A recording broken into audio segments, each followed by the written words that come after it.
My name is Linen, I'm 18 years old and have just been admitted to Haicheng University, a prestigious 211 institution. Recently, something bizarre happened to me. A system revealed the trajectory of my future life. At 18, I encountered my destined first love, but we missed each other due to circumstances. At 19, I had my first girlfriend, but we broke up after just 3 months, leaving regrets. At 22, after graduating, I joined a state-owned enterprise and later saved a university classmate, who eventually became my partner. At 24, I got married. But within a month my wife wanted me to quit my job to become a house husband. If I refused, she'd throw tantrums. She was extremely controlling, forbidding me from interacting with other women. At 25, I quit my job and stayed home, becoming increasingly useless. At 26, I wanted to attend a class reunion but was locked in the room by my wife. At 28, I considered divorce after speaking with a female delivery rider, but couldn't bring myself to do it. At 34, after 10 years of a suffocating, miserable marriage, I was struck and killed by a dump truck following an argument.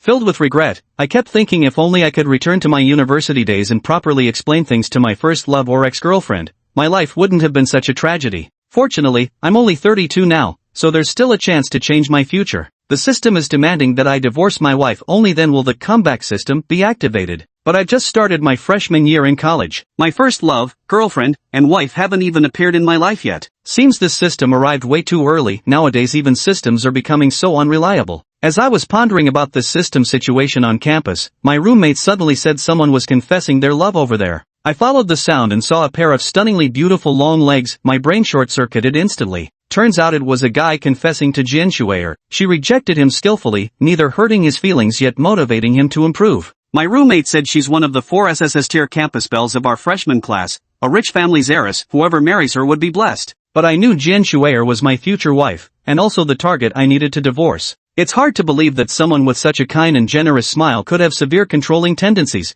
and that marrying her would bring misfortune. But I still decided to complete the system's task first, to have her sign the divorce agreement. Carrying a folder of documents, I approached Jian Shuer and lied, claiming to be a student union officer. I told her the application to use the clubroom had been approved and asked for her signature. She took the file, glanced through it, and thanked me with a smile. Seeing her up close, her beauty was utterly breathtaking, her skin like fine white jade, her delicate brows and eyes, her lush lips, and her clear, bright gaze. It was enough to make anyone lose their train of thought. I calmed my inner turmoil and showed her where to sign. After she finished signing one page, I turned the document over and said there was still a financial protection annex to sign. She briefly scanned it before picking up the pen to sign again. When I arrived here, my heart pounded with tension. It was just after starting university that I awakened the divorce counterattack system. The system required me to make Jian Shuer sign the divorce agreement before it would activate properly after our official divorce. When I learned Jian Shuer was a top-tier heiress dressed head to toe in luxury brands with 2 beautiful assistants in tow,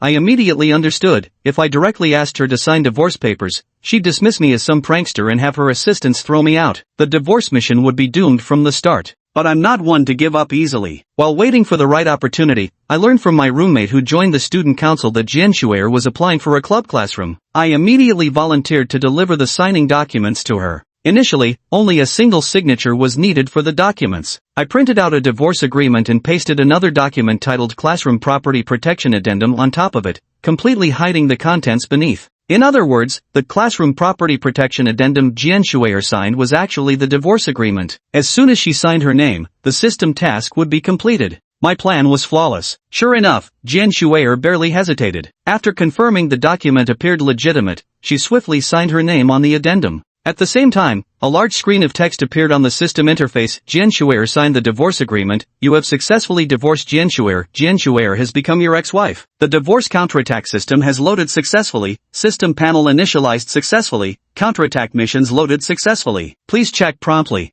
Seeing the system activate and the mission successfully completed, I was in high spirits. I took the documents from Jian Shuer's hands, overjoyed as I prepared to leave. With the tragic future examples revealed by the system laid bare before me, I had no desire to have any further entanglement with Jian Shuer. My mind was now wholly preoccupied with the newly obtained system. As an avid reader of web novels, I knew exactly how powerful a system could be. Farewell, Jian Shuer, I thought to myself, let's never meet again. Hey, you wait right there. Just as I turned to leave, the female assistant following Jian Shuer tightly grabbed my wrist and said sternly, from what I've just learned, the classroom application only requires signing one document, not any property guarantee attachments. Besides, your document is noticeably thicker than the others. Don't you dare leave. There's something suspicious about this document of yours. My crisis had arrived. Chapter 2, Divorce Agreement. I'm very curious. The crisis struck suddenly, my heart pounding violently. But having weathered storms before, I forced a smile and said, "Oh, is that so? I'm a new member of the student council, perhaps there's been some mistake. Maybe the senior gave me an extra document by accident."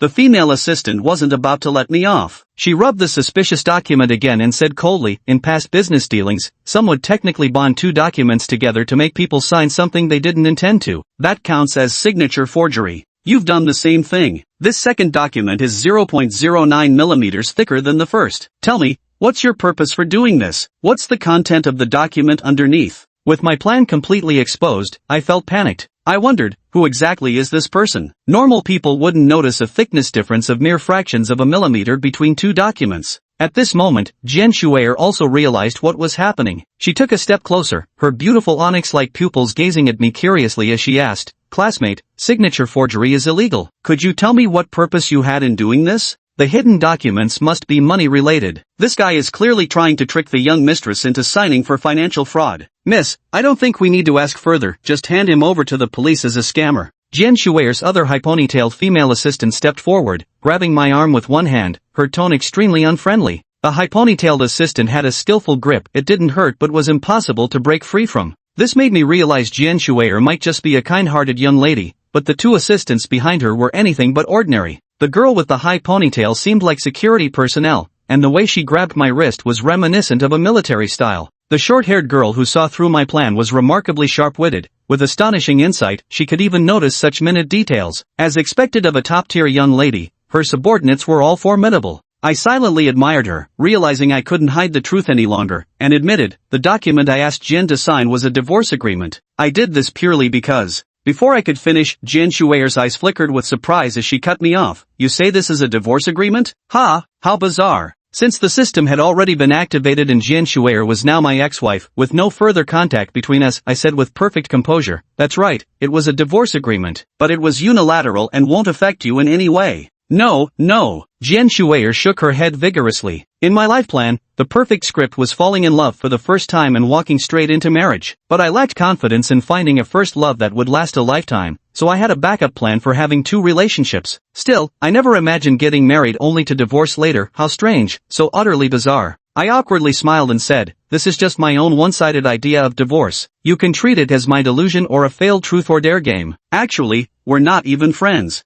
A one-sided divorce." Jian Shuer once again fixed her gaze on me. "I'm curious, why do you want to divorce me?" I was going crazy inside. Does Jian Shuer have some obsessive perfectionism complex, where she even interferes with people's imagination? At the same time, I began to understand why their marriage would turn out unhappy. Jian Shuer appears to be a kind-hearted rich girl, but deep down she's stubborn and can't tolerate the slightest flaw in relationships. It's better to stay clear of girls like her. Just then, my roommate ran over. After surveying the scene, he said diplomatically, "Everyone, I think there's been a misunderstanding here. Let's talk this through calmly. Causing a scene isn't helping anyone." Everyone looked around and noticed over a dozen students surrounding us, all staring at us curiously. Meanwhile, I was still being held by Jian Shuer's assistant, who gripped my arm to prevent me from running away. The scene was indeed easily misunderstood. "My mistake," Jian Shuer said, realizing the awkward situation, and instructed her assistant, "Nai, let go of that student." Nai released my arm. "I apologize, classmate, for causing unnecessary misunderstanding." Jian Shuer bowed her head slightly in apology.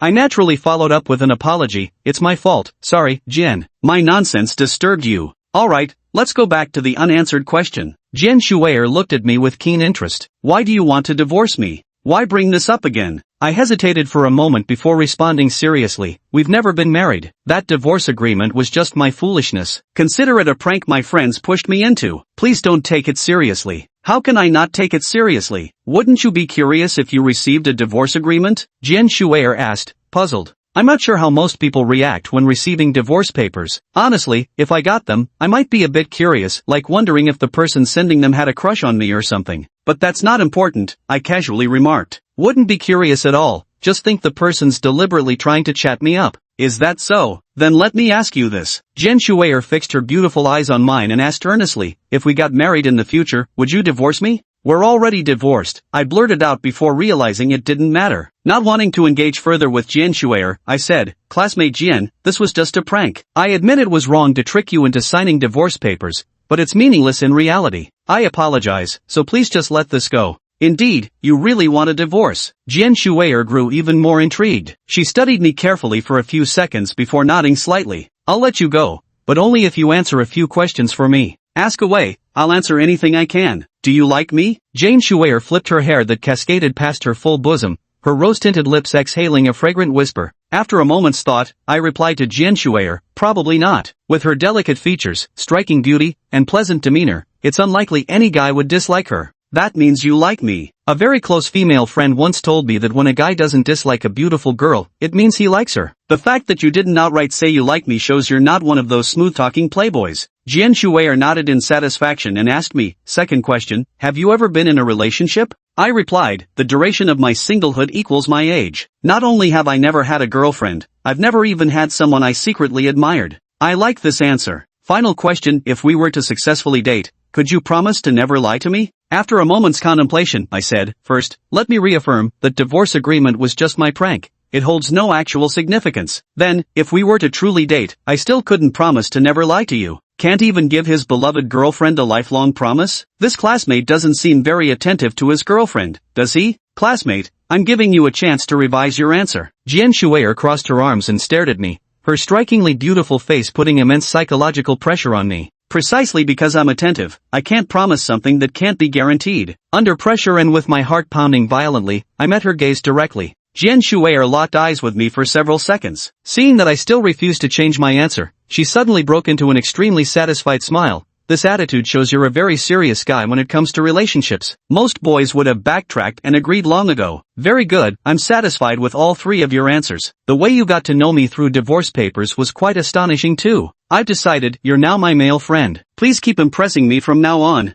Hearing her words, I felt a deep sense of foreboding. I only wanted to complete the system's binding task and had no intention of getting involved with her. Also, I'm not the kind of girl who casually gets to know boys. You're actually the first male friend I've taken the initiative to meet. You'd better step up your game. I'm really looking forward to your next creative way of getting to know me. Jian Shuer finished with a radiant smile and left with her two assistants, leaving me alone and agitated in the wind. Just then, the system's prompt sounded again. "Initially, after your wife signed the divorce papers, 32-year-old you was supposed to find liberation. Yet even after the divorce, she continued to pester you relentlessly. For the sake of your future happiness, host, please find a way to completely sever ties with your ex-wife. Side quest activated, sever all ties with your ex-wife reward, 10 million RMB. Seeing the 10 million yuan reward, my heart swelled with joy, and the earlier annoyance from being grabbed by Jian Shuer's assistant instantly dissipated. The system truly lives up to its reputation as a cheat code for life. Web novels don't lie. Just then, my roommate Chi Yang said admiringly, "Linen, not bad at all. You actually thought of using divorce to catch Jian Shuer's attention, and now you've successfully hooked her." I sighed helplessly. I wasn't trying to attract Jian Shuer's attention at all. It was just a joke. Whether it's playful or not, Jian Shuer genuinely considers you a male friend now. Do your best to win her over. If you succeed with her, you could coast through life without a care. Judging by Jian Shuer's attire and her assistant, she's clearly a young lady from a wealthy family. Any guy who wins her over could indeed live a worry-free life. But I know marrying her would lead to a miserable future, and I want nothing more to do with her. I waved my hand and said, "Alright, the matter's settled. We can head back now." Back in the dorm, I greeted my roommate Zhou Haidong, who was still engrossed in his video game battle, before retreating to my own bunk. I sat on the bamboo rattan chair and immediately opened the system to check the detailed panel after binding. Host, Linen age, 32 marital status, divorced emotional status, none amount obtained, 0 RMB main quest, start anew, click to view, side quest, completely free yourself from your wife's harassment, pending, system note, after the host's divorce, this system will issue life reversal quests. The host can turn their life around by completing tasks and receive monetary rewards. Note, the system's monetary rewards are legally obtained, so there's no need to worry about their source. Sure enough, the system malfunctioned. It was supposed to activate when I turned 32, but it awakened 14 years early when I was only 18. Still, this was a good thing. I could change the future ahead of schedule. I clicked on the main quest to check the details. Main quest 1, start anew. Due to years of marital unhappiness and resulting depressive living conditions, the 32-year-old you has become disheveled and unkempt. It's been 2 years since your last haircut. After the divorce, a fresh start requires a new appearance. Task, go to a barbershop for a haircut. Reward, 3,000 RMB. Going 2 years without a haircut, my future life must be miserable. But getting 3,000 renminbi just for a haircut? Now that's a sweet deal. It was only a little past 4 in the afternoon, and the barbershop in the school cafeteria hadn't closed yet, so I immediately headed over. About 10 minutes later, I arrived at the barbershop, which was empty of students. I sat down on the salon chair, and a flashily dressed Tony came over with his tools, enthusiastically asking, "Looking to dye your hair, handsome?" My hair has unique texture. I usually get a haircut once a month. Since my last trim was just 10 days ago, my hair wasn't long, so he naturally assumed I wanted a dye job. "No thanks, just trim it a bit shorter overall," I said. Tony put on a professional smile. "Handsome, your hair isn't long enough to need another trim. I'd suggest trying a vibrant color, it'll make you more popular." "No need to be popular. I'm fine just keeping things as they are." Tony tried to persuade him further. "Handsome, a guy's looks depend heavily on his hairstyle. Your facial structure is good, but your current haircut seriously affects your handsome factor. I think if you dye your hair, you could get a girlfriend in no time." I waved my hand to stop him. "No plans for a girlfriend right now." "Boss, can you just cut my hair or not? If not, I'll find another barbershop." "Of course we can. You want it shorter, right?" Tony switched to work mode, and 10 minutes later, the haircut was done, leaving my hair looking crisp and neat. At the same time, a system notification appeared on the panel. "Mission start anew completed. 3,000 renminbi reward has been deposited." Ding ding. A text message popped up on the phone. "Savings account *1881 received transfer deposit, 3,000 renminbi. Available balance, 3,500. Reading the text message, I was in an exceptionally good mood. Coming from a single-parent family and growing up poor, my monthly allowance of 500 yuan was barely enough for meals. But now, just by completing this haircut mission, I'd have 3,000 yuan coming my way. System, I love you to death. With a bright smile, I settled the bill just as Chi Yang's call came through. "Linen, the dorm leader is asking if we all want to grab dinner together." After a brief moment of thought, I said, "Let's go eat together, Starlight Beauty Restaurant, my treat today."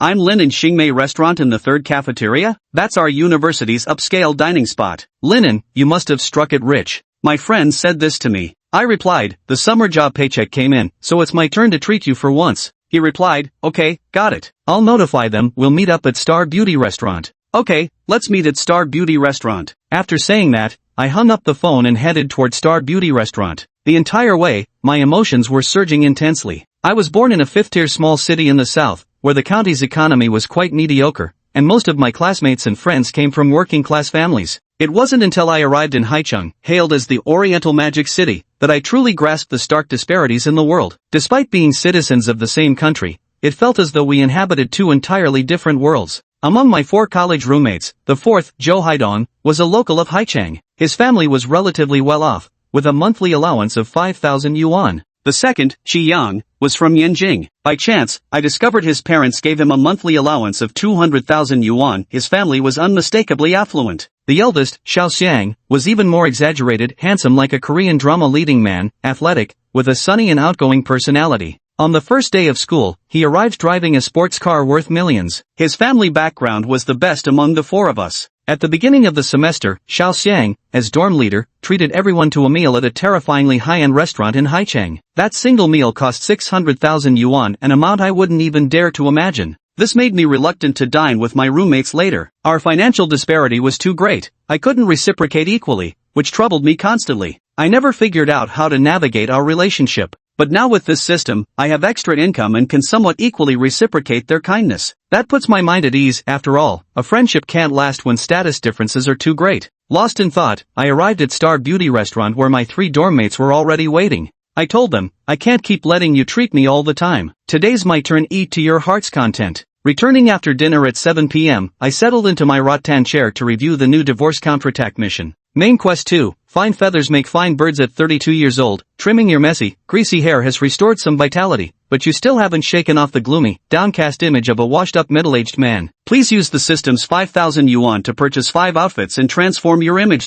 Mission requirement, buy 5 sets of clothes. Reward, 5,000 yuan. Your bank account has received 5,000 yuan. Current balance, 8,133 yuan. Not only does the system give me money to buy 5 outfits, but I'll also get a 5,000 yuan reward after finishing the purchase. Could anything in this world be more wonderful? My mood is soaring. I didn't linger in the dorm and immediately prepared to go shopping for clothes at the commercial district near campus. Just as I was about to leave, my roommate Chi Yang asked, "Linen, are you heading out?" "Where to? Are you going to find Jian Shuer? Old 4th Zhou Haidong couldn't help but chime in when he heard the name, Jian Shuer. You mean that SSR goddess Jian Shuer? I said helplessly, no, not looking for her. Let me state again, I have zero connection with Jian Shuer, and never will in the future. Dorm monitor Xiao Xiang joined the conversation. Jian Shuer is that girl you helped me deliver documents to, right? I've seen her before. Great personality and looks, a perfect match for you, Linen. Even more exasperated, I replied, I checked the price of her handbag today, 240,000 yuan apiece. Way out of my league. Enough about her. But Xiao Xiang,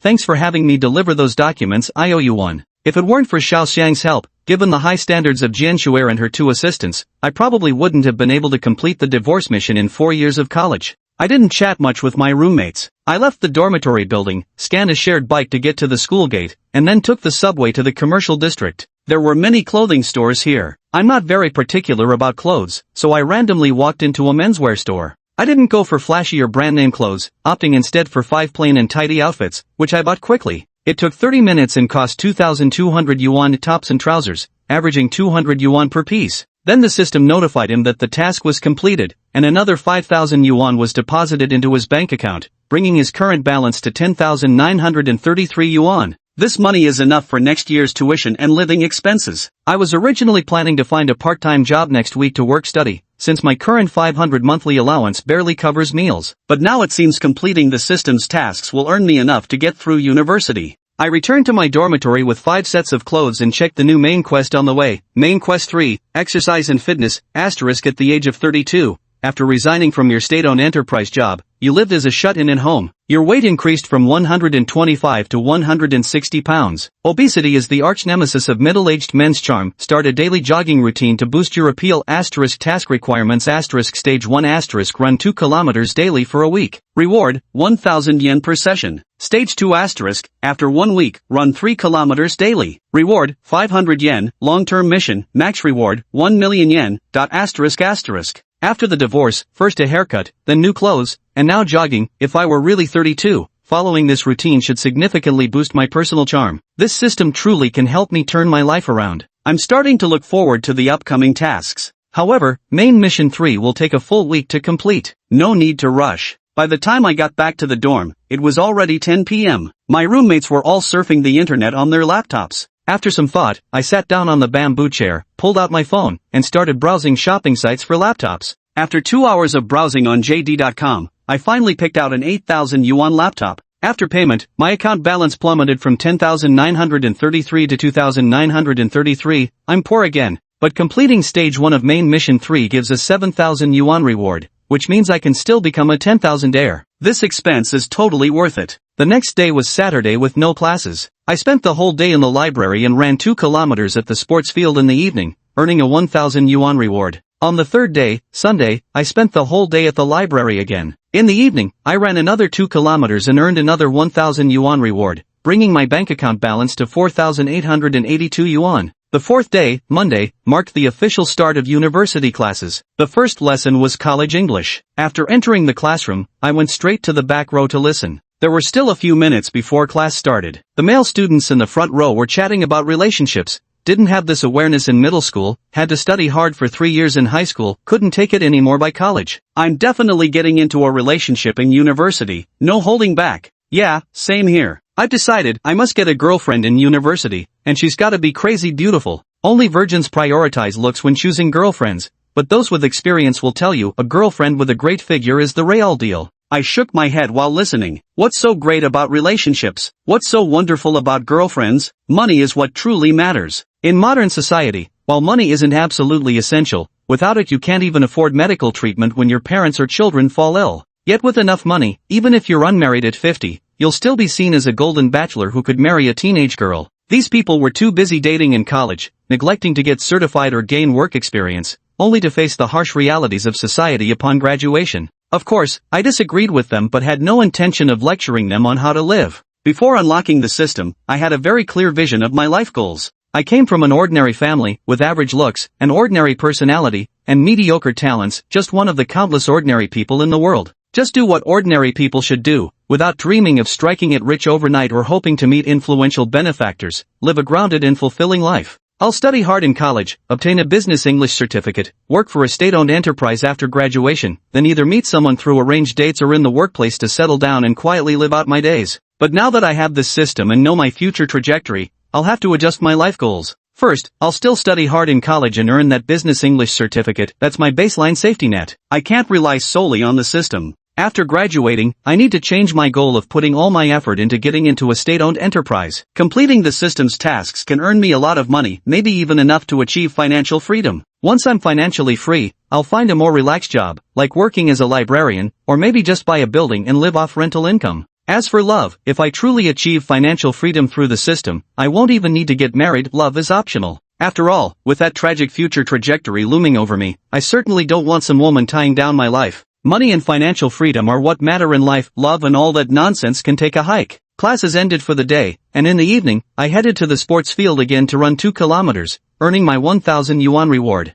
Back in the dorm, I scrolled mindlessly on my phone for a few hours before climbing into bed. Right before falling asleep, I replayed the day's events, lectures, meals, the track field, the library, the dorm. No dramatic damsel in distress moments like in those web novels, nobody picking fights for me to slap down. Just plain and uneventful, the life of an utterly forgettable college dude nobody notices. This is my university routine, and honestly, it's the kind of low-key life I've always wanted. And so, on the 7th day, as long as I completed today's running task, I would unlock a new round of comeback missions. I was steadily marching toward my goal, assuming, of course, that everything went smoothly. But trouble arrived sooner than expected. At 5 p.m. on Friday, the international business major held an impromptu departmental meeting to decide whether their weekend bonding event would be a beach barbecue or an amusement park trip. I arrived at the lecture hall and sat in the corner with my roommate Zhou Haidong, quietly playing my role as an extra in the crowd. The other 2 roommates, Xiao Xiang and Qi Yang, were surrounded by classmates discussing their plans since they were class committee members. I thought contentedly, living such a peaceful life for 4 years of college would be quite nice. Linen. At that moment, a female classmate walked over from ahead. She had delicate features, straight black hair, and wore a plain long dress. While not a top-tier beauty, she was quite attractive with a pure and innocent appearance. She came up to me and asked, "Are you going back to your hometown for the National Day holiday?" This girl was Renengying, my high school classmate. We're both from the same small county town. Probably not. Why do you ask? I replied kindly. She naturally sat down beside me and said, "Getting such a long break right after starting school makes me not want to go home. If you were going back, I wanted to ask you to bring some local specialties to my friends." I thought for a moment and said, "I'm not going back. If you want local specialties, I know a PDD merchant who sells them at cheap prices." "That's perfect," she exclaimed happily, pulling out her phone and listing the types and quantities of local specialties she wanted to buy. Just then, another girl came over and asked, "Did you 2 know each other before?" The girl was Yi Mena, Renengying's cheerful roommate. "Of course, Linen is my good classmate," Renengying said. "Right, we were in the same class during the 2nd and 3rd years of high school." I echoed her sentiment. Renengying finished listing the local specialties and added, "Not just in sophomore and senior year, we were classmates in junior high too, and even had several years together in elementary school." I didn't continue speaking. Yemena looked surprised. "To have shared the same class all these years, you two are truly bound by fate." Another girl chimed in, "From elementary school to university, always in the same class, more than just old classmates, they're childhood sweethearts." Ying smiled and said, "People often say that. We're just old classmates who get along well, not childhood sweethearts." I didn't agree inwardly, but I didn't argue either. The girls got excited. "Don't deny your heart. You naturally sat next to Linen, that proves you're interested in him." Renengying said earnestly, "Our families live close by, but it's really not the kind of relationship you're imagining. We're just classmates who happen to get along well. If you live nearby and have been close for years, you're childhood sweethearts. You two make such a perfect match." Renengying grew a bit upset. "Please don't misunderstand things. It wouldn't be good if this affected Lin An's reputation." Yimena glanced at her angrily, then looked at me pitifully and said apologetically, "Understood, no more jokes." "What are you arguing about?" Xiao Xiang noticed the commotion and rushed over to ask. As soon as he arrived, Renengying's anger subsided significantly. Yimena gave me another pitiful look before smiling at Xiao Xiang and saying, "It's nothing, just joking around." "It's over now." "That's good," Xiao Xiang said with a smile. "We're classmates after all, we should be kind and friendly. If there's any conflict, come to me to mediate." I will." Renengying nodded vigorously. "Then I'll keep discussing the class gathering venue with the committee." Xiao Xiang left after saying that. "I'll go help too." Renengying followed him out. As soon as Renengying left, Yimena patted my shoulder and sighed mournfully, "Xiao Xiang is handsome, kind, responsible, wealthy, and utterly devoted emotionally." Within just over a week since school started, he's rejected confessions by saying I already like someone and won't change my heart, though that girl never appeared. His lethality against girls is 100%. Classmate Linen, your childhood sweetheart can't compete with Destiny's sudden arrival. You're destined to play the losing dog role. Hey, why do you insist that I have romantic feelings for Renengying? I couldn't help retorting. Don't lie to yourself. Yi Mena said with the air of someone who'd seen it all. Xiaoren is pure-looking with a gentle personality, the school belle of our small-town high school. A single smile from her could captivate any shy virgin's heart, and you're exactly that type. She wasn't wrong. From elementary through high school, Renengying had always been the school belle, the white moonlight in many boys' hearts. But I felt a vein bulge on my forehead as I protested. And now you're insisting I'm a virgin too. Are you saying you're not? Yi Mena looked down at me with superior scrutiny. She wasn't as pretty as Renengying, but she knew how to dress, tight crop tops, miniskirts, with blonde highlights in her hair. She was a flashy flower in her own right. I gave up on lying, but wouldn't admit defeat verbally. Oh, so you're very experienced then? Sorry Han, I've been legally adult for 5 years now, the guys I've dated outnumber your fingers. I completely surrendered. My roommate Joe Haidong patted my shoulder saying, third brother, 3D girls are too wild. Come with me to the 2D world, here's the newest waifu figure, devoted only to you. Yi Mena smiled at me and said, unlike that Renengying who looks down on you, I actually think you're quite. Before she could finish, a clear voice came from the doorway, excuse me, is Linen in this class? I'm looking for Linen. The whole class turned toward the voice and gasped, because standing there was Jian Shuer. Jian Shuer came to our class looking for me? Why? And probably many people must be wondering, who is Linen? Chapter 6, My Peaceful College Life, Gone Forever. I found out through my second brother, Shi Yang. There's a secret society at Haida University called the Haida Beauty Research Club. The Research Society publishes 2 annual rankings,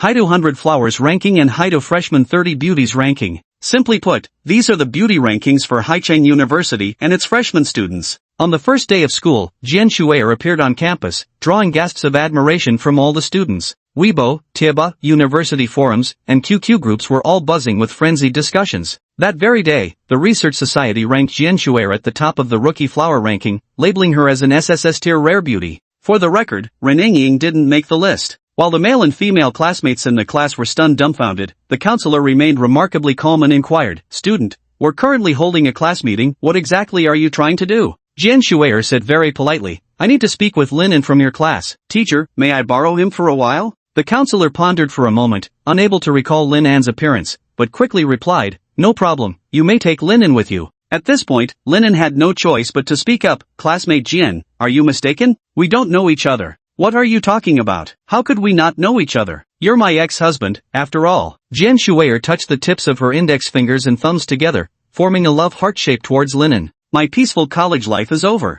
Hearing this, Linen inwardly screamed in despair. Just as I thought. When Jian Shuer called Linen her ex-husband, the entire class erupted in chaos. Wait, not only was our school's perfect goddess married, but she's already divorced? That guy Linen? How did he manage to win over my goddess? My youth is over. I'll never meet a girl better than Jian Shuer in this lifetime. A few male students were wailing in despair, but many were deeply puzzled. Their gazes first fell upon Jian Shuer. Jian Shuer wore a designer deep pink mini skirt, with white high-heeled sandals adorned with numerous beaded strands. The pale pink nail polish peeking from the sandal tips created a striking visual impact. She carried an unmistakably expensive purple handbag, her ears graced by shimmering teardrop-shaped diamond earrings. Her long chestnut brown hair cascaded in soft curls against her fair neck. With exceptional looks and a flawless figure, she was a stunning beauty, as exquisite as the finest porcelain doll. As for Linen, he was ordinary in every aspect. Dressed in plain casual pants and a simple t-shirt, his appearance was average, not ugly, but not handsome either, and his overall demeanor was mediocre. His only redeeming quality was that he was neat.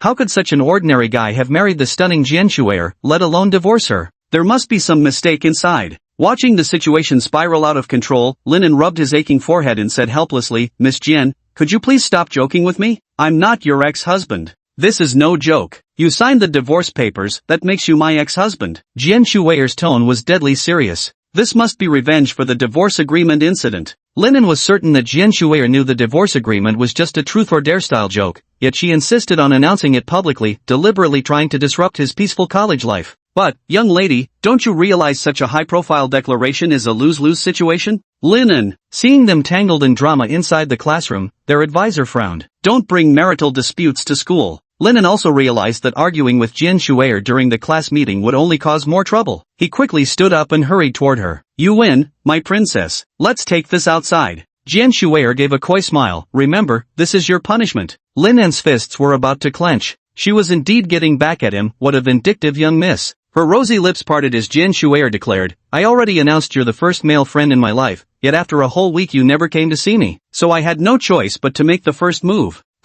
Linen froze. It wasn't about revenge over the divorce papers. She was mad at him for not reaching out first. What was going on? The advisor, seeing them still lingering in the classroom, couldn't help but scold them. "If you're going to flirt, take it outside. Sort out your issues before coming back." Linen had no choice but to keep his thoughts to himself and follow Jian Shuer out. Wait for Jian Shuer and Linen to leave. The classroom erupted in chaos again. Linen really has connections with Jian Shuer. Even if they're not married, their relationship must be special. But why Linen of all people? Linen's too impressive, quietly plucking the most dazzling flower of our high university. Linen's definitely struck gold now. Meanwhile, the few who knew Linen grew curious and rushed to Ying's side, bombarding her with questions. "Ying, you're very close to Linen, right? Then you must know about his relationship with Jian Shuer. Wow, I never imagined Jian Shuer, the top goddess of our school, would actually like Linen. I'm so curious how they met. Ying, do you know any inside scoop? Tell us quickly." Yimena sighed and said, "Oh, I was just teasing Linen earlier, saying he was the classic childhood friend who can't win against the sudden arrival, the underdog character. But turns out, the roles are completely reversed. Ying is the real underdog here." "Oh, sorry, I forgot. Ying, you're not interested in Linen anyway." The chatter of questions around her swirled,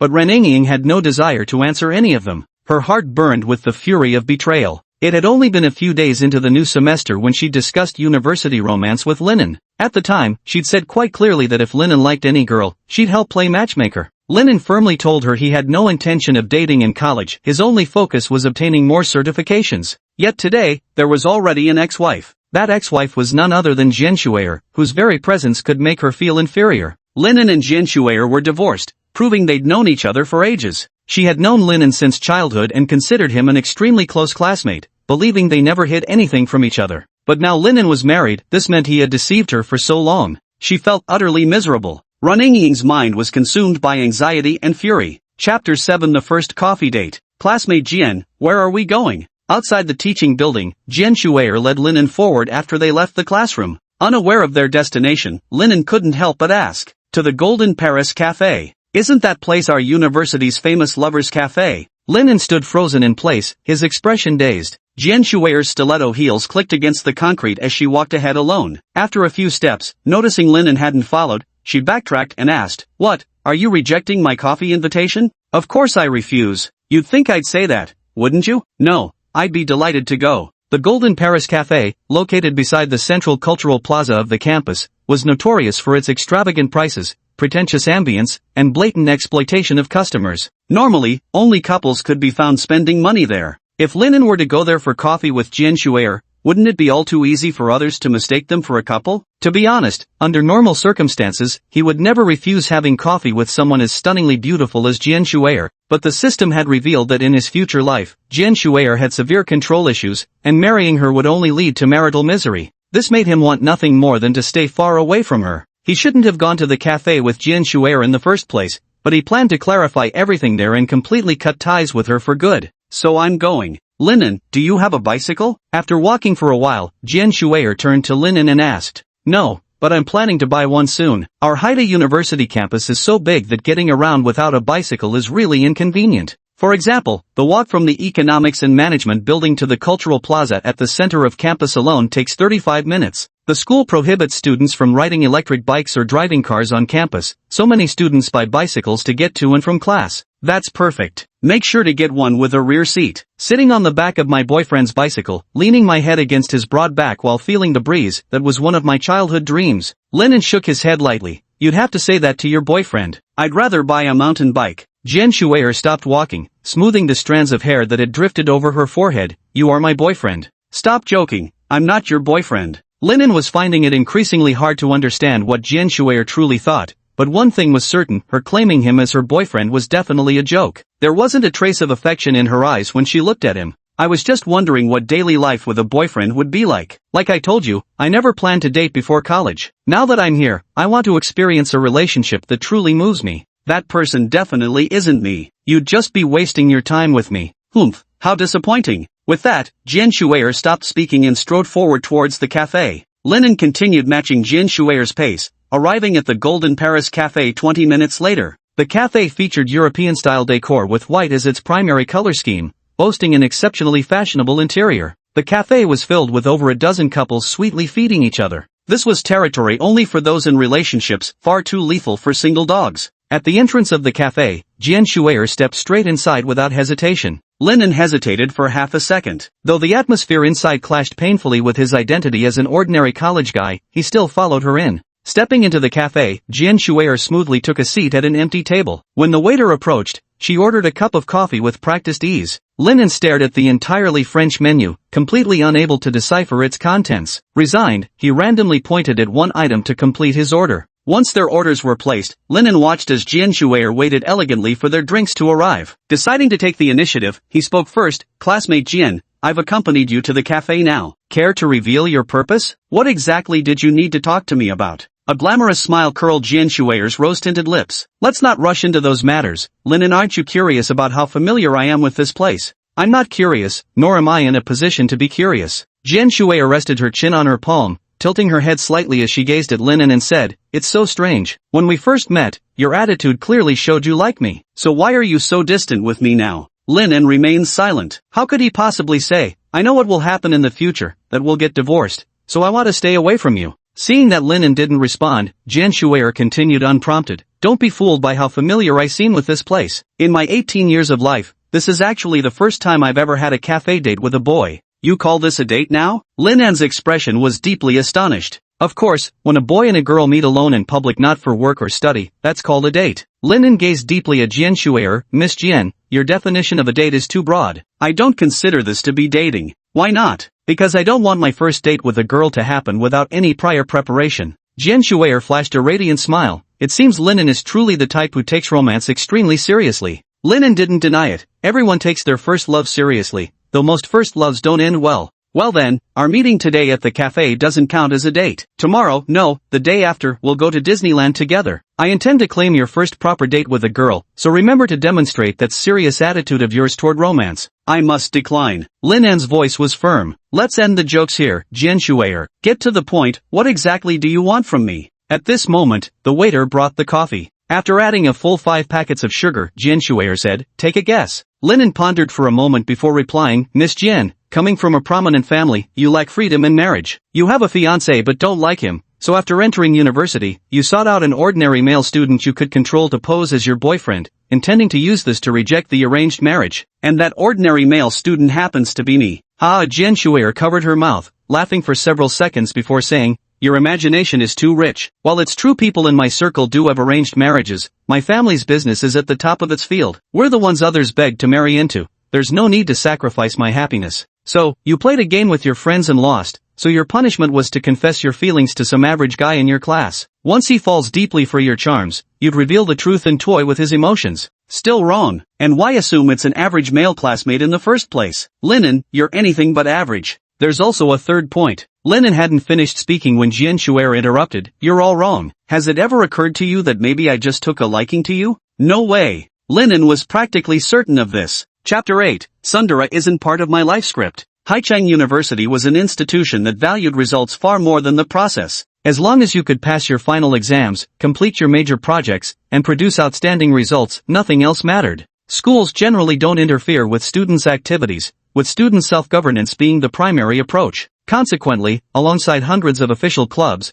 there are numerous secret societies on campus. One such society is called Jian Shuer's Fashion Watch. The club's activity involves observing Jian Shuer's daily outfits, recording them on a dedicated website with price tags for each garment, serving as fashion references for other female students. Linen had visited this website before and noticed that Jian Shuer wore different clothes every day, carried different handbags, and wore different earrings, with the cheapest items costing at least 25,800. Plus, she always had 2 extremely capable assistants by her side. One thing was certain: Jian Shuer was the genuine daughter of a wealthy family, with assets amounting to no less than 50 billion. As for him, an ordinary college student who wasn't even in the same major as Jian Shuer, their daily lives barely intersected at all. As for the possibility of Jian Shuer falling for him, it's utterly out of the question. Let's be clear, this is the real world, not some fictional web novel or Korean/Japanese drama. In fictional worlds, wealthy heiresses typically embody pure-hearted tropes. Any random guy who treats them roughly will instantly win their deep affection. In reality, elite young women receive well-rounded educations that equip them with rich social experience, leaving zero common ground with impoverished young men. In the real world, only emotionally deprived middle-class girls would fall deeply in love with some poor guy or small-time hoodlum over trivial gestures. The scenario of a rich heiress falling for an ordinary guy exists solely in science fiction, just wishful thinking to pander to otaku preferences. Linen was fully aware of his own limitations. More importantly, Linen saw not a trace of affection for him in Jian Shuer's eyes. Jian Shuer wouldn't take a liking to him, at least not so easily, though Jian Shuer was indeed quite beautiful. Observing Linan's reaction, Jian Shuer realized he didn't believe her words. Switching hands to prop her chin, she said while looking at him, after hearing my inner monologue, "You can re-evaluate the truth of my words." Please go ahead. Linan listened attentively. Ever since I was a child, I had a perfect life script laid out for myself, and I've always followed it diligently. In elementary school, I actively explored various interests. In middle school, I enthusiastically participated in all kinds of social activities. In high school, I diligently mastered different skills. By the time I reached university, I wanted to relax a little and live earnestly as an ordinary girl, one crucial aspect being romance. According to my perfect life script, I would encounter a fated young man during my college years. After going through the stages of meeting, getting acquainted, flirting, and dating, we would live together for 2 years after graduation before getting married.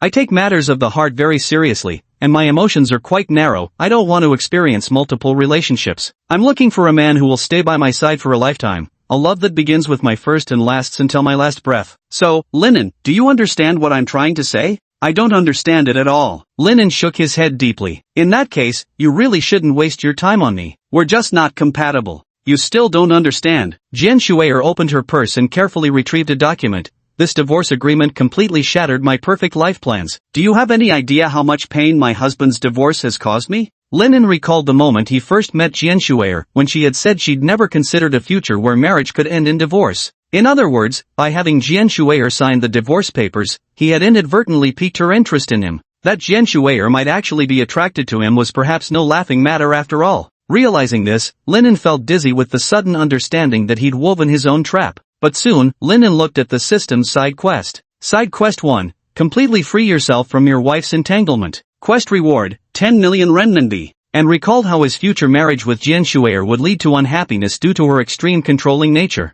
It jolted him awake instantly, making him realize he was conversing with the devil. Continuing to be entangled with Jian Shuer would bring misfortune to his university life as well. Having realized this, Linen immediately said, "This is entirely my fault. I shouldn't have joked about divorce. So please return the divorce agreement to me. I'll tear it up right now, and we can pretend this never happened." As he spoke, Linen reached out to take the divorce agreement from Jian Shuer's hands. However, Jian Shuer swiftly withdrew the agreement into her handbag, saying, "That won't do. This is the first gift you've ever given me, the beginning of our encounter. If we get married in the future, I'll treasure it as a love token." "I told you it was just a joke, Jane. Please be rational. Many lasting love stories begin with a joke. A romance that starts with divorce papers, I find that utterly romantic. I'm sorry, I was wrong." Linen wanted to kowtow an apology to Jian Shuer. He never should have written that divorce agreement in the first place. "Linen, you're so far from straightforward. How could you ever get a girlfriend like this? You should learn from me and be more direct." "I can't agree with that. Romance is better served with a bit of subtlety, leaving some emotional breathing room for each other."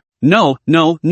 Jian Shuer shook her head repeatedly. This isn't the early 2000s anymore. Those girls who clearly like someone but had to be sharp-tongued, using barbed words to cover their shyness, they've long been phased out by society. And frankly, those kinds of girls rarely end up happy. There are far too many examples of tsundere ruining lives. That's why in my life script, when it comes to love, I pursue it boldly. If I have something to say, I say it outright. So, is this why you called me out in front of our 100-plus person department meeting? Well, is there something wrong? I'm just openly expressing my feelings from my heart. Nothing. I'm certain now that you haven't deceived me and that you really like me. No, not quite to the level of romantic interest. More accurately, you're interested in me as a member of the opposite sex. After 2 encounters, Linen gained a preliminary understanding of Jian Shuer's personality. Kindness toward others, straightforwardness toward feelings. Quite intelligent, appearing guileless but actually disdaining petty schemes. Personality-wise, she's a rare gem of a girl. For a passive young man, being her boyfriend would be like a dream come true.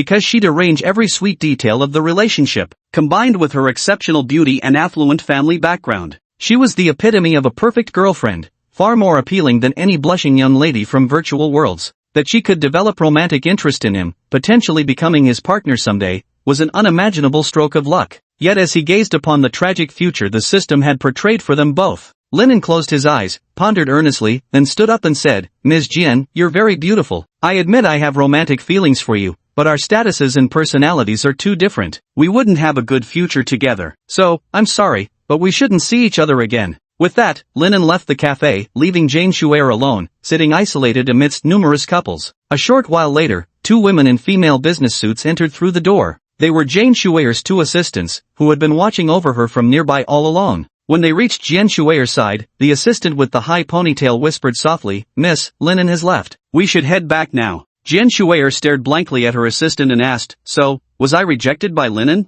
"Yes, miss. As it stands, Mr. Linen doesn't seem interested in you. His lack of interest doesn't matter." After a brief daze, Jian Shuer suddenly seemed to grasp something and laughed. In love, all it takes is one interested party to keep moving forward. Standing still with regrets has never been my style. I'm not the kind of Jian Shuer who gives up so easily. Jian Shuer's entanglement as the ex-wife persists. Chapter 9, Public Enemy of Boys and a New Romance. After candidly expressing his wish to cut ties with Jian Shuer, Linen walked back to his dorm. Today was the final day of the sports and fitness task. Completing it would earn him another 1,000 yuan reward and unlock a new comeback quest. He was just waiting to fleece the system and achieve financial freedom in life. So he needed to return to the dorm to change into sneakers and complete the 2 kilometers running task at the sports field. But he hadn't gone far. He received a high-risk event warning notification text message from his roommate Qi Yang. "Linen, the fact that your Jian Shuer's ex-husband has gone viral on the campus network. You know how captivating Jian Shuer is. I bet plenty of people will be waiting outside the dorm to cause trouble for you. Give me time. Wait till I get back to the dorm to help you. Whatever you do, don't go back to the dorm alone."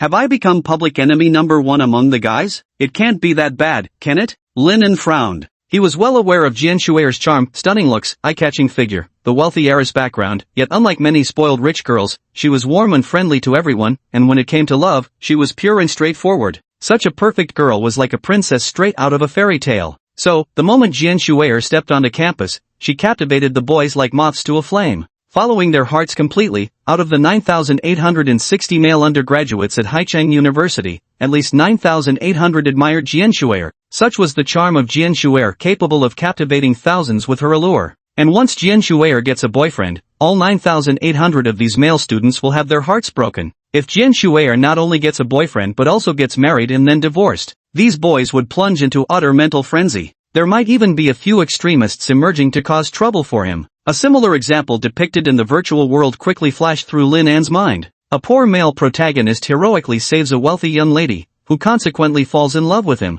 This angers the wealthy young master who also desires the lady, prompting him to hire thugs to assassinate the protagonist. In the end, the male protagonist counters the attack with his cheat-like system, defeats the young master, and wins the several beauties, in fact, achieving a perfect happy ending. The key to a happy ending lies in the male lead's protagonist halo. No matter how powerful the enemy, they ultimately serve as mere stepping stones for him to show off and humiliate. But in reality, he's not the male lead, nor does he possess cheat-like combat skills. Jian Shuer, however, is truly a rich young lady, with admirers numerous enough to fill the Huangpu River. It's only logical that among them, 1 or 2 might resent him out of jealousy and turn hostile. He's very likely to run into trouble if he returns to the dorm now. What should he do? Should he avoid the dorm and find a way to clear up the misunderstanding with Jian Shuer? Or should he meet challenges head-on like a soldier blocking water with earth? After hesitating for a few seconds, Linen decided to return to the dorm after all. Running away had never been his life motto. No matter what challenges he faced, confronting them was the only way to grow.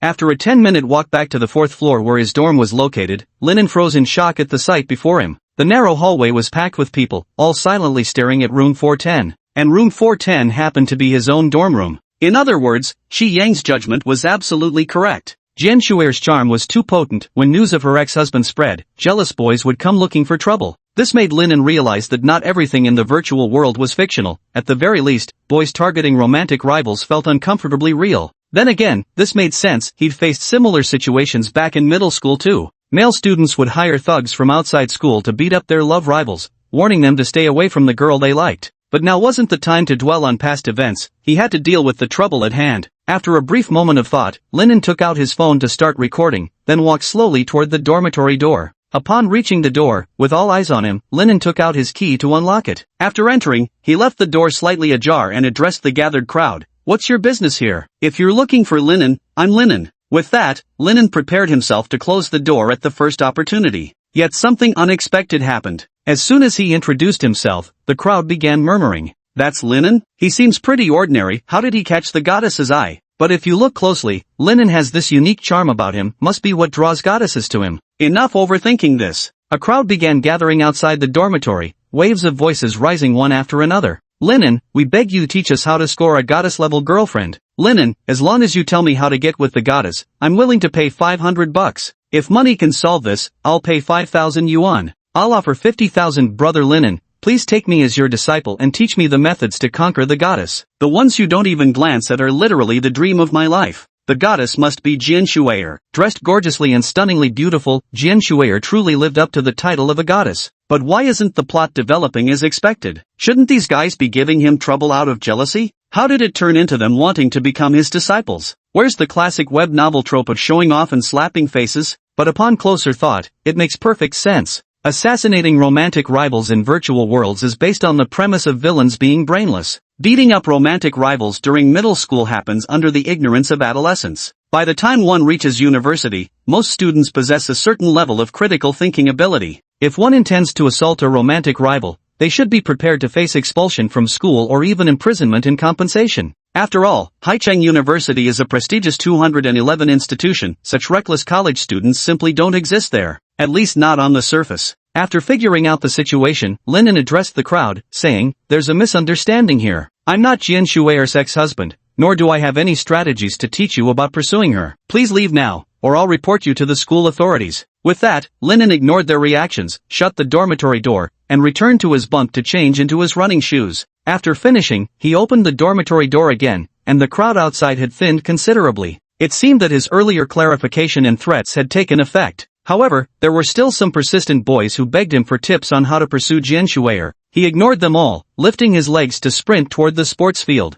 Arriving at the sports field, he completed a 2-kilometer run. The system panel displayed a new notification. Fitness mission accomplished. 1,000 renminbi reward deposited. Your savings account ending in 1881 received a transfer of 1,000 renminbi. Current available balance, 10,300 renminbi. Great, income has surpassed 10,000 again. Up next is the new main quest. Linen's gaze shifted forward. At 32, after getting a haircut, changing into new clothes, and working out, your slovenly and messy personal image has improved slightly. With the system's monetary rewards, you now have a modest financial foundation, ready for the next step in your life's comeback, developing a new romance. Main Quest 4, a new romance. Quest requirements, choose one of the following to become your new romantic partner: the first love you missed, the ex-girlfriend you regret losing, the burdensome ex-wife, or the admirer who has been secretly in love with you for 14 years. Reward, completing romance with missed first love rewards 10 million renminbi, completing romance with regretful ex-girlfriend rewards 8 million renminbi, completing romance with burdensome ex-wife rewards 5 million renminbi, completing romance with secret admirer who persisted for 14 years rewards 300 RMB.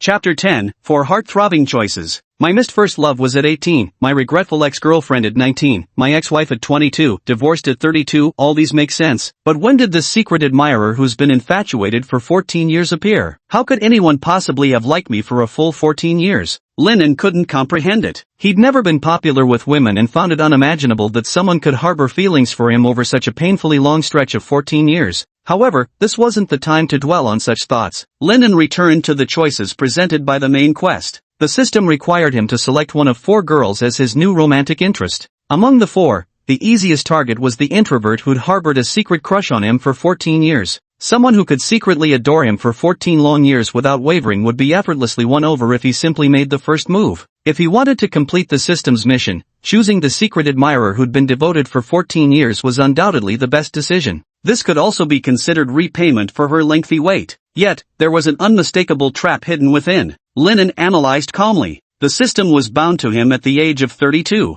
According to the system's introduction, the secret admirer who had been devoted for 14 years most likely started their affection when he was 18, calculated as 32 minus 14, and he is currently 18 years old. This implied that if he truly chose the path of this secret admirer devoted for 14 years, the situation might mirror Jian Shuer's case. They might not know each other at all, and there might be no actual unrequited love involved. Choosing her would mean starting everything from scratch. Whether that person would continue to love him remained uncertain. For now, the devoted admirer of 14 years could be set aside. Next came the question of whether to choose the burdensome ex-wife. Lin visualized Jian Shuer's flawlessly beautiful face and her straightforward personality in his mind. She was an extraordinarily charming girl, but a mature man wouldn't cling sentimentally to past relationships. Since he had chosen to give up on Jian Shuer, he wouldn't look back. The heavy prospect of an ex-wife is just not an option. That leaves only two candidates, the regretful ex-girlfriend and the missed first love. Lin An's mind began racing. As for the regretful ex-girlfriend, judging by the life trajectory the system revealed about his future, the reason an ex becomes a regret is because it was both people's first relationship. They cared too deeply for each other while still lacking maturity. They broke up after just 3 months of dating. Though separated, they still harbored mutual feelings, unable to reconcile due to certain circumstances. Yet how could this be so hard to understand? Since they cared so much about each other and were mutually fond, why did they still break up? The more they cherished each other, the deeper their affection grew. From an emotional standpoint, shouldn't their bond have grown even stronger? If they still loved each other after the breakup, then no matter how great the difficulties, they should have been able to reconcile. Perhaps 32-year-old Lin could understand the reasons behind it, but at 18 years old, Lin couldn't comprehend the emotional subtleties within. Fortunately, Lin wasn't someone who dwelled on things too much. Setting this matter aside, his gaze fell upon the first love he'd missed. According to the system's data, she was his destined partner. Their paths had simply crossed at the wrong time, causing them to miss each other. This means the other person also had feelings for him, and the two originally had a chance to develop into a couple, but they missed their opportunity. From this perspective, a first love seems like a great choice, and it's a first love too. Just mentioning that phrase flooded Lin An's mind with words like youth, sweetness, heart-fluttering moments, romantic moonlit walks, and thinking only of them, all those beautiful expressions. Perhaps everyone experiences multiple romances in life, but the first love's naive tenderness is often the most extraordinary, profound enough to be remembered for a lifetime, carried all the way to the grave. Such is the enchantment of first love. Moreover, he couldn't help but wonder what kind of person would become his first love. Just what extraordinary charm could captivate him into experiencing that inaugural flutter of the heart. Plus one more thing, completing the missed first love relationship comes with a system reward of 10 million renminbi. That amount is enough for him to achieve financial freedom in a fifth-tier small city. Choosing the missed first love seems to be his best option at the moment. However, judging by the system reward amount, the missed first love clearly carries the highest value. Wanting to reconnect with a missed first love is the most difficult pursuit. Yet to a man, the presence one calls first love holds an allure second only to achieving financial freedom. Now that choosing the missed first love can also bring financial freedom, there's no need to hesitate. Choose the missed first love. You have selected the missed first love as your new romantic interest. Mission released. Main quest 4-1, re-establish contact with your missed first love, Yiju.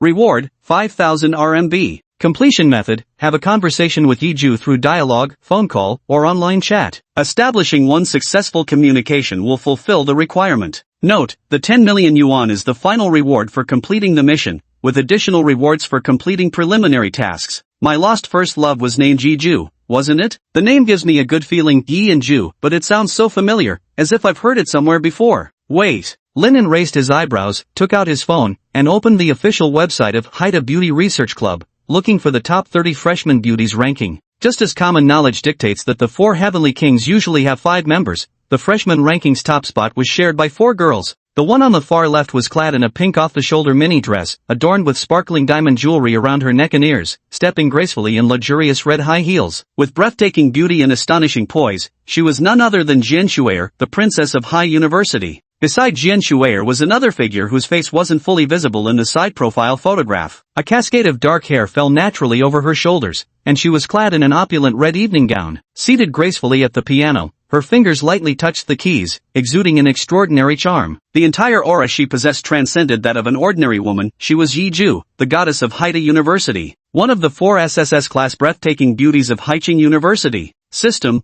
are you sure you didn't make a mistake? It's already outrageous enough that he and Jian Shuer are married, and now the campus piano goddess turns out to be his missed first love? There must be some mistake here. Chapter 11, The Missed First Love. The next day, during mandatory specialized coursework, Lin arrived at the classroom early, securing the rightmost seat in the middle row, his mind adrift as he waited for the lecture to begin. He had pondered half the night yesterday and still couldn't wrap his head around it. How could someone as ordinary as him end up entangled in some emotional relationship with the campus's two SSS-ranked goddesses? It was even more absurd than science fiction. But late that night, he had an epiphany. The system possessed cheat-like powers and wouldn't deceive him. The future unfolded bizarrely. Yiju became his missed first love, while he married and divorced Jian Shuer. Then according to the system's notes, even if he never dated Yiju in the end, he could still earn fortunes by completing preliminary tasks. So without further hesitation, after today's classes ended, he planned to approach Yiju to complete the system task and earn the money. Linen, do you have anything to explain to me?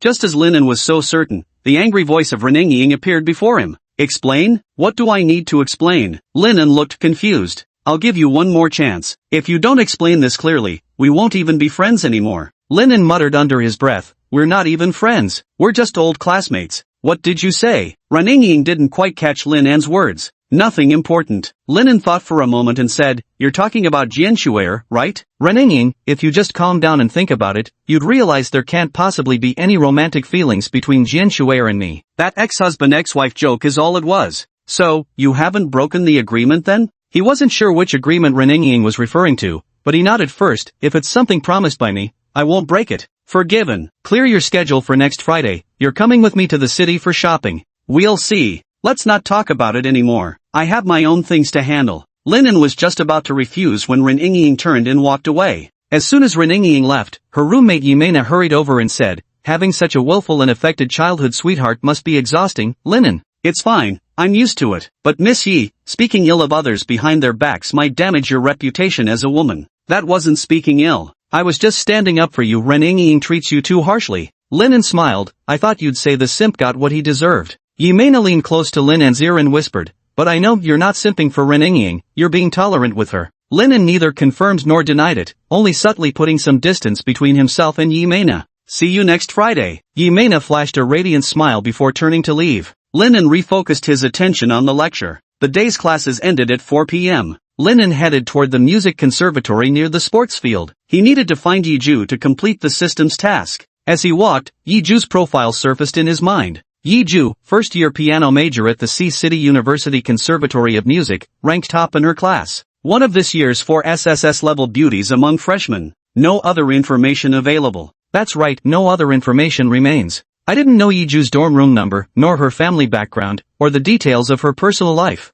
All I had was a single photo of her, a profile shot in an opulent red evening gown playing the piano, with no clue what she looked like from the front. But the recommendation contained this description. Yiju, a true goddess who, whether viewed by men or women, would powerfully magnetize and utterly captivate anyone with just one glance. The exaggerated praise only deepened people's curiosity about her true circumstances. It also left him even more astonished. What kind of circumstances could have led him and this goddess at the pinnacle of charm to become each other's missed first love? Linen, just how bizarre is your future going to be? Of course, that's something for the future. Right now, the priority is to complete the system task of re-establishing contact with Yiju. Given how scarce information about Yiju is, there's only one way to accomplish this task. Waiting for the hare by the stump. Since we know Yiju is a student at the music conservatory, she must attend classes there. He had downloaded the piano department's class schedule in advance and knew she had classes at the conservatory today, finishing at 4:45 p.m. He needed to go to the entrance hall of the conservatory and wait for her class to end. Then find an opportunity to talk to her and complete the task of reconnecting with her. After walking for 13 minutes, Linen arrived at the conservatory's entrance. Not foolishly waiting at the bustling entrance, he instead sat on a flower bed 20 meters away, pretending to wait for someone while keeping an eye out for the end of the piano students' class. There were still 20 minutes left before Yiju's class ended. With time crawling by, Linen pulled out his phone and began reading random articles. He hadn't been reading long when Linen noticed something amiss. The Music Academy is located to the right of Sports Field number 2, in a relatively secluded spot that isn't along the main campus thoroughfare. Generally speaking, not many students pass through this area. Yet out of the corner of his eye, Linen noticed 40 to 50 people gathered around, some standing, some sitting, both men and women. All of them seemed to be waiting for someone, just like him. But after waiting for several minutes, they still hadn't encountered the person they were expecting. Instead, their attention kept drifting toward the entrance of the music conservatory, as if searching for someone. The bizarre situation unfolding before him convinced Linen with near certainty that these people shared his exact purpose. They were all hoping to ambush Yiju by chance, eager to catch a glimpse of the goddess whose magnetism seemed to pull people in like filings to a lodestone. It seems the recommendation from the Beautiful Girls Research Society has had an astonishing advertising effect. Both male and female students at High University have developed an immense curiosity about Yiju. But there's something else. Linen keenly noticed that since the recommendation from High University's Beautiful Girls Research Society produced such a remarkable advertising effect, a large crowd gathered at the music conservatory hoping to catch a glimpse of their goddess, yet not a single photo of Yiju could be found on the campus network. There were only two possibilities: either someone had deliberately deleted Yiju's online photos, or those waiting students simply hadn't encountered her. The first possibility would barely affect him, while the second meant his vigil in the lobby would be entirely futile. After a brief hesitation, Linen got up and headed toward the western entrance of the music conservatory. That was the small entrance to the music academy, which most people rarely used because it required taking a longer detour. But if it was the second possibility, Yiju would most likely take that route. Within minutes, Linen arrived at the west entrance. Just 10 minutes remained before Yiju's class would end. But at that moment, a girl emerged from the western entrance. Her jet black hair cascaded like a waterfall, while her simple, conservative dress complemented her flawless complexion, her face pale as pear blossoms, her eyes sparkling with starlight. Every gesture exuded an extraordinary charm. There was no need to ask her name, just one glance. He could be certain, it was Yiju, the first love he missed. Chapter 12, Yiju's Ecological Survey. What kind of existence is first love? Why is first love so special? In the past, Linen couldn't understand what made first love so special. But at this moment, Linen profoundly grasped the true meaning of first love. It was that overwhelming feeling of having one's heart completely filled by a certain scene. Under the orange-yellow sunset, a girl in a conservative long dress carried a red violin case. The breeze brushed through the hair across her forehead as her flawless profile, expressionless, strode forward into the sunset. Perhaps even until his dying day, Linen would remember this scene before him. Looking at Yiju, a thought flashed through Linan's mind: if he were to have a first love, this person would be Yiju. The system truly hadn't deceived him. Yet, just as first loves often end bitterly, Linen wouldn't launch a frantic pursuit just because Yiju was his first love. He still rationally understood that financial freedom was far more important. Yiju was first and foremost the key to achieving his financial freedom, and only secondly his first love. Having settled this matter, Linen didn't rush to greet Yiju. Instead, he kept watching her from afar, intending first to observe what kind of person she was. He wouldn't fight a battle without preparation. He'd wait until he had solid intelligence before making his move. Before long, a girl wearing a stylish short skirt spotted Yiju and quickly ran up to her, waving in greeting. But Yiju didn't even spare the girl a glance, walking straight past her without acknowledgement. Looks like my first love is quite the ice queen, he mused. A notebook appeared in Linan's mind, its cover bearing the words ecological observation of Yiju. Opening the notebook, strings of text automatically appeared. Yiju, a piano major, conservatively dressed, cold and aloof in personality, a beautiful young woman with a serene and lovely face. After recording this, Linen continued following Yiju from afar. Yiju ignored the girl's greeting and strode forward without hesitation. After passing through the east gate, she continued north along South Avenue. Along the way, many male and female students stopped to watch her, and some girls even took the initiative to greet her. With an icy demeanor, she chose to ignore them all as she walked steadfastly northward. After exiting the North Campus gate and crossing the zebra crossing, he entered the Family Mart convenience store on the opposite side of the road. Ha! Linan's face showed astonishment. When he saw Yiju, he noticed she carried the same poised demeanor of a wealthy young lady as Jian Shuer. He had assumed that even if Yiju didn't come from a top-tier background like Jian Shuer, she'd at least be the daughter of a well-off middle-class family. Yet here she was, shopping at a Family Mart convenience store just like an ordinary person. Peering through the store's transparent glass wall, Linen watched as Yiju headed straight for the bento section and picked up 3 packaged meals. He grabbed 2 bottles of mineral water from the beverage section, then checked out at the self-service counter before heading back toward campus. What did all this mean? The Family Mart bento box was Yiju's dinner. She bought 3 portions at once, whether due to a big appetite allowing her to finish all 3 in one sitting, or had she purchased tomorrow's meals in advance as well? Or buy it for the family? But why buy Family Mart bento boxes for the whole family? If Yiju wasn't the daughter of a well-off middle-class family and tended to be frugal with meals, then she should have gone to the second cafeteria for state-subsidized meals instead of choosing those overpriced, mediocre Family Mart bentos, something only wage-slaving office workers would consider a good deal. Completely incomprehensible behavior. Linan's mind was slightly disordered. He couldn't reconcile the image of a piano-playing super beauty with cheap convenience store bento boxes. In his view, someone like her should either subsist on morning dew or at least be dining elegantly with silverware in high-end Western restaurants. What exactly was the reason? Linen couldn't figure out the answer and decided to observe a while longer. Yiju returned to campus, but instead of heading toward the dormitory, she made her way to the faculty apartment building located in the northeast corner of the campus. This was the faculty residential area, a university benefit provided as housing for professors and associate professors. The best accommodation in all of Haicheng University. After buying her lunchbox, Yiju should have been heading back to her dorm. Yet she didn't walk toward any of the student dormitories, instead turning toward the faculty apartments. Her dorm was in the faculty housing? If that's the case, wouldn't it mean her parents or relatives are expert professors at the university? Otherwise, how could it make sense for an ordinary student to live in the faculty housing? Piano goddess plus lunchbox girl plus professor's daughter.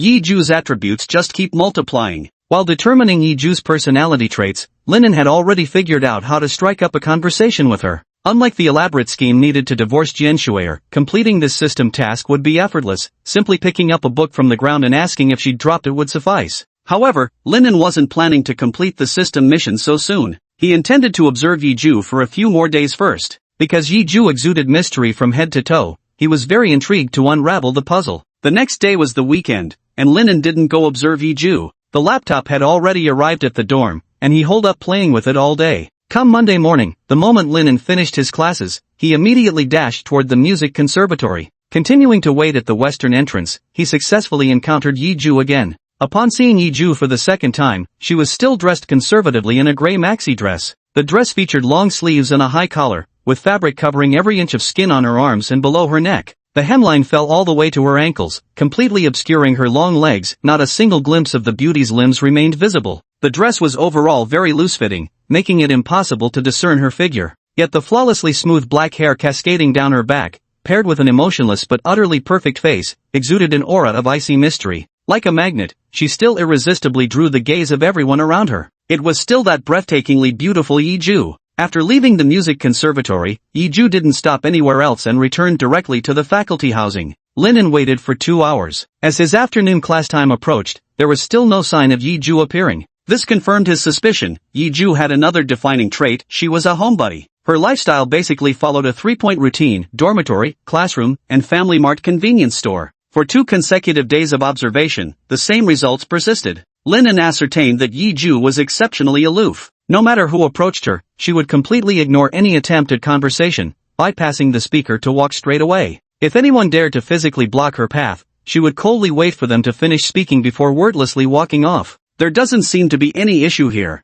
However, after 2 days of observation, Linen keenly noticed 2 peculiar things. First, Yiju was always surrounded by 2 or 3 girls who appeared to have exceptionally strong combat abilities. On the first day, one might think it was coincidence, but after 3 straight days of this pattern, it became clear these people must have some connection with Yiju. Second, whether it's a guy or a girl who tries to strike up a conversation with Yiju, Yiju generally ignores them. Occasionally, if a particular girl approaches Yiju, he waits for her to finish speaking before walking away without acknowledgement. However, the moment any guy tries to get within a 1-meter radius of Yiju, those ordinary girls step forward to intercept them. They strictly prohibit any male from getting too close to Yiju. What does this mean? Chapter 13: Yiju's Mysterious Group. This meant increased difficulty for his pickup attempt. The mission only required him to complete 1 conversation with Yiju. Theoretically, he didn't even need schemes like picking up a book to ask if she dropped it. A simple distant shout of classmate Yiju followed by her reply would suffice. But given Yiju's aloof personality, even if he shouted from a distance, she wouldn't respond even if she heard him. To complete a conversation with Yiju, he'd have to approach her closely to speak. But now he discovered that a group of mysterious girls had formed around Yiju, intercepting any guy who came within 1 meter of her. If he tried to approach Yiju directly, he'd inevitably be blocked too.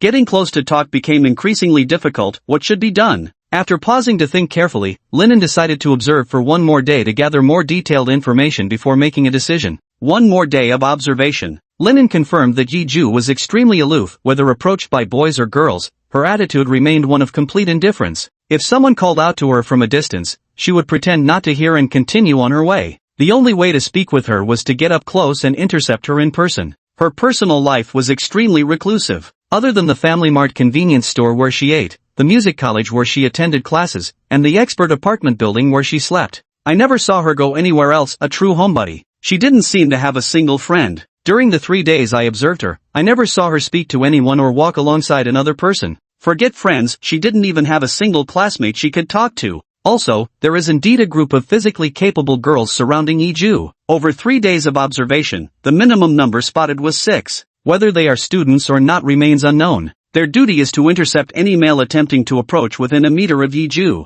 The reason they only intercept males and not females is unknown. She likely serves as Yiju's bodyguard, somewhat similar to the high ponytailed assistant around Jian Shuer. However, despite Jian Shuer's exceptionally wealthy background, she only has one bodyguard assistant. With Yiju having over 6 bodyguards, could this imply her family wealth surpasses Jian Shuer's by 6-fold? The creme de la creme of young heiresses. But if that were truly the case, Yiju could have simply opened 100 Family Mart convenience stores in her own home rather than demean herself as a privileged young lady by shopping at one. Despite having a security detail of over 6 bodyguards, she leads an extremely frugal lifestyle. The more I learn about Yiju, the more enigmatic she becomes. What an intriguing woman, you've successfully captured my attention. However, the challenges still remain. After playing with the meme, Linen shifted his focus back to reality. He mentally drafted dozens of schemes to strike up a conversation with Yiju. For instance, deliberately dropping his student ID card along Yiju's regular route and waiting for her to track him down. Or considering how Yiju's bodyguards only intercept males, he could simply cross-dress by wearing a skirt.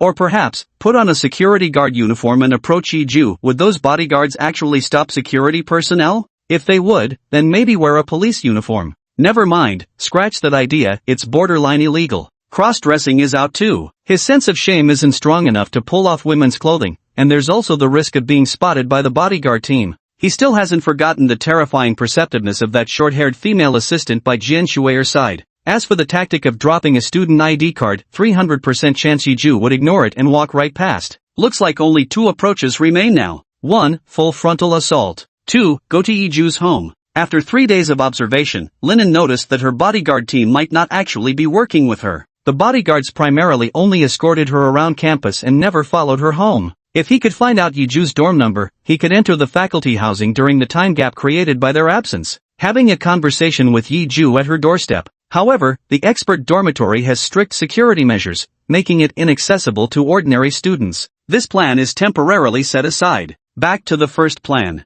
Yiju's bodyguard team wasn't constantly at her heels like Jian Shuer's assistants, but remained discreetly positioned around her to maintain vigilance. If he suddenly darted in front of Yiju while walking beside her, those bodyguard members might not react swiftly enough, and all he needed was to hold one conversation with Yiju to complete the system's assigned task. This method had exceptionally high feasibility. Just focus on 2 key points. First, the location where he walks alongside Yiju. Ensure that when he suddenly dashes in front of her, the bodyguards won't be prepared for him in advance. Second, determine the exact conversational topic that will guarantee Yiju responds. Among the locations where he walks parallel to Yiju, only 3 are suitable. Yiju's classroom, the entrance to Yiju's apartment, the Family Mart convenience store. Contemplating Yiju's classroom isn't a viable option since it might also contain members of the security team, and he wasn't familiar with Yiju's classroom layout either. The entrance to Yiju's apartment was feasible, but waiting outside the faculty building would require knowing exactly when Yiju would leave. Lingering near the faculty building entrance also risked alerting the security team prematurely. The next option is the Family Mart convenience store, which would be perfect. Once Yiju enters the Family Mart, he'll follow her in. When she's either picking out a bento box or checking out,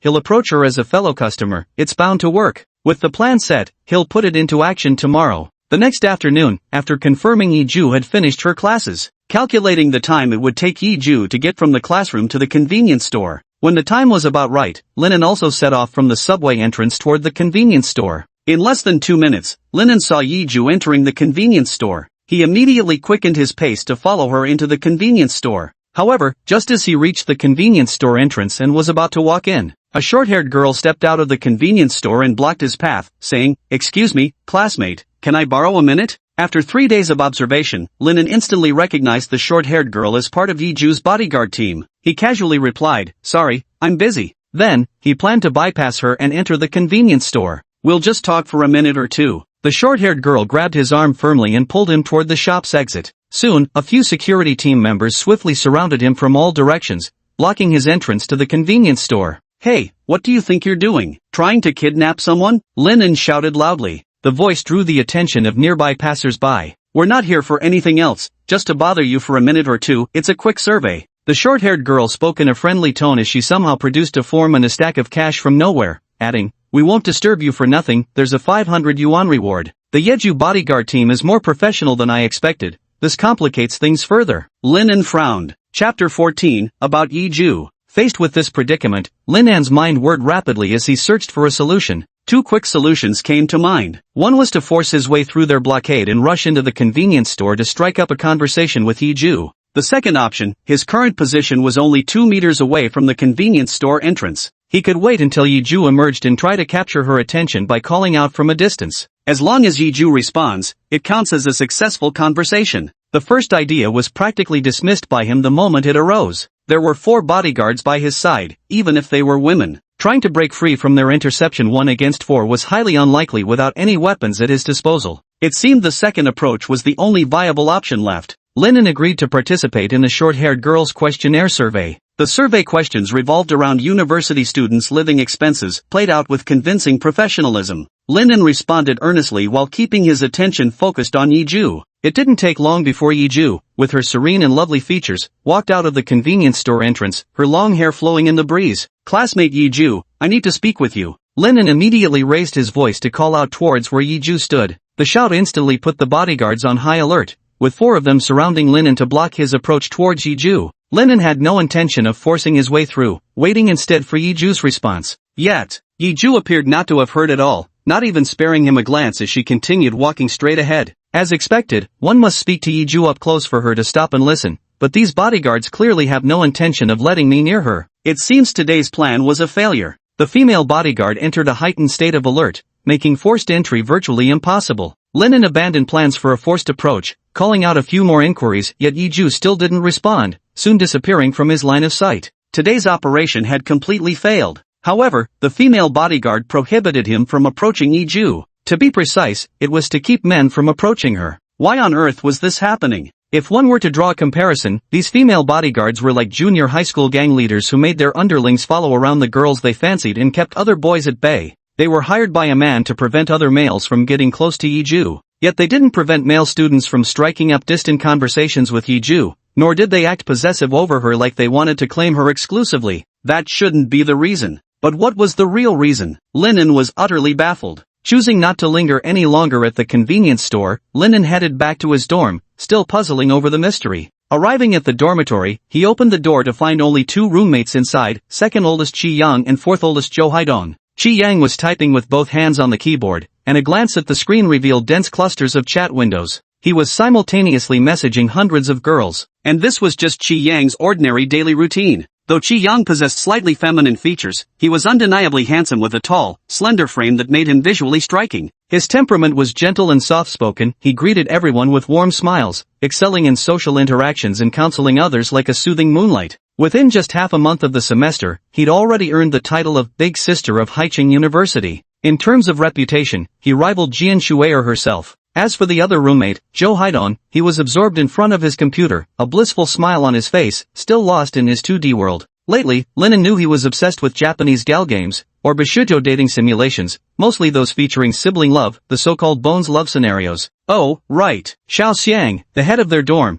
was practically never in their room at night. Not that he was out dating girls, but it might as well have been. Xiao Xiang was handsome, with a sunny personality and an extremely kind heart. He simply couldn't refuse anyone's plea for help. Out of 10 girls who liked his type of cheerful, sporty handsome guy, 11 would find ways to ask him for favors. Because he couldn't turn down requests for help, he basically spent every day outside doing good deeds. He was known as the Sun Prince of Haicheng University. Their dormitory, room 410 in Building Z, is actually the most famous male dormitory in the entire Haicheng University, paired with the female dormitory 306 as the twin wonders of Haicheng. Hey, Lin, I noticed you look troubled. What's wrong? Talk to me. At the very moment Lin was thinking this, his roommate Qi Yang walked up to him and spoke with genuine concern. The reason Qi Yang is called Sister-sama is because he excels at noticing people's distress, listening attentively, and helping them solve their worries. But he wasn't a weak man, he usually solved his own troubles. Is this about Yiju? Did the bodyguards give you trouble? Don't mind them. What matters is how you feel. Just as Lin was about to refuse, Qi Yang saw right through him. Lin was stunned. He hadn't said a word. How did Qi Yang know what was troubling him? You're wondering why I know your troubles so well. It's simple. There's a trending post on the campus forum titled "The Truth Behind Lin An's Divorce from Campus Goddess Jian Shuer." Another campus goddess Yiju is involved. Forbidden love triangle. Shocking. Exclusive. Must see for all Haida University students.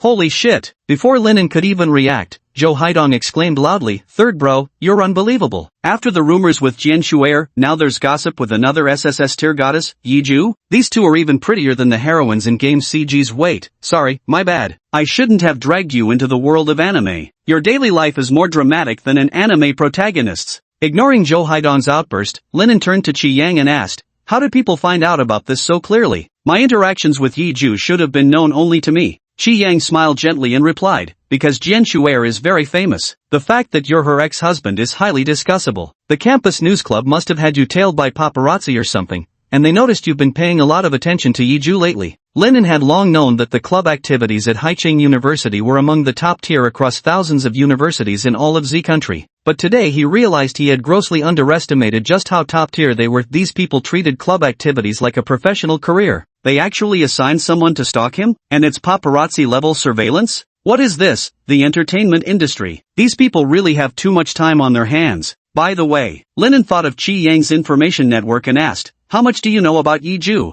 "I don't know much about Yiju. I only know she's the top student in the piano department. Her skills are even better than the teachers. She has her own dedicated music classroom, speaks very little, no, practically doesn't speak at all, whether to classmates or teachers. Her personality is quite aloof, and she doesn't seem to have any friends." "What, Linen? Is your type petite girls with long black hair? Are you interested in Yiju? If you're thinking of pursuing her, watch out for her group of bodyguards. They don't let guys get too close to her." "You even know about that?" Linen hurriedly asked, "Do you know why they forbid boys from approaching Yiju?" Chapter 15, What are you doing? "I don't know about that. I only heard this information from classmate Yiju, but since it's your request, I'll definitely help. Give me some time, and I'll get you the answer." After saying this, Qi Yang placed his hands on the keyboard to type, searching for the answer. Linen then returned to completing his pickup mission. From what he could see, it was clear the bodyguard team would indeed prevent any guys from getting too close to Yiju. They were highly professional. Since brute forcing his way through would definitely fail, there was only one option left. Approach Yiju at her home in the faculty building and talk to her outside her door. There was no need to go inside.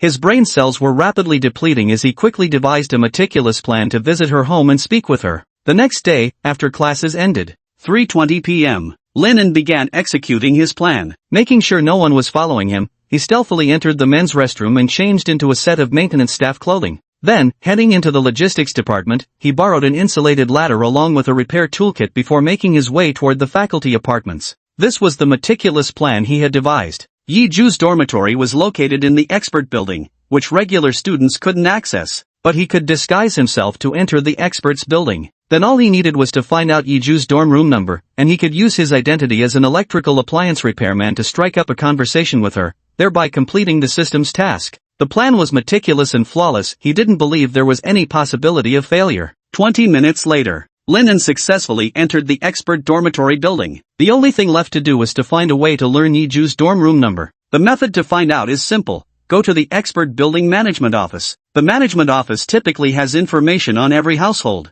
He just needed to ask the staff. A resident named Yiju placed an AC repair order, but when I went to the dorm number she provided, it wasn't hers. She must have written it wrong. Please tell me her actual address. I'm very busy and can't afford to waste time here. University appliance repair technicians are always swamped, so his excuse was flawless and would quickly get him Yiju's dorm number. As expected, things unfolded just as he had anticipated. Carrying an insulated ladder and a maintenance toolbox, after delivering his prepared explanation, the management office staff checked the resident records and said, Yiju lives in 1203. Before going to Yiju's dormitory, head to Professor Wu's apartment in 605 first. His air conditioner broke down again. Can't have him suffering in this heat without AC, otherwise he'll file another complaint against us. Repairing Professor Wu's air conditioner wasn't part of his original plan. He immediately replied, I have other orders to deal with and no time to repair Professor Wu's device. The management staff spoke with an air of arrogance. Don't bother about those lousy students. Professor Wu is an academician, his needs take top priority. What the hell? Didn't they say student needs come above all else? But I understand, Linen replied. I'll head to Professor Wu's place first. Of course, Linen was lying. He planned to go directly to Yiju's house to complete the system task first. But an accident occurred. An elderly woman approached and asked kindly, Xiao Zhao, has the air conditioner repairman arrived yet? My husband will be back from class soon, and if the air conditioner isn't fixed, he'll make a fuss again. Coming, I'll fix it for you right away. Xiao Zhao patted Linen on the shoulder. Under these circumstances, Linen couldn't avoid it anymore. He first went to room 605 with the old woman, learning from her that the air conditioner's cooling wasn't working properly. The air conditioner that was newly bought not long ago had its cooling function broken. The electrician came 3 times, each time fixing it only for it to break again the next day. Linen, who had experience in repairing air conditioners, checked both the indoor and outdoor units and inspected the circuitry thoroughly before saying, "The issue with your air conditioner isn't the unit itself, it's that the outdoor unit is piled with clutter, affecting its ability to dissipate heat. Grandma, don't put any clutter near the outdoor unit. It blocks airflow, reducing cooling efficiency, and can also create a risk of the unit becoming too heavy and falling to the ground." Old man, I've told him already, stop keeping useless junk around the house, but he wouldn't listen. Young man, thank goodness you pointed it out early. Thank you. Linen helped clear the debris and clean the vent, after which the air conditioner started cooling again. But an hour had passed. As dusk approached, the sky grew dark. Linen hurried to apartment 1203 to complete the system's mission. 3 minutes later, arriving at the dormitory door of room 1203, Linen pressed the doorbell, having already prepared his lines in his heart. Upon seeing Yiju, he would immediately ask, "Are you Miss Yiju?" Dressed as an electrician, as long as Yiju responded with a simple "I am," he would be able to complete the system's mission. The plan is still within the scope of completion. Ding dong. However, even after Linen rang the doorbell for 3 minutes, there was still no sign of Yiju opening the door. What was going on? Is it because Yiju isn't inside, or is she simply not planning to open the door? An unexpected event occurred, but Linen showed no sign of panic. After half a minute of contemplation, he pressed the doorbell again. Yet, Yiju still didn't open the door. Linen was certain of one thing, it was currently 6:10 p.m., and Yiju had to be in the dormitory, yet refused to answer. This meant Yiju was still too aloof to open the door, or perhaps simply incapable of opening it, busy with something else, bathing, or asleep. But either way, his plan to pose as an electrician had failed. It seemed he would have to try again tomorrow. Linen turned and left. Oh, at this moment, a granny's voice sounded from the side. "Young man, are you looking for the lady inside?" Yes, she reported an air conditioner repair in her bedroom. Linen glanced at the granny, confirming she was a resident nearby. Oh dear. The granny was quite sociable. "That pretty lady hasn't been seen for half a day. Who knows what she's doing inside? I'm worried something might have happened." Something happened? What do you mean? Lin An's heart tightened. The old woman showed a somewhat frightened expression. "This afternoon I saw her standing alone on the balcony holding a knife, swaying back and forth. Later she went back inside, and there was no sound for a long time. I knocked but got no response. Do you think she might be considering harming herself? Should we go to the property management to have someone check on the young lady?" Knocking on Yiju's door for a long time yielded no response aside from showering or sleeping. There was also the possibility of an accident. Linen didn't have much time to think. After a brief hesitation, he made up his mind. This is a matter of life and death. By the time we call the property management, it might be too late. I'll jump over. When Linen went to Professor Wu's apartment, number 605, to repair the air conditioner, he noticed that the balconies between the expert's residential building were spaced very close together. You can jump from the balcony of the adjacent room to another apartment's balcony, then enter the room through the balcony door. As he passed by room 1202, he noticed the door was open. Inside were only simple furnishings, clearly no one was living there. This meant he could reach Yiju's balcony via room 1202. Under normal circumstances, jumping balconies without the owner's permission would be improper. He could always come back tomorrow to find Yiju. Yet after waiting half a day without seeing Yiju open the door, unusual even for her aloof personality, and considering all her strange behaviors along with Granny's warning, it seemed likely something had gone wrong. To avoid reading tragic news the next day, he regretted leaving yesterday despite his worries, merely separated by a wall. Even if it was improper, he had to act now. Yiju, are you there? If you are, please answer. If not, I'll assume you need help and come in. Linen shouted 3 final times at her door. When no response came, he steeled himself to intervene. Entering room 1202, climbing onto the balcony, and with a slight leap, he jumped onto the balcony of room 1203. After descending from the balcony, he arrived in room 1203. All that remained was to enter the room through the balcony glass door, and he would encounter Yiju. Linen proceeded to do just that. Taking a step forward, the next second Linen was shocked by the scene he saw through the glass balcony door. Under the gray sunlight, Yiju sat alone at the center of the hall.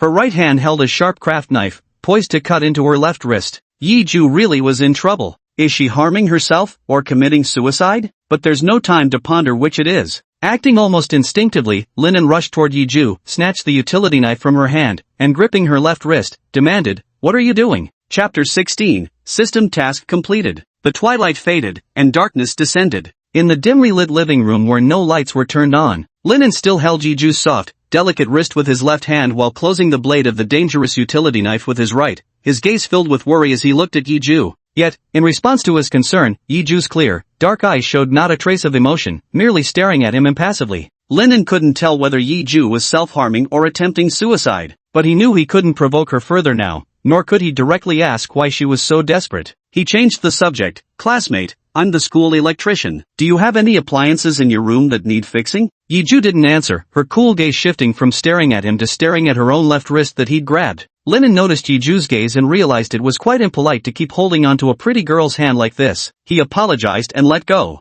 Then, Linen changed the subject again. Classmate, do you live alone? Where's your family? From the fact that Yiju bought 3 family-sized lunchboxes every night, Linen had guessed she probably lived alone. Now that they entered Yiju's room and she resorted to self-harm/suicidal actions, there wasn't a single family member in sight. It's basically certain that Yiju lives alone. In response to Linan's question, Yiju simply raised her left wrist, examining its smooth surface, still refusing to answer him. How frosty can you get? I did just save your life. Linen cursed inwardly before asking again, hey classmate, is your name Yiju? Yiju still didn't respond but lowered her left wrist, which she had been examining, and turned her gaze toward him. What exactly was up with Yiju? Linen couldn't make heads or tails of Yiju at all. She had looks that stood out among millions, a peerless belle that anyone would adore, the pinnacle of an unattainable dream girl. Her talent lies in being the top piano major, with skills surpassing even those of typical instructors. With just these 2 attributes alone, she certainly has the right to be aloof. But the current situation exceeds ordinary aloofness. It's unlike how a normal young woman would behave. Yet since he's already involved in Yiju's self-harm/suicide attempt incident, he can't simply abandon her now. If Yiju were to die the next day, it would leave him psychologically scarred. Moreover, the system task required him to strike up a conversation with Yiju,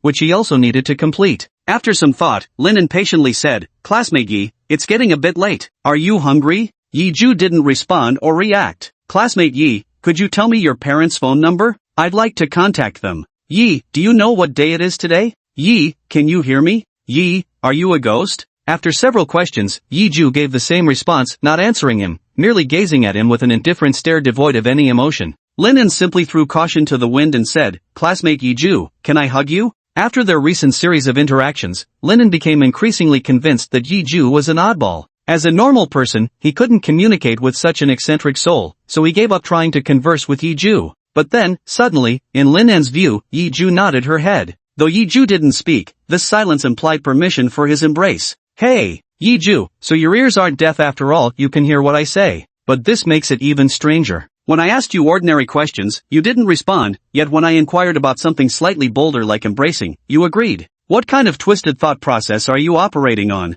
Seizing the opportunity as they could now communicate, Linen pressed his advantage. I'm really going to hug you, don't say you weren't warned. In his mind, he was just an ordinary male college student. Yet Yiju was the campus goddess worshipped by thousands. Just agreeing to his hug, there must be something logically wrong with my thinking. Once Yiju calms down, she'll definitely refuse. Yet, Yiju spread her arms wide, her white chiffon top riding up with the movement, revealing the excessive fullness of her chest's curvature. Yiju's bust was far larger than that of an average girl. If one were to forcefully embrace the past, the physical and mental experience would surely be as blissful as ascending to heaven. But wait, something about this situation feels increasingly off. Why would Yiju agree to a hug? Linen couldn't use his logical reasoning to explain any of this. He always felt trapped in some scheme. Could it be that after this hug, 3 or 5 burly men would rush out from the next room, snap pictures of him embracing her, and then extort money from him like a honey trap? Linan's mind raced through countless conspiracy theories. Meanwhile, Yiju had kept her arms open for quite a while without receiving his embrace, casting a puzzled glance his way. Though Yiju didn't utter a single word, Linen accurately interpreted the message in her gaze. Why aren't you hugging me yet? Linen hesitated for a moment, then said, sorry, but I believe an embrace between a man and a woman should be a beautiful expression of affection. Since Yi and I haven't reached that level of mutual feelings, we should skip the hug. Most ordinary men tend to happily accept the benefits offered by women who come knocking on their door. But Linen was different. He didn't find it satisfying to take advantage of women. Instead, he felt his emotional worth was diminishing. And who knows if a girl who takes the initiative to offer benefits has done similar things before or carries any viruses. After hearing this, Yiju didn't say anything. Lowering her arms, she extended the slender fingers of her left hand toward Linen in a handshake gesture. You want to shake hands with me? Yiju nodded. Just a handshake, Linen didn't mind it at all. He also raised his left hand, first wiping away non-existent sweat on his clothes before extending it to shake Yiju's hand. Their hands clasped together swiftly. From Yiju's hand came a soft yet slightly cool touch, a sensation that quickly traveled from his palm to his heart, sending an involuntary shiver through him like an electric current.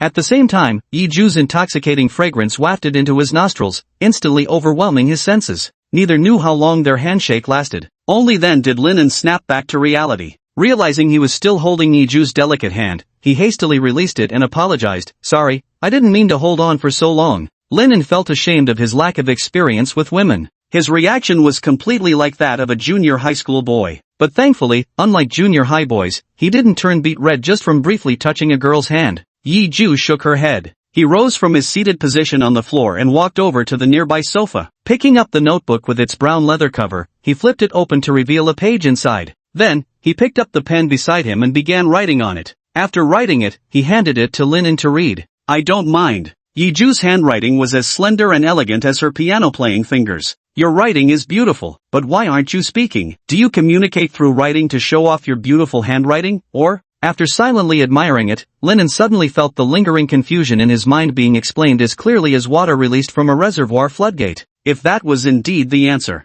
that explains why Yiju was so aloof. That's why no matter how many questions he asked Yiju, she never answered once. The reason is simply that Yiju couldn't speak. Ding! At the same time, new text appeared on the system panel. Task completed, re-establish connection with lost first love Yiju. 5,000 yuan reward has been deposited. New task has been updated. Please check. Chapter 17, New task affection grows over time. After figuring it out, Linen suddenly began to feel sympathy for Yiju. Heaven had blessed Yiju with the appearance of a stunningly beautiful girl and the talent of a piano prodigy. But it had taken away her voice, leaving her unable to communicate with others. This pain and the prolonged loneliness couldn't be compensated for, no matter how much her beauty increased or how much her piano skills improved. It's understandable that she has self-harm/suicidal tendencies. Linen's gaze softened as he looked at Yiju and asked, "Yiju, do you live here alone?" Unlike her previous silence, Yiju nodded in response. "What about your family?" Out of town, Yiju responded by writing in her notebook. Just as Linen had anticipated. Linen spoke again, "It's getting dark. Could I turn on the lights?" When they first entered Yiju's room, it was still that twilight moment where day transitions into night.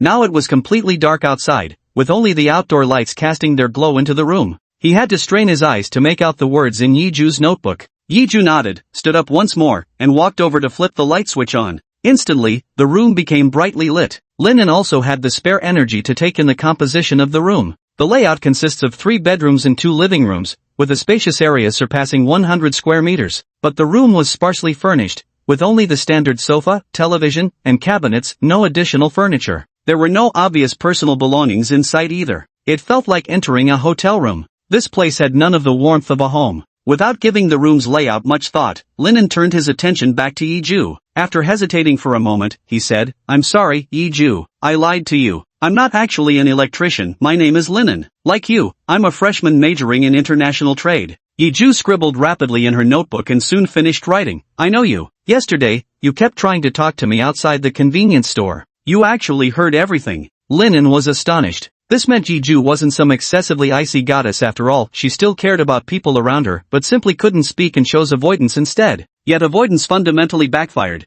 because the more Yiju withdrew, the more her inner loneliness grew, ultimately leading to today's self-harm/suicidal tendencies. She needs to stop escaping and make some friends. Thinking of this, Linen said, "Classmate Yiju, the reason I wanted to talk to you is that I'd like to be friends with you. Could I become your friend?" After speaking, Linen started getting nervous again. In all his 18 years of life, this was the first time he'd actively tried to make friends with a girl. "I'm really worried, what if Yiju refuses? If she really turns me down, I'll be recalling this exact moment of rejection every night for the next 10 plus days, losing sleep over it." "My pleasure, I'd be honored." Yiju wrote swiftly, immediately showing Linen her elegant handwriting. "Wonderful." Linen's tension melted into joy as he exclaimed, "You're my first female friend, I'll remember this moment forever. You're also the first male friend I've had since growing up. So my friend, it's getting late today, I think I'll head back to the dorm now. May I come see you again tomorrow?" Linen pressed his advantage. Yiju studied Linen for several seconds before writing again. "Are you worried about me?" She saw right through me. Linen was horrified. Witnessing Yiju's self-harm/suicide attempt filled his heart with concern for her life. He feared Yiju might embark on that irreversible path again. He was searching for ways to save Yiju, who had given up hope in life. But as a stranger meeting Yiju for the first time, he had no standing or influence to prolong her life. so he decided to try befriending Yiju. The reason he planned to visit Yiju's home again tomorrow was precisely this worry that she might attempt something foolish once more. He thought to himself, as long as Yiju had an appointment for tomorrow, at the very least she'd survive through today. But Yiju actually saw right through him at once. Turns out Yiju was quite perceptive. I really was worried about you, because we're friends. Linen emphasized the word friends. Yiju nodded and wrote, you can visit me tomorrow. I'm glad to have a friend like you. But your lips didn't even quiver, you weren't smiling, nor seemed particularly happy. Do you need me to bring any gifts? Linen continued. Yiju thought for a moment before shaking her head. Linen glanced at the kitchen, noting it had a complete setup with stove, pots, and range hood, yet showed no signs of ever being used. It should have been the furniture originally provided with the faculty apartment. Yiju hadn't used it since moving in. Then he spotted empty Family Mart bento boxes stacked in the corner of the dining area. Linen chuckled and said, how about this, I'll bring some ingredients tomorrow and cook us a proper feast for dinner.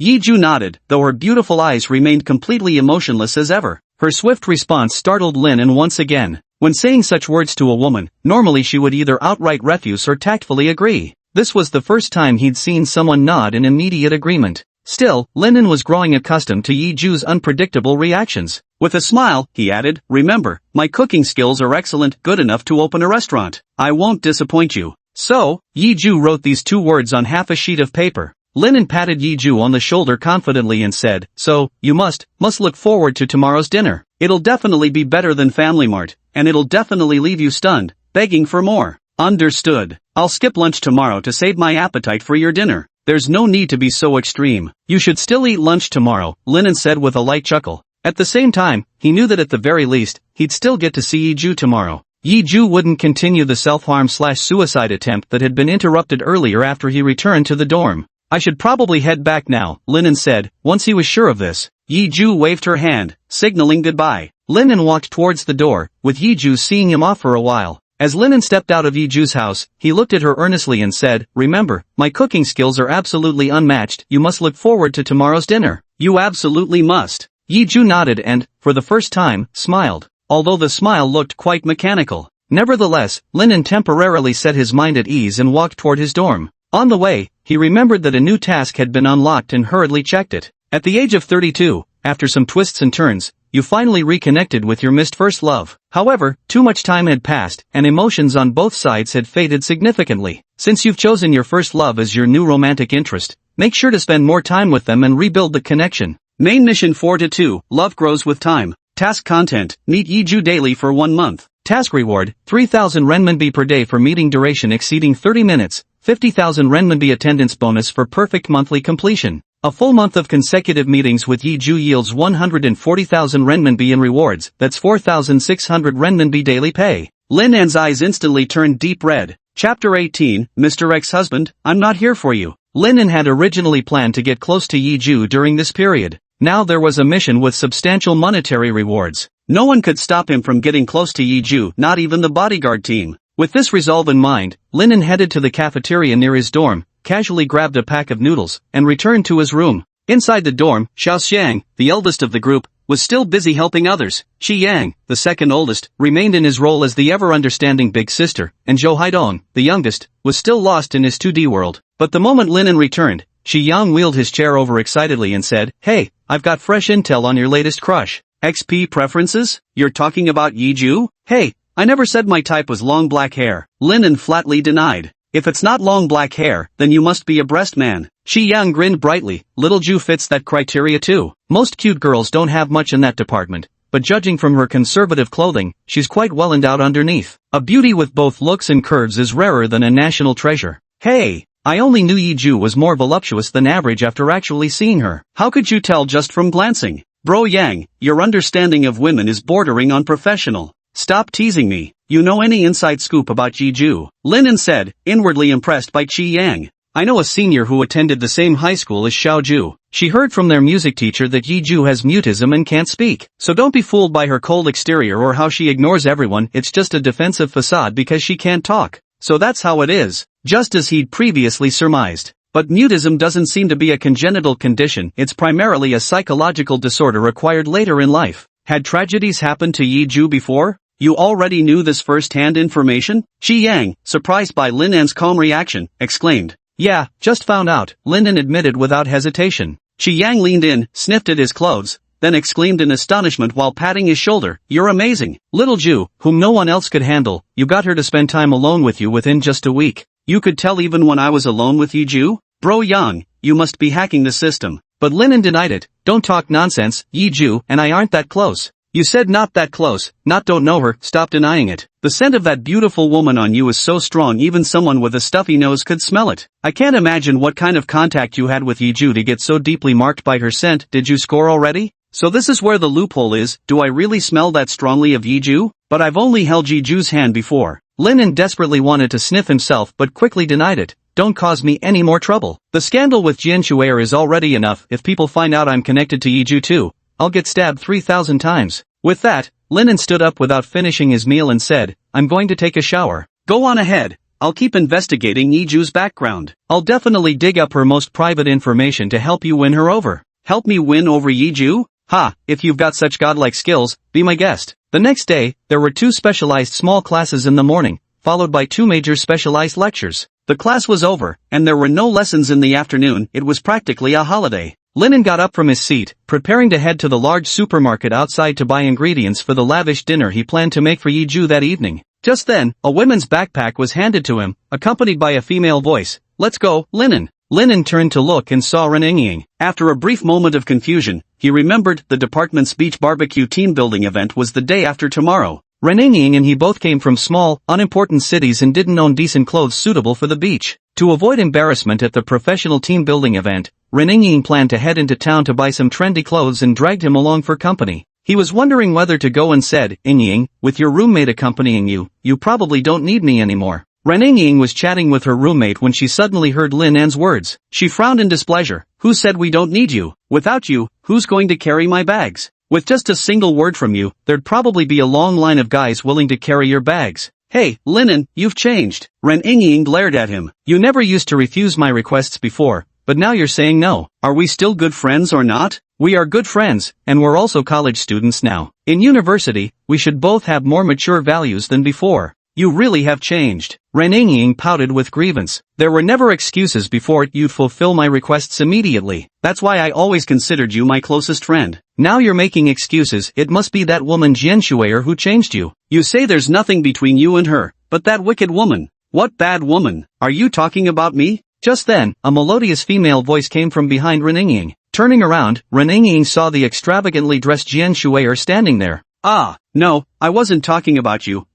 Caught bad-mouthing someone on the spot, Renengying stuttered. It's alright, Jian Shuer said magnanimously. I know my image resembles a villainess from the virtual world, and it's reasonable for those unfamiliar with me to have this misunderstanding. Once we get to know each other better, this misconception will naturally disappear. Jian Shuer had gracefully curled hair adorned with a pink satin headband in a young mistress style, wearing a pale yellow lace blouse paired with a gray pleated skirt decorated with floral accents, and white strappy high-heeled sandals. Carrying a soft black leather brand name bag, her beautiful face and striking figure effortlessly eased the tense atmosphere in the room. Still the same beautiful-hearted campus princess. But Jian Shuer was the last person Linden wanted to see. Linden walked over to Jian Shuer and spoke coldly. Miss Jian, I believe I've clearly stated my position before. We shouldn't be seeing each other anymore. Well, if it isn't my dear ex-husband? Jian Shuer clasped her hands together dramatically before her chest and said with exaggerated affectation, why must you haunt me like a lingering ghost? I'm here to visit my friend Miss Renengying. What business could you possibly have appearing here? Be gone from my sight this instant.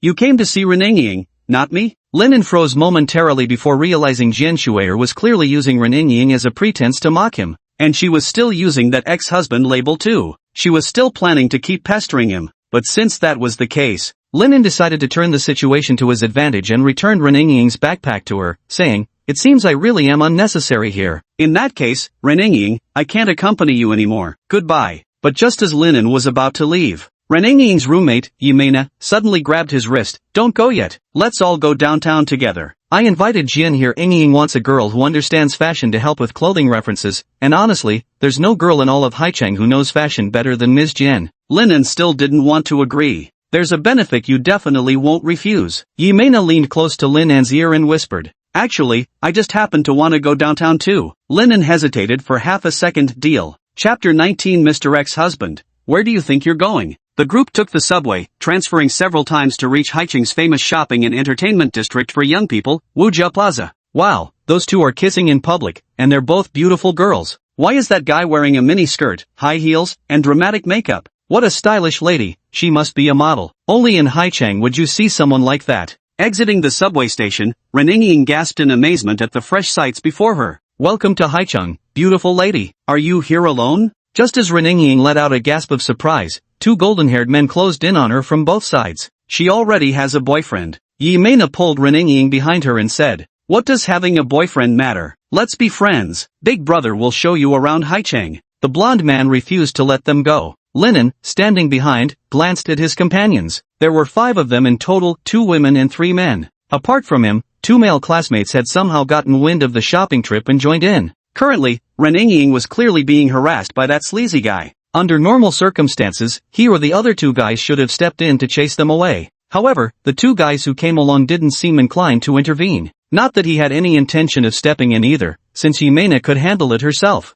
This counts as sexual harassment. If you don't leave now, I can call the police on you. Yimena pulled out her phone and spoke to them coldly. Ha! Typical narcissistic girl, you really think we want to hit on you? Just messing with you for fun. The frivolous man stormed off, cursing under his breath. Scolded like this, Ren Yingying was quite frightened, clinging to Yimena while trembling uncontrollably. Don't worry about it, Mei Nai comforted her. While Haicheng is prosperous and bustling, it's also home to all kinds of people. It's common to encounter men like that who try to hit on lone ladies. Next time you run into them, just firmly reject them, and if that doesn't work, call the police without hesitation. Otherwise, those guys will only grow bolder and more persistent. Mei Nai said reassuringly. Yingying nodded, murmuring, Haicheng is so scary. My hometown is much better. Mei Nai was surprised. Troublesome men who pester pretty women, this usually worsens in less developed areas. Why did Yingying sound like she'd never experienced this before? Perhaps there still exist genuinely kind-hearted people. Yimena returned to the main topic and said, our schedule for today is to have lunch first,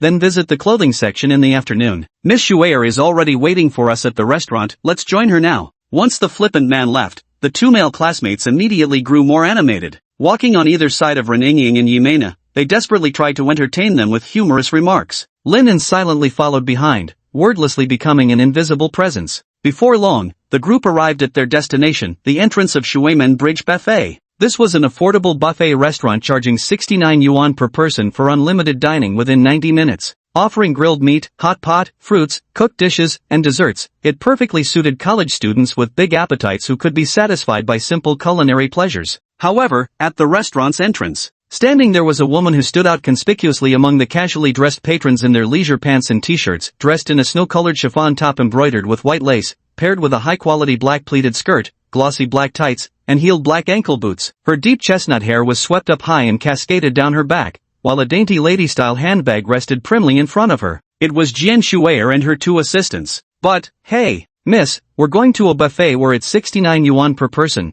not attending the birthday banquet of C-City's richest man. But what surprised Linen even more was that half an hour ago, Jian Shuer had been wearing completely different clothes. How did she manage to get from campus to downtown and change into such extravagant attire in just 30 minutes? Miss Jian. At this moment, Yimena walked over to Jian Shuer with a wry expression. Your outfit is way too glamorous, making me feel ashamed for only treating you to cheap buffet food. Is this glamorous? This is just my very ordinary daily wear. Here comes the real young lady's predicament. Even your cheapest outfit costs 10,000 yen per piece. Your baseline is the unattainable peak for us commoners. Yimena couldn't help but tease. Jian Shuer glanced down at her outfit, chiffon blouse plus pleated skirt plus leggings. The complete set only cost 15,300 yen. Where exactly did this 10,000 yen per piece come from? She was no fairy tale princess untouched by worldly affairs. Alright, let's hurry inside to eat. Standing out here for so long is affecting their business. Yimena stopped hesitating and stepped into the restaurant first. After entering, we proceeded to the reserved dining table where the group began their meal. The small county where Linen lived did have all-you-can-eat hot pot and barbecue restaurants.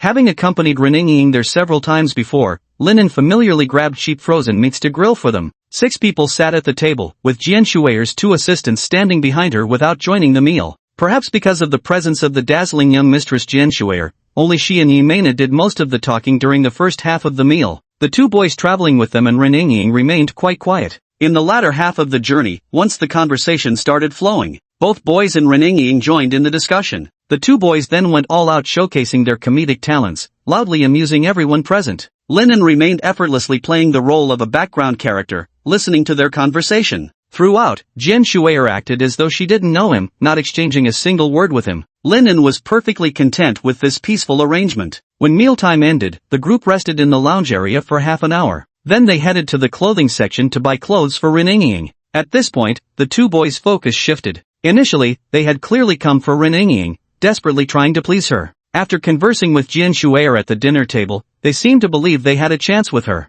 Instead, he desperately tried to please Jian Shuer, not even glancing at Rin once. But Jian Shuer focused entirely on Rin, teaching her about fashion trends and helping her pick the most suitable outfits, barely paying attention to the other two. And so, after touring more than half of the shopping district, they successfully bought Rin 2 beach-appropriate dresses. Jian Shuer even made plans with Rin to visit a beauty salon next time for hairstyling. The time had reached 4 in the afternoon. Linen checked the time and figured it was about right to slip away. Alright, the shopping trip is done, and our mission for today is complete. But since it's still early and we don't often get to come into the city, let's enjoy ourselves a little more. How about we all go catch a movie now, what do you think? At this moment, Yimena clapped her hands together and made her suggestion. Alright, we've been walking for a while and I'm a bit tired. Watching a movie to rest sounds good. I have no objections. I'd recommend the romance film that just premiered. Everyone agreed, including Linen. So the group headed to the cinema to watch a movie. After purchasing the movie tickets, everyone entered the theater and waited for the film to begin. Noticing their attention was fully focused on the impending movie, Linen casually remarked, "I'm going to the restroom." No one responded to him. Throughout today's shopping trip, he had merely been a luggage-hauling tag-along. But this suited him just fine. He planned to slip back to school like this and cook a feast for Yiju. Once back, a quick text to Rin and the others saying he had something urgent to attend to would perfectly wrap everything up. The plan was absolutely foolproof. However, just as he walked out of the movie theater, a woman in a suit with a high ponytail blocked his path. Then, a curious voice sounded from behind. "My ex-husband, where exactly are you planning to go?" Only Jian Shuer could call him her ex-husband. Linen turned around to see Jian Shuer's flawlessly familiar smile once more. His ex-wife was haunting him like a vengeful ghost. Chapter 20, Ex-husband and ex-wife, can't they still be friends? "I need to use the bathroom, drank too much milk tea." Jian Shuer had already been labeled as a troublesome woman by him. Linen just wanted to stay as far away from her as possible. "You're lying to me. The last time you drank water was at the buffet restaurant." Her beautiful pale pink lips curved into the perfect young lady's smile as Jian Shuer saw through Linen's lie. It's time for the big one. To avoid Jian Shuer, Linen didn't hesitate to sacrifice his dignity. "Great. I need to go big too. Let's go together." "Hey, beautiful girls aren't supposed to use the toilet. Give me back my beautiful dream. And it's not appropriate for us to go to the restroom together since we're of different genders." Linen inwardly complained but decided to tell the truth. "I'm planning to head back to school. You two can keep shopping." "That works out perfectly, I was planning to head back too. Let's go together." Jian Shuer was dead set on sticking to him. In this situation, most guys would inevitably think Jian Shuer has a crush on them. But Linen had a clear sense of self-awareness. Perhaps Jian Shuer harbored some slight goodwill toward him, but it was a far cry from actual affection. "I'm taking the metro back. A young mistress like you wouldn't be caught dead on the subway. Don't treat me like some pampered woman. I've ridden the subway before. The subway's always overcrowded, and someone as beautiful as you would definitely get harassed." "Then you should just protect me, my dear ex-husband." Considering the even bigger troubles that would arise from actually taking the subway, Linen surrendered. "Stop going in circles. If we're heading back together, just take the car you came in."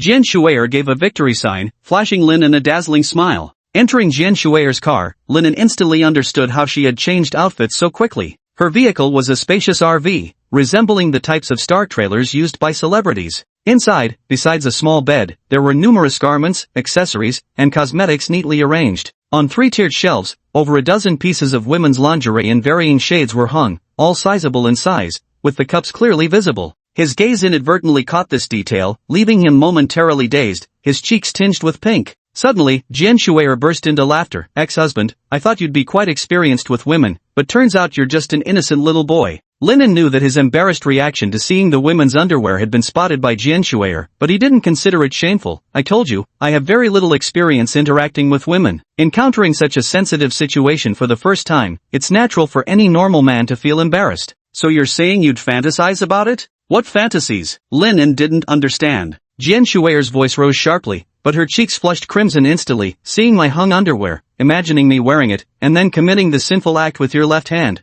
Thinking of the word she was about to say, Jian Shuer's cheeks weren't just flushed pink, they burned with heat as she lowered her head in silence. Seeing her reaction, Linen smiled triumphantly. You tease me for being an innocent little boy, but aren't you also just an innocent little girl? Stop pretending to be a mature adult. My experience with private encounters with men is limited too. It's only natural I'd feel shy. Jian Shuer raised her head, her eyes utterly admitting defeat. Then spend more time with guys to gain experience. It's already happening. You picked the wrong person here. Two people with zero dating experience can't produce any romantic insights when put together. Isn't that perfect? She's exactly my ideal type. Linen suddenly fell silent, because the atmosphere just now felt eerily reminiscent of high school sweethearts in their ambiguous phase. After a moment of silence, Jian Shuer ran her fingers through her glossy hair and continued in a gentle voice, I know that if I date someone with plenty of romantic experience, I'd be led around like a lamb, completely consumed in losing myself. So, if I ever get a boyfriend, he must also have zero dating experience. Linen didn't respond, afraid that continuing the conversation would make the atmosphere between them ambiguous again. The rest of the journey passed in silence. They would arrive at the school's north gate in 27 minutes. Linen said to the driver, please let me off at the Wanjiahe supermarket. What are you going to do at the supermarket? Jian Shuer asked curiously. Just buying some ingredients, Linen replied casually. Jian Shuer grew intrigued. You can actually cook? That's wonderful. A man who can cook scores extra points in the dating game. I didn't learn cooking for romance or to please a girlfriend. Then what's it for? Making money. So the ingredients you buy are also for earning money? Working part-time somewhere? I'd like to taste your cooking. It's not about going somewhere to work, Linen suddenly remembered that his relationship with Yiju was still a secret. Jian Shuer was a troublesome woman, revealing things to her might spell disaster. What is it? Jian Shuer pressed. Linen, quick-witted as always, swiftly came up with an explanation. It's a housekeeping job. I've agreed to cook dinner for someone over the next little while. Oh really? Then I'm coming too. Just then, the car pulled up to the supermarket entrance. Linen kept his tone casual. It's for a male professor. He got injured playing soccer and asked me to look after him for a while. His place is pretty messy, not suitable for someone as cleanliness-obsessed as you to tag along. Really? Jian Shuer's gorgeous eyes fixed their gaze on Linan's. Really? Then I'll head over first. Linen got out of the car to avoid meeting her stare. Jian Shuer blocked his path. Why are you using the male teacher's phrasing? By emphasizing that the caretaker is a male teacher, aren't you trying to conceal some other motive? She's frighteningly sharp-minded. Linen shook his head. I was just telling the truth. Really? Jian Shuer fixed her gaze on Linan's eyes once more. Really? I should go grocery shopping now. Linen once again avoided eye contact by stepping away. I'm coming with you. Jian Shuer followed him out of the car and walked with him towards the supermarket. After stewing in annoyance for a while, Linen said, Miss Jian, your current behavior constitutes sexual harassment. Even if you're beautiful, the law won't protect you. It doesn't count as harassment because you're my ex-husband. Can you please stop calling me your ex-husband? Then call me husband? No, you'd better call me ex-husband. Wonderful, you finally acknowledged our relationship. Linen rubbed his temples, realizing that unless he came clean with Jian Shuer, the trouble would never end. Stopping in his tracks, Linen spoke with serious intent. I made it crystal clear last time that we won't have a good outcome if we stay together. Goodbye forever. Now you're pestering me again. What exactly do you want from me? What will it take for you to finally leave me alone? That's so mean of you. Jian Shuer pouted her fragrant lips briefly before quickly relaxing into a smile. It's simple, because you're special. I want to be friends with you. Not boyfriend-girlfriend, just close friends of opposite sexes. After brief consideration, Linen decided, fine. As long as you stop calling me ex-husband, we can be friends. Their relationship transitioned from ex-wife and ex-husband to friends, effectively completing his mission of shaking off his persistent ex-wife. He had agreed to the arrangement. Great, we're friends now. Jian Shuer said delightedly, then added, since we're friends, let's go grocery shopping together. Unless, you're hiding something from me. Is the person you're cooking for your girlfriend? She's not my girlfriend. You're saying that just confirms it's a girl. Now I'm even more curious, what girl could be more attractive than me, making you abandon me for her? I absolutely have to follow you and see. Linen initially wanted to refuse, but then it occurred to him that the reason Yiju had self-harm/suicidal tendencies was her lack of friends. A lively girl like Jian Shuer might be able to bring some hope into Yiju's life by befriending her. Linen nodded in agreement. We can go together, but don't act impulsively. That person's situation is a bit unusual, and honestly, she is more attractive than you. Oh, I don't believe that. A sour, tingling sensation spread through her chest. Jian Shuer grew even more curious about that girl. Chapter 21 Today, I shall clear the young miss's name. You all misunderstand the young miss far too deeply. Linen and Jian Shuer entered the supermarket, spending an hour purchasing all the necessary ingredients. On their way back, Jian Shuer spoke incessantly. In literary works and films, the young Miss character is always portrayed as lacking common sense, a cooking moron, an emotionally ignorant pretty vase. The classic tropes are not knowing how to ride the subway, not recognizing coins, getting easily seduced by some poor boy, essentially a helpless idiot who couldn't survive in the world without her maid. My family may not be the wealthiest in all of China, but we're certainly quite affluent. I grew up in privileged conditions, attending expensive international schools with maids and butlers at home. You could say I'm a classic rich young miss, but I have ample life skills. I know how to ride the subway, recognize currency, can cook, and I'm no emotional fool. Most of my female friends from similar backgrounds are the same, often far more outstanding than average girls. That's what a real young miss is like in reality. Of course, I won't deny there are plenty of high society girls who are terribly spoiled. But Linen, you've bought plenty of ingredients, right? Just wait, today will be my battle to redeem the reputation of rich young misses. I'll perfectly assist you in cooking to prove we're not just pretty porcelain dolls. Linen realized that when he stopped associating Jian Shuer with his troublesome ex-wife and instead befriended this lively girl, life became considerably more enjoyable. With a smile, Linen nodded at her words. I'll be waiting to see your skills. Carrying a hefty load of groceries, he returned to the university. Instead of heading straight to Yiju's dormitory, Linen first changed into an electrician's uniform before making his way to the faculty building where she resided. Along the way, Linen explained his reasoning to Jian Shuer. That person lives in the faculty building, which has tight security. Students need to register to enter, but I can disguise myself as an electrician to get in. As for you, I'm afraid I don't have a solution. Don't worry about me. I happen to have a bit of a reputation at Haida University. Getting into the faculty building won't even require registration. But the fact that you need to pose as an electrician just to meet this girl makes me all the more curious about who she is. Come on, tell me her name in advance. You'll know when you meet them. Linen had no intention of revealing the person's identity in advance. Arriving at the faculty building, he used his electrician credentials to gain entry before boarding the elevator to block 12. Normally, security downstairs would question any unfamiliar faces entering the faculty building, but when Jian Shuer arrived, they merely glanced at her and let her pass without any interrogation. Jian Shuer wasn't just famous within the school, she was something more altogether. After 20-something seconds in the elevator and a short walk down the hallway, Linen arrived at room 1203 where Yiju resided. However, even after ringing the doorbell for several minutes, there was still no sign of Yiju opening the door. After a brief moment of contemplation, Linen said, "Wait here for me for a few minutes. I'll go in and open the door." With that, Linen headed towards room 1202, intending to take the balcony route again. Reaching the balcony and climbing over, Linen was about to jump across when he noticed Jian Shuer following him. Giving her a slight smile, he effortlessly leaped onto the opposite balcony and said, "Go wait by the door. I'll let you in."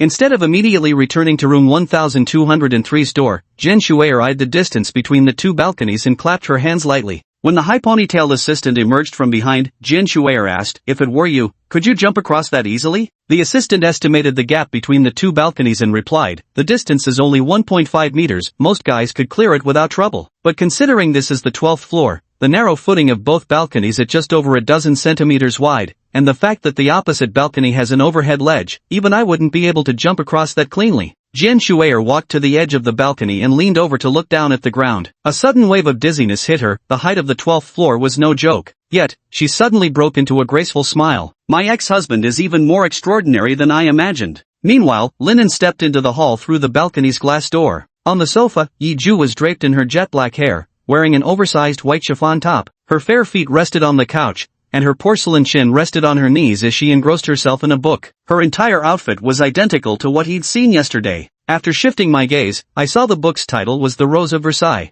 My apologies. I rang the doorbell for several minutes without getting an answer, so I entered through the balcony again. Linen didn't want to disrupt the beautiful scene of the maiden engrossed in reading, but now that he'd entered the hall, he had no choice. Yiju's expression remained impassive as she calmly set down the book, picked up the notebook beside her, and wrote, "I've been waiting for you all day." Linen looked at Yiju's unchanged attire from yesterday. The waited all day in her eyes. Could she have genuinely been waiting in the lobby the entire time? Linen wanted to ask for details, but decided against it and instead said, "Sorry for the wait. Also, there's quite a lot of food today, so I invited a friend to help with the cooking. Do you mind if I bring another person along?" If Yiju minded, he would have asked Jian Shuer to leave. "Not at all. I like a lively atmosphere," Yiju replied quickly, though her expression remained blank. With permission granted, Linen opened the door and saw Jian Shuer standing there. He reminded her again, "That person has quite a unique personality. If you notice anything strange, please be understanding." I understand, I know my limits. With Jian Shuer in tow as they entered the room, Yiju remained in her usual reading posture, those pristine white jade-like feet propped up on the sofa.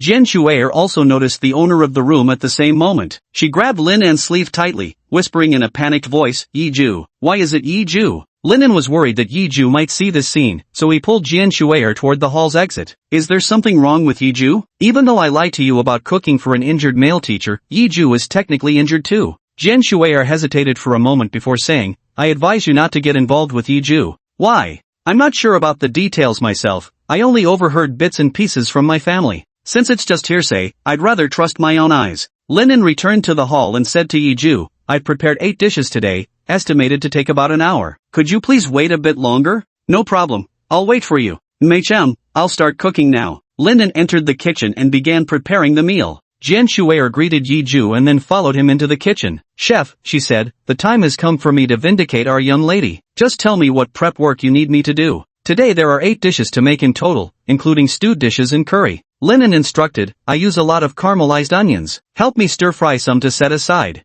Got it, leave it to me. Jian Shuer responded loudly and began cooking. Lin An heard the loud clattering of kitchenware behind him, along with the sound of the range hood starting up. He realized in his heart that people truly had a huge misunderstanding about young ladies of privilege like her. Everyone said noble ladies were hopeless at cooking, but Jian Shuer clearly knew her way around the kitchen. Lin An turned around, intending to praise Jian Shuer, but the very next sight left him utterly stunned. Jian Shuer held a wooden spatula, continuously stirring the finely chopped onions glistening with cooking oil. He kept stirring the pan while muttering to himself under his breath, why won't this cook through? Is this your way of vindicating the young lady? Witnessing this scene, Lin An screamed internally. Why can't you ever cook it properly? Because you're stir-frying directly on the induction cooker, you didn't even use a pan. Damn it. You don't even know the basic step of needing a pan to stir-fry. Your actions only prove further that young ladies are all useless. Chapter 22, Classmate Yiju, what are you doing? Jian Shuer ultimately vindicated the young mistress character archetype. She proved the young mistress isn't just some naive, clueless sweetheart. Her mistake of stir-frying onions without a pan happened because she confused the induction cooktop's ceramic surface for actual cookware. In truth, she knows basic cooking and can properly sauté onions. Young ladies generally have some common sense about daily life. But this world has its share of culinary idiots who are terrible yet obsessed, people with no cooking talent who stubbornly insist on cooking, which is downright infuriating. Jian Shuer was precisely one of these people. By her 3rd attempt burning the aromatics and 5th time mistaking sugar for salt in her dishes, Lin An could bear it no longer and drove her out of the kitchen, preparing the feast alone. Then, cooking efficiency noticeably doubled. 62 minutes later, 8 dishes were neatly served. Italian-style creamy stew, Chinese-style stir-fried pork intestines, American-style pan-seared burgers, and Indian-style curry chicken with homemade curry sauce. Also, corn and pork rib soup, candied taro, stir-fried water spinach, and white-cut 3 yellow chicken. And, not counting as dishes, 1 bottle each of Coke, Sprite, orange juice, coconut milk, and water C100 lemon flavor. Well, the feast is ready. I hope it suits your tastes. Let's eat. Lin An sat at one end of the table, smiling as he spoke. Jian Shuer gazed at the table laden with dishes that delighted all senses, color, aroma, and flavor intact. Even though she'd sampled delicacies crafted by top-tier chefs worldwide, she couldn't help but swallow her saliva and remark, Lin An, your culinary skills are exceptional. The presentation wouldn't look out of place in a 3 Michelin-starred restaurant. Yiju, a woman of few words, picked up her chopsticks the moment Lin An sat down. She scooped a juicy mussel from the creamy stew and popped it into her mouth. After chewing and swallowing, she reached for a gleaming piece of spicy braised pork intestine and devoured it. Starting with something sweet, then moving to something spicy, seems like Yiju isn't picky about flavors at all. Lin An thought to himself while replying to Jian Shuer, after all, we rely on this to make money. Without some real skills, we wouldn't stand a chance. Then I'll start eating. Jian Shuer watched Yiju pick up his chopsticks, then immediately followed suit. The first thing she reached for was the stir-fried pork intestines. Sliding it into his mouth, the moment his teeth made contact, the perfect balance of chewiness and rich flavor awakened every taste bud in an explosion of deliciousness. After swallowing the bite, Jian Shuer let out a blissful, satisfied sigh, amazing. I've been curious about pork offal for ages but never got to try it until now. It's just as delicious as I imagined. Taking another mouthful of fatty intestines paired with rice, her eyes sparkled, the slight spiciness makes it even better. So good, absolutely delicious. Lin An, your cooking skills are incredible. I want to hire you as my private chef. Lin An casually ate his curry chicken and casually declined. Being a chef isn't my dream, and I definitely don't want to be someone's personal cook. But what if I still want to eat your cooking? Oh, I know, let's get married. You can cook at home while I work outside. Perfect couple collaboration. Linen coughed violently. This woman actually wanted him to become a house husband. Amid the banter, the three of them finished their sumptuous dinner. Jian Shuer had eaten so much that she couldn't even move, leaning back on the sofa. Meanwhile, Linen got up to clear the table, packing the leftovers for Yiju to take for lunch the next day. At this moment, Yiju picked up the notebook, wrote down words, and showed them to Linen. Thank you for the hospitality. The food was delicious, the best feast I've had this year. You've worked hard. I'll take care of washing the dishes next. Please rest. Linen looked at Yiju's fair, slender hands without a single wrinkle. It was obvious at a glance she'd hardly done any housework. Leaving the dishes to her would undoubtedly end in disaster. Linen smiled, saying, no need. I was the one who volunteered to cook for you, so I should handle the cleanup. Besides, you've already paid. Paid in advance? Yiju didn't understand. It's an analogy, similar to you having prepaid the compensation. Linen naturally wouldn't mention that the daily rate for spending time with Yiju was as high as 3,000. It was just some extra dishwashing, hardly worth mentioning as labor. Yiju nodded without pressing further. But what followed left Linen stunned. Right before his eyes, Yiju grabbed the hem of her chiffon blouse and began pulling it up, clearly intending to remove the garment. While Linen stood frozen, the blouse was already halfway off, revealing slender, pale thighs, and his gaze involuntarily traveled upward to what lay beyond. But this was so unexpected that he was completely at a loss for how to react, leaving his mind utterly blank. Yiju, what are you doing? At this moment, Jian Shuer noticed something was wrong and let out a shocked cry. This also snapped Linen back to his senses. He immediately turned away, stopping his admiring gaze at Yiju's lovely figure. Yiju took off her top, noticing Jian Shuer's shocked expression, and wrote, I haven't showered all day, I'm sticky all over. Going to wash up. You can't just strip here to shower when there's a boy present. Without responding further, Yiju walked toward the bathroom completely naked. Fortunately, the bathroom wasn't in Linan's line of sight as he turned, so he never saw Yiju's fully exposed form. As soon as Yiju left, Jian Shuer pulled Linen in front of her and demanded loudly, tell me quickly, what exactly is your relationship with Yiju? You said you had little experience with women, so why did Yiju act without an ounce of shame in front of you? Have you two already reached that stage? You lied to me. Linen was completely bewildered at that moment, never expecting things to unfold this way. Why would Yiju act like that? That wasn't something an ordinary girl would do. But faced with Jian Shuer's interrogation, he calmly replied, I have no relationship whatsoever with Yiju. I've only known her for 2 days. I didn't lie to you. If there was, Yiju wouldn't have been so habitual about it unless she'd done it dozens of times. Linen, you liar. Faced with a woman in a rage, rational explanations wouldn't work. Linen simply admitted, fine, I'm a liar, happy now? You. Jian Shuer raised her left hand as if to slap Linen across the face, but quickly lowered it again, her voice turning icy. I hate people who lie to me for no reason the most. Goodbye. Jian Shuer stormed out of the room in anger. Only Linen remained in the room soon after. Now Shuer thoroughly detests me, but that's actually for the best. Linen had no intention of explaining himself. Jian Shuer was trouble incarnate. His attention returned to Yiju as he quickly gathered up the dishes after some thought. Then, he wrote a note in Yiju's frequently used notebook. I've cleaned up the dishes. There are leftovers in the fridge that you can heat up for lunch tomorrow. Though they're leftovers, they're healthier than Family Mart bento boxes. Also, I'll come back to cook tomorrow. See you then. After finishing the note, worried that Yiju might walk out naked again after her shower, Linen promptly left her apartment.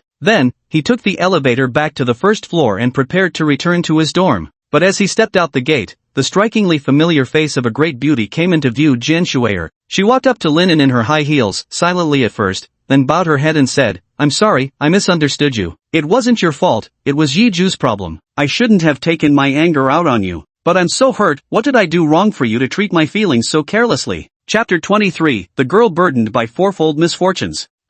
Linen couldn't figure out how things had developed this way. Clearly, Jian Shuer had misunderstood his relationship with Yiju, compounded by his unwillingness to clarify the misunderstanding. Following the natural progression of events, their fragile friendship would capsize right then, never to recover. That's how it always went in romance novels. But why did the misunderstanding only last a few minutes before Jian Shuer came to apologize and clarify it herself? I told you before, I despise boys who lie to me for no reason. Seeing Linen remain silent, Jian Shuer explained in a quiet voice, when you blushed just from seeing my private items and told me you had little experience with women, I naturally believed you. But when someone as elegant and beautiful as Yiju not only appeared before you but also unhesitatingly took off her clothes without shyness, it was only natural for me to assume your relationship had already progressed to the point of seeing each other naked. Otherwise, ordinary girls wouldn't be able to undress so casually in front of unfamiliar boys. That's why I got angry and thought you were a liar. But afterward, when I cooled down, I remembered you'd initially told me Yiju had a unique personality and asked me to be understanding. I then consulted my friend Hui and learned Yiju has selective mutism and androphobia. She's not an ordinary girl. Her actions make perfect sense given her condition. But you know it's just a misunderstanding too. When I questioned you, you admitted it outright without explaining, hurting my feelings. Linen, I'm so heartbroken right now. What did I even do wrong for you to disregard my feelings like this? I truly considered you a dear friend. Does Yiju not only have aphasia but also androphobia?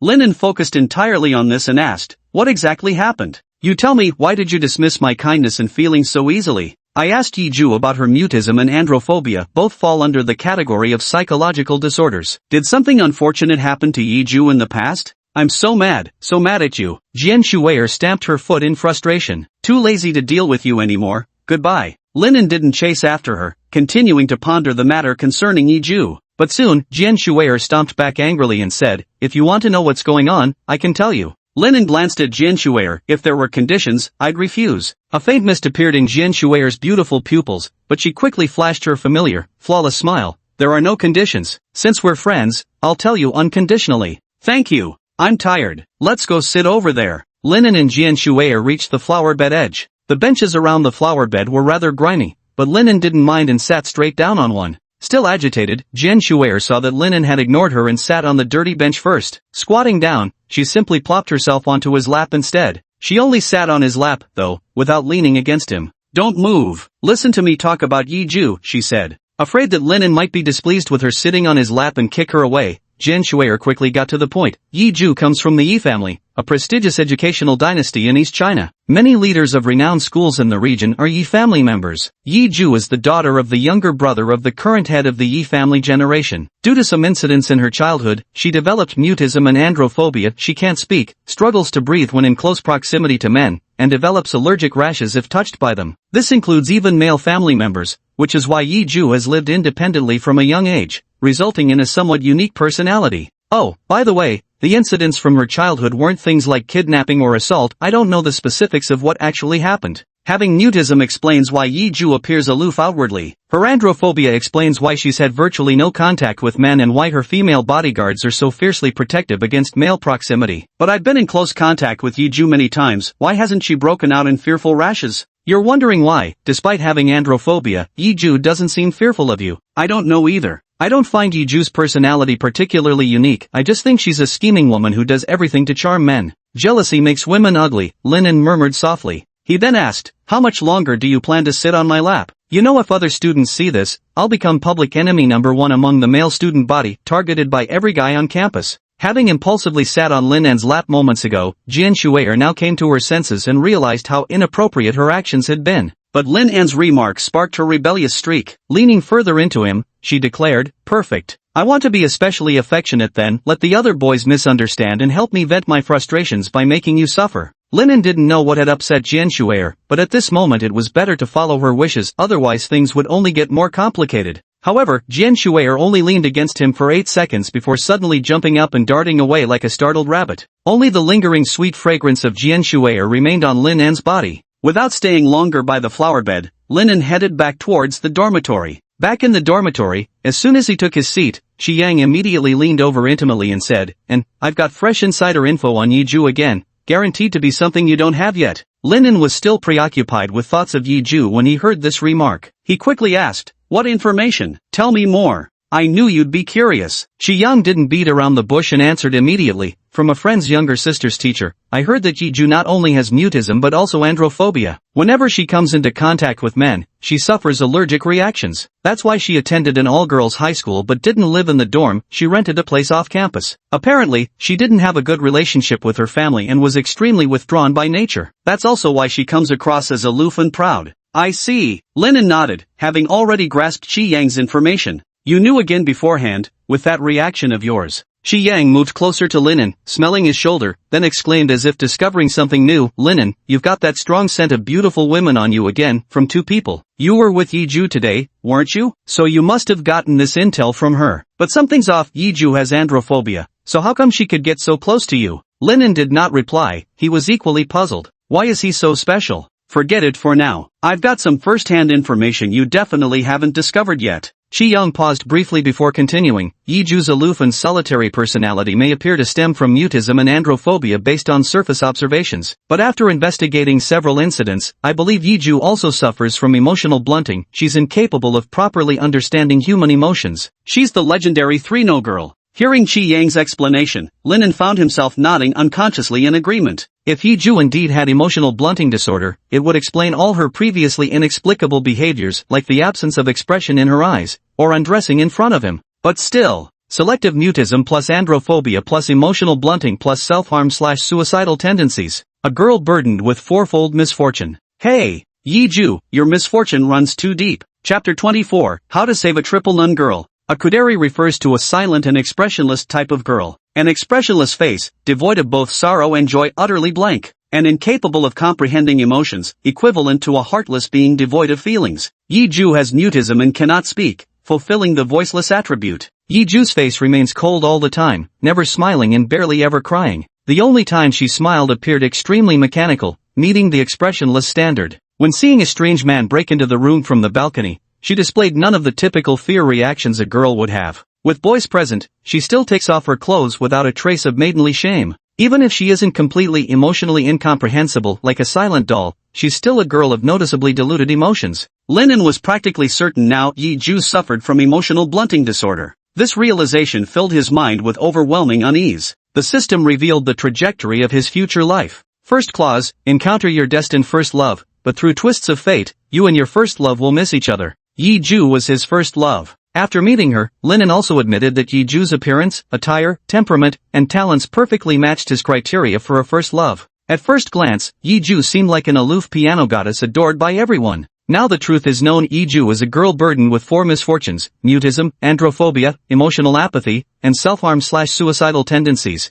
Moreover, her self-harm/suicidal tendencies most likely stemmed from the cumulative effects of the first 3 misfortunes. If the future remains unchanged, it's highly probable he would eliminate Yiju's misfortunes in time to come. But knowing the future in advance, if he doesn't take action, will that future still change? In the end, would Yiju die from the convergence of 3 misfortunes? For example, if he hadn't barged into Yiju's room that day, would she have already bled out from slitting her wrists? After understanding the current situation, he realized there was practically no second choice. I have a friend. Linen lowered his voice and said to Qi Yang. She has mutism plus androphobia plus emotional blunting syndrome. With all these misfortunes combined, she's utterly disillusioned with life and has chosen the path of self-destruction. I want to ask, if I want to save her, what can be done? There was hardly any choice. Even just to achieve financial freedom, Yiju had to stay alive. But for now, Linen had no solution to save Yiju, so he simply turned to Qi Yang, his sister with ample experience in handling women's issues. Yiju has suicidal tendencies. Qi Yang was stunned for a moment but then nodded in understanding. These 3 afflictions are all psychological disorders, not innate but arising from trauma later in life. To rescue her, I think there are 2 paths: either rebuild her confidence in life or make a clean break from the past.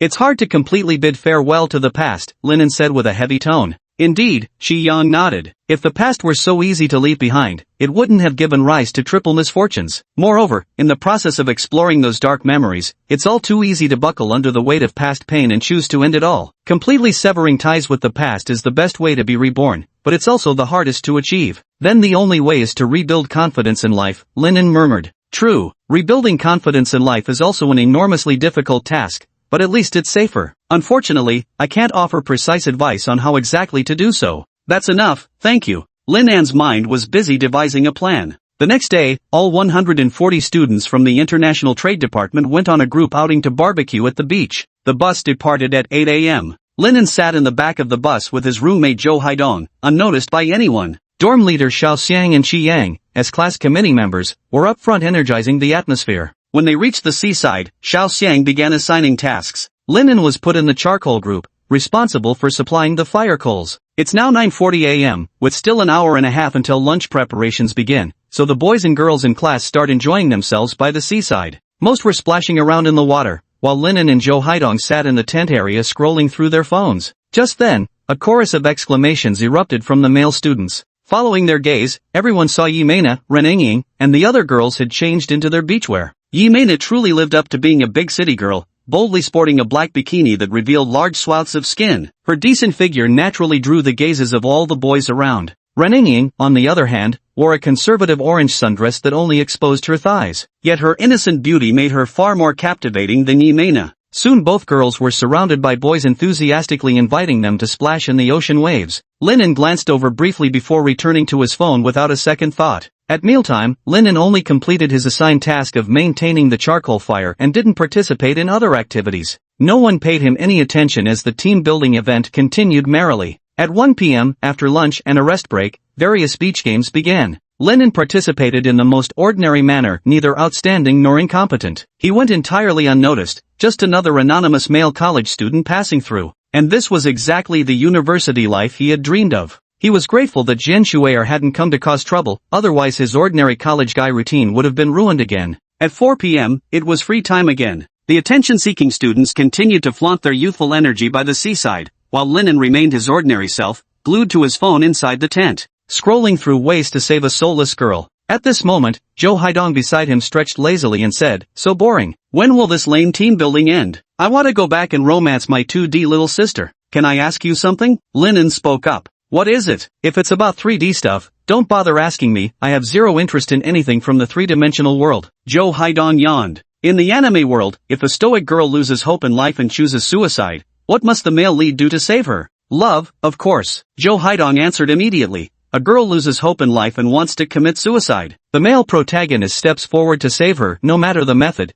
It's ultimately love that rescues her. This is a basic trope in romance games. But there's a problem. If a stoic girl can't understand emotions, how could she possibly fall in love with the male lead? That's an amateur's perspective, Zhou Haidong declared confidently. Precisely because she's a stoic girl, she yearns for love. Precisely because she can't understand emotions, love is what gives her emotions. Love is the great power that awakens feelings. Lennon suddenly remembered that he had searched for the book Yiju was reading, The Rose of Versailles. At first, he thought it was a classic French novel similar to The Hunchback of Notre Dame. Only after searching did he realize it was actually a shoujo romance novel. Considering Zhou Haidong's words, perhaps romance really was a good way to help Yiju overcome her psychological shadows from the past and rebuild confidence in her future life. In their future lives, he might have also relied on romance to restore Yiju's normal emotions. Otherwise, how could someone who didn't understand feelings become each other's missed first love? Following this line of reasoning, the best way to save Yiju would be to start a romantic relationship with her. This aligns perfectly with the system's assigned mission.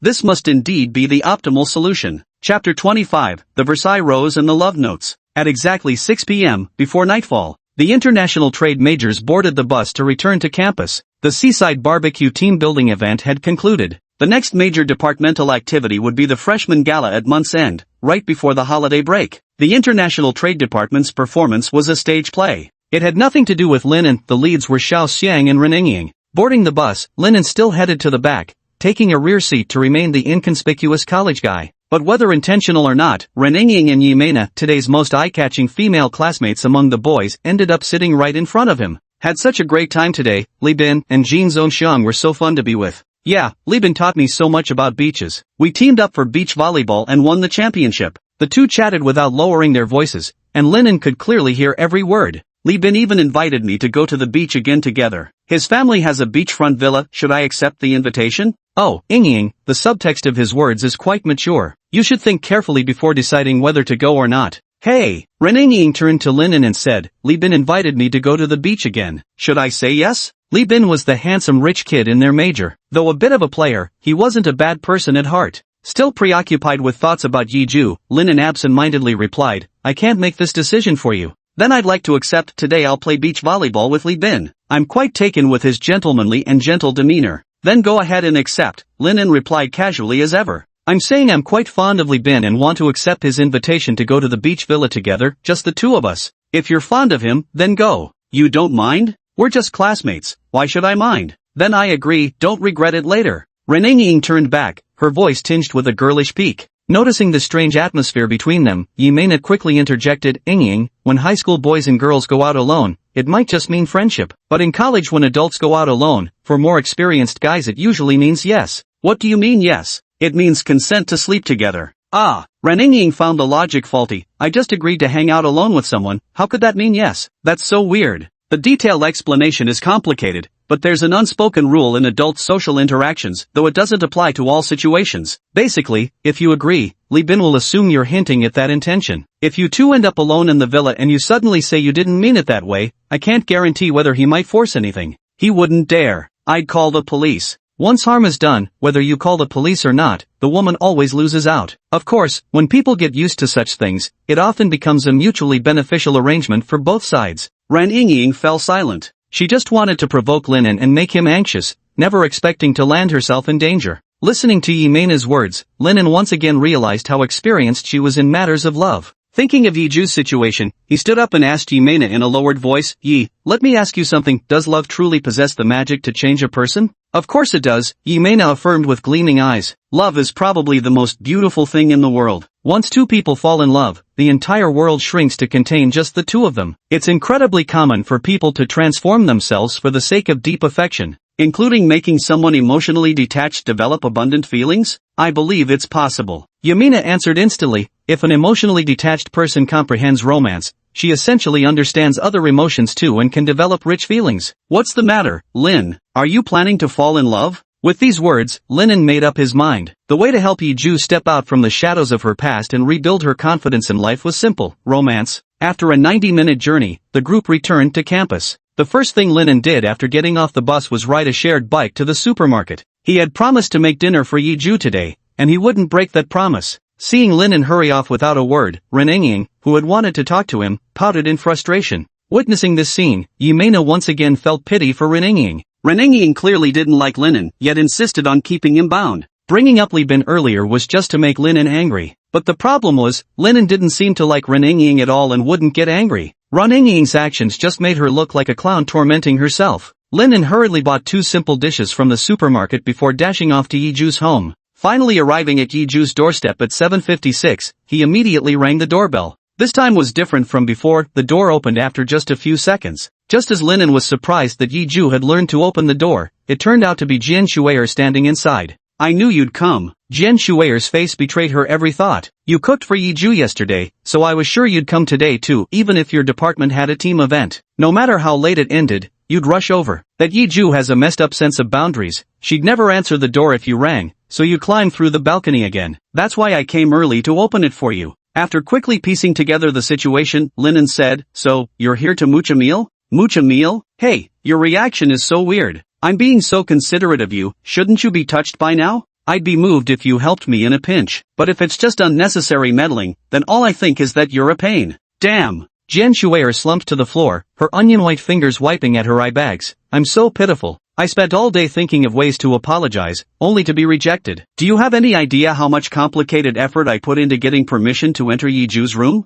"Alright." Linen extended a hand toward Jian Shuer. "I accept your good intentions. Have you eaten dinner yet? I bought plenty today, there's enough to set an extra pair of chopsticks for you." "I knew it." Jian Shuer grabbed Linen's hand and sprang to her feet, beaming. "Linen, you're the type who struggles to express gratitude directly. You mask your shyness with rough words, you're absolutely the classic tsundere character. I really should throw you off the 12th floor. Being princess carried by you before death would make me happy." Linen was utterly defeated by Jian Shuer. After this little episode, Linen entered the grand hall. In the living room, Yiju, dressed in a white nightgown, leaned against the sofa while reading a book. The title read The Rose of Versailles. Beside her lay 2 more books, The Count of Monte Cristo and Love Notes. Linen first greeted her, then, sensing the timing was right, inquired, "Miss Yi, these past few days you've been reading The Rose of Versailles, which is romance-related, and that Love Notes beside you also deals with love. Are you perhaps very interested in romantic relationships?" Chapter 26, Love, Love, Love. Interested in love, supremely interested in love. Jian Shuer's mind kept replaying Linan's words from moments ago, her rosy lips unconsciously caught between pearly white teeth. Her mouth moved faster than her thoughts could catch up. Student Yi, as the top pianist in Haida University's music department, pursues lofty artistic ideals. She wouldn't be interested in childish pursuits like romance, making your question completely unnecessary, Linen. Linen paid no attention to Jian Shuer's words, focusing intently on Yiju's response. Yiju's cold eyes showed no trace of emotion. After a brief pause, she wrote in her notebook, "I don't understand why romance is humanity's eternal theme. Regardless of genre, literary works always incorporate love. Is romance truly that beautiful? What exactly does the feeling of being in love entail?" By saying this, you're indicating some interest in love and romance, aren't you? Linen summarized. "I didn't know." This response from Yiju was completely standard for a classic emotionless 3-no girl. Linen pondered for a moment before asking, so do you have any thoughts about dating yourself? Your intentions are way too obvious. Jian Shuer felt anxious deep inside. She was deeply worried. After Yiju answered, I have that intention, Linen promptly followed up with, would you like to try dating me? Although she and Linen weren't in a boyfriend-girlfriend relationship, the joking references to them being ex-husband and ex-wife were just amusing banter. She had a fondness and curiosity about Linen, but it fell far short of romantic affection. Yet the mere thought of Linen dating Yiju filled her with an indescribable irritation. She had no right to feel irritated. As a mature adult, experiencing such pettiness now only revealed the narrowness of her heart. But the words spilled out faster than reason. If Yiju has any thoughts of wanting to fall in love, I'll help you. No need to thank me, because we're friends. I don't know, Yiju replied the same way again. Is that so? Linen changed his question. Yiju, have you ever felt like something's wrong with the current situation? Any desire to change it? Oh no, never mind, forget I asked. Linen wanted to slap himself for asking such a foolish question. If Yiju wasn't dissatisfied with her current situation, she wouldn't have self-harm/suicidal tendencies. He asked himself, what if this question reignites Yiju's resentment toward her circumstances and drives her to self-harm or suicide again? Yes, Yiju wrote these 2 words devoid of emotion. I think I can help you. Having come this far, Linen had no choice but to step forward. I'll help you too, because we're friends. I'll definitely help you, Jian Shuer quickly added, gripping his hand. How exactly do you plan to help me? Linen glanced at the love notes beside Yiju, then at her expressionless face, not even cold, just blank. Love, he said. I believe romance could help Yiju change her current situation. Ha! Once again, Jian Shuer's mouth moved faster than her brain could think. She dragged Linen toward the kitchen by his hand. I'm hungry. An empty stomach affects decision-making. Let's eat first before tackling complicated matters. You cook first, Linen. Jian Shuer once again couldn't comprehend her own actions. She was absolutely certain her feelings for Linen hadn't reached the level of affection. Yet the mere thought of Linen helping Yiju change her circumstances by dating her made Jian Shuer feel like the sky was collapsing, instinctively driving her to intervene. But how to prevent it? She didn't have a good solution for now. She could only buy time first. Fair enough. Linen glanced at the time. It was already 8:10 p.m.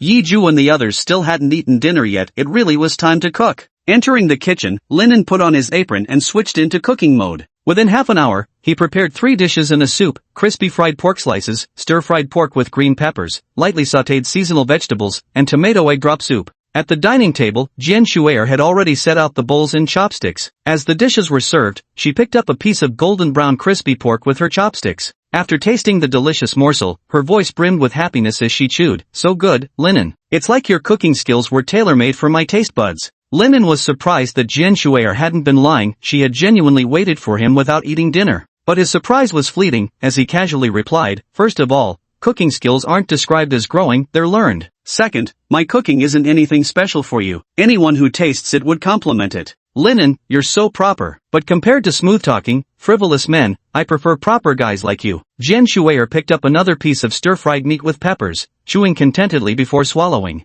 Just eating meat isn't good for you. Have some veggies too. Linen served her a piece of pepper with chopsticks. Hey, you're worse than my mom. Even she wouldn't force me to eat peppers when I don't want to. Your mother spoiled you too much. Let me correct your unhealthy eating habits. You're committing dining table bullying. This is called table manners. It's basic courtesy for someone eating free food to not leave leftovers. Alright, I get it, but, oh, look, there's a UFO outside. Jian Shuer secretly tried to sneak the green pepper back onto the plate. Come on, don't do something only elementary school kids would do. How old are you really? Linen didn't even glance outside, keeping his gaze fixed on Jian Shuer. Childlike innocence is the secret elixir for girls to stay youthful and vibrant. Linen. Nonsense, and you're only 18. Linen didn't force Jian Shuer to eat the green peppers. He ended up eating most of them himself. As the casual conversation continued, dinner came to an end. Linen took the initiative to do the dishes as usual, but there wasn't any repeat of yesterday's tantalizing scene. After finishing the meal and cleaning up,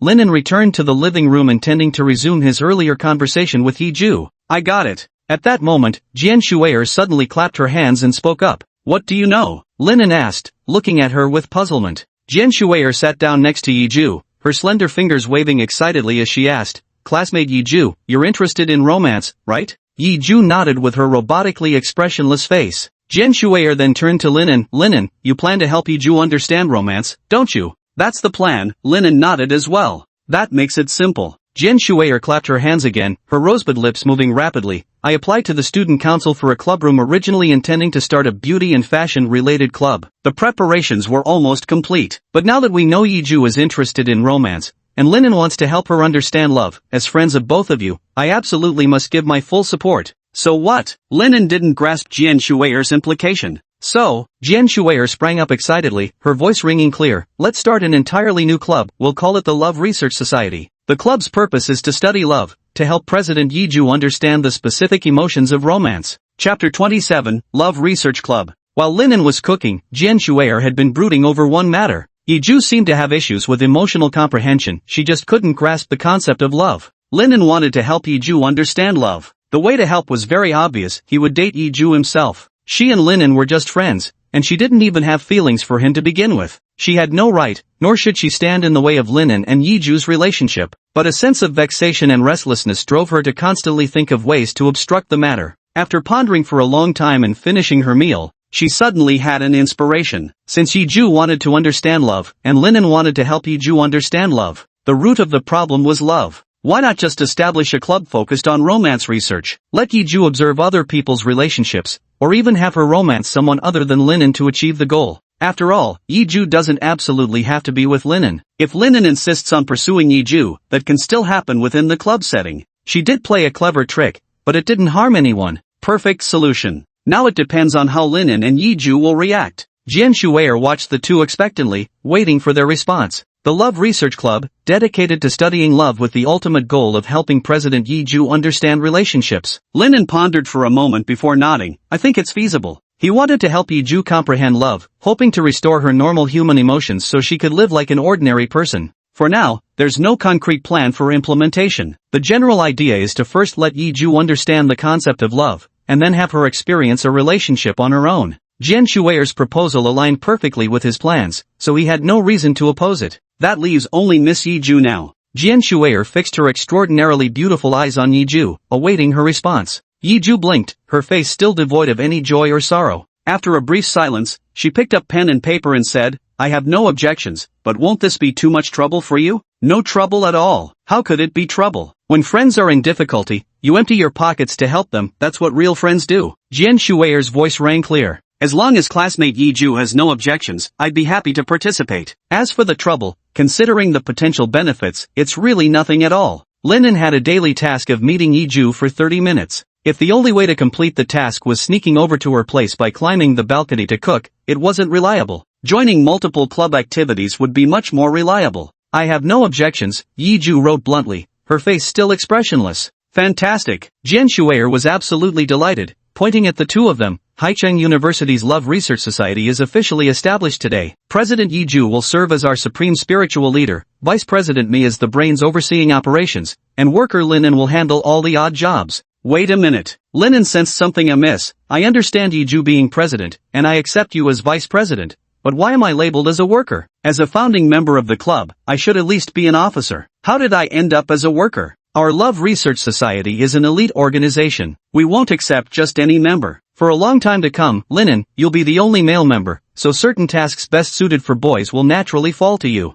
Linen realized this arrangement accommodated Yiju's androphobia, fear of men, and nodded, no objections here. Being a worker is somewhat my forte anyway. Jian Shuer's excitement didn't wane as she continued, the organizational structure is all set. Later I'll have Hui print out 10,000 business cards. Next comes the crucial part, the club activities. Let's brainstorm how we can help our esteemed club president understand romance. Oh, right. And the club rules. First rule, no internal club dating, no office romances allow. Wait, no, maybe we shouldn't ban it.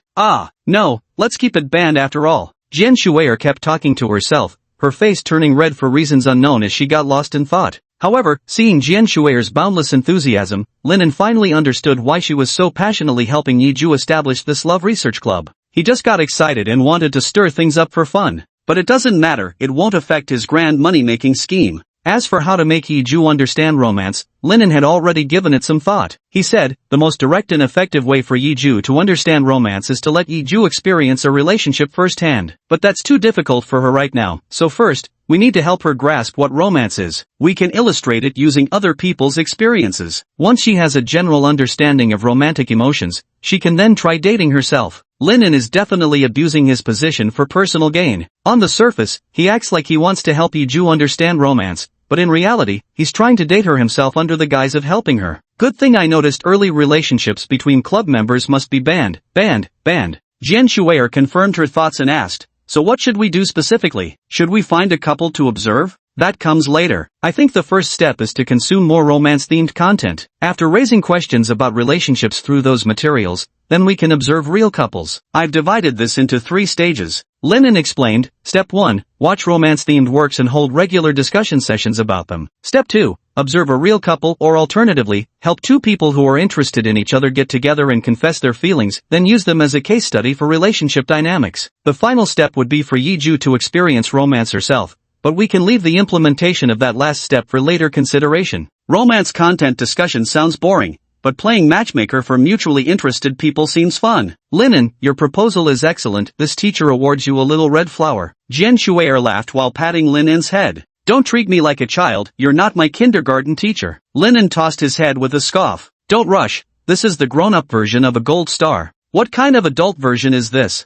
Jian Shuer's rosy lips glistened with an enticing sheen. Collect 5 full little red flowers, and how about a kiss as your reward? Whose kiss? Jian Shuer answered without hesitation. Mine, of course. Whose else would you want? Forget it then, I'd rather exchange 5 little red flowers for a certificate. How awful, you've hurt me twice in one go. I think it was 3 times? Ha, so you're not completely emotionally oblivious after all. You knew this would hurt me, yet you said it anyway, how rotten. Actually, I only knew about hurting you once before. That comment just now was the 3rd time. I really want to punch you. I have a different perspective. As the 2 were bantering, Yiju wrote a lengthy passage and showed it to them. I've mastered the theories of romance deeply, yet I still can't comprehend what love truly is. I believe what I lack is practical experience. Perhaps if I demonstrate the theories of love through practice, then I might finally understand what love is. Are you a love theory master? Jian Shuer and Linen both looked skeptical. Yiju didn't elaborate, merely passing over the love notes book beside her and first pointing at the author's name at the bottom for them to see. The text clearly read,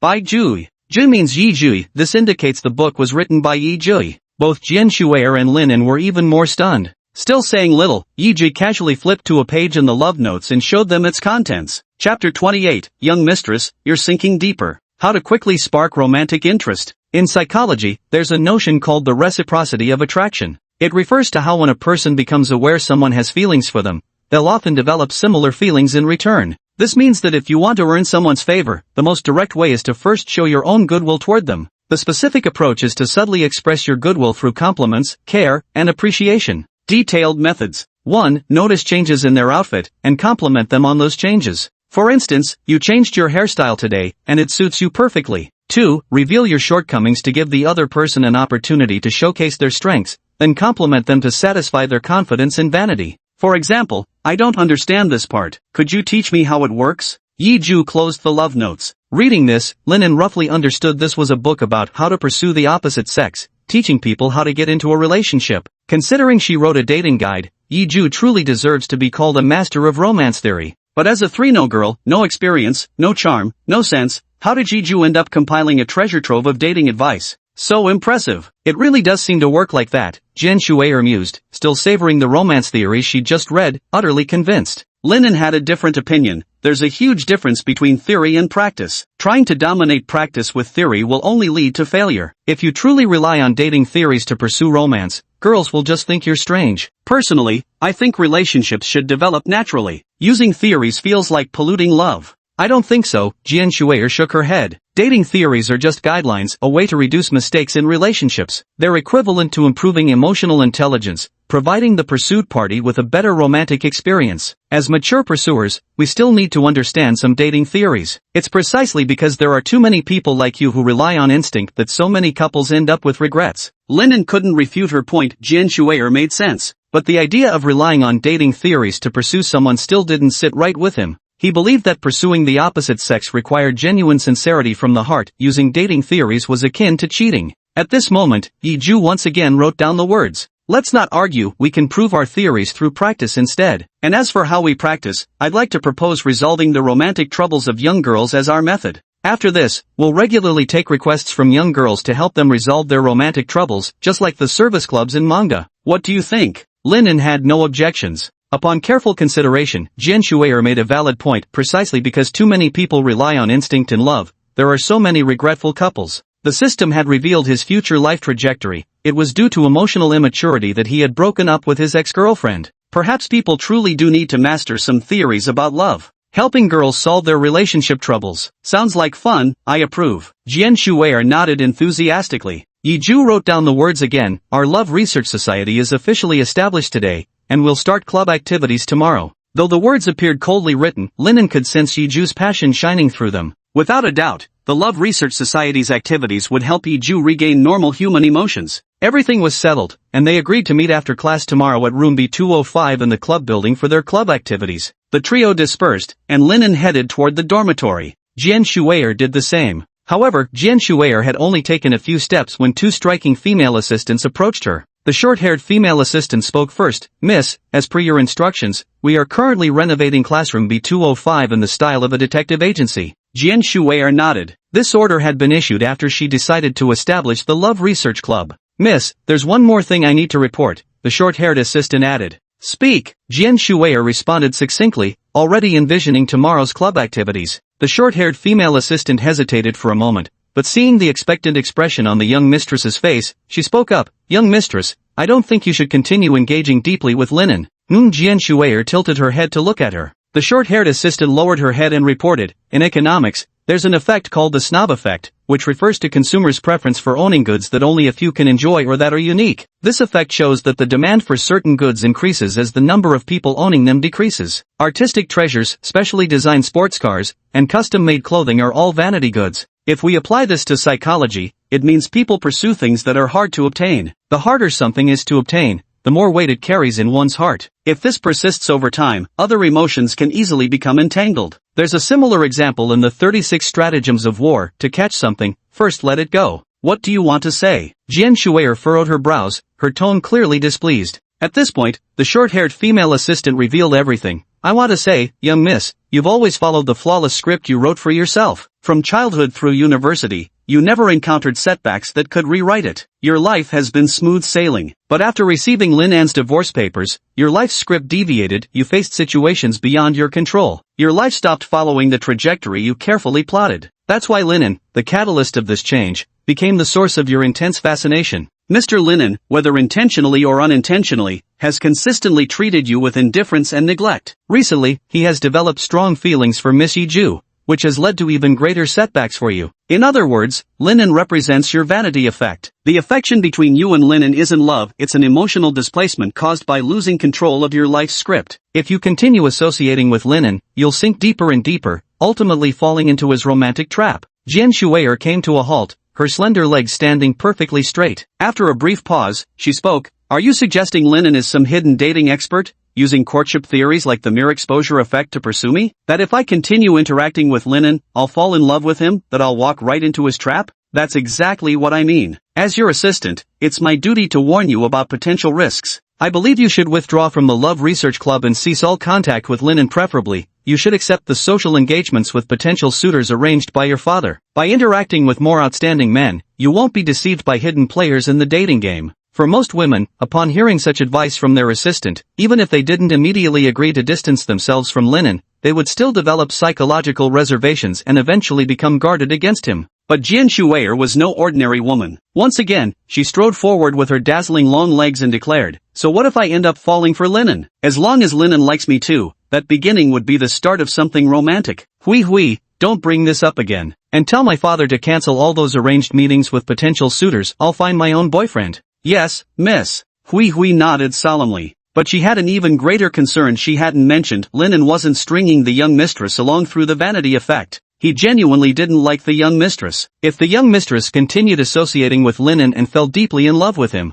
it would be a tremendous tragedy for her. This was the absolute worst scenario. Chapter 29, The First Guest Arrives. The next day was Monday, with 3 classes. The afternoon class ended at 5:05 p.m. As soon as class ended, Linen rushed towards the club building. The club building served as the activity hub for various student organizations at Haida University. Located in the northeast corner of campus, it stood directly opposite the main sports field. Upon arriving, Linen saw over 100 booths set up in the plaza fronting the building. Upperclassmen enthusiastically beckoned freshmen to join their clubs from behind the tables. How enthusiastic was it? The senior boys wore black butler suits while the senior girls sported black stocking JK uniforms, holding onto freshmen' hands with relentless enthusiasm that utterly crossed into the territory of seduction tactics. Having already experienced their overwhelming enthusiasm, Linen deftly avoided them and headed straight to classroom 205 in Zone B. Arrived at classroom 205. Linen was startled when he saw the doorplate labeled Love Research Society hanging on the classroom door. The Love Research Society had just been established yesterday, yet the doorplate was already made within a day. This must be Jian Shuer's doing. The power of money is truly formidable. Pushing open the door to enter the research institute, he was even more astonished by the interior layout. The bright decor featured neatly arranged expensive sofas, with conference tables, lounges, and reception areas all fully equipped. Hey! If you said this was a prestigious law firm, no one would dare disagree. He had still underestimated the sheer power of money. Worker B, you're here. On the main sofa sat a woman clad in a vibrant crimson mini-dress, diamond earrings glittering beneath her ears, who waved at him with a smile while sporting blazing red stilettos. The woman crossed her slender, shapely legs, and with every wave of her hand exuded the flawless aura of a high society lady, as if the very air around her had turned refined. No one could command such presence except Jian Shuer. Hey, why do you get out of class earlier than me when you're a law major? Linen couldn't help but complain upon seeing how leisurely Jian Shuer was. Because I skipped class. Hey, don't say that like it's completely justified. You're a college student, getting caught skipping means losing attendance points, and failing finals would be terrible. Law is so boring. Besides, as long as I don't get caught, it's fine. I have a surefire way to never get caught. Probably had an assistant cover the class for her. Having an assistant is great, much more reliable than asking a roommate to answer roll call for you. But, Linen couldn't help but ask, if you don't like law, why did you apply for it? Linen couldn't fathom why someone like Jian Shuer, stylish, beauty-loving, and loaded, would choose dull law school. Want to know the reason? Marry me, and I'll tell you. Forget it, I'd like to live a few more years. Linen gave up immediately. Awful, bullying me again. Wait, don't. Jian Shuer planted her hands on her hips, but soon blushed and lowered them, murmuring, are you talking about living a few more years? Well, don't worry, I'll buy the best supplements to nourish your exhausted body. I suspect you're making an inappropriate joke, and I have the evidence to prove it. To be honest, Jian Shuer was stunningly beautiful with an enviable figure. From a side view, her curves were enough to make anyone's blood boil. If Linen were to marry Jian Shuer, the reason for his shortened lifespan would undoubtedly be the second one.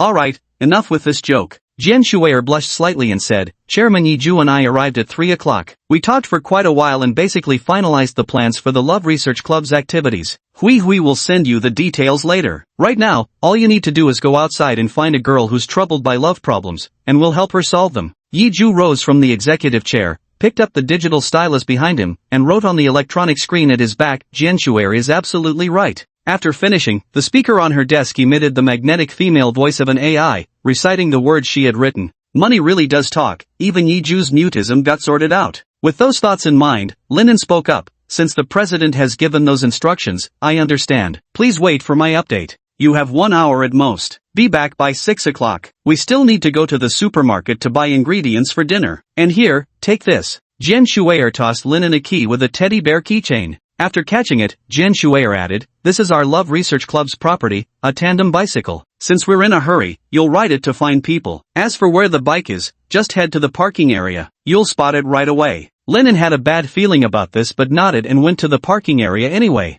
Upon arriving, seeing a bicycle with a Love Research Society banner tied to it, Linen realized the source of his bad premonition. Jian Shuer definitely wanted him to ride this bicycle all over campus to humiliate him. Approaching the bicycle, he spotted a letter in its basket. Without even reading its contents, Linen guessed the letter undoubtedly forbade him from removing the flags. It was clearly an advertisement for the Love Research Club. After a moment's hesitation, he figured it didn't matter. Once news spread that he joined a club with two SSS-tier beauties like Yiju and Jian Shuer, the whole campus would know anyway. He would become the target of public criticism. There was no way for him to stay low-key at that point. Oh well, since he was already on this pirate ship, he might as well make it a worthwhile sacrifice for the money. Thinking of the 3,000 daily wage, Linen felt all his grievances were worth it. Mounting his bicycle, Linen began riding aimlessly around campus. He thought to himself, Jian Shuer wanted him to find girls at school who had relationship troubles. He didn't have mind-reading abilities, so how could he know who had relationship problems? It wasn't like he could just randomly stop girls and ask if they had any romantic troubles. He'd be considered a creep.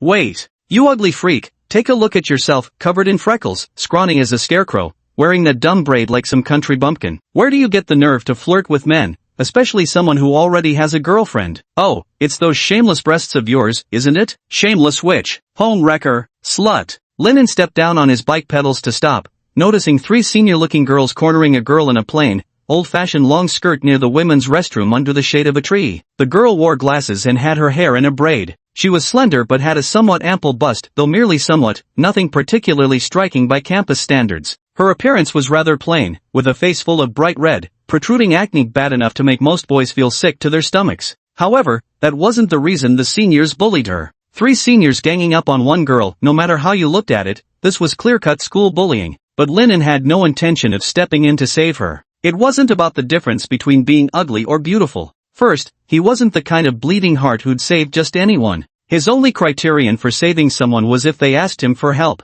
He didn't want to be a naive do-gooder, nor did he wish to become an indifferent bystander turning a blind eye to others' pleas for help. The second reason is that the most crucial way to escape school bullying is to save oneself. Others' help can address the root cause and might even worsen the situation. Linen got back on his bicycle, intending to leave this place behind. Just then, the plain-looking girl called out, "Hey, you on the bicycle, please help me." I was actually being asked for help. Linen had no choice but to step in. Parking his bicycle again, Linen approached the girl and asked, "Do you want me to help you?" The girl nodded vigorously and pleaded, "Please help me." Before Linen could respond, the senior girl's furious voice rang out, "This ugly bitch is trying to seduce my boyfriend. Classmate, don't be fooled by this slut." The two senior girls beside her loudly chimed in, "Exactly. We warned you to stay away from someone else's boyfriend, but you refused to listen. How could there be such a shameless slut like you in this world?" The girl retorted, "I wasn't seducing anyone. I've repeatedly rejected him. It's the senior who keeps harassing me." "Whore," the senior girl shrieked again. "Look at your damn face. My Jian is handsome and radiant, vice-captain of the school soccer team. How could he possibly be interested in an ugly toad like you? You're nothing but a toad lusting after swan meat, completely delusional." "Enough." Linen pulled out his phone, interrupting them. "I've recorded all your insults just now. If you don't want this to escalate, let's end it here." "Even if it escalates, we're in the right," the senior sister persisted. "I'll report this to the school, and they'll decide." Linen's voice was icy. Hearing this, the senior sister faltered slightly but still snapped defiantly, "I won't let you off so easily. Lee by way from the finance department, you seduced my boyfriend, just wait for your reputation to be ruined." With that, the senior stormed off. Once the senior was out of sight, Linen gazed into the girl's eyes and inquired, "You're troubled by romance-related issues, aren't you?" The girl nodded. Linen smiled. "Then let our Haida University Love Research Society solve your romantic troubles. The first customer for Love Research has arrived." Chapter 30, Love is Terrifying, Should You Date in College? Are you seated properly? Confirming Lee Bai Wei as Love Research's first customer, Linen had her mount his bicycle to take her to the clubroom. "Take a seat." Lee Bai Wei nodded, her voice carrying the delightful lilt of a beauty. Love Research Express, departing. Linen pedaled his bicycle toward Love Research. The car wasn't moving fast, and there weren't any steep slopes anyway. Lee Bai Wei sat sideways on the bicycle's rear seat, arriving at the destination without needing to hold onto anything. "All right, we're here. Our Love Research Club is in a very conspicuous spot on the second floor of the society office. There are two girls waiting for you inside, though they've got rather unique personalities. If they offend you in any way, I hope you'll be understanding." After getting off the bike, Linen turned and said this to Lee Bai Wei. "You're kindly reminding me that the place we're going next is the student club office in a public space. It's safe, and there are still girls there, so I shouldn't worry. Is that what you mean?" Lee Bai Wei said while looking at Linen's face. "That wasn't my intention, I just casually mentioned it," Linen replied offhandedly. "But I'm an ugly woman, I shouldn't have to worry about such things." Linen fell silent for a moment before saying, "Danger has nothing to do with beauty or ugliness. A person's worth isn't solely determined by appearance." "Indeed, you were considering me." Lee Bai Wei studied Linen carefully for a moment before continuing. "Could you be one of those rare, fair-minded guys who treats pretty girls and plain girls equally, someone who can talk to me without caring about my ugly face? From high school until now, you're the only one I've met like this. You've probably got it backward, but never mind. Let's head to the clubroom." Linen led Lee Bai Wei to the clubroom. No sooner had they stepped inside than Jian Shuer rose gracefully from the main sofa, her stilettos clicking softly against the floor as she approached. "Welcome to the Love Research Club, dear classmate," she greeted warmly. Here, we can help resolve all your romance troubles. Probably seeing the two stunning beauties Jian Shuer and Yiju, Li Baiwei looked extremely nervous, her hands trembling slightly as she stammered, hello. Have a seat here. Little errand boy, go make some tea quickly. Jian Shuer led Li Baiwei to the seating area and gestured for her to sit down. Little errand boy, are you referring to me? Hey, Jian Shuer, I'm not your employee. But Linen still went to the tea station, where he found a complete tea set and various types of tea and coffee. He asked, what kind of tea would you like? Black tea number 3, with 5 sugars. Jian Shuer said first.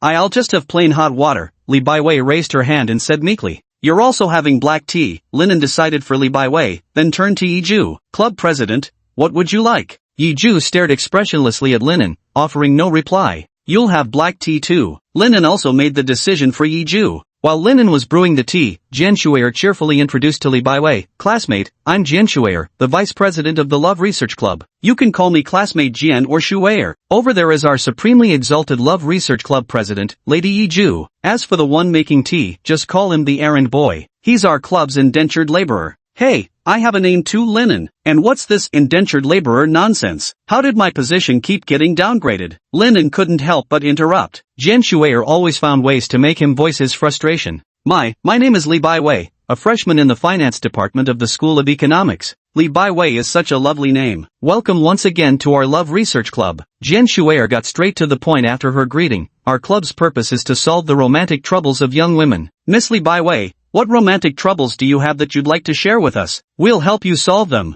Perhaps it was Jian Shuer's perfect young lady demeanor combined with her warm and friendly personality that helped Li Baiwei relax a bit. She spoke slowly. In middle school, I was quite popular with boys. They often confessed their feelings to me, but I wasn't interested in any of them, so I rejected them all. However, after the rejections, the problems didn't lessen. Instead, they became worse. The boys I rejected started spreading rumors that I was being kept by wealthy older men outside school. Gradually, the boys began to distance themselves from me, and some even offered me money, saying they wanted to take care of me. The girls, who already disliked me because of my popularity with boys, grew even more resentful of me after the rumors spread. They put thumbtacks in my backpack, filled my desk with trash, and when I arrived at school in the morning, my desk and chair had been thrown into the hallway. When I went to the teacher, instead of helping me, they lectured me about getting along with my classmates and told me, as a girl, to cherish my body and not sell myself for a little money. That's awful. Righteous Miss Jian Shuer clenched her fists upon hearing this. The teacher and classmates went too far. It clearly wasn't your fault, yet they all bullied you. Baiwei, you must have felt so helpless back then. I wish I could have been there to help you. Linen, however, stifled a yawn. Such things were common adolescent behavior. He'd heard and seen too many similar cases to feel anything but numb. Thank you, but that's all in the past now, Li Baiwei continued. When I got to high school, I deliberately overate, stayed up late to develop acne, and made myself look unattractive. After becoming ugly, those middle school troubles disappeared. Though I didn't have many friends, I had 3 peaceful years in high school. But when I got to university, I got into trouble again because of a relationship. Li Baiwei began to talk about that senior. That student was named Wu Juanxiong, a sophomore majoring in finance. Although he wasn't handsome, because he was the athletic type, he had a girlfriend from another department. When she first entered university, it was senior Wu Juanxiong who guided her through the enrollment process. After they became acquainted, Wu Juanxiong began harassing her daily, demanding she become his girlfriend. She rejected him multiple times, but the senior student persisted in his harassment. Reporting it to her advisor proved useless. The advisor simply said adults need to learn to refuse and left her to handle it herself. Then one day, their senior's girlfriend discovered her existence. Assuming she was the other woman trying to seduce him,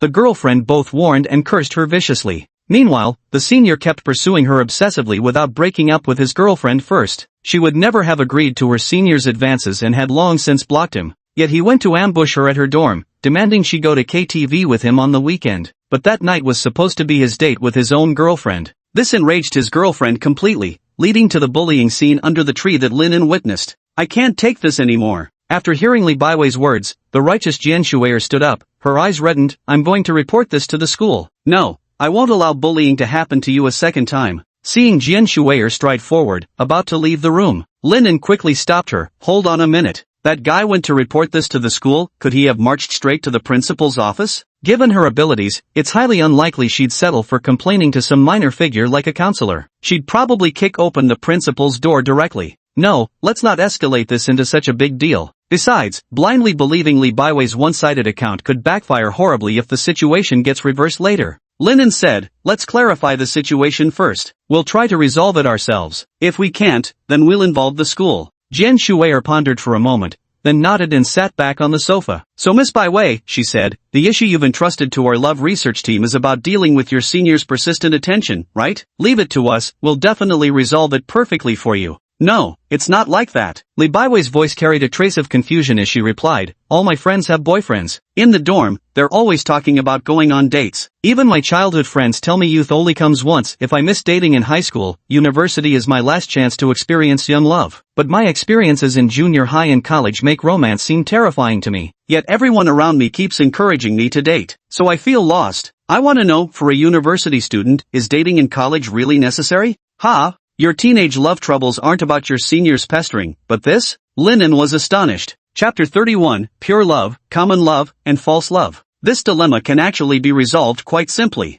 As soon as Li Baiwei voiced her distress, Jian Shuer declared with great confidence, matters of romantic feelings are deeply emotional. When the spark isn't there, no matter how outstanding a guy pursues you, your heart won't flutter in the slightest. But when love strikes, no amount of control can stop it. You'll throw yourself into their arms without any hesitation. So whether to fall in love in college, the answer isn't about agonizing over whether you should or shouldn't. The key is not to suppress yourself. Let things take their natural course. Don't deliberately chase after it, but don't deliberately reject it either. Just wait for that feeling called love to arrive. Of course, this applies to most people's situations. It's not my personal philosophy on romance. Is that so? Li Baiwei nodded vaguely, unconvinced by Jian Shuer's words. By the time Li Baiwei voiced her dilemma about whether to fall in love in college, Linen had already reached his own conclusion. Li Baiwei herself longed for romance, believing that college is for falling in love. She came to the Love Research Club with her worries, not to hear their lectures on love philosophies. What she wanted was for them to convince her, to make her admit that she truly desired romance in college. However, Linen had a different perspective. Whether you should date in college depends on whether you're seeking pure love, common love, or perhaps counterfeit love. What do you mean? Jian Shuer leaned forward, visibly more intrigued than Li Baiwei.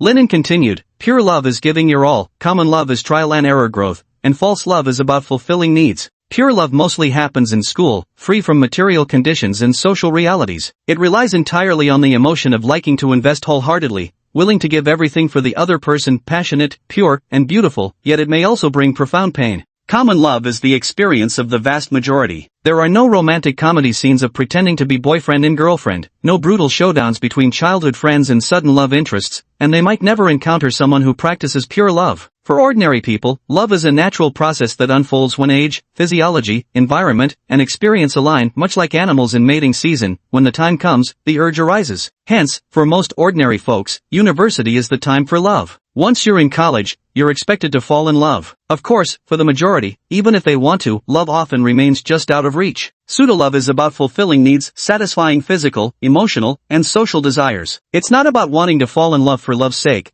but about needing love to fill a void. Love becomes a disposable commodity, which is why couples engaged in pseudolove can't sustain their relationship for long and inevitably break up. The classmate, if you plan to date in college, do you want pure love, ordinary love, or pseudo-love? All three are forms of romance, none is inherently better or worse than the others. And regardless of gender, don't set your expectations too high for relationships. Reality isn't fiction, and placing too much hope in love will only lead to deep disappointment. Li Baiwei thought carefully before answering, if I were to date in college, I'd want a pure kind of love. So, pure love it is. Well, I'm sorry to say, but I think you'd be better off not dating in college. Only about 1% of college couples experience pure love, just 1 pair out of 100. That's why those who don't set overly high expectations for romance are the ones best suited for dating, Linen remarked. I disagree with that, Jian Shuer retorted loudly. Human life happens only once, and it's fleeting. The meaning of life lies in fully immersing oneself in every stage of it. Love, being one of life's most beautiful journeys, shouldn't be treated so carelessly. Loving someone sincerely and purely is an incredibly wonderful feeling. If you miss out on true love and only date for the sake of dating,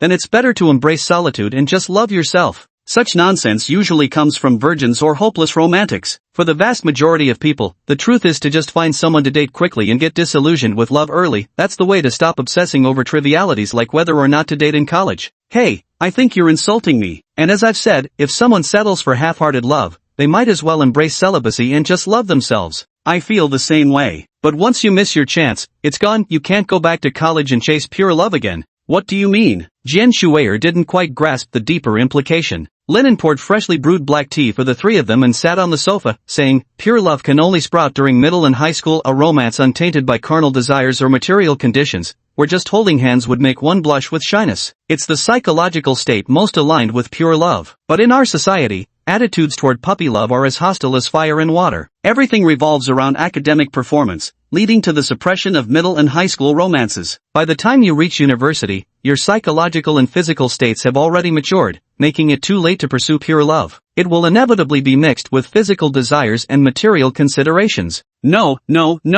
Jian Shuer shook her head rapidly. "On the contrary, I think puppy love in middle and high school isn't pure love at all. Teenage romance is puppet behavior driven by youthful hormones, uncontrolled and dominated by adolescent impulses. That's precisely why there's the concept of forbidden fruit. Only in university, when one's mind and rationality are fully mature, can romance truly be self-directed pure love. Besides, teenage romance isn't suppressed. It's just put on pause and officially begins in university. University is actually the best stage for pure love. College students can achieve pure love through their own efforts. So that's your reason for not dating before university?" Lin couldn't help asking after hearing Jian Shuer's explanation. "That's exactly correct. Is there a problem?" Jian Shuer replied with complete composure. "Nothing really. It suits your personality perfectly. You're the type who doesn't believe in fate and strives to create your own happiness with your own hands. But you're the exception, not the rule. You can't be taken as the standard for most people. The vast majority of ordinary folks don't have your straightforwardness." Jian Shuer still didn't agree with Lin's words. But Lin wasn't wrong either. Standing still wallowing in regret wasn't her style. She would take decisive action to pursue her own happiness.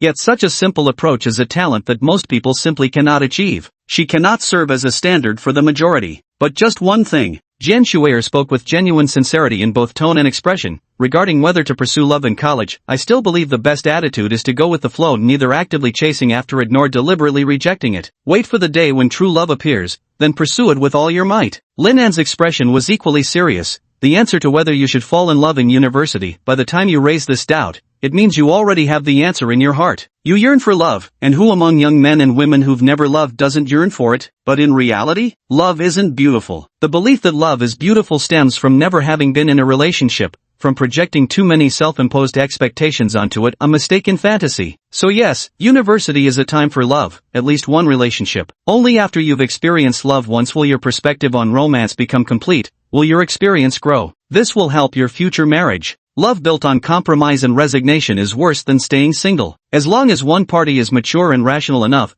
they can turn the pseudo-love in your eyes into pure love. The laughable delusions of a virgin. Ah, you affection-starved virgin. Better than you living in your delusional virgin fantasies. At least I admit there's no such thing as pure love in college. You twisted bastard, pure love can exist in university. The two glared at each other, neither able to convince the other. "President, what's your take on this?" At this moment, Li Baiwei turned to Club President Yiju and inquired. Chapter 32, Damn you, homewrecker. "I believe the source of your disagreement lies in differing perspectives. Miss Jian stands from a female point of view, while Mr. Lin adopts a male perspective." Yiju wrote these words on the whiteboard. No wonder she's the president known as the goddess of three no's. She pinpointed the root of the conflict immediately. "Indeed, because I reasoned from a male perspective, I assumed every college student needed at least one romantic experience." Jian Shuer, thinking with feminine sensibility, ultimately couldn't let go of the beautiful fantasy that love should be inherently wonderful. Lin read the words on the screen, pondering them silently. Yiju wrote again.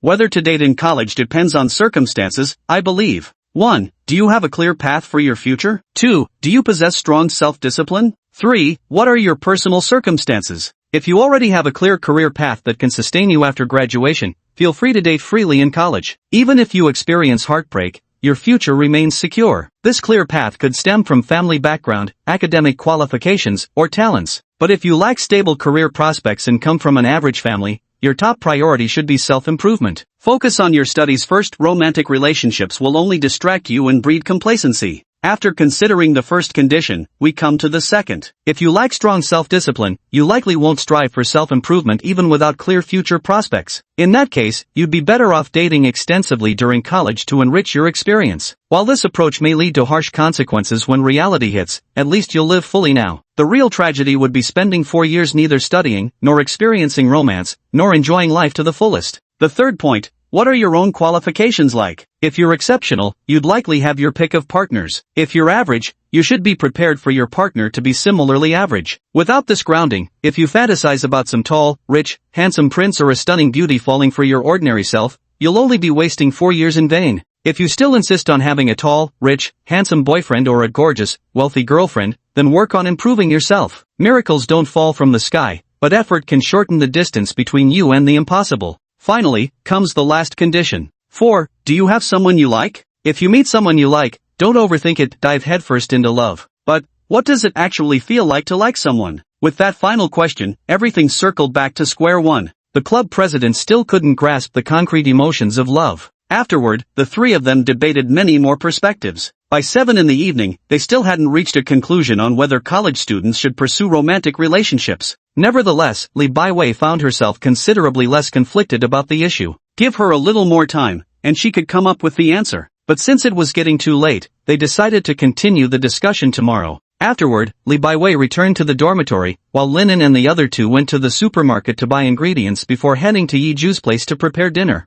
After dinner and washing the dishes, it was already 8:40 in the evening. Linen bid farewell to the two and returned to his dormitory. The next day, he had a class during the first period in the morning. Linen arrived early and took his usual inconspicuous seat in the middle row, slightly to the right. Before class had even begun, the boys in the front row were already discussing topics about romance again. Their ideal romantic partner was Yi Meina, fashionable, cheerful, and stunningly beautiful. If Yi Meina became one of their girlfriends, their 4 years of university would surely be amazing. They discussed what kind of chat messages could increase Yi Meina's favorability. Listening to their conversation, Linen shook his head repeatedly. If you like someone, then ask them out more often. Even if you don't make plans, make an effort to see them in person. It's also much more effective than those who only dare to chat through screens when pursuing someone. However, if they actually met often in real life, wouldn't that make him just like the persistent senior who kept pestering Li Baiwei? For girls, having a guy they don't like persistently bothering them must be pretty annoying. Love is truly difficult. Pure romance is nothing but a fantasy after all. Hey,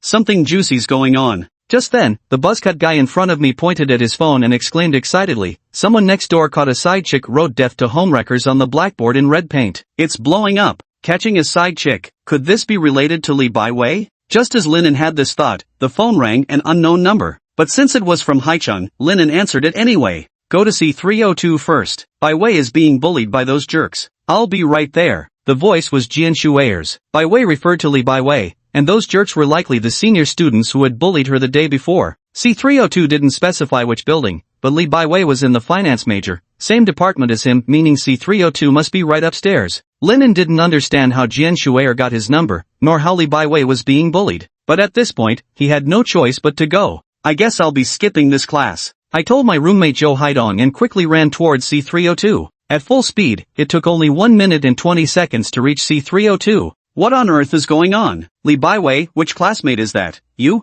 I don't care if you're the other woman or not, you're university students now, sort out your relationship issues yourselves. How are you going to take responsibility for disrupting the class with your messy affairs? Inside the classroom, the furious voice of the 40-something menopausal female teacher rang out. Linen saw Li Baiwei standing with her head lowered in the lecture hall, the nearby students unconsciously keeping their distance from her, leaving her looking utterly alone. On the classroom blackboard, written in indelible red paint, was an eye-catching line of bold characters. Li Baiwei is a homewrecker, a slut who steals other people's boyfriends. Die. Putting the three scenes together, Linen quickly understood what had happened. Without hesitating for even half a second, he walked to the podium, raised his phone to start recording, then bowed to the female teacher and said, "Teacher, please calm down. There's been a misunderstanding here. Li Baiwei has never been anyone's mistress, she's been maliciously slandered. As rational adults, we should recognize that the real villain is whoever wrote those words. The condemnation should fall on them, not on Li Baiwei, who's been wrongfully accused without evidence beyond a single line of text. If we consider things from Li Baiwei's perspective,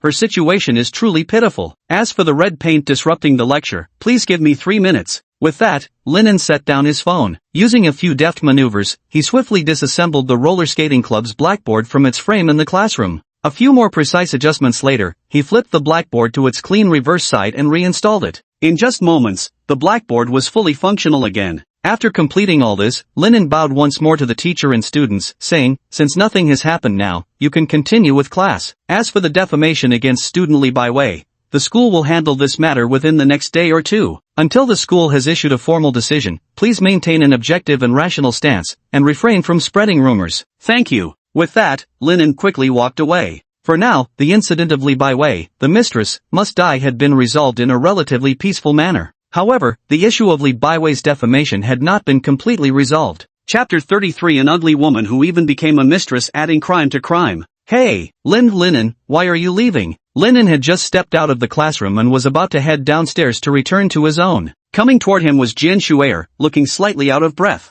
Linen remembered that the School of Law was quite a distance from the School of Economics. Jian Shuer arrived breathless, having run here the moment she received the message. Linan's gaze then fell on the shoes she was wearing, silver stiletto heels adorned with diamonds. Running in high heels, she must have had a tough time. However, even after running some distance, Jian Shuer's soft curls still lay flat against her shoulders, her clothes remained perfectly in place, and her makeup was flawlessly intact. She was still that perfect young lady, temporarily resolved. Linen briefly explained how he handled the situation and added, "We should avoid going to Li Baiwei's class for now. Our priority is to clear up these rumors as soon as possible." Jian Shuer gazed at Linen intently for several moments. If she were in Linan's position, dealing with the classroom slander incident involving Li Baiwei, she could certainly restore Li Baiwei's innocence too, but the process would inevitably lead to conflicts with teachers and classmates. She could later indulge in the self-satisfaction of helping others, but the teacher and classmates would vent their dissatisfaction onto Li Baiwei. Linan's approach, however, managed to soothe all three parties' emotions, resolving the issue in a way that kept everyone restrained. Linen was more meticulous and considerate than she had imagined, proof that his usual harsh words to her were clearly deliberate.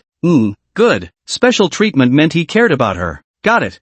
I'll take it from here. Jian Shuer wasn't just a pretty face. With the classroom slander incident resolved by Linen, she expertly handled the cleanup. Alright, I'll head back to class now. Even with the system's assistance, Linen remained diligent about attending his university courses. Luck was on his side when he returned to the classroom. The teacher hadn't taken attendance. Linen focused through 2 professional courses, and with no more classes for the day, he decided to spend the afternoon at the library. Just then, his roommate Qi Yang rushed over and handed him a phone, saying, "Linen, someone's slandering you." Linen looked at his phone screen, which displayed the campus confession wall. The top post on the confession wall was a lengthy written accusation. The accusation claimed that Li Baiwei from the finance department was extremely ugly, acted as a mistress, and stole other people's boyfriends. Even after being clearly rejected by the boyfriend, she refused to give up and relied on her large chest to seduce men. Not only that, she even lured Linen, a guy majoring in international trade, to be her lapdog and joined in bullying her. Girls, tell me, isn't this unfair? All I wanted was to enjoy a good college romance,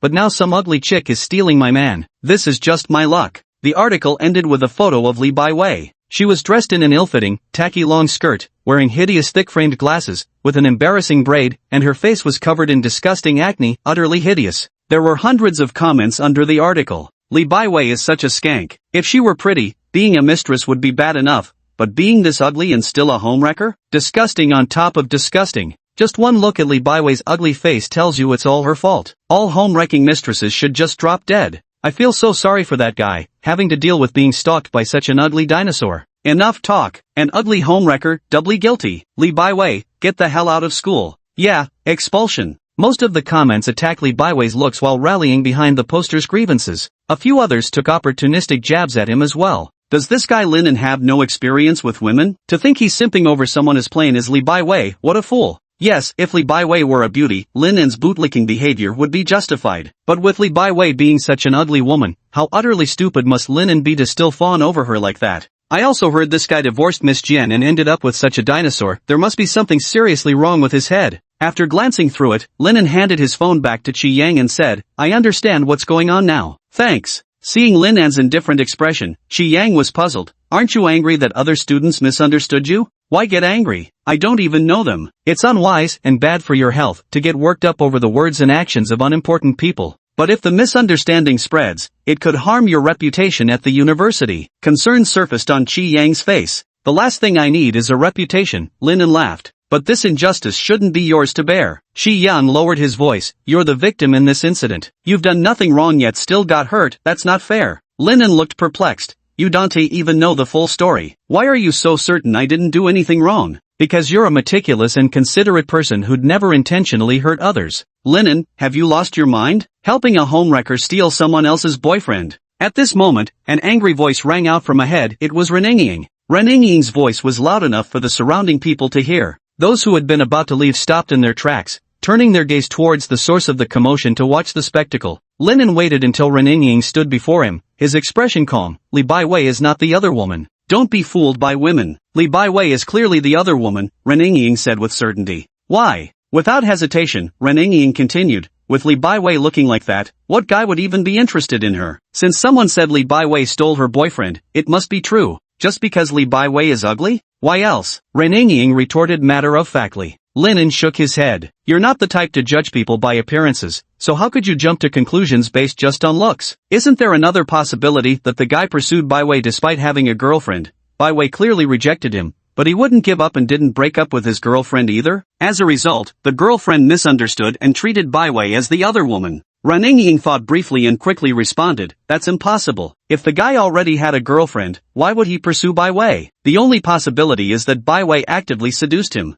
Again, because Baiwei is ugly? Linen pressed. This time, Reninging nodded swiftly. Men are all about looks. With Baiwei's appearance, no guy would actively pursue her, especially not if he already had a girlfriend. It's even more impossible then. Linen sighed for Reninging. Plain-looking girls can date homely guys too. Is there a possibility that Li Baiwei, that guy, and that girl are all just average-looking? Reninging fell silent, but quickly asserted, even if all three were unattractive, since that guy had a girlfriend, he would never pursue Li Baiwei while still in a relationship. He definitely wouldn't chase Li Baiwei before breaking up with his girlfriend. For that accusation seen to happen, the only explanation is Li Baiwei actively seduced him. Linen, you're insane, helping a bad woman steal someone's boyfriend, even being her simp. You're ruining our hometown's reputation. Linen had nothing to say. He stood up. As long as you don't reveal where I'm from, nobody will know we're from the same place. With that, Linen had no intention of speaking further with Reninging and walked away. Reninging wanted to stop Linen, but with their classmates watching, she decided she didn't want anything more to do with someone who helped bad women steal other people's boyfriends. Linen!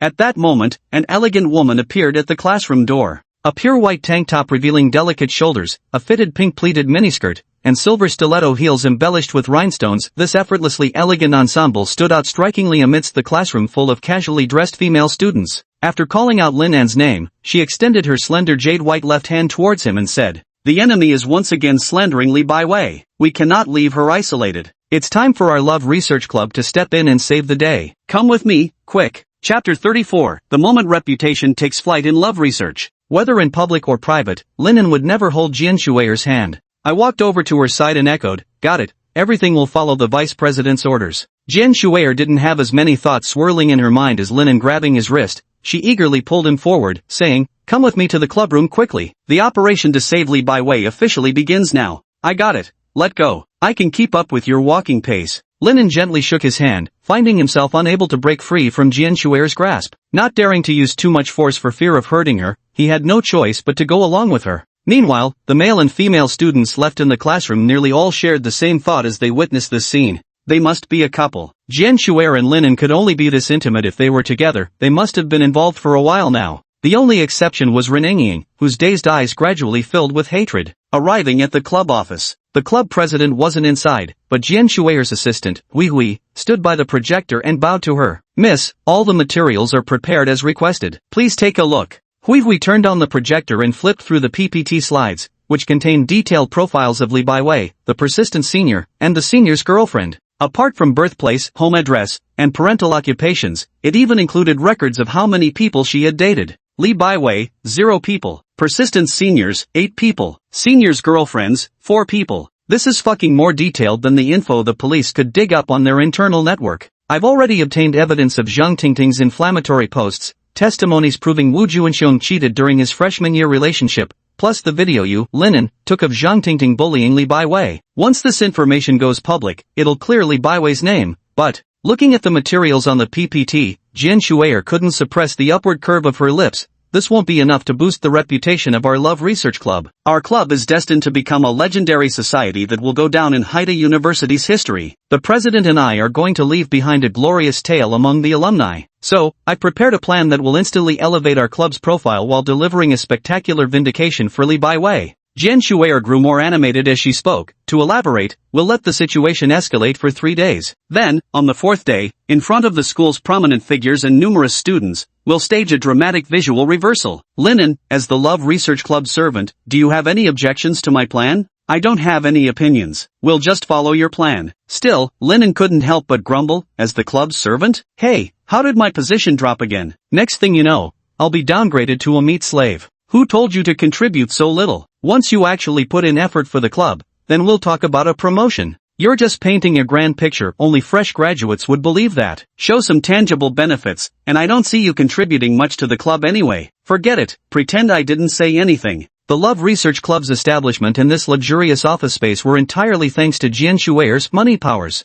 Sponsored daddies are the greatest. Getting to see someone as radiant and magnificent as me every day is the greatest benefit of all. Logically speaking, you owe me quite a bit of money too. Jian Shuer tucked her hair behind her ear, her flawless rich girl aura utterly invincible. Linen had to admit it, Jian Shuer was stunning. Every day, she wore something exquisitely different, elevating her beauty to new heights. Seeing her looking so gorgeous each day was an absolute pleasure. But of course, he'd never admit it out loud. Dressing like a neon sign in the city at night, blinding me with all that glitter. I haven't even charged you for the eye strain damage out of sheer generosity, and here you are, daring to ask me for money? Talk about narcissism. Still acting all tsundere. Alright, let's get back on topic. Jian Shuer's expression turned slightly serious as she said, I plan to let the situation simmer for 3 days. Once public opinion has reached its peak, we'll stage a dazzling reversal. The only issue is Li Baiwei's mental resilience. I need you to ask her, does she agree to let things escalate? If not, we'll settle the matter today. Linen thought for a moment and said, she'd probably agree, the kind of person who's used to being attacked by public opinion. Still, we can't let her remain isolated. Linen, I have a task for you. Jian Shuer's expression grew even more serious as she said, for the next 3 days, stay close to Li Baiwei. If anyone bullies her, you handle it. Linen caught the scent of trouble. No, we need someone else to handle this. Besides you, I have no one else to rely on, Jian Shuer said with a trace of distress on her face. Why don't you step in? Linen looked at Jian Shuer. Jian Shuer frowned slightly, because if I intervene, the situation will turn into a private affair. It won't help Li Baiwei. Instead, it'll make things worse. Right. Jian Shuer wasn't just the perfect young lady admired by all the male students on campus. The fact that she moved around school with 2 personal assistants spoke volumes about her extraordinary background. If she intervened, the seniors might refrain from openly harassing Li Baiwei due to her influential connections, but they'd likely intensify their bullying in private. Understood. I'll protect her these 3 days, Linen nodded in solemn promise. Perfect. This is the moment Love Research makes its mark. Jian Shuer was thrilled about the plan 3 days later. After getting Li Baiwei's number from Hui, Linen arranged to meet her after school. As the school day neared its end, Linen headed to Li Baiwei's classroom. He discovered the negative impact of the senior's scathing post had already taken effect. A 3-meter radius around Li Baiwei remained conspicuously vacant of classmates. She was being isolated, and from the looks of it, her roommates didn't believe her either. Linen didn't mind this at all, waiting by the staircase for Li Baiwei to finish school. After school, Linen successfully met with Li Baiwei and told her about Jian Shuer's plan, asking if she was willing to wait 3 days. Li Baiwei agreed quickly, also expressing that she didn't particularly care about being isolated, she was used to it anyway. Linen simply invited her to have lunch together. The two went to the 4th cafeteria and ate jajang noodles. In the afternoon, Linen went to Li Baiwei's classroom again. The scene was the same as that morning. Li Baiwei still faced isolation. But just isolation, none of the typical virtual world behaviors like bumping into table corners or throwing pencil cases. After all, they were all university students, slightly more mature than middle and high schoolers. After classes ended in the afternoon, Linen, noticing Li Baiwei was still very isolated, feared that the petty literary club senior might rally a group to harass her, so he simply took her to the club office for refuge. This went on for 2 straight days until the 3rd day arrived. On the 3rd day, as the petty essay senior student kept bombarding everyone with lengthy posts accusing Li Baiwei of being a homewrecker, with Li Baiwei never offering any explanation, public opinion completely sided with the petty essay senior student. Li Baiwei's reputation plummeted, and some self-righteous senior student even confronted her between classes, verbally lashing out at her. Fortunately, Linen had been keeping an eye on Li Baiwei and came to her rescue just in time. But this only solidified Linen's reputation as the ugly girl's lapdog, earning him the nickname Dinosaur Knight. Linen didn't care at all about this, though his 3 roommates all asked if he needed help. Their concern genuinely touched him. Then at 8 p.m. on the 3rd night, a hot post appeared on the campus network, with hundreds of people petitioning for Li Baiwei's expulsion, as public opinion reached its peak. At this moment, Jian Shuer stepped in. A letter of challenge appeared on major campus websites. Regarding the accusations of me being the other woman, I will address them tomorrow after the first major class in the courtyard of the Economics and Management building. The accuser Zhang Tingting and the allegedly seduced male party Wu Ju and Xiong must attend. Posted by Haicheng University Love Research Society. Supervised by Haicheng University Student Union. Regulated by Haicheng University President's Office. The Love Research Society strikes. Chapter 35, A Toad Lusting After Swan Meat. First Love Research Club activity kickoff. Tomorrow at 10 a.m. in the School of Economics courtyard. Your attendance is mandatory from your mature beauty big sis Jian Shuer with love. As Linen read this online declaration of war, his phone simultaneously received the text message from Jian Shuer. Maturity is non-existent, the big sis title is laughable, and with love is the most unnecessary addition imaginable. But just what scheme is this Jian Shuer plotting? Linen saw the message and was almost certain the challenge had been issued by her. But as for her specific plans moving forward, he had no way of knowing. Not that he needed to know the details, whatever repercussions followed would be Jian Shuer's own burden to bear. He could simply settle into his role as an errand boy without worry. There were no club activities today, so Li Baiwei left early with Jian Shuer. At 6 p.m., Linen went to Yiju's place, cooked dinner, clocked in 30 minutes of work time, and then headed to the library to cram. But now that he'd received the text message, he abandoned his study plans and returned to the dorm. As soon as he walked in, a rare sight, all three of his roommates were present. Linen, the Love Research Club is the club you joined. What are your plans for tomorrow? If there's any danger, please notify me early so I can help mediate. Seeing Linen return, dorm leader Xiao Xiang spoke with evident concern on his face. Shi Yang said worriedly, I've had a feeling Jian Shuer was planning something big. Tomorrow at the Economics and Management building is when she'll make her move. She's a rich heiress who can afford recklessness, but you might get dragged in. Without her privileged background, things could get really bad for you. Tell me exactly what she's planning tomorrow so I can prepare a contingency plan. Zhou Hainon, the fourth dormmate, also spoke earnestly. Lin, like I said before, whatever you need, just ask. We're not just classmates or friends. We're roommates. Don't ever hesitate to reach out. Linen was slightly moved. I see, thank you. But as for Jian Shuer's specific plans, I really don't know either. I'm just an errand boy for the Love Research Club, running chores for them. Then we'll have to wait until tomorrow. Xiao Xiang's voice turned serious. I've always been on your side. Me too. Count me in. You guys are being so emotional. Am I being exiled to the northern frontier to become a soldier? Linen said with an amused expression. The next day, morning classes were packed, along with the first activity of the Love Research Club. Yet Linen felt no excitement whatsoever, waking up at the same time as usual. Arriving early at the classroom, he settled into his familiar middle right seat, savoring the peaceful life of an ordinary male college student. But the peaceful moment didn't last even 30 seconds before three people, a man and two women carrying cameras and microphones, rushed toward his spot. The girl in the lead, wearing a brown beret, held up a microphone and asked him, Hello, Linen. I'm from the school newspaper, and we'd like to interview you with a few questions. The club activities at Haicheng University are incredibly lively and professional.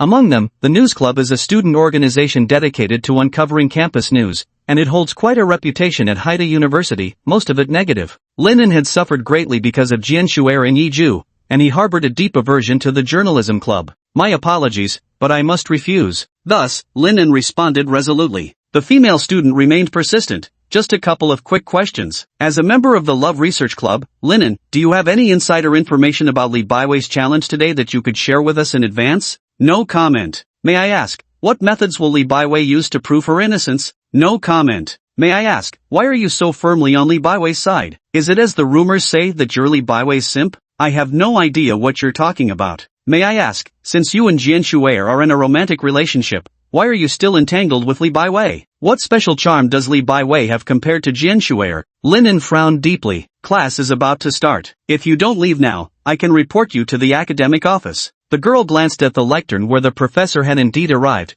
then winked at him with a smile. Our news society will provide detailed coverage of today's challenge between Li Baiwei, followed by a special report on the complicated four-way relationship between you, Linen, Jian Shuer, Li Baiwei, and Yiju. Your interview today has provided our report with exclusive and compelling material. Thank you for your responses. Hey, I haven't said a single word. What exactly do you plan to report? Linen felt the news club guys were about to fabricate another story. The girl just blew Linen a flying kiss and left without answering. Linen could do nothing but wait for the journalism club to make their move. 2 classes passed by quickly. The moment class ended, all the students rushed toward the outer wall of the corridor. Beneath the outer walls was the atrium of the College of Business and Management, precisely the location where Li Baiwei had issued her challenge. They didn't know Li Baiwei personally, nor did they care whether she was a homewrecker, but they were more than eager to join in on the spectacle. As soon as the class dismissal bell rang, Linen sprinted toward the atrium. Upon arriving, he could see that the outer edges of the atrium were encircled by 3 or 4 layers of people, while the corridors surrounding the atrium on every floor were packed tight, all of them eager onlookers here for the drama.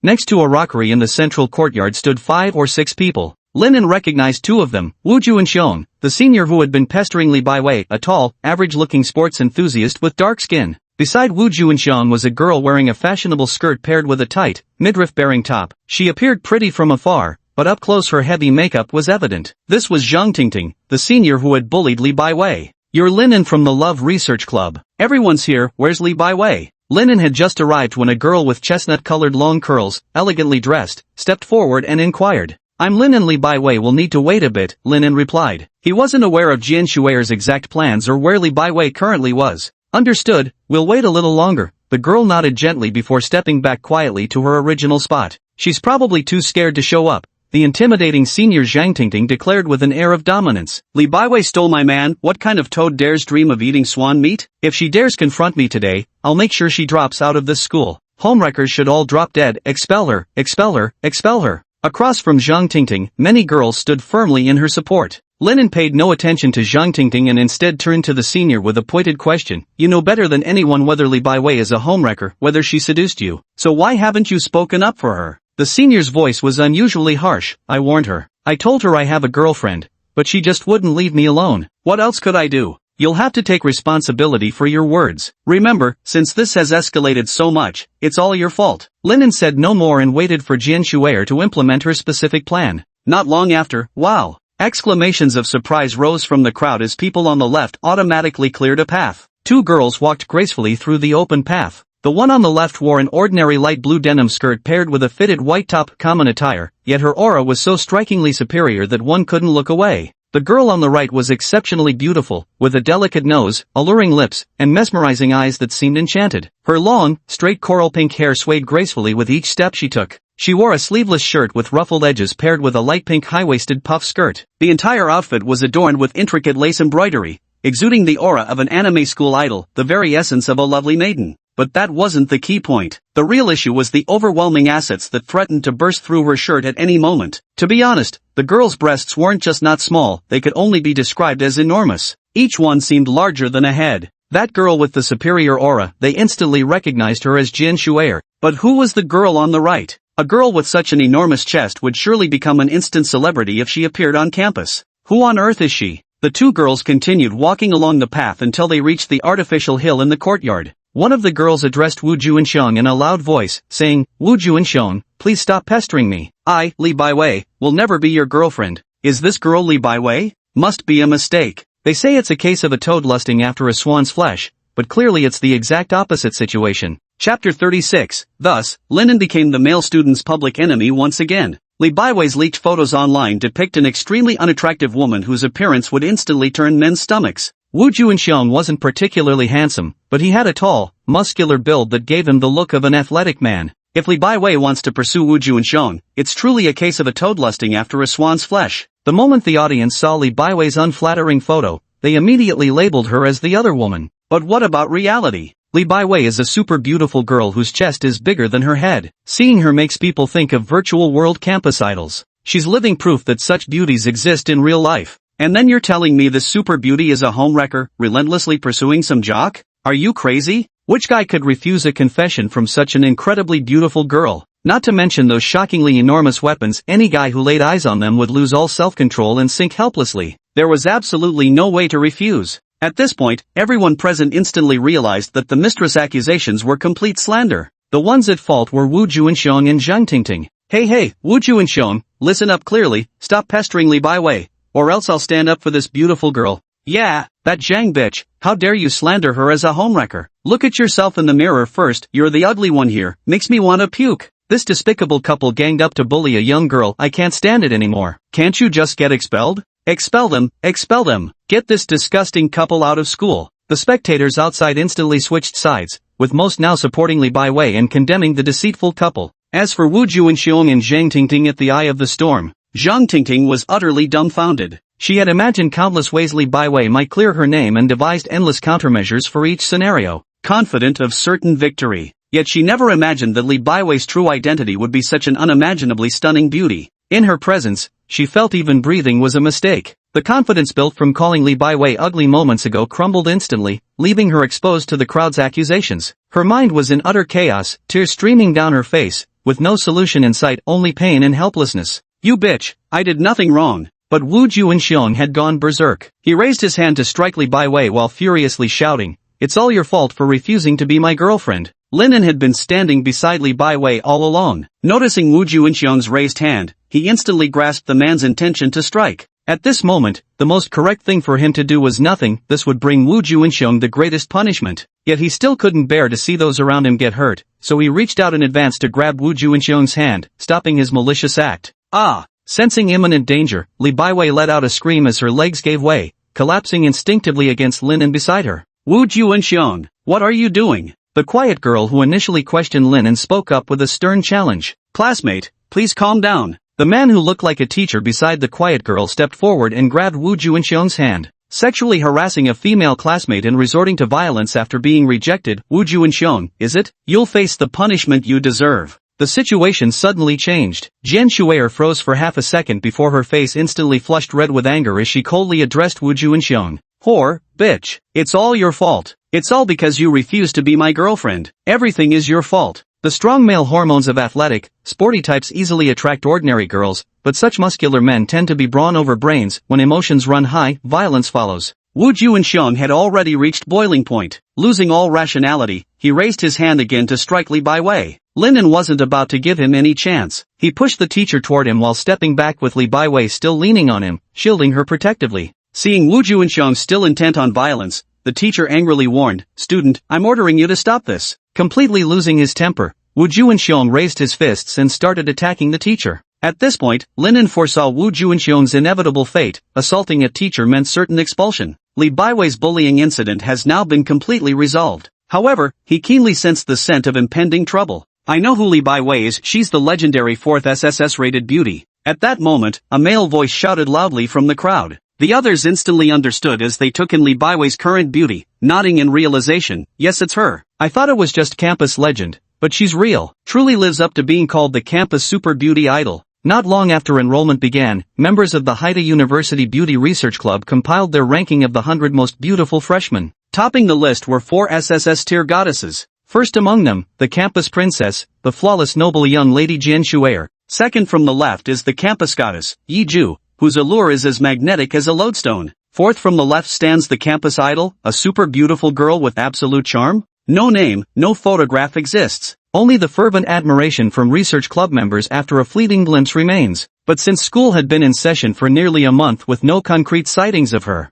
everyone assumed it was just a campus legend. Now that they'd seen Li Baiwei's appearance, it could only be her. Realizing this, many immediately pulled out their phones to start taking pictures of Li Baiwei. Hey, there's no way this is some rom-com development a random girl I picked turns out to be a hidden bombshell? Linen reacted to the drastic turn of events with an internal scream. Plop! Suddenly, he felt a soft, fragrant weight against him. When he looked down, Li Baiwei had collapsed onto him, her eyes shut tight, completely unconscious. What the hell is going on? Why did you faint? Wake up, quickly. Linen gently shook Li Baiwei, but instead of waking up, she clung to him even tighter, as if trapped in a nightmare. Li Baiwei had an astonishingly voluptuous figure, but Linen didn't harbor the slightest intention to take advantage of her, because he could feel her body trembling violently, as if enduring something utterly terrifying. She appeared pitiful and helpless to the extreme. Perhaps the excessive attention from the boys has triggered her past psychological trauma. Linen thought about Li Baiwei's middle school experiences and shook his head. They couldn't stay here any longer. Jian Shuer, let's head back to the clubroom first. With that, Linen carried Li Baiwei in a princess carry and ran toward the clubroom, distancing themselves from the crowd. The boys taking photos of Li Baiwei gnashed their teeth at the sight. Damn it, Linen, you already have Jian Shuer, why are you still monopolizing Li Baiwei? Let her go for us. As expected, Linen once again became the public enemy of every male student on campus. Back at the clubroom, Li Baiwei seemed to have woken up long ago. Linen had been too focused on running to notice. Seeing her awake, he quickly set her down and apologized. Sorry, I didn't mean to hold you like that. It's okay. Li Baiwei's voice was extremely weak. I should be thanking you. If Li Baiwei had still looked like that dinosaur, Linen could have interacted with her completely naturally. But now that Li Baiwei had transformed into such an alluring beauty, Linen found it impossible to act naturally around her. Every word they exchanged felt awkward. Don't thank me, it was all the vice president's instructions, including dragging you to the club office under the tree. Linen maintained some distance. Li Baiwei nodded lightly and sat on the sofa, lost in thought. The atmosphere in the club office turned peculiar. But before long, the atmosphere breaker Jian Shuer arrived. The cheerful click of her high heels clearly conveyed her buoyant mood. Entering the clubroom, she declared with visible pride, a flawless plan, ha! Just having Baiwei make an appearance completely reversed public opinion and resolved the bullying incident. And with that couple daring to strike a teacher, I've already reported them to the school. Expulsion is their only outcome. A perfect ending. I'm practically a genius. Having said her piece, Jian Shuer turned to Linen, her eyes brimming with expectation for praise, like a child who'd finished chores early to impress their parents. But Linan's tone was cold when he responded, Vice President, your plan was absolutely terrible. Ha! Jian Shuer couldn't comprehend. Linen sighed. The distress that Li Baiwei asked our Love Research Club to solve wasn't about the seniors' harassment, but her dilemma about whether to date in university. The seniors' pestering was just a minor issue with many solutions. Moreover, Li Baiwei mentioned that in middle school, she was extremely troubled by being too popular with boys, and only found peace in high school by hiding her true looks. Now, your solution has turned Li Baiwei into a campus idol that everyone pays attention to, essentially bringing her back to her middle school days of overwhelming popularity. While we've solved the seniors' harassment now,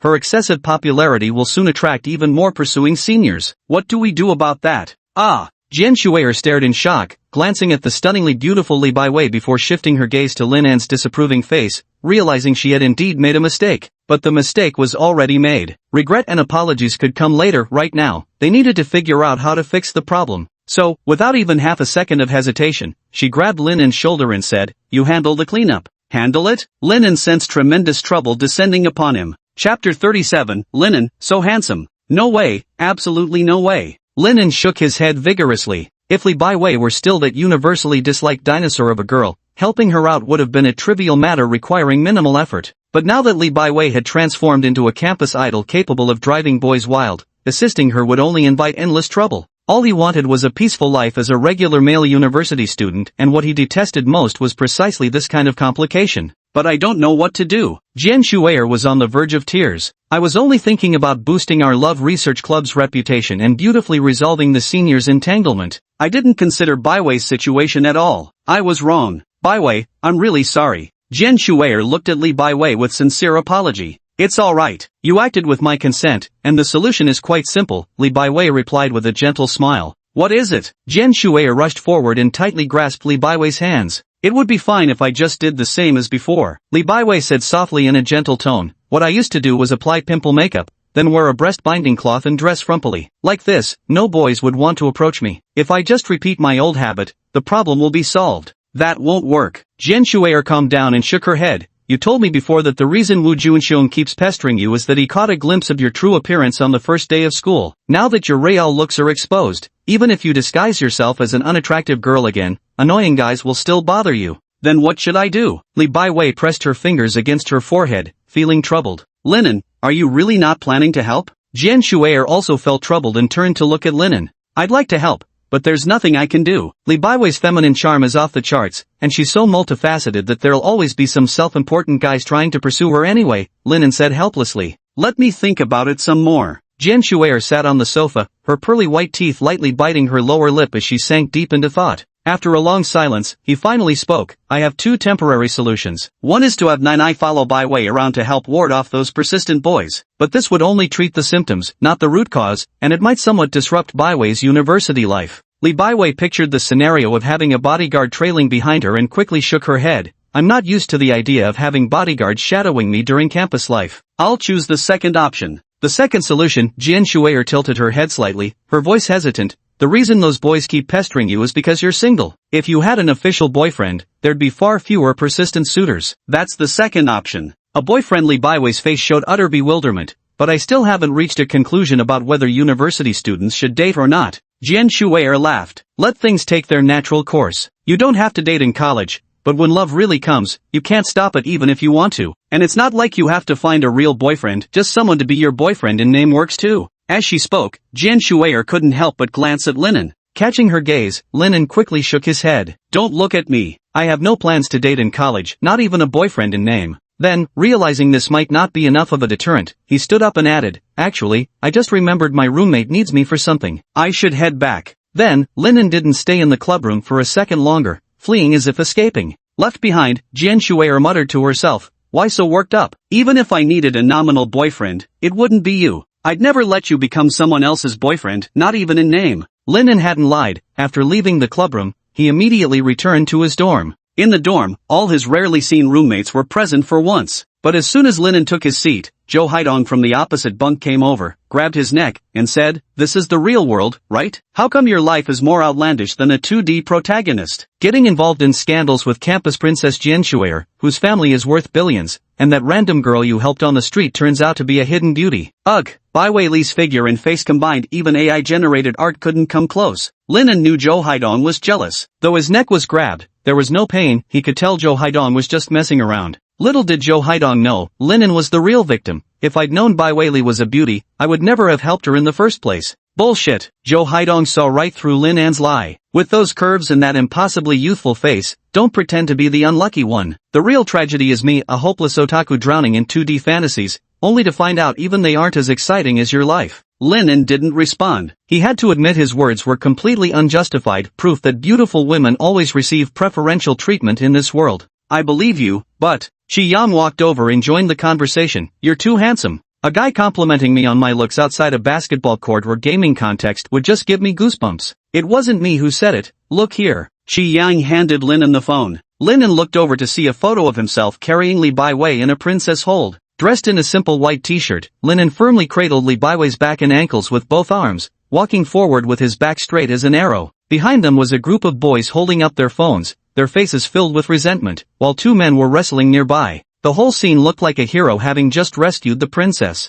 How is this cool at all? All I see is pure jealousy. Joe Haidong also saw the photo and strongly disagreed. Linen didn't think there was anything particularly handsome about it either. This is a flash report from the news club. I'm not the one calling him handsome, it's the comments underneath. Shi Yang opened the comments section. The way this guy carries someone princess style shows such strength, so handsome. Look carefully, the guy isn't deliberately touching the girl's sensitive areas, truly a gentleman's hands. So handsome. I need to know this guy's name within 30 seconds. I want him to be my prince. And this photo too. Shi Yang swiped through his phone, showing Linen another picture. The other one was also a profile shot. A dark-skinned, burly boy who looked almost like a black man was raising his thick right hand, about to slap the person in front of him. The target of the slap was a girl in a puffy dress, her skin pale, appearing extremely fragile. A tragedy seemed imminent. But upon closer inspection, upon the burly wrist of the black male student, a much slender and weaker hand, compared to the black student's thick arm, firmly gripped the violent right hand, preventing the tragedy. And the owner of that much thinner arm was none other than the young man previously carrying her in a princess hold.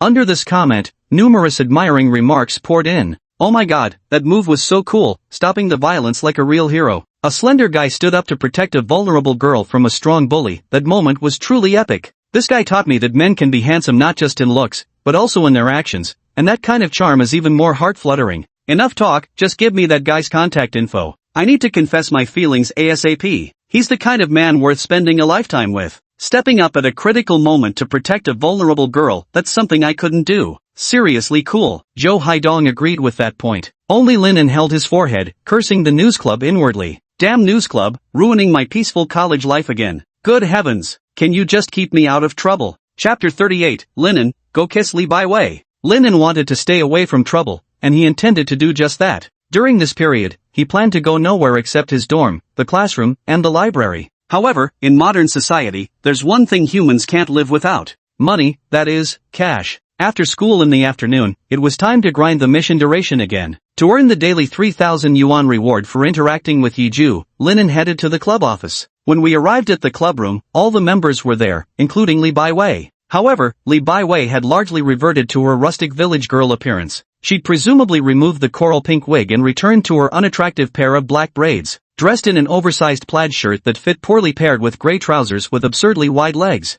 Her chest was full but not excessively large, with those hopelessly tacky round glasses sitting on her face. Though no longer the pimple-faced ugly girl, her overall appearance was still utterly unremarkable. So, how did the class react? Li Baiwei must have just arrived. Lin and her Jian Shuer questioning her. Li Baiwei's face showed a troubled expression. It's no use. Before class this afternoon, over 20 boys asked for my WeChat. During class, boys kept peeking at me through the windows. After class, strangers swarmed around me introducing themselves. I didn't even dare go to the bathroom. Just as I thought. I still had a glimmer of hope that dressing like an ordinary country girl would reduce the unwanted attention from boys. But apparently that doesn't work either. Jian Shuer frowned like a willow leaf. Linen decided not to invite trouble upon himself and stepped into the pantry to make tea for the three of them. It seems we'll have to ask Nai to be your bodyguard, Jian Shuer remarked from the other side. No, I can't trouble you with this, I can handle it myself. That's what he said, but Linen caught a glimpse of Li Baiwei's misty eyes, glowing with silent despair, like a puppy abandoned by the roadside on a rainy day.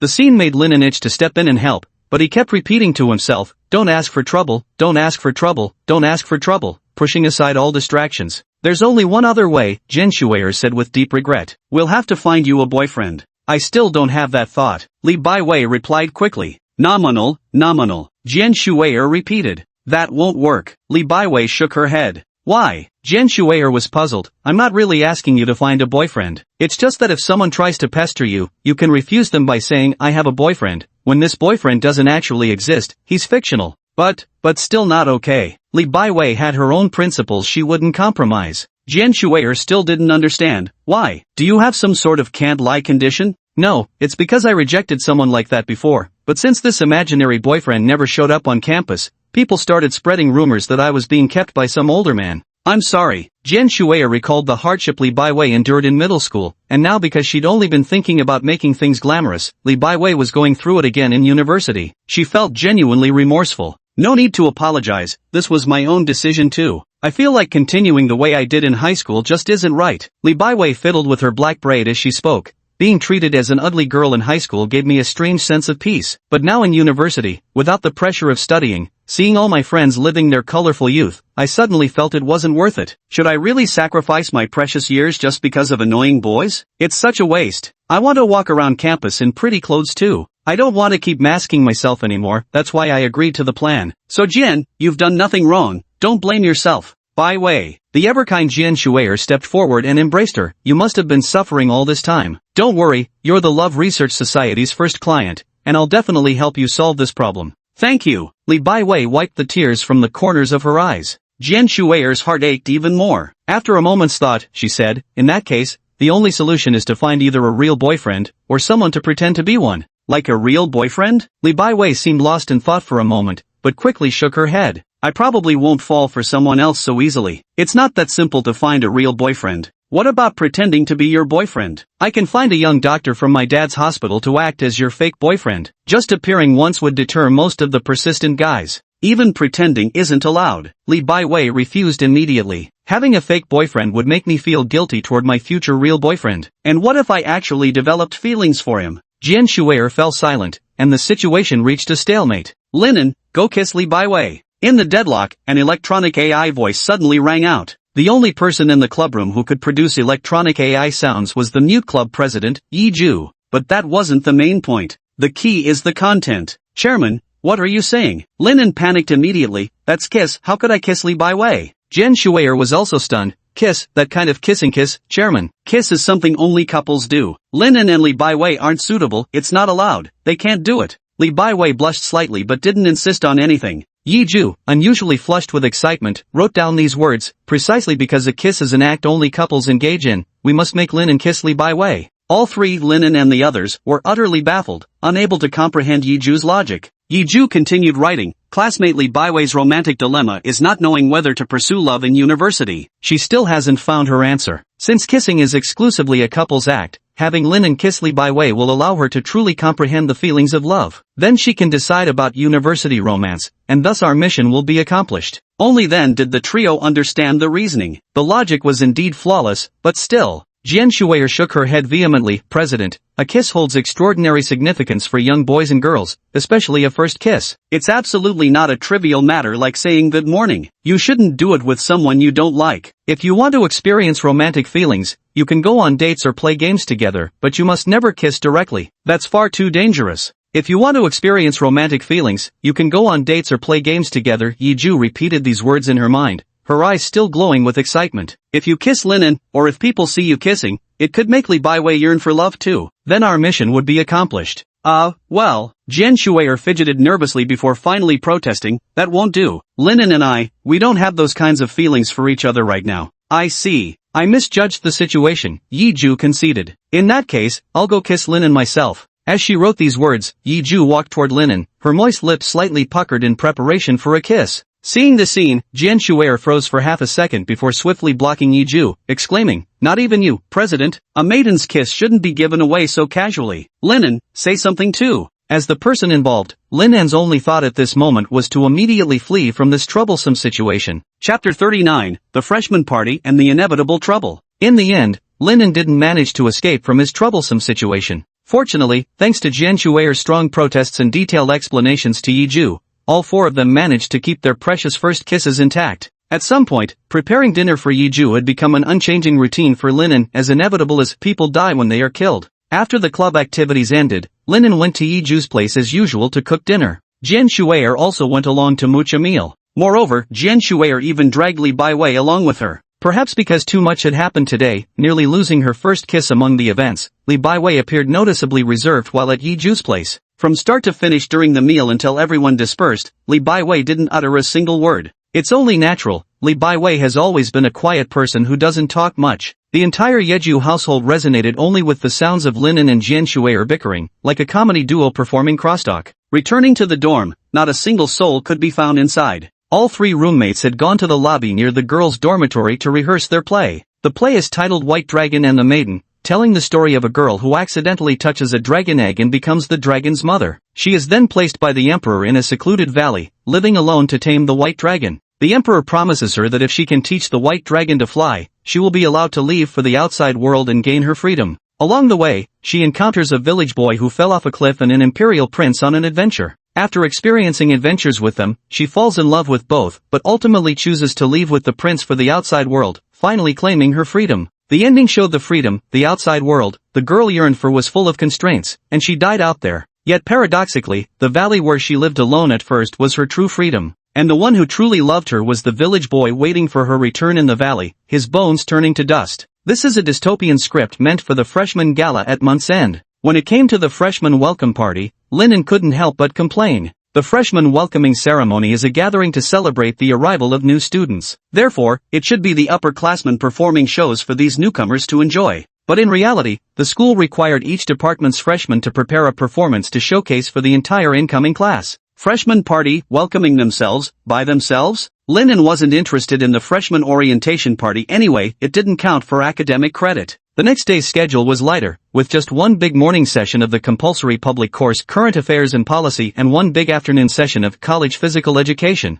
The morning class started at 8 a.m., but word was last night's drama rehearsal had gone until 2 a.m., so boys and girls throughout the classroom were drowsily slumped over their desks catching up on sleep. Linen, you're so full of energy, guess that's because you didn't show up to help with drama rehearsal yesterday. At this moment, a magnetic male voice sounded beside Linen. Linen glanced over, it was class committee member Yu Yongquan, a bespectacled young man with refined features. Gentle and cultivated in temperament, he was quite popular among both male and female classmates. Yet during the nearly month-long semester, this person hadn't exchanged a single word with him. Why was he suddenly approaching today? Linen replied casually, we already have enough people. One more won't make any difference. It's not the same. We're all classmates. Participating in more class activities helps strengthen our bonds, Yu Yongquan said with a smile. Linen remained indifferent. I'm just an ordinary college guy. Even if I join, I'll just be blending into the background in some corner. Won't do much to strengthen any bonds. Linen, you're being too modest. You're anything but ordinary. That move you pulled yesterday, stopping that bully senior, I gotta admit, it was pretty damn cool, Yu Yongquan said, mimicking the action from the day before with obvious admiration. Do you need something from me? Linen couldn't be bothered to beat around the bush and asked straightforwardly, if you have something to say, just say it directly. There is actually something. Yu Yongquan admitted honestly, we're having a drama-related gathering after morning classes. Would you like to join us? Linen studied Yu Yongquan carefully. With black-framed glasses, a fitted white shirt, fair complexion, and slender frame, he was indeed a handsome scholarly type with an intellectual air. Girls who like this type would develop a great fondness for him at first glance. However, Linen could smell the scent of a wolf in sheep's clothing on him. Linen said, You want to pursue Li Baiwei through me? Let me remind you of two things. First, even if we're good friends, I won't help you pursue Li Baiwei. Second, I'm not close with Li Baiwei at all. I don't even have her phone number. You won't get any information about Li Baiwei from me. Seemingly exposed, Yu Yongquan's face showed a hint of embarrassment, but soon a gentle smile reappeared. How could that be? I just think you're quite interesting, Linen, and want to get to know you better. You're too hasty. Linen shook his head. Had you said this a few days later, I might have been willing to befriend you, but given the Li Baiwei incident, combined with your silence since the semester started, put those two facts together, and your intentions become obvious. Having his intentions thoroughly exposed, Yu Yongquan didn't feel embarrassed at all and openly admitted, "You're right, Linen. I do have feelings for Li Baiwei, and I did consider using you as a bridge to get to know her. But let me clarify 2 points. First, I genuinely think you're an interesting person and would like to be friends with you. Second, even if I did intend to pursue Li Baiwei, the moment you tell me you like her, I'll immediately back off and even help you win her over." Linen let out a yawn and asked, "So what happened next, after the man finished speaking?" Yu Yongquan asked with a serious expression. "Then, do you like Li Baiwei?" Linen smiled. "I have no obligation to tell you. Besides, even if I did like Li Baiwei, you wouldn't give up pursuing her. For people like you, Li Baiwei is the highest grade prey, and you want to hunt her down." Yu Yongquan intended to use him to pursue Li Baiwei, and after this incident, others might also set their sights on hunting her down. Ding-ling-ling, the class bell rang. Yu Yongquan didn't return to his seat and delivered his final words. "Linen, you're impressive. Most ordinary guys would have taken the bait just now, giving me an opening to insert myself between you and Li Baiwei. But you didn't. You've won." Linen didn't respond, focusing on the lecture. With no classes scheduled for the rest of the morning after this one, Linen planned to immerse himself in the library to expand his knowledge. But shortly after leaving the classroom, 5 athletic-looking male students surrounded him. The muscular guy at the forefront blocked his path and spoke aggressively. "You're Linen, right?" Linen couldn't be bothered with them and simply walked around them to leave. The guy blocked his path again, flexing his bear-like biceps like a gorilla, and declared, "Linen, let's compete a 100-meter race. Whoever wins gets Li Baiwei." How childish. Linen sidestepped them once more and continued walking ahead. "Hey, are you a man or not? If you are, compete with me." The gorilla-like guy kept provoking. Bystander students stopped to watch the scene out of curiosity. Seems like trouble can't be avoided. Linen thought to himself. He truly wanted a peaceful university life and had always tried to avoid trouble. But the actions of Yu Yongquan and the gorilla-like man before him all conveyed one message. The moment he saved Li Baiwei from the bullying senior, trouble had become unavoidable. Continuing to evade will only bring more trouble. To completely resolve the issue, we must return to Li Baiwei. Linen has decided not to evade anymore and intends to solve the problem at its root. Linen is about to teach the gorilla man a lesson. Ding-dong! At that very moment, his phone suddenly rang, an unfamiliar local number flashing on the screen. He answered the call to hear a girl's panicked scream. "Linen, come save me, quick." The voice belonged to Li Baiwei. She might genuinely be getting harassed. Chapter 40, Beauties are prone to harassment. For a large portion of male students, beautiful women are objects of yearning, their pure white moonlight, goddesses meant to be admired from afar rather than approached with improper intentions. But for a small portion of males, they represented prey to unleash their beastly desires. Especially those beauties with scarce emotional experience, gentle personalities, and an inability to firmly reject others, they became the most coveted prey for this minority of men. Beauties were rare resources, yet easily encircled and hunted. If Li Baiwei was screaming for help on campus, it was highly likely she was being surrounded by predatory advances. Linen had personal experience with such situations. "Where are you?" At Li Baiwei's cry for help, Linan's mind flashed with some memories, prompting him to quickly ask, "I'm at." Only the tone of the call being disconnected followed. Linan's brain cells were racing rapidly. 15 seconds later, he took out his phone, logged into the academic affairs website, and downloaded the finance major's class schedule to confirm Li Baiwei's next class time and location. Room C205 in the Economics and Management building in 13 minutes. Then, the route Li Baiwei would inevitably take from her dormitory to the Economics and Management building flashed through his mind again. If Li Baiwei had been ambushed and met with an accident, her current location was most likely somewhere along this unavoidable route between the dormitory and the teaching building. Having identified the route, Linen immediately started running along the inevitable path. In less than 2 minutes, he spotted a crowd gathered up ahead. Found the spot. Linen pushed through the crowd and stepped inside. By the fallen bicycle, a male student lay on the ground clutching his injured leg, moaning in pain. To the boy's left, Li Baiwei was being shielded behind the assistant with the high ponytail who worked for Jian Shuer. A closer look revealed Li Baiwei's violently trembling lips and eyes filled with unmistakable terror. And there was a tear on the left thigh of his pants, hard to tell if he was injured or not. Opposite Li Baiwei, 5 tall and burly boys were berating her, demanding compensation and such. After briefly assessing the scene, Linen understood what had happened. Then he took out his phone and called campus security, giving them a summary of the incident before they rushed to the scene. After finishing, Linen walked up to Li Baiwei. "Stop your damn denial. Walking without looking where you're going injured my friend. Pay up now. Unless you want us to take this to the school administration, have the medical fees and bicycle repair costs ready. And come with us to the infirmary right now to have my friend's injuries checked." Standing before Li Baiwei, Linen heard her clamorous voice in his ears. In response, Linen simply whispered to Li Baiwei, "I'm here. Leave everything to me." Upon seeing Linen arrive, Li Baiwei seemed to glimpse a savior, the panic in her eyes sharply diminishing. Her hands, which had been clutching the assistant's high ponytail, instinctively shifted to grip Linan's sleeve instead, seeking a sense of security from him. Even the high ponytailed assistant sighed in relief, patting Linan's shoulder and saying, "I'll leave it to you. I'm only in charge of security, negotiating is completely beyond me. Leave it to me." Linan flashed a confident smile. However, several minutes passed after Linan arrived. Despite the other party's accusations, he didn't utter a single word in response, only fueling their arrogance further. This made the high ponytailed assistant frown deeply, as she smacked Linan's shoulder again. "Hey, you said you'd handle it. Is your solution to turtle up? I'd do better than this." "Enough." The ponytailed assistant clenched her fists and positioned herself once more in front of Li Baiwei. The high ponytailed assistant's aggressive stance didn't intimidate the young man opposite her in the slightest. Instead, he grew even cockier. "Now that you're losing the argument, you think you can just resort to violence? Go on then, hit me on the head." He sneered, pointing mockingly at his own temple. "Better yet, kill me with one strike. I gladly trade my life for my family's financial security in their later years. A bargain, if you ask me." "Miss Nainai, please calm down." Linan pulled back the ponytailed assistant. "You're not allowed to call her Nainai, that's way too intimate. My surname is Su." The high ponytailed assistant knew she couldn't resort to violence, so she redirected her anger toward Linan. Linan wasn't the least bit fazed. With a smile, he said, "Give me 30 more seconds." 30 seconds? The other guy sneered. "My buddy was just riding his bike normally when your female friend wasn't watching where she was going and crashed into him. My brother fell to the ground and got hurt. We all saw it happen. Even if I gave you 300 seconds, the outcome wouldn't change, you'd still have to pay. It wasn't me who hit him, he rode into me and fell on his own." Li Baiwei, hiding behind Linan, spoke up with a trembling voice. "Where's the evidence? Any surveillance footage? Any witnesses?" The other party wore an expression of brute defiance. There were no cameras nearby, and she was the only one present at the time. Li Baiwei was speechless, but she gritted her teeth and insisted, "I didn't slam into him, he crashed into me." "You have no proof of that. On our side, we have an injured brother and a toppled bicycle." "Li Baiwei, just admit you're the one who hit him." "It wasn't me who hit him," Li Baiwei insisted vehemently. "If it wasn't you, then how did my brother get injured?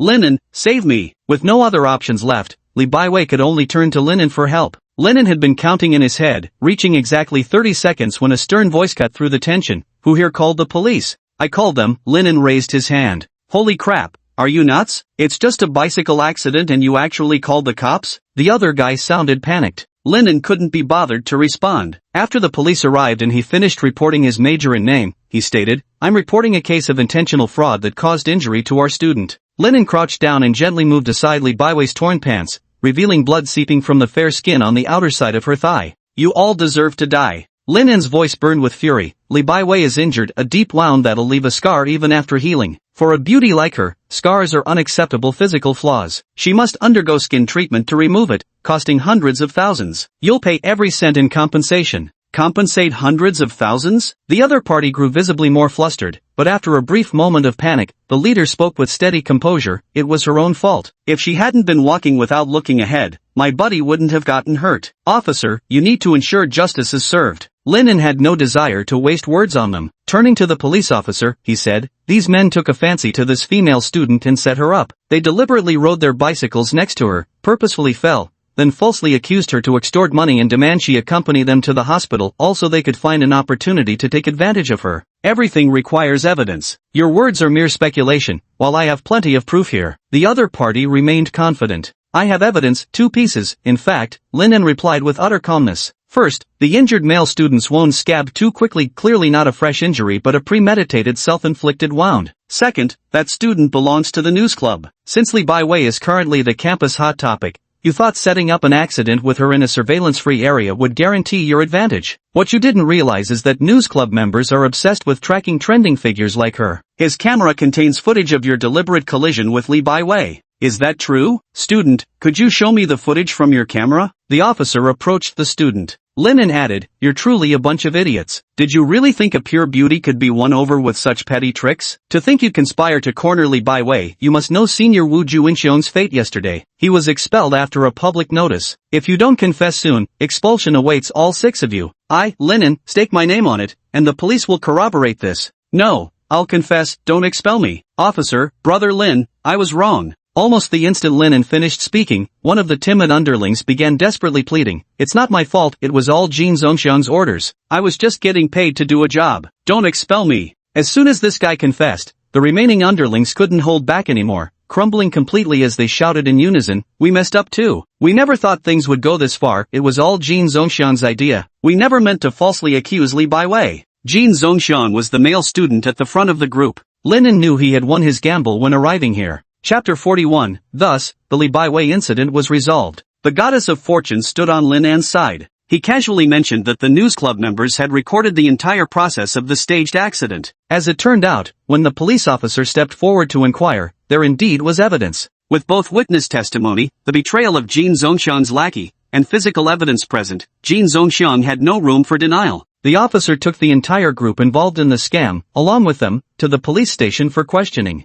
They also notified the school. Even without Jian Shuer pressuring the school, these individuals would have received severe disciplinary actions at the very least. It's one of those rare instances in the world where evil meets its just retribution. Linen, you're really sharp. How did you figure out that guy had the whole thing recorded? Sitting on the bench at the police station, Linen, Assistant Su, and Li Baiwei waited for the officers to conclude the case. During the wait, Assistant Su asked with evident admiration. Linen leaned back on the bench and casually replied, didn't notice? I was just talking nonsense. Just nonsense? Why say nonsense at all? Assistant Su's muscle-bound brain couldn't comprehend the logic in Lin An's words. I suspect the key isn't about full video recording, Li Baiwei said in a soft yet remarkably calm and clear voice, but rather about driving a wedge between Jian Shuer's group. They think their numbers are an advantage, but more people means less unity of purpose. By applying pressure, we can create divisions within their ranks, leading to someone turning themselves in. That way, even without full video evidence, if even one of Jian Shuer's accomplices confesses, we've already won. Pretty much sums it up. Linen nodded. I still don't get it? Assistant Su shook her high ponytail, utterly baffled.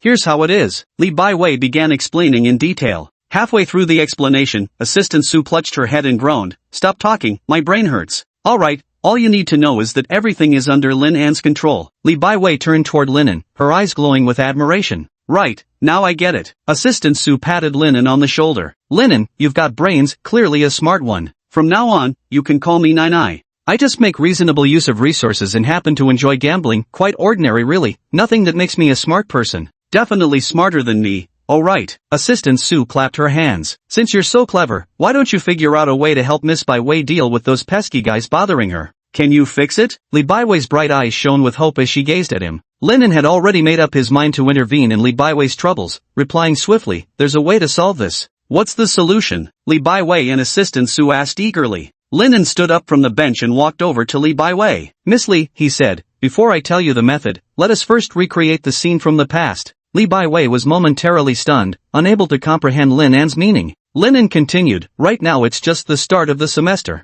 You're still just classmate Li, and I'm playing Wu Juinxiong, the guy who kept harassing you at the beginning. Now I'm going to pester you, and you should react to me the same way you dealt with Wu Juinxiong back then. Li Baiwei nodded. Got it. I'll follow your lead, Linen. Linen immediately shifted his expression, becoming forceful and domineering as he reached out toward Li Baiwei. Baiwei, I really like you. Be my girlfriend. An uncomfortable look flashed across Li Baiwei's face, her voice softening like cotton candy. Senior, we just met, it's too soon to say things like that. Besides, I don't plan on dating anyone in college right now. I'm sorry. That's alright, we can start as friends. Baiwei, what's your WeChat? I'll add you. Linen took out his phone. Li Baiwei's expression grew even more troubled. After hesitating for a long while, she finally said, I only add friends and family on WeChat. We've just met, we should get to know each other better first before adding contacts. Because I already like you a lot, so we'll become friends very soon. Linen smiled confidently and added, let's grab supper together tonight, my treat. Sorry, I have to go. Li Baiwei chose to retreat.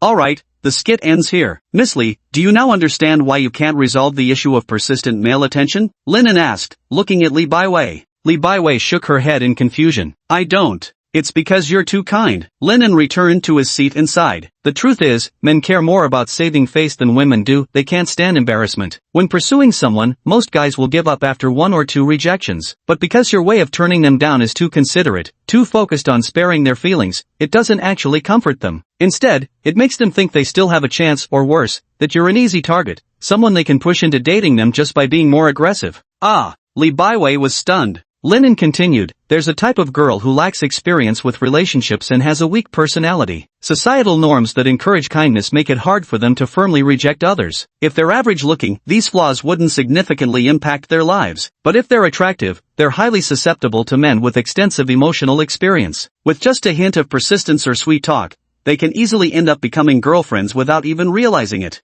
Ha, Linen, what kind of story are you spinning? How could such foolish girls even exist? Assistant Su slapped his thigh, laughing. They do exist, Linen replied, his tone unamused. These girls might be euphemistically called naively romantic, but bluntly put, they lack conviction and can't grasp what love truly is. The slightest kindness from a guy makes them mistake it for affection. A little pressure, a few cunning words, or some manufactured atmosphere is all it takes for them to surrender their status as a girlfriend, or even their first kiss, their innocence, or their money. Calling them naive is being generous, stupid is more accurate. And worse, he added, if one guy can reel them in with force, they're just as likely to get cheated on by another guy using the same tactics. Stupid and disgusting, really. Li Baiwei fell silent. After a long while, she finally spoke. So, your meaning is, Linen, that as long as I show a firm and resolute attitude in rejecting them, I can stop those persistent boys from bothering me. Exactly. Linen nodded. That simple? Even Assistant Su found it hard to believe. It's that simple, but it only works for 90% of men, Linen said. What about the remaining 10%? Li Baiwei asked urgently. 90% of men will stop tormenting themselves when a woman's rejection is firm. But human diversity always leaves that 10% who believe love can be won through persistence,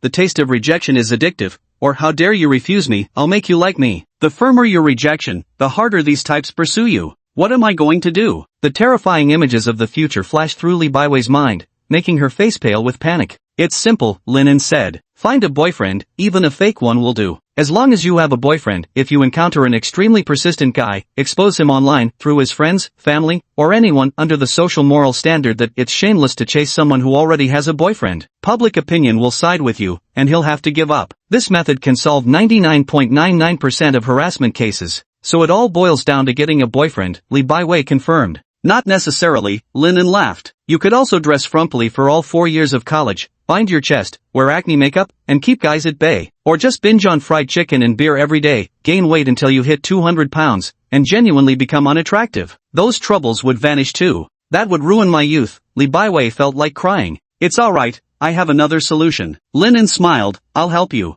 I think I've found a way too, Li Baiwei said. After spending a while longer chatting with Li Baiwei, the police officer informed them they could leave after signing some paperwork. Linen took Li Baiwei to sign the documents before stepping out of the police station. Just as he stepped outside, familiar cameras and microphones greeted him, the trio from the news club. Linen, wanting to resolve Li Baiwei's trouble, proactively accepted the interview. The interview focused on the recent hit-and-run scam incident. At the end of the interview, the beret-wearing female reporter provocatively asked Li Baiwei, "May I ask, what is your relationship with student Linen?" Li Baiwei's eyes flashed with shyness as she lowered her head and said, "A romantic relationship. He's my boyfriend." Ha! Linen was dumbfounded. Li Baiwei, is this your solution to the problem? Chapter 42, Did I come at a bad time? Oh my, what a sensational scoop. The beret-wearing girl's eyebrows shot up, her face lighting up with delight as she pressed, Li Baiwei, what exactly is this about? Linen sensed imminent disaster looming over him and discreetly tugged at Li Baiwei's sleeve. Though he didn't voice the question directly, his silent plea was unmistakable. Since when am I your boyfriend?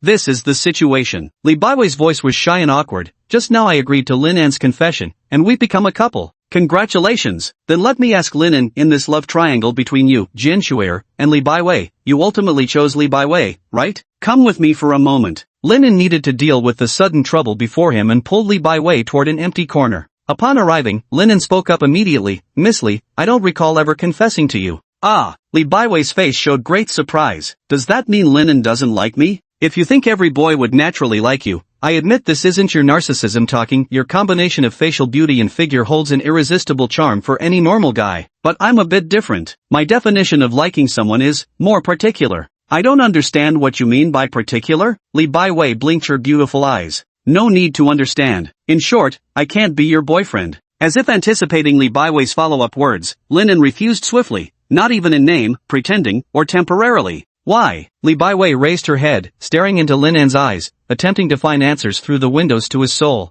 No reason. Linen looked into the distance, avoiding Li Baiwei's gaze. I'm sorry. Li Baiwei lowered her head. My presumptuous actions have caused you trouble, but I don't actually want you to be my real boyfriend. I just need you to be my nominal boyfriend to help ward off those persistent guys. I'm tired of living a lie. And I won't ask for your help without compensation. I'm offering to hire you commercially, paying you 500 yuan per day. A purely financial arrangement like this won't burden either of us. Wait, what did you just say? I'm sorry, it was my own presumptuous action. Next sentence. I don't need you to be my real boyfriend. Next sentence. As if reading Linan's thoughts, Li Baiwei's lips curled slightly downward. If you're willing to be my nominal boyfriend and help me get rid of those persistent guys, I can pay you 1,000 yuan per day for your services? Deal. Linan excitedly grasped Li Baiwei's hand. Starting today I'm your boyfriend, and I won't let those terrible guys get anywhere near you. So apparently, my charm isn't as attractive as money yet, Li Baiwei muttered under her breath. The scripture of wealth teaches us that when a golden opportunity arises, hesitation is the enemy. Without delay, Linen swiftly signed the contract with Li Baiwei. 2 copies, serving as a nominal boyfriend for 3 months, total fee of 90,000 yuan, with payment made monthly.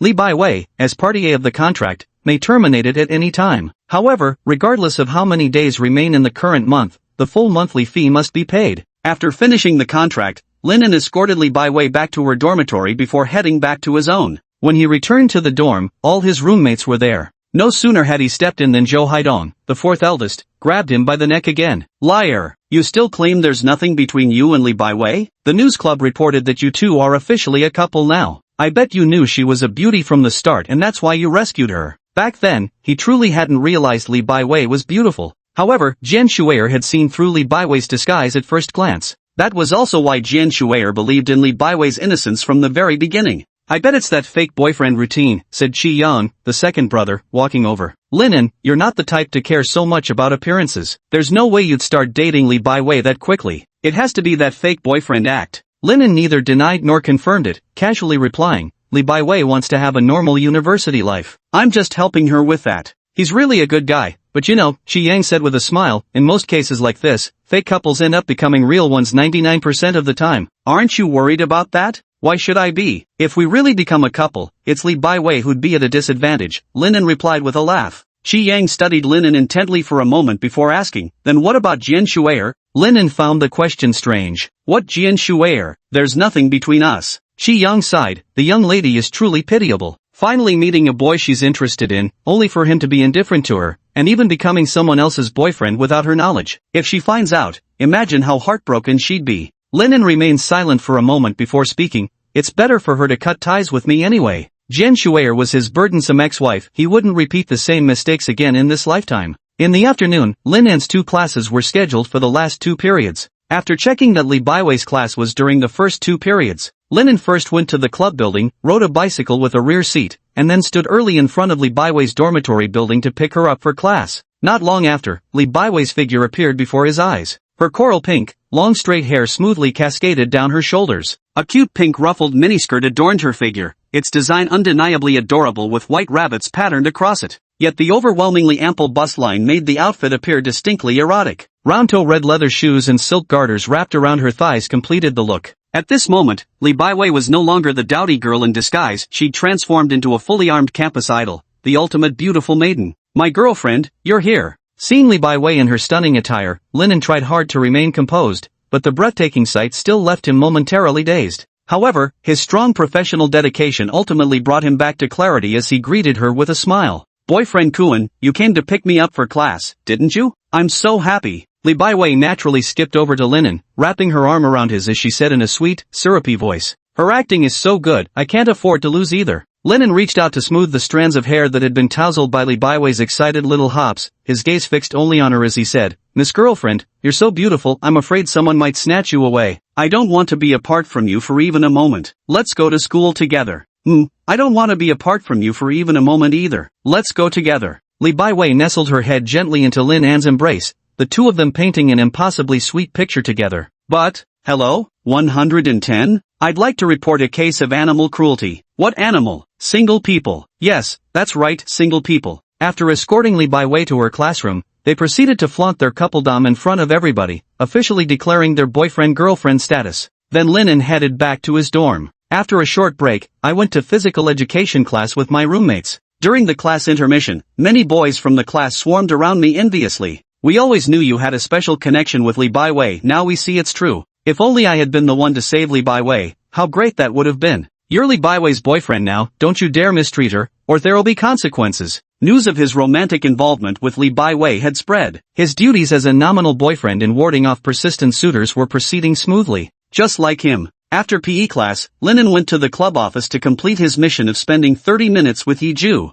With Yiju's daily wage of 3,000 yuan plus Li Baiwei's 1,000 yuan payment, he was earning 4,000 yuan a day, inching closer to his dream of financial freedom. However, the moment he opened the clubroom door, he saw Yiju pinning Li Baiwei against the wall with one hand, her eyes dazed and face flushed. Yiju was wall-slamming Li Baiwei, whose skirt was hitched up at one corner, 3 shirt buttons undone, her clothes in complete disarray. Did I come at a bad time? I'll just leave. Wait a minute, Li Baiwei, how could you cheat on me right after becoming my girlfriend, and with another girl at that? Witnessing this scene, Linan's mind was in complete turmoil. Chapter 43, Jian Shuer is furious. Ah, don't misunderstand, there's a reason for this. Li Baiwei, who was being pinned against the wall, quickly explained upon seeing Linan's shocked expression as he pushed open the door. Just the two of you in here, your clothes all disheveled. Tell me there's a good reason, did you two get too intense playing Dodiju? Linen cursed inwardly but replied with a straight face, sorry, bad timing. Carry on. He made to shut the door and leave. It really was a misunderstanding, there are reasons behind it. Li Baiwei quickly ran over and, taking advantage of the door not being closed yet, grabbed Linan's arm to pull him back into the club office. Even if it wasn't a misunderstanding, it wouldn't matter. We're in a hired boyfriend-girlfriend relationship. I have no right to interfere with your romantic freedom, even if the other person is a girl. Li Baiwei seemed quite emotional, focused solely on pulling him back, completely unaware that her overly ample chest was pressed too tightly against his arm, making him very uncomfortable. Li Baiwei was on the verge of tears. How many times do I have to say it? There's been a misunderstanding, it's not what you think. At this moment, 3 buttons of Li Baiwei's blouse were undone, and Linen just had to glance down to glimpse the ample swell beneath. Though his self-control was strong, even the firmest discipline couldn't suppress the instinctive reactions of an 18-year-old male body. He tried to pull his arm back with some force, but the harder he tugged, the tighter Li Baiwei clung, as if terrified he might slip away. This made it impossible for him to continue teasing Li Baiwei, so he confessed, let go, Miss Li. I know there's a misunderstanding here. Li Baiwei still didn't release her grip, her tearful doe eyes fixed on him. You're not leaving? I'm not going. Li Baiwei still held on, her eyes radiating even more of that pitiful puppy energy. You're not mad at me anymore? Why should I be angry? Linen sounded somewhat helpless. You're both girls, no matter how intimate you act, I don't think there's anything to it. Besides, I don't even have the right to be angry. You're definitely mad. Woo, I know I was wrong, please forgive me. Li Baiwei began sniffling, clutching Linan's arm even tighter. This habit of bursting into tears whenever there's trouble, you really should work on changing it. But to be honest, Linen had no defense against crying girls. His tone softened as he said, alright, to be honest, even though we're in a fake boyfriend-girlfriend arrangement, if I saw you pretending to be lovey-dovey with me while actually flirting intensely with someone else, I wouldn't be jealous, but emotionally I wouldn't be able to handle it. I don't want to be just a complete tool. So at first glance, I really was a little angry, but I got over it quickly because the cheater turned out to be Yiju. And Yiju, well, let's just say you can't judge her by normal standards. Li Baiwei gradually stopped sobbing, her voice soft yet resolute. I didn't cheat. It was President Yiju who asked me to participate in a love experiment. The Love Research Club has helped me so much I couldn't refuse the president's request. And it wasn't just me who got cabined. I also cabined President Yiju. We even drank from couple cups and experimented with floor cabin, head cabin, and bed cabin.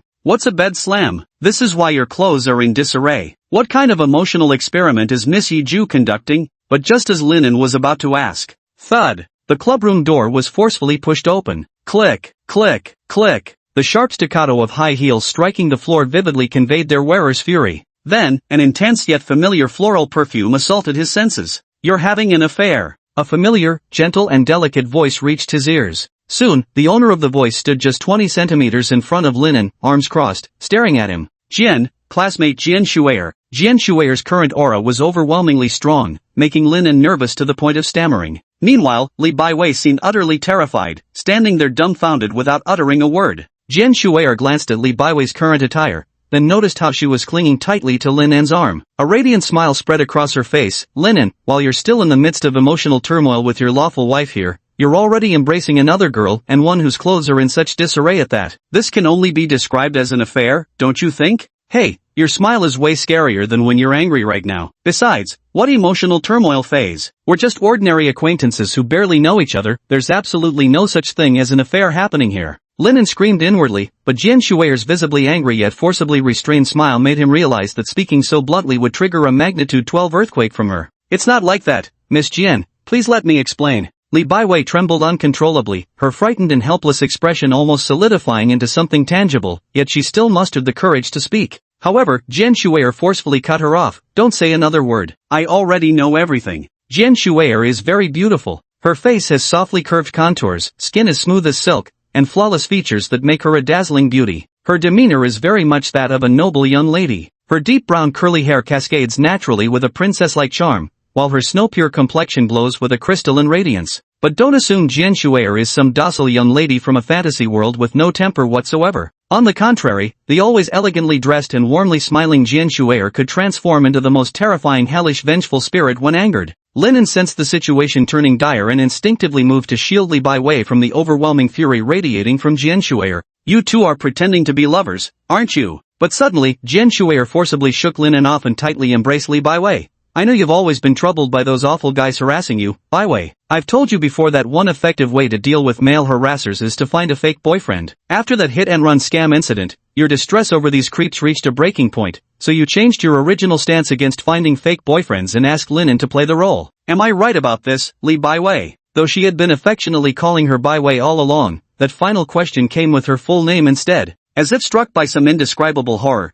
tears had already begun streaming down Li Baiwei's face. Yet Li Baiwei didn't answer immediately. Jian Shuer released her embrace of Li Baiwei, gripping her arms tightly instead. Tell me, Li Baiwei, you're just pretending to be a couple, right? Enough, Jian Shuer, don't go too far. Lin En had to step in. Jian Shuer was bullying them too much. My heart is broken, Lin En. You must be thrilled to hear me say this. Jian Shuer turned to Lin En, genuine sorrow gleaming in her eyes. I don't understand what you're saying. Lin En sensed that something was seriously off with Jian Shuer's demeanor. I know you. Jian Shuer's rose-colored lips bloomed with that ornate smile again. You're considerate to everyone else, yet uniquely harsh with me. But I'm not angry, because this is the special affection you reserve only for me. You take particular pleasure in cruel tactics that break my heart. The more devastated I become, the happier you grow. Even pretending to date Li Baiwei was just to wound me. I admit when I heard the news, it felt like my heart was being torn apart. You've made me cry all over again. That wasn't my intention. Lin En realized the situation was spiraling into even more troublesome territory. That's exactly what you intended, Lin En. You're terrible.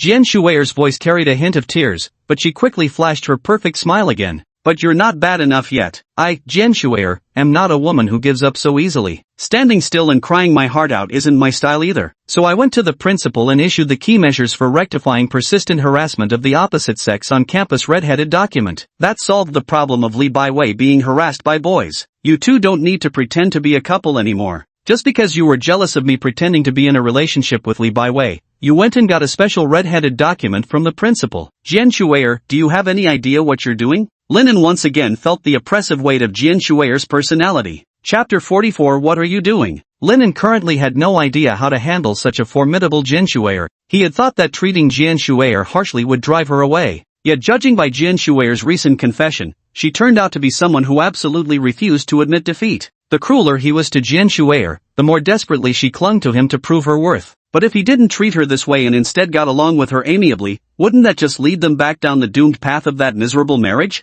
Lin En was deeply troubled by this dilemma.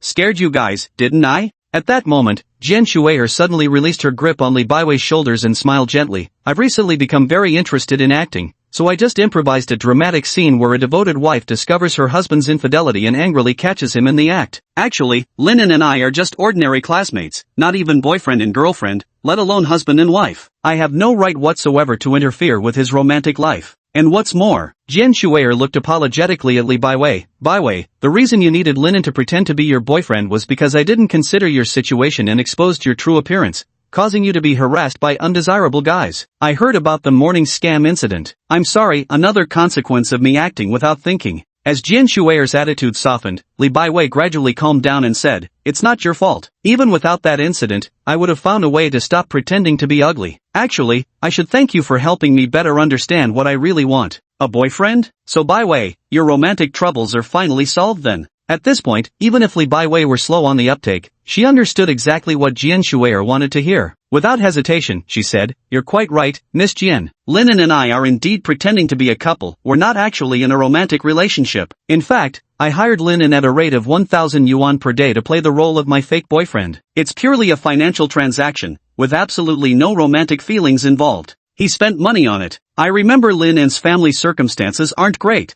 so that makes it forgivable. Of course, I knew from the very beginning you two weren't actually boyfriend and girlfriend. A plain guy like Linen would never catch a girl's eye. I'm absolutely confident Linen would never, ever have an affair." Jian Shuer's lips couldn't help curling upward, but she quickly suppressed her smile. "Then tell me, what's with these clothes of yours?" Li Baiwei glanced at her outfit, a shirt with 3 buttons undone and a skirt flipped up at the corner, revealing glimpses of her light green underwear. Instantly, the girl shrieked and covered the exposed areas with her hands rather than fixing her clothes first. "That was my emotional experiment. Is there a problem with that?" At that moment, the AI voice came from the clubroom, belonging to President Yiju. After Yiju's words, Jian Shuer naturally had no objections, and the farce was nearly over. Yet the atmosphere in the entire clubroom remained strangely tense. They sat there in silence, each preoccupied with their own thoughts. Of course, Club President Yiju remained her usual self, still reading love notes at her own pace, the sole exception. In the end, it was Li Baiwei who couldn't bear the strange atmosphere in the clubroom and chose to say goodbye. Seeing that he'd clocked the required 30-minute task duration, Linen suggested returning to Yiju's place to make dinner.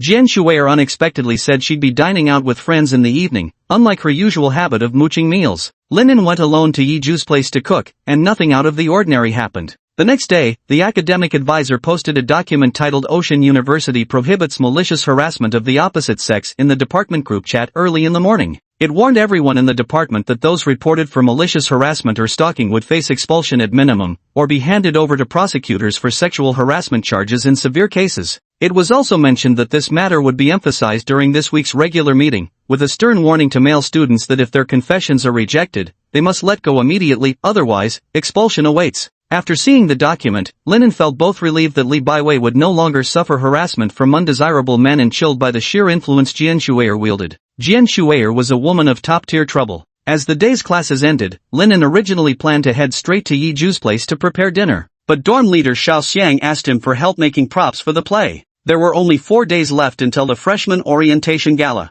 Their rehearsals were nearly complete, but some major props were still unfinished and needed to be completed early. Linen had no reason to refuse, so he went to the girls' dormitory to help. In the lobby on the first floor of the girls' dormitory, over 20 students were busy cutting giant plastic foam sheets. These were props for the scene where a dragon would carry the heroine and the prince out of the canyon, which was the climax of the play. The requirements for the props were extremely high. They had initially made one, but the director wasn't satisfied with its size, so they had to scrap it and start over. The dragon's wings need to be 3 meters long. Let's mark the outline first on this side. Done drawing. Linen, can you operate a cutting machine? Sure. Then please use the cutter to make the cuts. Leave it to me. Linen joined the prop-making team and worked until 8 p.m. before finishing the parts that required his assistance. He decided to head back. At that moment, a beautiful girl in an elegant white dress approached from ahead. It was Reningiying. I've been avoiding you for 2 days. Do you know why? Reningiying walked over and said to him with a cold face. What? I had no idea you've been avoiding me for 2 days. I haven't logged my hours for Yiju's tasks today. The perfect attendance bonus is a full 50,000 yuan. Linen was eager to get to Yiju's house and didn't want to linger with Reningiying, so he casually replied, if you have something to say, please make it quick. I have things to attend to. Sure enough, now that you've got a fox spirit, you're tossing aside your good classmates. Linen, you ungrateful bastard. Have you completely forgotten how I treated you before? Linen couldn't understand what Reningiying was talking about. Frowning, he said, if you want to talk about the past, I can make time to discuss it with you later. But right now, I really don't have time. I need to go. Don't you dare leave. Reningiying stepped forward and grabbed Linen's arm, refusing to let him go. Their quarrel quickly drew the attention of others, and soon the entire class was staring their way. Linen sighed helplessly, Reningiying, just tell me directly what you want to do. I'm terrible at guessing what's in a woman's mind. Reningiying stammered, unable to form a complete sentence, though the hatred in her gaze as she looked at Linen was unmistakable. Ying, you're our leading lady, what are you doing here? At that moment, Yimena rushed over, grabbed Reninging, and said, "There's no hurry to settle things with Linen, you two have tomorrow and the day after for that. Right now, rehearsals are the priority. Linen, you should head out for now. I'll talk to you later about what exactly happened." Yimena took Reninging away. Linen went to Yiju's house with doubts in his mind. On the way, he roughly guessed that the reason for Reninging's emotional instability was probably similar to Jian Shuer's. Both were affected by the public revelation of Li Baiwei's romantic relationship. But something wasn't right. Jian Shuer harbored unresolved feelings toward him, so her emotional turbulence was understandable. But Reninging only saw him as a good classmate. What was there for her to feel upset about? A woman's heart is as inscrutable as the ocean, it's impossible to figure out. Someone emotionally straightforward like Yiju was far easier to understand. Linen, unable to make sense of it all, decided not to bother. He quickened his pace toward Yiju's house. Ringing the doorbell, Yiju still wouldn't open up, likely Jian Shuer wasn't inside either. Linen entered Yiju's apartment via the adjacent balcony. Stepping inside, the living room was unlit and clearly vacant. The only illuminated space was the bathroom next to the kitchen. There had been scenes where Yiju undressed in front of him, so he acted with extreme caution whenever he was at her place. He would absolutely never go to private female spaces like the bathroom. But then, the familiar sound of sobbing came from the direction of the restroom, letting Linen realize that Li Baiwei was inside as well. Thinking about what Yiju did to Li Baiwei yesterday, Linen felt uneasy about her and called out, "Classmate Yiju, classmate Li Baiwei, are you in the restroom? I'm coming over." At the same time, he stepped toward the restroom. The closer he got, the louder Li Baiwei's fearful sobs became, accompanied by the sound of a cleaver striking bones with force. Don't tell me Yiju is chopping Li Baiwei up to make human meat buns. With this thought in mind, Linen quickened his pace and soon arrived at the restroom door, only to see the inside transformed into a sea of blood. The floor tiles and surrounding walls were splattered with blood and tufts of fur. On the left side of the restroom stood Li Baiwei, drenched in blood, her face twisted into spasms from sheer terror. On the ground, Yiju coldly chopped away at the unrecognizable meat chunks of some unknown creature. With a single slash of the knife, the still bloody chunk of meat split in two, warm blood splattering onto Yiju's porcelain white cheek. "What are you doing?" The scene was too bizarre, and Linen couldn't help but speak up. "Cooking." Yiju wrote a terrifying answer worthy of a murderer dismembering corpses. Chapter 45, Yiju is no ordinary person. Staring at the words "cooked dinner" scrawled in crimson blood on the bathroom mirror, Linen's body trembled instinctively as his voice grew cautious. "This seems quite different from what most people would consider cooking." Yiju didn't answer further, returning to his previous workstation where he retrieved a half-dead 3-yellow chicken from a woven plastic sack on the floor. Then, pressing the yellow-feathered chicken against the cutting board with one hand, the other wielding a cleaver came down swiftly on its neck. Thwack! Scalding blood sprayed everywhere as the head separated from its body. The half-dead yellow-feathered chicken was now officially deceased. Without so much as a blink, Yiju continued chopping the chicken into pieces. With one swift chop, the blade cleaved through a piece of fur-stained meat. Soon, the chopping board turned crimson again, as did her cheeks. Now Linen understood why the bathroom resembled something straight out of a dismemberment crime scene.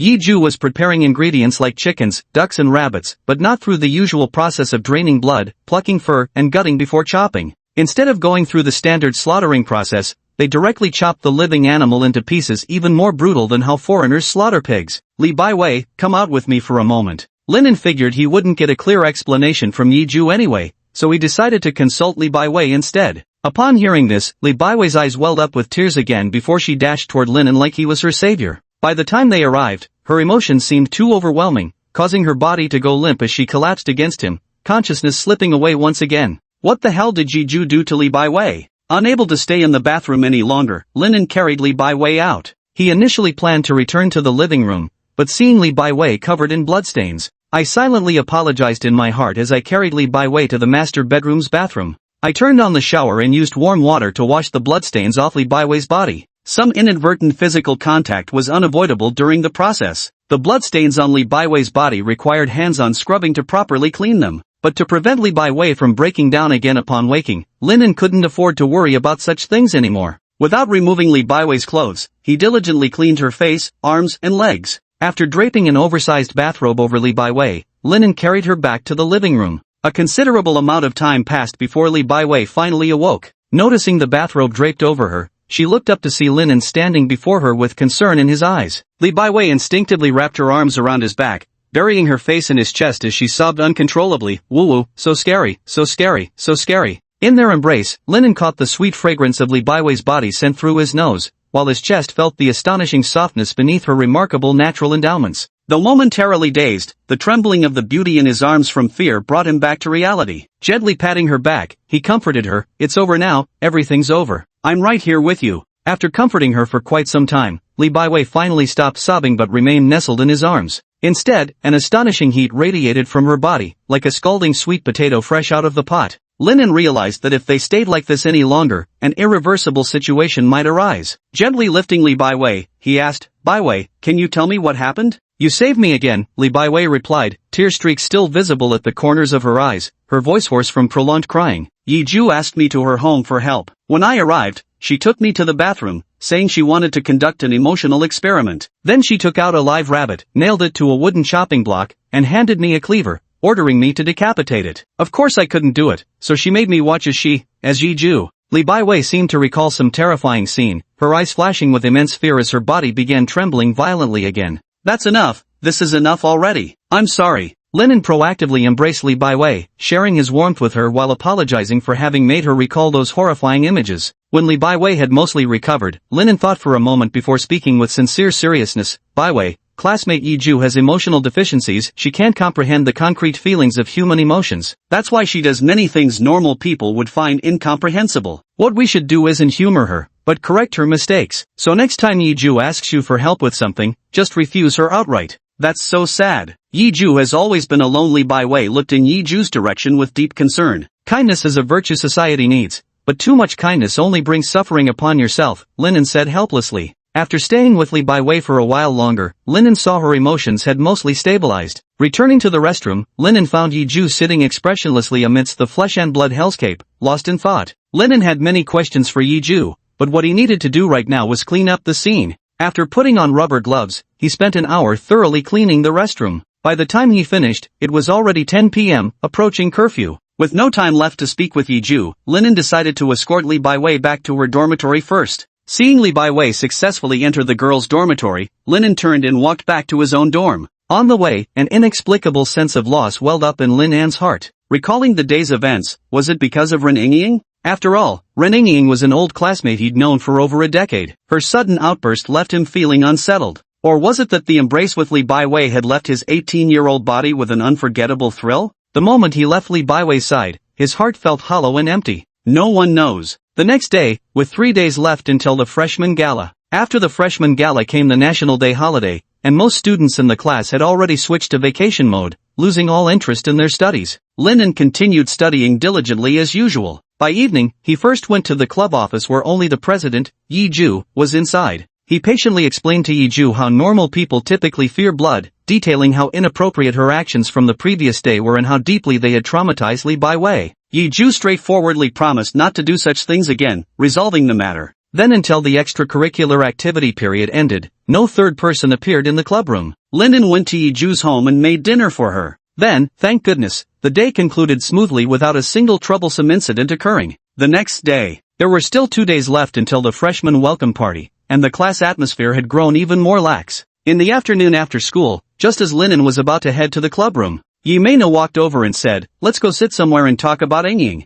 Jian Shuer's matter needed to be concluded, and Ren Yingying's situation had to be resolved too. Linen nodded. "No problem, let's go to the clubroom. Wait for me 10 minutes, I'll handle the rehearsal matters." She ran slightly over time by 5 minutes, and it was 15 minutes later when Yimena finally came out. Linen took her to the club office. Along the way, Yimena briefly explained what seemed off about Ren Yingying. It was the change in her feelings for him since Jian Shuer had appeared. Inside simmer anger, envy, and an unrecognized haze of confusion. As Ren Yingying's roommate, she wanted to resolve her troubles. Considering this fell under adolescent romantic anxieties, Linen decided to address it through the Love Research Club. Our Love Research Society specializes in accepting requests to alleviate young women's romantic troubles. Think of us as just an ordinary counseling club for such matters. Introducing the Love Research Club's situation to Yimena, Linen arrived with her at the clubroom door, then opened it. Fishnet stockings tightly hugged long, toned legs without an ounce of surplus fat, while red shimmering high heels adorned delicate, petite feet. A black, narrow bodysuit stretched over a voluptuous figure, exposing large swaths of chest and back, complete with a white fluffy tail, a black collar with bell, and long pink bunny ears. 2 feral bunny girls appeared inside the clubroom. Did I open the door wrong to trigger this hentai manga-like scenario? Linen quickly closed the door again and was about to open it once more.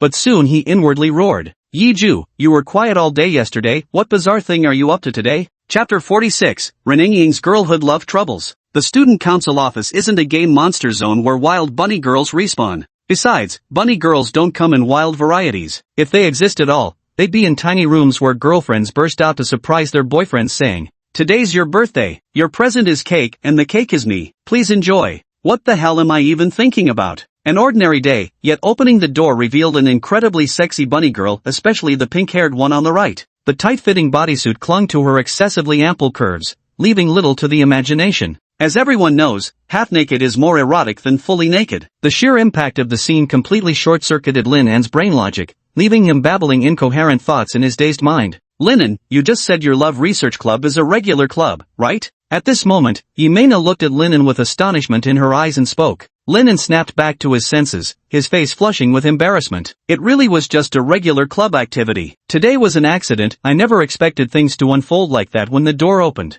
At those words, the shocking scene from earlier flashed through his mind once more. The slender legs wrapped in black fishnet stockings, with delicate calves exuding a profound beauty and plump thighs radiating a seductive fullness. The overly tight black bodysuit straining against her figure accentuated the allure of her feminine form. Her face above was flushed. Wait. Thinking of something, Linen frowned deeply, exhaling lightly as he turned to Yimena. Wait here for 3 minutes, he said. I need to handle some internal club matters first. Then, without waiting for Yimena's response, he reopened the door. Inside the door, the two wild bunny girls were still irresistibly tempting. But Lin An's gaze was entirely fixed on the pink-haired bunny girl's face, her cheeks flushed scarlet like blood seeped from shame, her eyes rabbit red from excessive crying, and her lips trembling violently from sheer terror, their upper and lower halves tinged with a sickly blue. Li Baiwei, wait for me a moment. Linen took another deep breath, suppressing his anger. His eyes swept across the clubroom, landing on the scattered women's clothes strewn across the sofa. Wanting to avoid any unnecessary questioning, Linen walked over to the sofa. He picked up Li Baiwei's still warm clothes and approached her. Without giving her a chance to refuse, he draped them over her overly exposed upper body and said firmly, "Put your clothes back on. The disaster is over." But, Li Baiwei started to protest. So Linen didn't want any unnecessary questioning. With another cold expression, he said, "Put your clothes back on. It's all over." Li Baiwei's cheeks grew even redder as she whispered in an extremely small voice, "But you're still here." At these words, Lin An's face flushed with shame. He'd overlooked this detail. "My apologies. I'll step out now and guard the door. Please change back quickly. If you change back into your clothes, what about the emotion experiment?" The AI voice speaking in place of Yiju interjected. Yiju, Linen couldn't take it anymore, his emotions erupting. "What you did in the restroom the other day has already scarred Li Baiwei psychologically. You stayed quiet yesterday, but today you're at it again. I know you can't empathize with ordinary people's feelings, but you should at least consider others' emotions based on basic morality and conscience. Can't you see how unwilling Li Baiwei is to wear that bunny girl outfit? Do you have any idea how ashamed and terrified she is in that costume? Look at her red, tear-stained eyes. This is all your fault. You can't use your inability to understand others' emotions as an excuse to casually hurt people. You've gone too far. I didn't force her to wear that bunny girl outfit." Yiju wrote expressionlessly. "Your definition of coercion is different from that of ordinary people. You think you're not forcing her, but in reality, you are threatening her." Yiju remained expressionless, calmly writing, "She only wore that bunny girl outfit for your sake. If we're tracing the root of the mistake, it's yours." Ah! Lin An's angry emotions choked in his throat. "Linen, I truly wasn't forced. Everything was my own choice." Li Baiwei stepped forward, taking Lin An's hand as she spoke. "What on earth is going on?" Linen struggled to steady his turbulent emotions. "She wanted to join the club, so I suggested she participate in an emotional experiment with me. If she passes, she can join," Yiju replied. "So the emotional experiment was wearing a bunny girl outfit? Li Baiwei, you seemed so reluctant, why did you still wear it?" Linen turned and asked Li Baiwei. Li Baiwei didn't answer. She lowered her head, suddenly becoming shy and fidgety. "Alright, stop asking questions that embarrass girls. It seems you two have resolved the club's internal conflict." At this moment, Yimena walked in with a gentle smile. "One of the 3 great illusions in life is she loves me. However, illusions are called illusions precisely because reality is filled with too many uncertainties. Young men with little romantic experience tend to mistake such coincidences for love." Yimena meant that Li Baiwei might like him, which is why she wore such embarrassing clothes. But Linen knew clearly there must be other reasons why Li Baiwei absolutely had to join the Love Research Club. Misinterpreting this on his own would make him look utterly ridiculous. So Linen decided not to press further. But once he fell silent, Yiju's dual traits of selective mutism and emotional blunting made him utterly speechless, while Li Baiwei remained in the coy reticence of maidenly shyness. The clubroom immediately sank into a stifling atmosphere. Fortunately, Yimena was an expert at breaking the ice. Linen, I should remind you, I came here expecting the Love Research Club to be an ordinary place for solving girls' romantic troubles. You did promise it was just a normal club for that, right? No need to stress the word ordinary. Fine, I know our club's overflowing with oddballs. Linen silently cursed in his heart before nodding and saying, yeah, right. Now you can bring up your girlish romantic troubles. Yimena said, I should have talked to you about this privately, but since you brought me to the club office, it means you really have no feelings for Reningying. That makes things simpler. I want to resolve Reningying's teenage love troubles. In short, because of your recent luck with romance,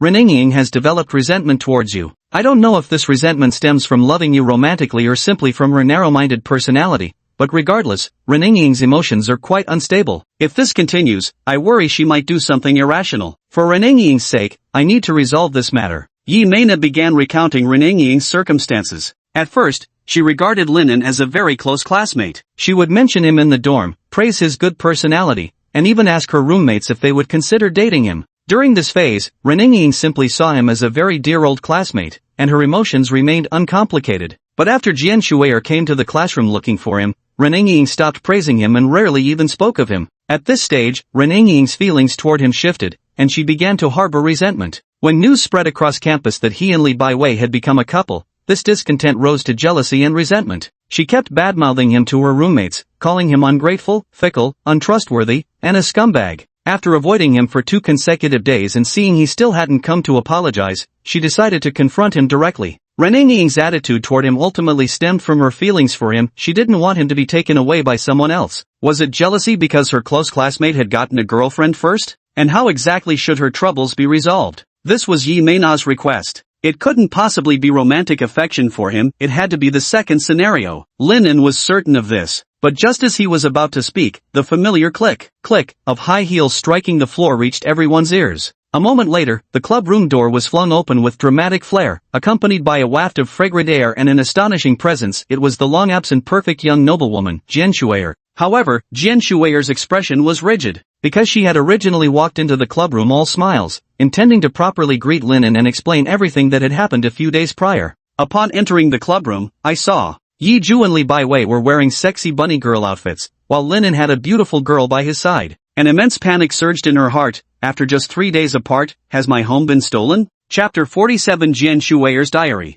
September 3rd, Tuesday. Yesterday I completed the registration process. Today is the first official day of my freshman year. As the student representative, I delivered the welcome speech at the opening ceremony. The speech went flawlessly, marking the official start of my university life. Everything is progressing according to the perfect life script I've written. Wednesday, September 4th. Although my college entrance exam scores were good enough to get into a lower tier 985 university, why did I still choose Haicheng University instead? One reason is that my mother works in Haicheng, and another is that Haicheng University offers an incredibly rich variety of club activities. In my perfect life script, the first 18 years before university must be dedicated wholly to self-improvement, while the 4 years in college should be spent as an ordinary female student. Join diverse club activities, find a boy who genuinely likes me, has zero romantic experience, and never lies to me, then nurture a perfect love story from dating to marriage. September 5th, Thursday. Visited several clubs, but none appealed to me enough to join. I'll just start my own beauty and fashion club, it's my personal interest anyway. I applied to the student union for a club room and tapped into my parents' connections a little. Even though this might seem unfair to other students, my father once told me, recognizing one's own privileged position in society is also a sign of maturity. Another day advancing perfectly according to life's script. September 6th, Friday. Yet another love confession today. In just 4 days since school started, the number of students confessing to me has reached double digits. But why is everyone in such a hurry? How can something as important as love be determined solely based on a single meeting? At the very least, one should get to know each other for 2 years before confessing feelings. The bespectacled boy holding roses and confessing to me right now. We just met, and your confession method is far too traditional. I can only apologize and reject you. That should have been the end of it. A clean-cut guy asked me to sign the clubroom application approval form, and I signed 2 copies. Turned out what he actually made me sign was the divorce agreement. I'd imagine life would involve dating 2 or 3 times before finding a lifelong partner. But my life script never included getting married only to divorce.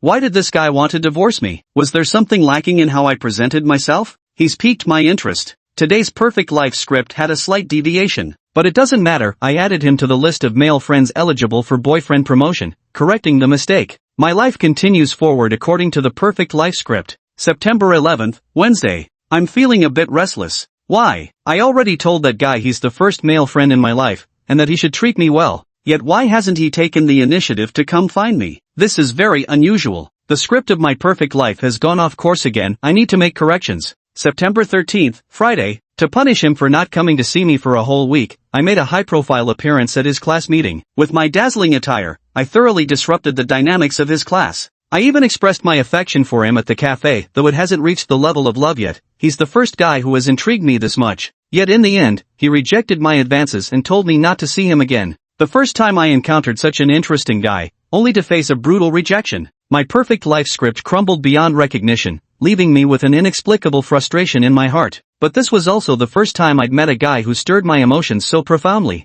That bittersweet experience must be the sour and spicy taste of pure love. Linen, I won't let you off so easily. September XTH. Using Yimena's name as a cover, I spent half a day shopping with Linen. Though I didn't exchange a single word with Linen during the shopping trip, I was secretly observing him the entire time. He has two notable strengths. 1. Among the male peers who kept deliberately showing off a childish tendency of men to posture before pretty girls, he consistently expressed his views with maturity. His thoughtfulness toward others manifested in subtle, easily overlooked gestures, revealing him to be a young man of mature intellect. 2. Despite Reningying, his childhood friend, being extremely capricious with him, he never complained or grew irritated. Regardless of whether this qualifies as simp behavior, I know my own temperament leans toward willfulness. Were I to date someone lacking in magnanimity, constant bickering would be inevitable. A man like Linen, who endlessly tolerates Reningying's whims, could surely extend the same boundless patience to mine. Found another perfect couple spot for two people. Yet unexpectedly, despite thinking he wasn't popular with girls, he somehow became acquainted with Yiju, another stunning beauty at school.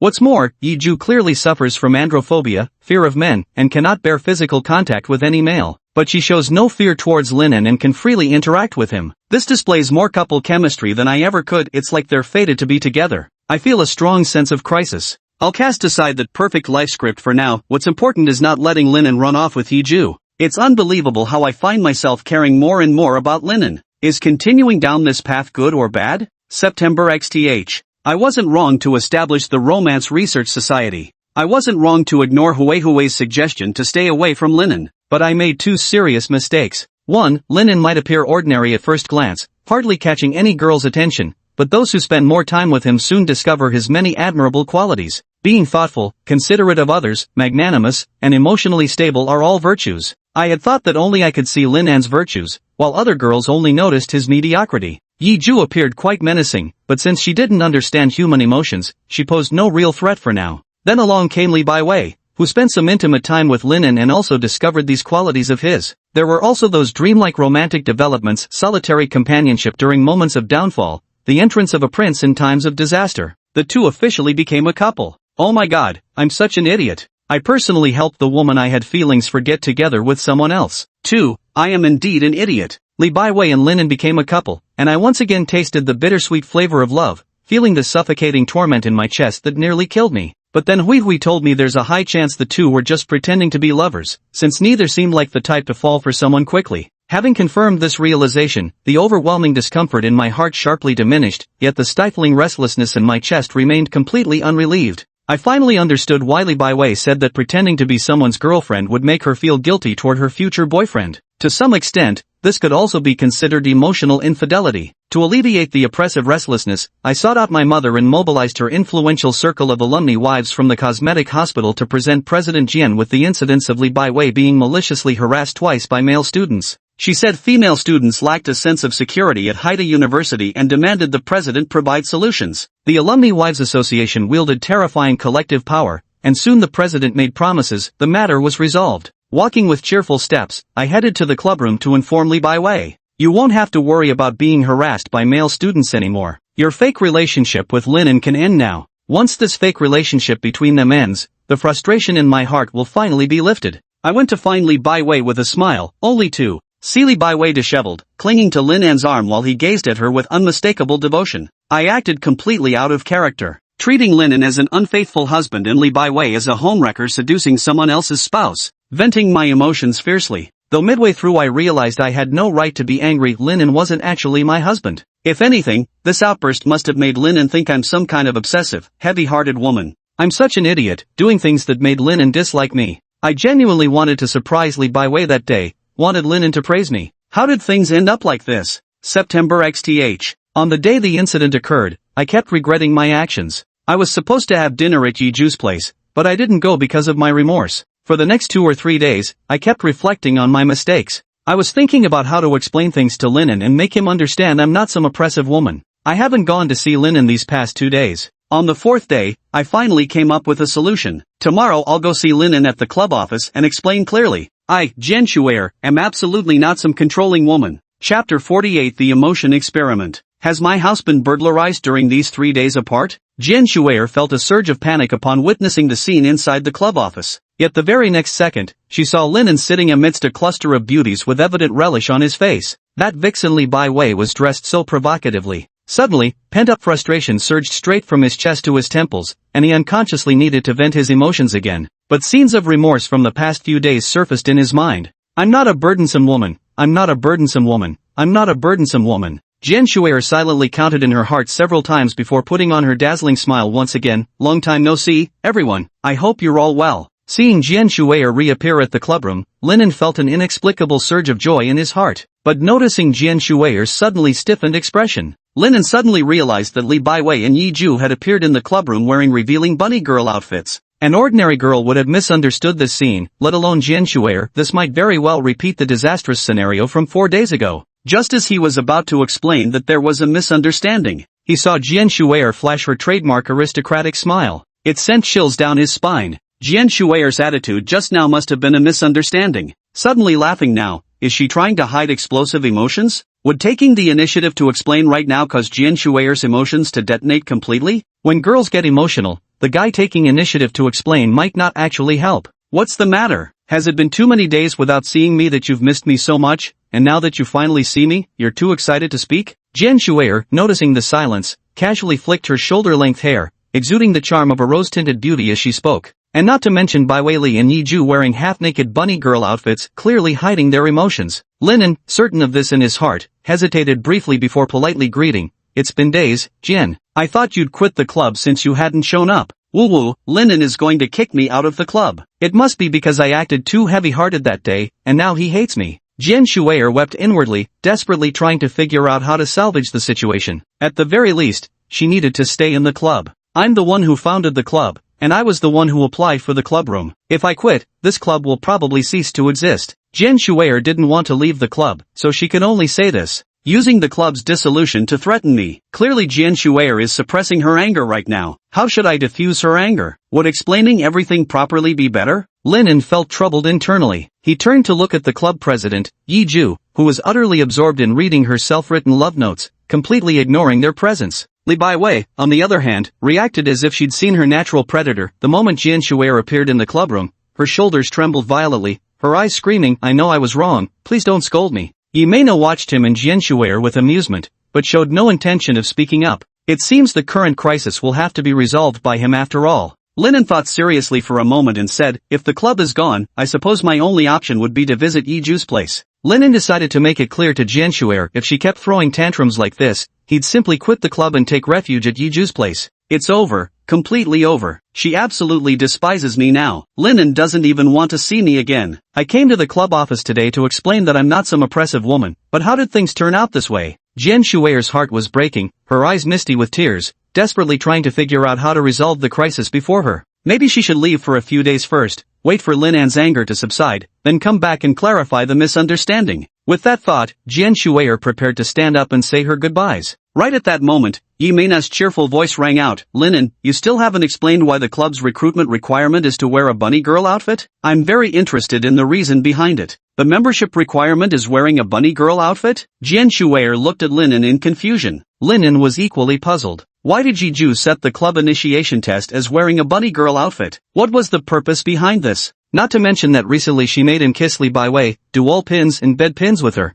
and turn the toilet into what looked like a dismemberment crime scene. She has emotional apathy, yet her actions are getting increasingly bizarre. What exactly is Yiju trying to do? The club president said it's for an emotional experiment. At this point, Li Baiwei interjected weakly. Yes, Linen remembered too. The first 3 strange incidents, Yiju had also claimed were for emotional experiments. But what exactly did emotional experiments entail? He couldn't comprehend it. What exactly are these emotional experiments? Your club is really interesting. Thanks to Yimena, she inquired. Yiju didn't even look up, raising a single hand in an okay gesture. The others didn't understand the meaning, but Linen ventured a guess. Emotional experiment means exactly what it sounds like, an experiment on emotions? Yiju finally lifted her head and gave an expressionless nod, indicating he was right. But where was she right? It still wasn't clearly explained what exactly this emotional experiment was. Li Baiwei interjected softly again. President Yiju, I've put on the bunny girl outfit. Does this mean I passed the club entry test and am now a member of the Love Research Club? Wait just a minute. Jian Shuer stood up excitedly. How come I didn't know Li Baiwei was joining the Love Research Club? As her natural adversary appeared, Li Baiwei's shoulders trembled even more violently. She slumped over the table, completely incapable of holding a conversation with Jian Shuer. Yiju finally made a move, standing up and walking to the whiteboard behind the club president's chair. She wrote, "You haven't come to the club office for 3 days. I assumed you had quit, so we needed to recruit new members. 3 days of absence, and my home was truly stolen, no, almost lost entirely." Jian Shuer's heart collapsed once more as she wanted to voice her objection to Li Baiwei joining the club. Li Baiwei already had a fake romantic relationship with Linen. If they spent day and night together, what started as pretend might turn into something real. But she feared saying it outright would make Linen dislike her again. She could only bury her face on the desk in distress, falling victim to her own actions. Then I'd joined the Love Research Club? Watching her nemesis concede, Li Baiwei gave a slightly embarrassed smile as she spoke. The emotional experiment isn't complete yet. Yiju wrote with a poker face, "The emotional experiment requires you to walk around the sports field with me. Only after completing this will you pass the club initiation assessment." What? We have to walk around the sports field? Li Baiwei was utterly dumbfounded. Wearing the bunny girl outfit was already unbearably humiliating for her. Walking through the clubroom in such attire, with only Linen as the sole male witness, already stretched the limits of what she could tolerate. As a result, President Yiju demanded that she put it on and take a stroll around the sports field, where Linen wasn't the only guy present. No, I can't do it. I absolutely can't do it. After understanding, Li Baiwei shook her head vehemently. Consider the induction evaluation a failure, Yiju said with an utterly impassive face. No, please wait. Li Baiwei struggled to raise her hand, her face etched with sorrow as her mind wrestled with an agonizing decision. Enough, Li Baiwei, you don't need to go this far. Linen had to take action. I could do it if I got a properly fitting bunny suit, Li Baiwei stammered, as if making some determined resolution. Yiju clearly had no experience buying lingerie. The bunny girl bodysuit she purchased was far too tight and small. Given Li Baiwei's excessively generous endowments, wearing it practically amounted to being half naked. Stepping outside would basically be handing out free fan service. If she changed into a properly sized bodysuit,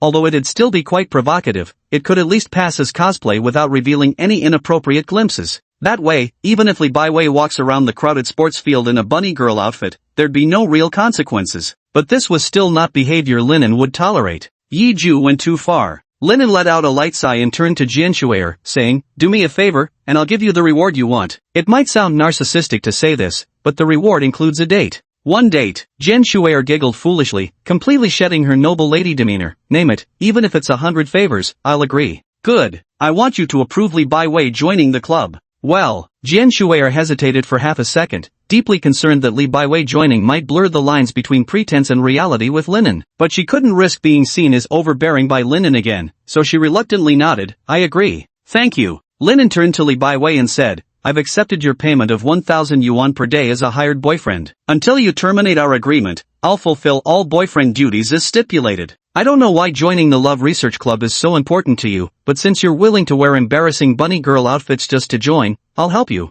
All 3 members of our Love Research Club, including Jian Shuer and myself, have agreed to let you join. The majority rules, so you're now the 4th member of our club. You don't have to force yourself into wearing that bunny girl outfit anymore. And then, Linen approached Yiju, his voice turning icy cold. "Yiju, you disgust me." Chapter 49, the vital information contained within. Linen's cold words plunged the clubroom atmosphere into instant frost. Jian Shuer's carefree smile vanished abruptly, replaced by visible unease and uncertainty. Li Baiwei's sorrowful expression, which had been barely holding back tears, finally crumbled as droplets spilled from her eyes. Yimena opened her mouth as if to speak, then chose to remain silent. Yet Yiju, at the eye of the storm, didn't even blink. Her lips, cheeks, even her teeth showed no expression, only her deep, clear eyes fixed on him, like a machine. Yiju, your behavior disgusts me, Linen repeated to those unwavering eyes staring back at him. Then what happened? Yiju turned around and wrote coldly. Then, Linen suddenly fell silent. Yiju was wrong about Li Baiwei's matter.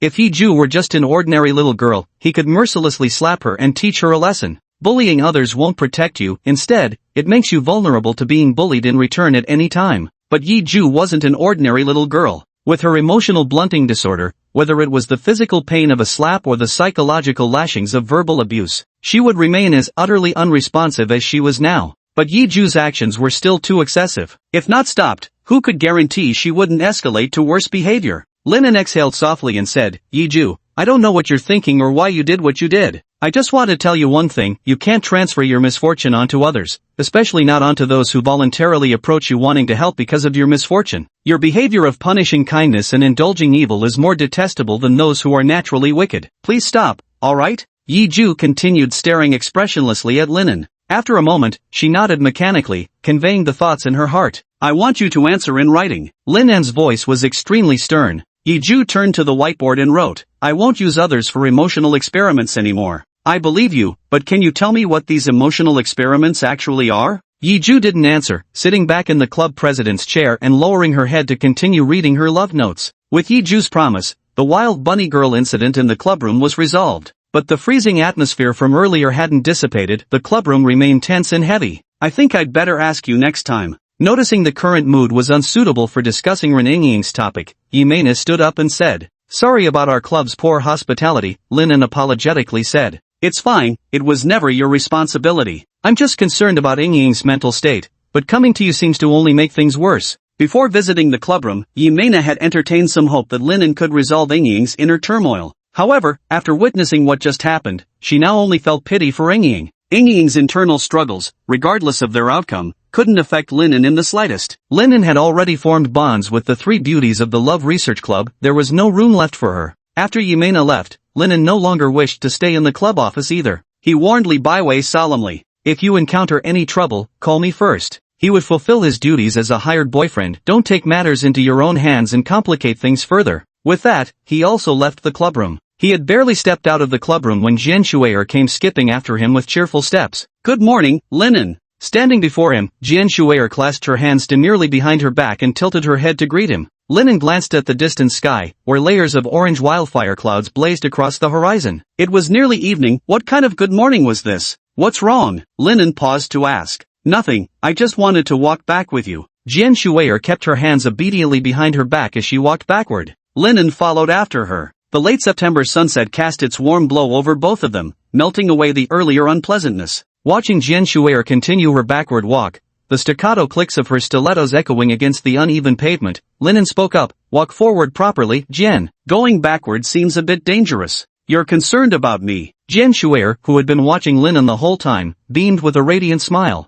Good heavens! Just as she finished speaking, Jian Shuer let out a soft shriek. Since she hadn't been looking at the ground, the heel of her high heel shoe got stuck in a gap in the floor, throwing her off balance and nearly causing her to fall. Linen, who had been keeping an eye on Jian Shuer, immediately reached out upon seeing this. He wrapped his arms around her waist and back, preventing the mishap from occurring. Eehee! Nearly tripping, Jian Shuer let out a shrill, silly laugh when Linen caught her by the waist. Linen badly wanted to flick Jian Shuer's forehead, but that would feel too intimate. Releasing his hold on her waist, he shook his head and said, Miss Jian, you seem quite happy? Humph, acting tsundere again. You totally wanted to scold me just now. Giggling softly, Jian Shuer stood beside Linen, tilting her head to look at him as she said, because you agreed to go on a date with me. That matter. Linen's face stiffened. Jian Shuer panicked slightly. Don't tell me it doesn't count anymore. You can't make me cry again. After a moment's hesitation, Linen said, it counts. You set the time and place. I'll be there. Yay! I can look forward to that day now.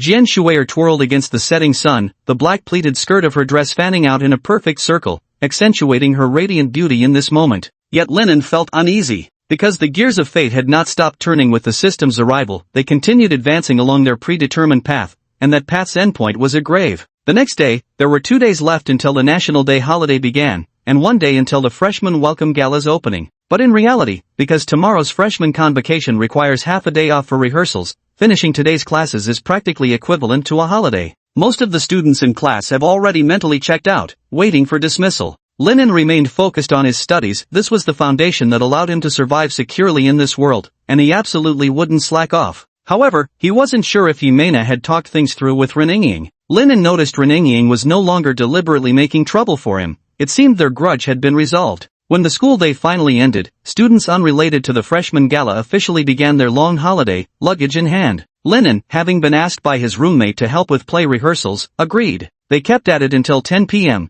and things still weren't finished. Linen stared at the system's daily mission requirement to spend 30 minutes with Yiju, realizing he was about to fail it. He could have asked his roommate for leave and rushed to Yiju's house to barely complete the task on time, but he chose not to. All day he had been deducing the reasons behind Yiju's strange behavioral patterns. Yiju repeatedly caused trouble for Li Baiwei, doing things even more excessive than bullying their senior. Although he said to her face, "You disgust me." But Yiju's situation was like an infant making a mistake. You simply can't stay angry at a baby. It wasn't that Yiju truly meant it that way. Perhaps Yiju's series of bizarre actions stemmed from some unknown reason, and that reason is related to an emotional experiment. There's basic evidence supporting this. He had observed Yiju for 5 consecutive days earlier, during which she was a bona fide homebody shuttling solely between her dorm, the music conservatory, and the Family Mart convenience store. She treats everyone with indifference, showing no signs of anomaly. The boundary where anomalies emerged occurred after she became aware of her interest in romantic emotions. Combined with her own account, the emotional experiment must contain profoundly significant information related to Yiju.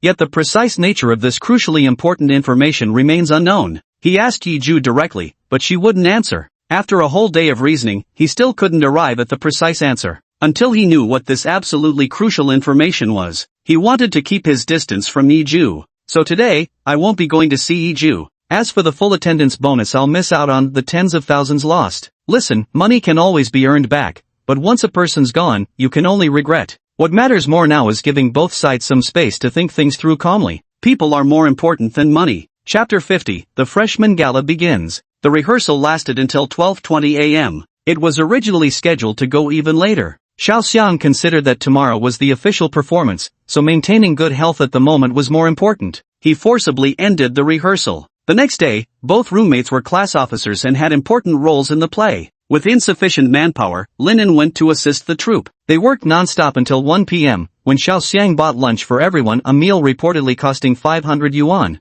After eating, everyone waited for 4 p.m. to arrive. The entire freshman gala began at 4 p.m. and lasted 4 hours, concluding at 8 p.m. Their School of Economics performance was scheduled early, starting at 4:45 p.m. As the performance time approached, tension was evident on everyone's faces. Except for Linen, he wasn't an actor, just helping by passing props to the performers. His mind was still fully occupied with deducing what important information about Yiju might be contained in the emotion experiment. He wasn't particularly clever, nor did he understand the steps of orthodox deduction. All he could do was list more related information and try to find possible answers from them. Yiju, the top pianist major at Haida University, stands as the most exquisite beauty among all female students at Haida. Her piano skills remain a mystery, but given her position as the top performer, they must be exceptionally outstanding. Her family background is unknown, and her past experiences are shrouded in mystery. Currently, she lives alone in the faculty residence. The expert building, as the most luxurious housing facility at Haida University,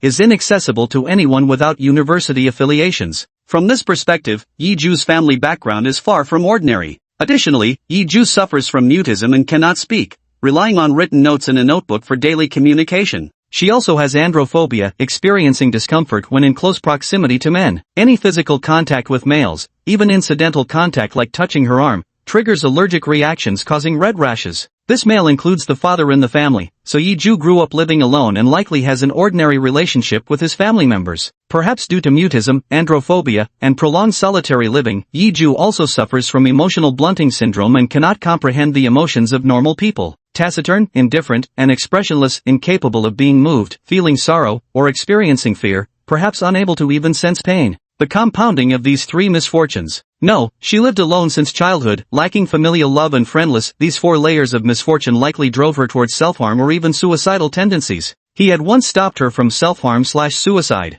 Originally, Yiju was an extreme homebody whose life revolved solely between the dormitory, classroom, and Family Mart convenience store. After he entered her life, she began making friends and showed interest in romance. After Jian Shuer joined them, they established the Love Research Club, aiming to help Yiju understand romantic emotions. At the same time, something strange happened. First, it told him to kiss Li Baiwei, but when that was prevented, it ordered him to kiss Jian Shuer instead. When that also got blocked, the system simply decided to kiss them both itself. It made them push each other against the wall in a standoff, even going as far as leaving Li Baiwei's clothes in disarray. It slaughtered poultry without any hesitation, then forced Li Baiwei to parade around the sports field dressed in a revealing bunny girl outfit. Asking the reason, he gave the answer that they were conducting an emotional experiment. So what exactly did this emotional experiment mean? Linen looked at all the information currently listed and continued to deduce the answers he absolutely needed to uncover. Time passed as Linen analyzed, until it was time for the freshman gala to begin. The moment for their international trait program's performance arrived. Ren Yingying played the maiden who raised the white dragon, Xiao Xiang portrayed the imperial prince yearning for adventure, and Qi Yang acted as the village youth who accidentally fell into the canyon.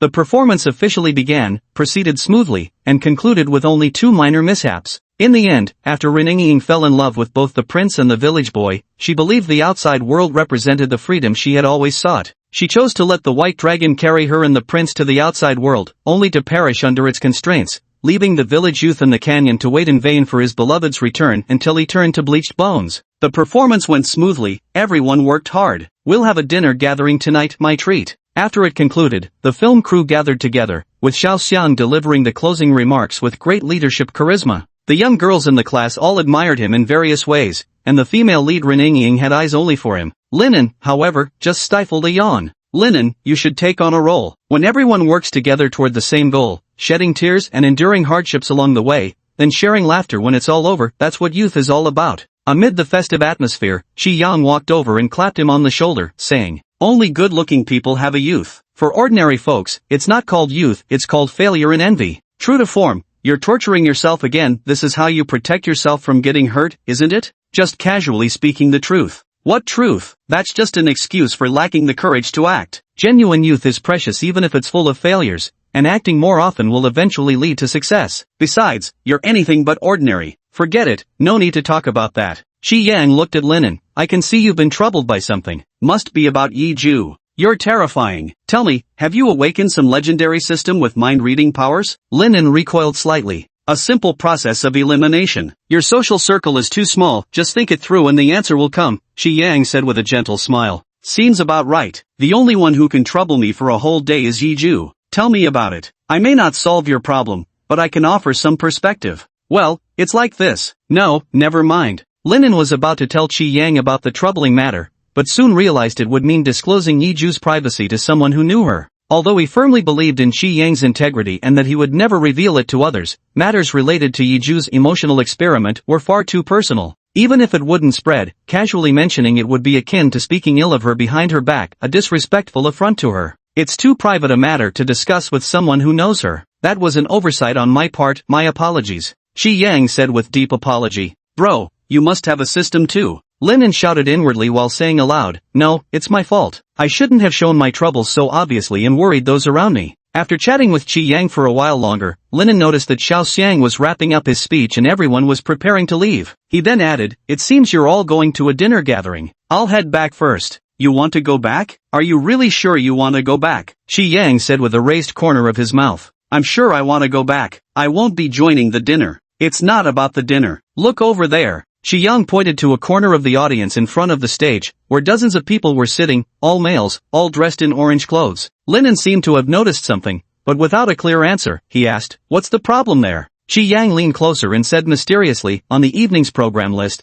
the Music Academy has submitted a piano solo performance by someone. Yiju's piano solo. Linen's eyes suddenly lit up. He knew Yiju was the top piano major, with skills surpassing even regular teachers. But he had never heard Yiju demonstrate her talent. Now that there was a chance to listen to her play the piano, he wouldn't miss it for the world. I just remembered I have something else to do. I'll stay here, Linen said, refusing to leave. I never said that person was Yiju. Are you sure you want to stay? Qi Yang looked at Linen with amusement. Linen's face fell. Alright, joking aside, Qi Yang said seriously, Yiju's performance is at 7:30 tonight, a piano solo. The school deliberately scheduled it later as a featured act to encourage students to stay. There's still over an hour until the performance, so coming back by 7 will be fine. Got it. Thanks. Linen didn't know how to handle Qi Yang and decided to head back to the dorm first, planning to return later. Oh, and if you're stuck without an answer, the best thing is to consult a third party. If you can't talk to me, you could ask someone you don't know. They might not give the right answer, but they'll definitely offer a fresh perspective, Qi Yang added.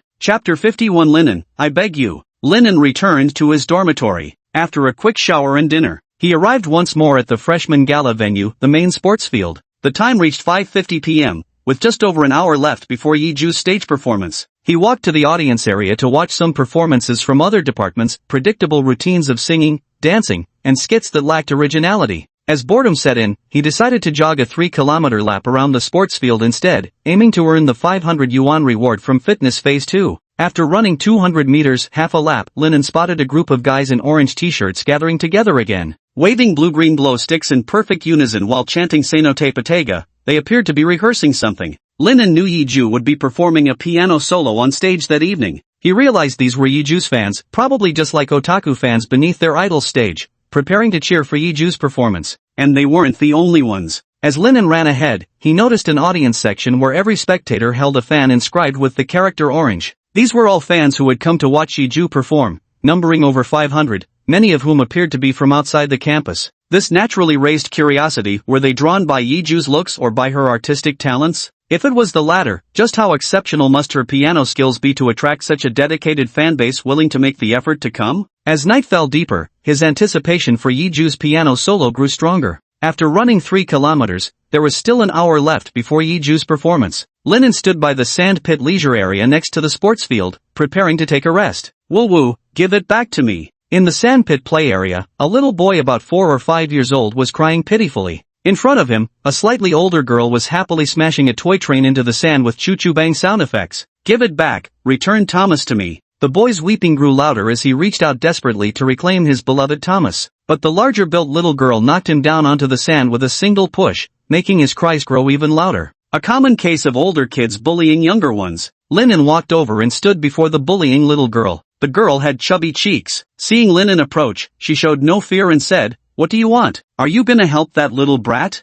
"I don't intend to." Linen chuckled. The little girl let out a surprised sound. Seeing that Linen truly had no intention of intervening, she continued making her toy train go click-clack-bang against the floor. "Uncle." Heartbroken over his sandy little train, the little boy stood up and tugged at Linen's sleeve. "Please help me." "Do you want me to help you get your toy train back?" Linen asked the little boy. "Yes, please help me." The boy nodded vigorously. Linen wasn't the type to willingly help others, but neither did he casually refuse requests for assistance. Brushing some sand off the boy's clothes, he said, "Of course I can help you, but what if someone takes your train again tomorrow when I'm not here?" The 5-year-old clearly couldn't grasp his meaning and continued pleading with tearful eyes, "Uncle, please help me." Linen sighed. It was his mistake to try reasoning with a child. After a moment's thought, he patted the boy's shoulder and asked, "Do you want to become a real man?" "A real man?" The little boy's innocent eyes flickered with confusion. A real man can reclaim his friends by himself, and he can protect his friends from being taken by bad people. Friends, Thomas, real man, bad people. The little boy looked back and forth between his toy train and Linen and said, "Can a real man protect his mom?"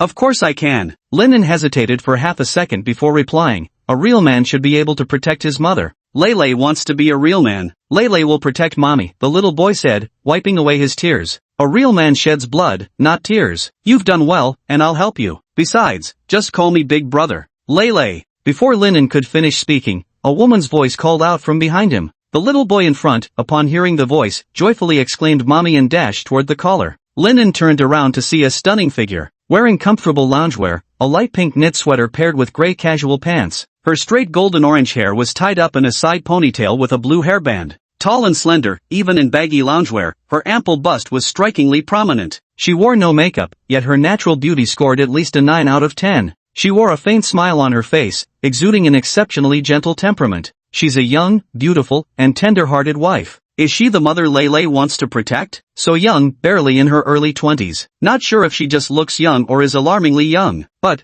that side ponytail is dangerous in anime. Female characters with that hairstyle usually meet tragic ends. "Ma'am, you might be in danger." Of course, Linen wasn't some otaku who couldn't distinguish fantasy from reality. Definitely wouldn't step forward to advise changing the hairstyle. Instead, upon seeing the little boy's mother arrive, he smiled at her as a greeting before preparing to leave. Mom, that uncle wants to teach me to be a real man. I'm going to become a real man to protect you. The little boy loudly announced this to his mother. That's how it is, very good. Hey, classmate, wait a moment. The young mother was talking to her child when she noticed Linen about to leave and quickly called out to stop him. Linen halted, casting a puzzled glance her way. The young mother held her child's tiny hand as she approached, then bowed deeply. Thank you for helping this child. I'm truly very grateful. Normally a thank you doesn't require such a deep bow. Could it be that this mother was watching her child get bullied the whole time? Is this the legendary eagle parenting where you push your child off a cliff to force them to save themselves? This mother looks gentle but her parenting methods are quite brutal. While thinking this, Linen said aloud, it was nothing. After all, they're the future flowers that will strengthen our nation. I've already withered, so all I can do is protect the next generation. You're quite humorous. The young mother paused for half a second before understanding Linan's meaning. Covering her mouth, she laughed gracefully, exuding charm. Little one, from now on call me uncle, never call me big brother. The young wife's mature and radiant smile was strikingly beautiful, leaving Linen momentarily dazed before he replied, just joking. If there's nothing else, I'll take my leave now. Please wait a moment. The young woman's voice trembled with emotion. This is the first time I've seen Lele stop his tears on his own when bullied. He even said he wants to become a real man. His growth just now moved me to tears. Please let me express my gratitude. Lele won't cry anymore. Lele will be a real man and protect mommy. The young wife's mature allure was undeniably captivating. To 18-year-old Linen, her charm equaled the combined temptation of Yiju, Jian Shuer, and Li Baiwei all serving him in maid outfits together. But he wasn't drawn in by her beauty, because he keenly sensed trouble looming. No need, really don't mention it. When a younger kid gets bullied by older ones, anyone would step in to help. I have things to do, so I'll be going now. Other students who came across this situation would have just stepped in. Wait just a moment, let me at least buy you drink from the vending machine as thanks. No need. Wait, I've got one. Linen recalled Qi Yang's suggestion, perhaps finding a completely unrelated third party to inquire about Yiju might lead to an entirely different solution. Ma'am, I have a question I'd like to ask you. Linen explained Yiju's situation to the young mother, simplifying it by saying he had a friend who'd done 5 strange things consecutively, claiming it was part of an emotional experiment. He asked, from your perspective, what do you think might be the true purpose behind this so-called emotional experiment? The young mother sent her child to play in the sand nearby. After thinking for quite a while, she said, from my intuition as a woman, I feel your friend is sending out a dangerous, death-related cry for help. Those unreasonable, bizarre actions are distress signals. The more their behavior resembles death omens, the clearer the cry becomes. Enough, thank you very much. Linen very rarely interrupted his young wife's subsequent words, because the moment the plea for help surfaced, all of Yiju's peculiarities were instantly explained. Yiju was using her own unique way to seek help from the outside world, making him kiss Li Baiwei, pressing each other against walls with Li Baiwei, dismembering poultry in the bathroom. Each act screamed one sentence. I seem to be in pain, can anyone help me? Yiju is in danger right now. Linen, we beg you, Miss Yi has gone missing. Please help us find her. Just as Linen confirmed this thought, a short-haired girl came running toward him. She was one of the bodyguards who had intercepted him earlier at the Family Mart entrance, now shouting urgently at him. Yiju has disappeared. Chapter 52, Approaching the Answer. Linen was the kind of person who could remain exceptionally calm precisely during moments of crisis. He was now almost certain that Yiju's peculiar behavior was, with high probability, a distress signal disguised as a cry for help. Emotional experiment equals a plea for rescue. He also learned from Miss Yiju's bodyguards about her disappearance. Considering Yiju's history of suicidal/self-harm tendencies, he was certain Yiju was in grave danger now. Countless thoughts flashed through his mind. Like when he declared his dislike to Yiju in the clubroom and forced her to say, I won't pass misfortune to others anymore. Or like how he worried Yiju might self-harm or attempt suicide again, so he went to her house daily to cook for her. But because of their conflict the day before yesterday, he didn't visit Yiju's house at all yesterday. If something happened because of this, then, he shook his head violently to clear away the unnecessary thoughts, forcing himself to remain extremely calm as he inquired, what exactly happened? Explain clearly. A member of the bodyguard team gasped for breath. Miss Ju's performance time is approaching, but her teacher went to her home looking for her. She wasn't there. That alone couldn't confirm a disappearance. Her phone? Miss Ju doesn't have a phone. Have you searched the house thoroughly? I'm not sure about that, but it probably isn't at home. What about the faculty office or classroom? He's not there. Family? I can't reach out to my family right now. Why me? Our captain sent me to find you. Who is your leader, and why didn't he come to see me personally? The captain is looking for Miss Orange. Alright, let me cool off for a minute. Linen stopped asking questions, closed his eyes, and once again visualized all the intelligence related to Yiju in his mind.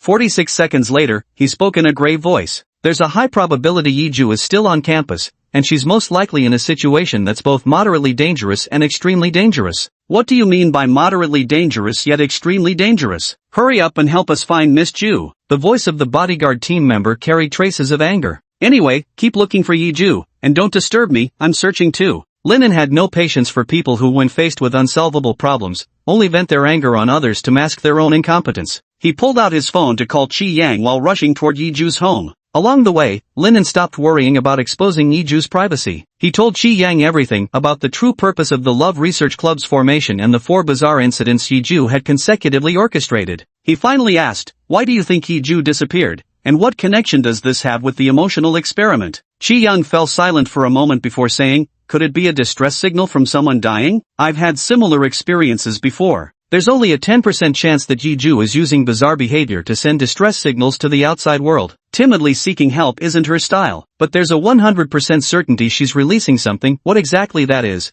I'll need new clues to decipher the answer. What do you think? Chi Yang fell silent for an even longer while, with only Linen's heavy panting audible through the phone. Half a minute later, Chi Yang spoke. If Yiju wasn't sending out a distress signal, couldn't it be the opposite, a disaster signal? Maybe she's planning to create a major disaster at school, like releasing poisonous gas or something, wanting you to stop her. Highly unlikely. Yiju has basic moral principles and wouldn't maliciously harm others. Or maybe it's an artistic signal. She might be hiding somewhere right now, holding up a big sign that says prank successful, ready to surprise you all. Shock would be more likely, but that's still improbable. It's not in her character. Wait, there's a 3% probability, though the odds remain slim. Religious belief. Yiju has joined an evil cult and is performing dark rituals. A nondescript girl suddenly believing in sinister cults? Might as well say she met QB and became a magical girl. That's a possibility. Absolutely impossible. My apologies, I can't help you with that. What's your plan? After having several of his suggestions dismissed by Linen, Chi Yang spoke apologetically. Linen had already arrived outside Yiju's doorstep and quickly added, "There's a chance Yiju might be hiding somewhere in the house. Even if she's not here, I plan to search her home for any new leads. Besides, it seems consulting others for fresh clues isn't working. Please keep Yiju's situation confidential."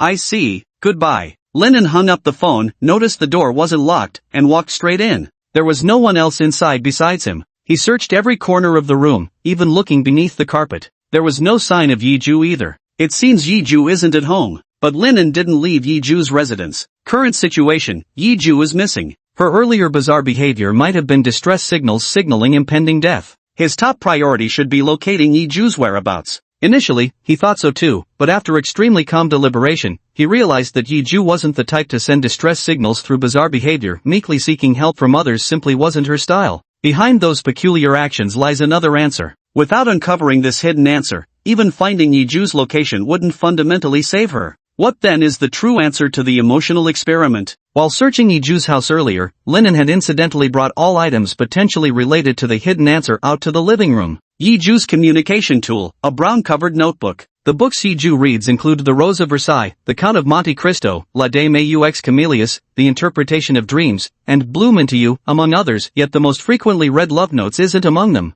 A complete bunny girl outfit, black bodysuit, black fishnet stockings, bunny ears, bow tie, white collar cuffs, sleeve cuffs, and a tail, though the bodysuit shows signs of having been stretched to its limits. A bottle of pale white tablets, its packaging torn off, leaving the drug's name unknown. The bottle is full, with no signs of use. 20 empty ballpoint pen refills, a sharp utility knife, a finished Family Mart bento box, a bloodstained sanitary pad, and a violin with a red body. That's about it. These were all the things related to Yiju in her home, or rather, these were all the belongings connected to her. A woman simple enough. Looking at these things, Linen sighed in relief once more. The utility knife from her last self-harm incident hadn't been brought, the convenience store bento box was eaten, and the bloodstained sanitary pad wasn't discarded. This meant she hadn't attempted suicide. This was good news. He still had time to deduce the hidden answers, reaching out first to open her frequently used notebook. Upon turning the first page, a crisp family receipt slipped out without a single crease. It was the purchase receipt for the notebook, amounting to 12.8 yuan, dated 6 years ago.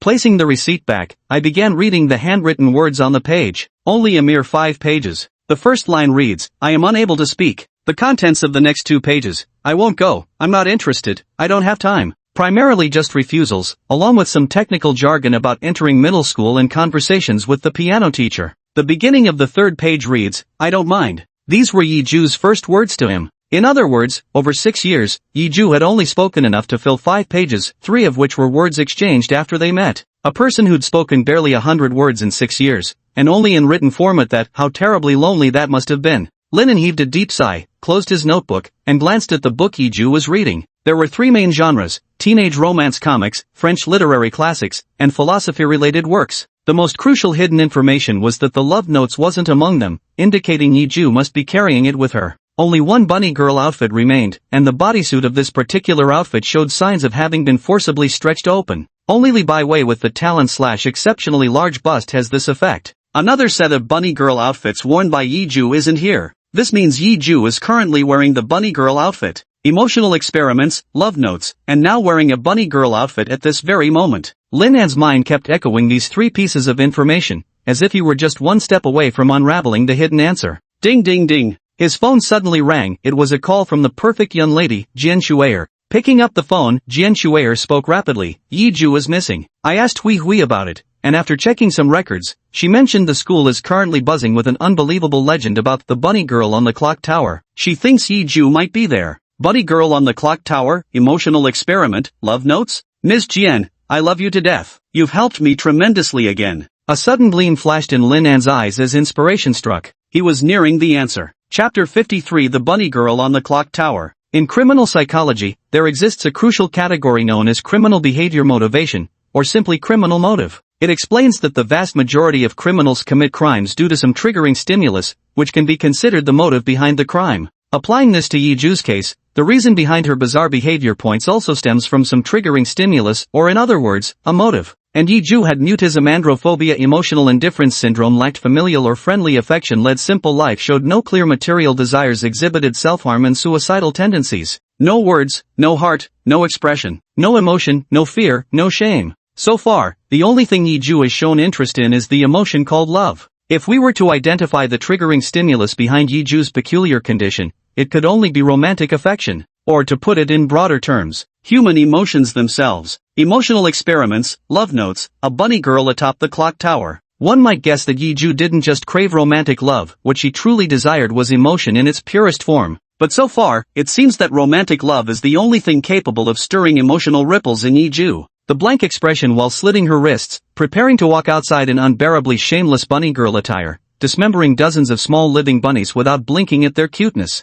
Perhaps these were all just tests to see if romantic feelings remained her only source of emotional fluctuation. And there's an even more dangerous aspect. Linen took a deep breath and said to Jian Shuer, please transfer the call to Hui for me, thank you. On the other end of the line, Jian Shuer seemed not to have heard, as there was no response for a long while. Linen had no choice but to speak again. Young lady, could you please? Before he could finish his sentence, Jian Shuer's flustered voice came through. We've only just met. Feelings of affection are still, almost, and talking about love is even further away. But I'm really happy you said that, Jian Shuer giggled foolishly. You seem to have misunderstood something, but, never mind. Could you transfer the call to Hui for me? I owe you again. Linen had no time to explain the misunderstanding, saving someone took priority now. Got it. Remember, you owe me one date, plus today's favor. Hui, take the call. I'm Su Hui. On the other end of the phone, Hui's voice was as flat as if it held no emotion. Linen knew Hui had emotions, it's just that her daily demeanor was always as cold as a robot's.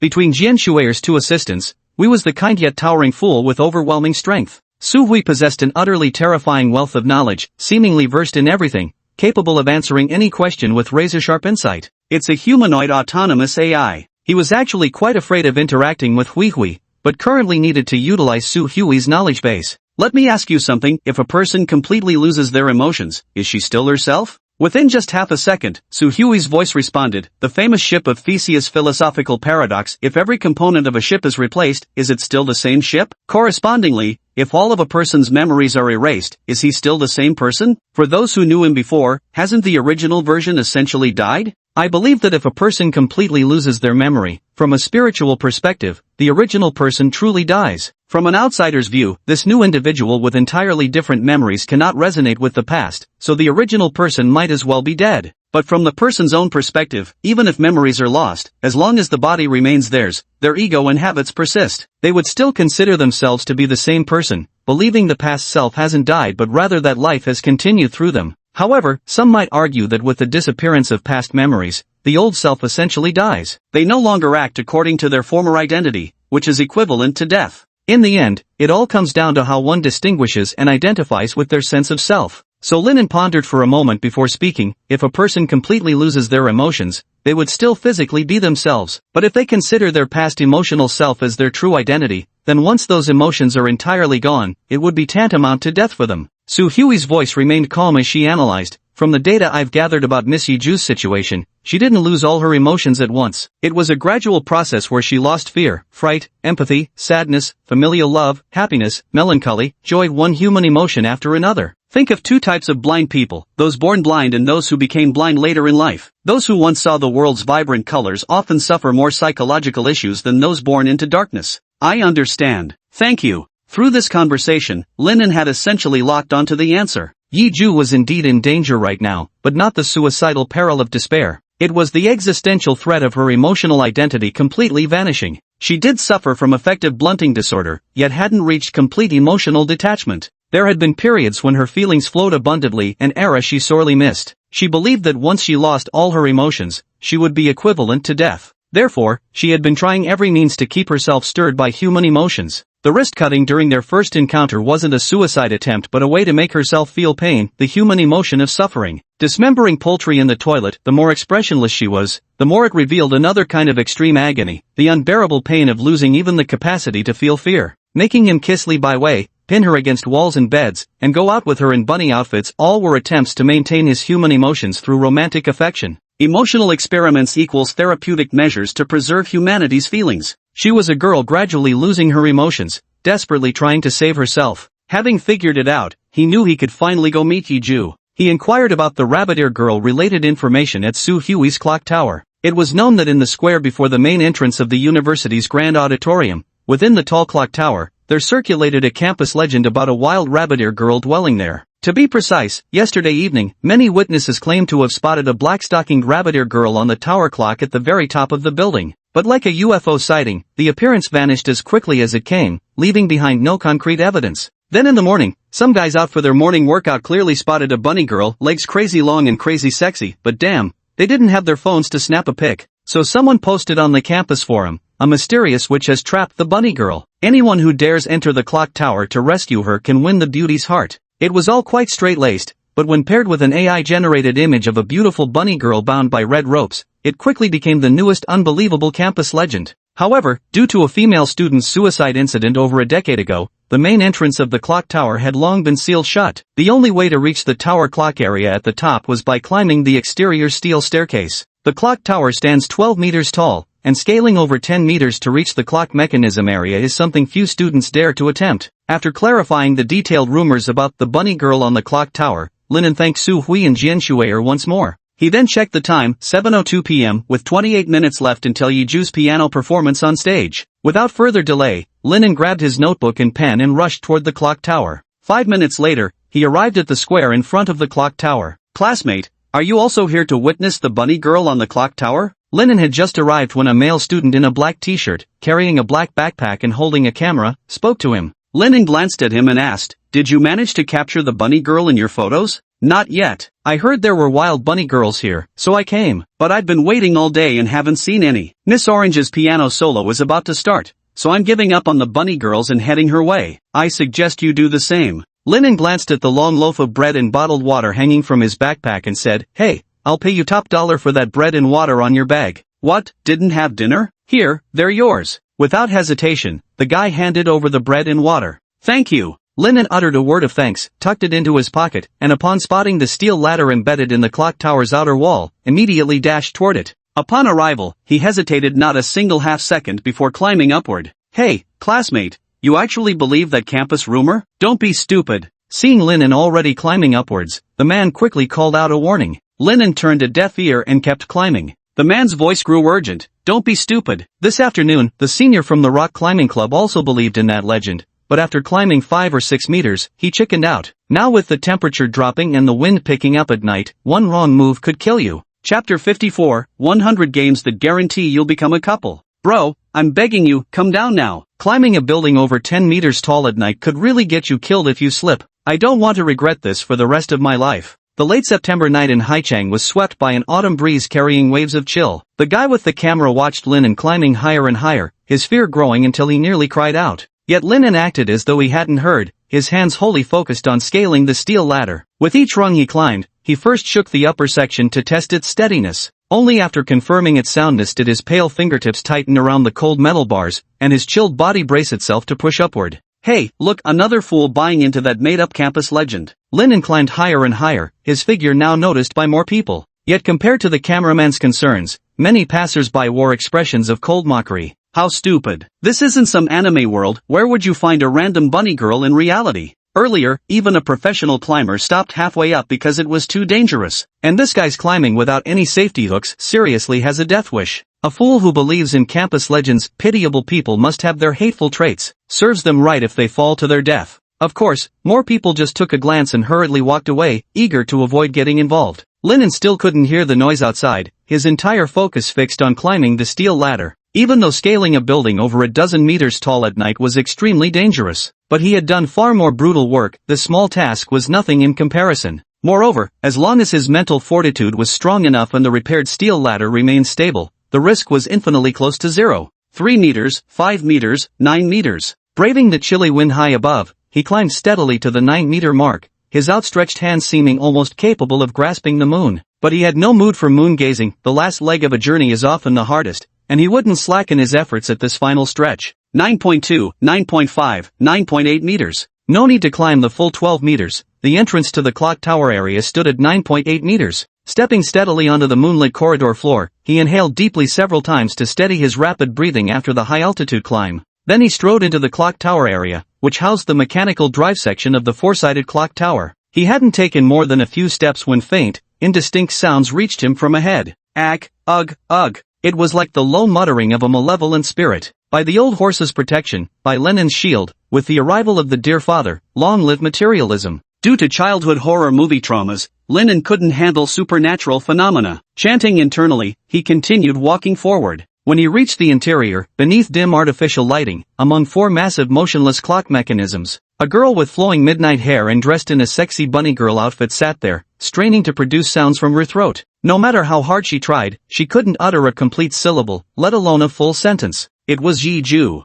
Lenin didn't see her face, just the figure from behind, yet he knew it was Yiju. He didn't approach to greet her immediately, but simply stood at a distance, watching over this girl struggling to find her voice. However, it didn't take long for Yiju to notice his presence. Or perhaps she had noticed all along and simply wanted to keep practicing her vocal exercises. After failing to produce sound once more, she turned her gaze directly toward Lenin, her eyes devoid of any emotion. From Yiju's disappearance, her vanishing in a bunny girl outfit, to spotting a bunny girl atop the clock tower that morning, Lenin pieced together that the figure on the tower was none other than Yiju. I had already prepared 30 different things to say to her when meeting her, like scolding her for disappearing or lecturing her about doing dangerous things. But when I actually saw Yiju practicing her vocal exercises with such effort, all I could say was, "You must be hungry. Here." I handed her a long loaf of bread and a bottle of mineral water from my pocket. Yiju took the bread and water, tilting her head slightly as if she wanted to convey something but ultimately didn't. She just silently began to eat. Perhaps due to extreme hunger, within mere seconds, the 30-centimeter-long bread was devoured unceremoniously, her ladylike demeanor abandoned. Then she gulped down water in rapid, noisy swallows. The entire bottle was emptied quickly, yet she continued drinking absent-mindedly from the now empty mineral water bottle. Lenin looked at Yiju, who clearly hadn't eaten her fill, and said apologetically, "We came in a hurry and didn't bring much food." Only then did Yiju realize the bottled water was empty, but she extended her pink tongue to lick the remaining droplets at the bottle's mouth before sealing it again, her lips parting as if she had something to say. Silently, Lenin pulled out a notebook rolled into a cylinder from his pocket and handed her a pen as well. Yiju wrote a line in the notebook. "I didn't bring misfortune to the people around me. I didn't use others for emotional experiments." These were both promises Lenin demanded Yiju make after his "I hate you" declaration the day before yesterday. She truly kept them. Yet Lenin still felt the urge to hold her in his arms and apologize. What a pity she was a beautiful girl. If a guy initiated a hug, it would be considered sexual harassment. Lenin sighed and made up his mind. "You did well, but I want you to change the decision from that day. You can't bring misfortune to those around you. You can't use others for your emotional experiments. Only I am the exception." Yiju didn't quite understand the meaning behind Lin An's words. Linan's expression grew serious. In other words, you can only use me for your emotional experiments. You're allowed to bring your misfortune to me. Yiju's cold eyes stared at Linan for over 10 seconds. As the surrounding atmosphere grew increasingly tense, she wrote again, "Are you certain you can give me this promise?" "I'm certain. I've endured enough misfortune, one more won't overwhelm me. I promise to unconditionally be your emotional test subject." Apart from the excessive intimacy of kissing, Yiju's emotional experiments, whether wearing bunny girl outfits or dismembering poultry in the bathroom, were trivial matters to him. "I trust you. Please don't disappoint me. I won't let you down, in the name of a real man. Write down this sentence." Linan wrote this sentence in his notebook. Yiju smiled extremely stiffly, then stood up and went to the corner to pick up a bag containing women's everyday clothes and a self-compiled book titled Love Notes. After retrieving it, he set the bag aside, flipped the book to a certain page, and handed it to Linan to read. Linan's gaze darted over. 100 games that guarantee becoming a couple. Number 22, Mouth Aliens. Playing over 10 of these virtually ensures you'll become a couple. Editor's note.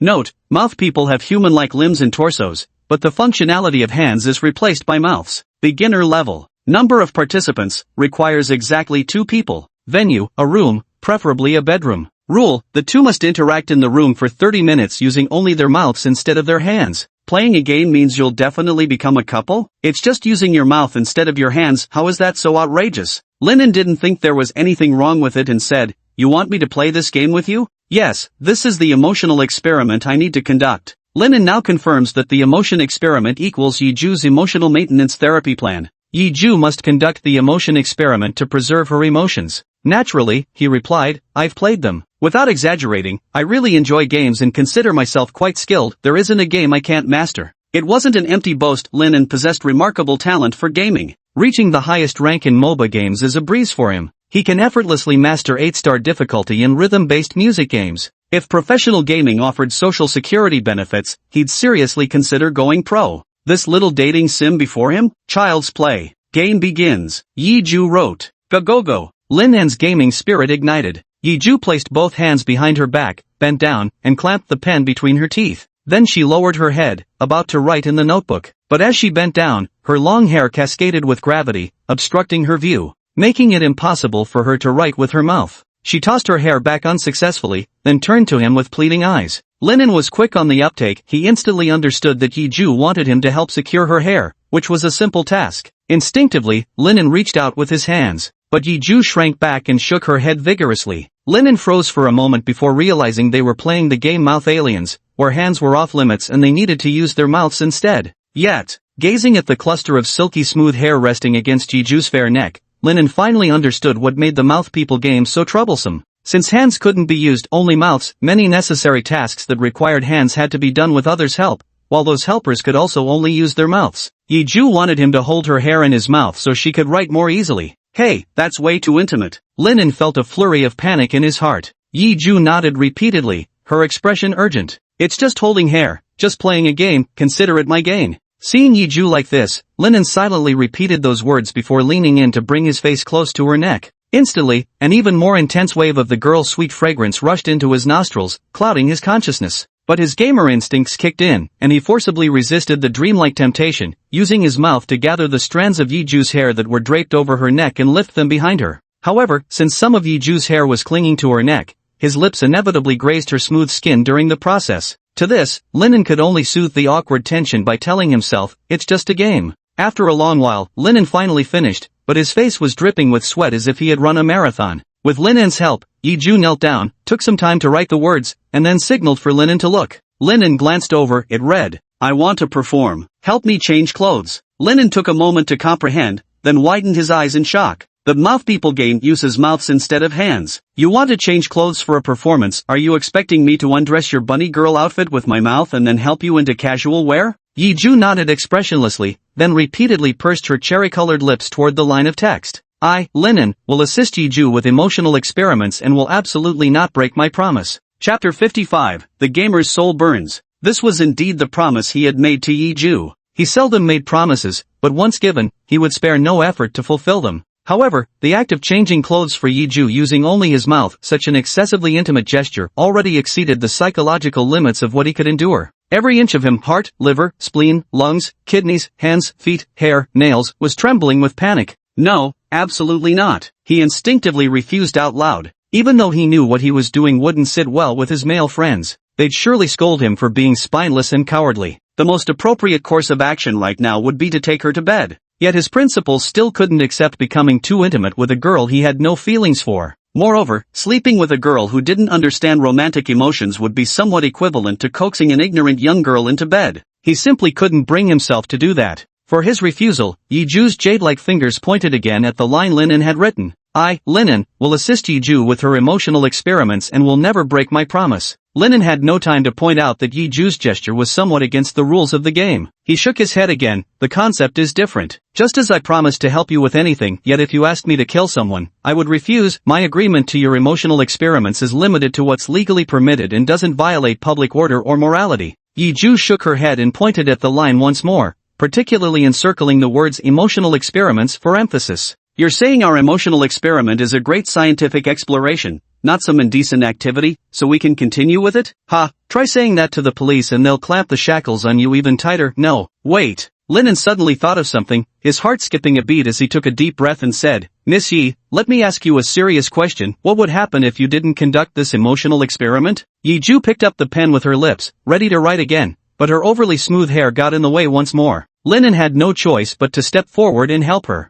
Will die, Yiju wrote with Lin An's assistance. Upon hearing these words, Linen was almost certain his reasoning was correct. Yiju's emotional blunting syndrome was progressing toward the more severe emotional vanishing disorder. Once Yiju's emotions completely vanished, she would become like a machine, incapable of comprehending human emotions anymore. This way, even if she regains emotions in the future, she effectively died in this moment. The difference between humans and robots lies in having emotions. The emotion experiment equals Yiju's desperate self-treatment method to preserve human emotions. When lives are at stake, worrying about emotional purity makes him seem overly fastidious. Moreover, Yiju's emotions have truly vanished entirely, and whether they can be restored in the future remains uncertain. No need to dwell on it, Linen said. I'll help you change clothes, but you need to tell me what changing clothes has to do with the emotional experiment. I might get shy. It was pretty much as Linen had guessed. Just imagining the scene of changing clothes made him unbearably shy. If he really did it, Yiju would most likely become shy too. If Yiju truly felt shy, it would mean the goal of preserving her human emotions was achieved. Understood. My next task is to make you feel shy manifested by blushing. My purpose is to make your face turn red. Linen steeled himself to go all out.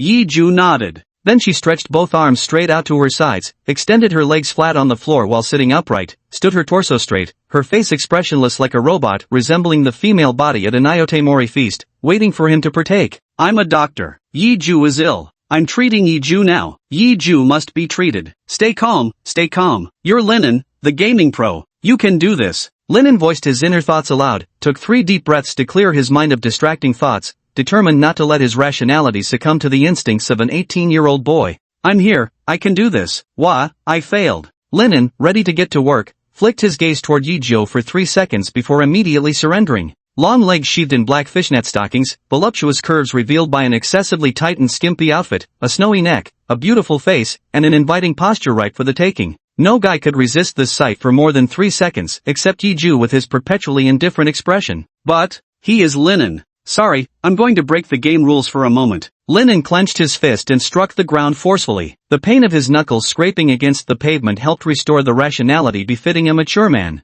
I'll remove the bunny ears first. Linen started with the simplest task first. He half knelt before Yiju, who was sitting on the floor, and reached for the pink rabbit ear headband she was wearing. At first, he didn't use much force and couldn't remove it. After applying a bit more pressure, the headband came off. Next, Linen looked at Yiju's outfit, which included high heels, fishnet stockings, a tight bodysuit, arm sleeves, and a collar. High heels, fishnet stockings, and the bodysuit are too difficult. The arm sleeves are fastened with buttons and can't be undone alone. I'll have to ask Yiju for help later. The collar uses a spring buckle, though it's troublesome to remove. With enough effort, one person can manage it. No, I was wrong. Linen realized that the objective of the mouth alien game wasn't truly to help Yiju change clothes, it was to make Yiju blush. As long as he succeeded in making Yiju shy, perhaps he wouldn't need to remove all of Yiju's clothing. Unfastening just one piece might be enough. Betting my lifeblood as a gamer, time to go all in. Linan's gaze fell upon the stiletto heels perched on Yiju's fishnet-clad legs. Now we'll remove the shoes, Miss Yiju. If you feel embarrassed, just tap my body once with your hand and I'll stop immediately.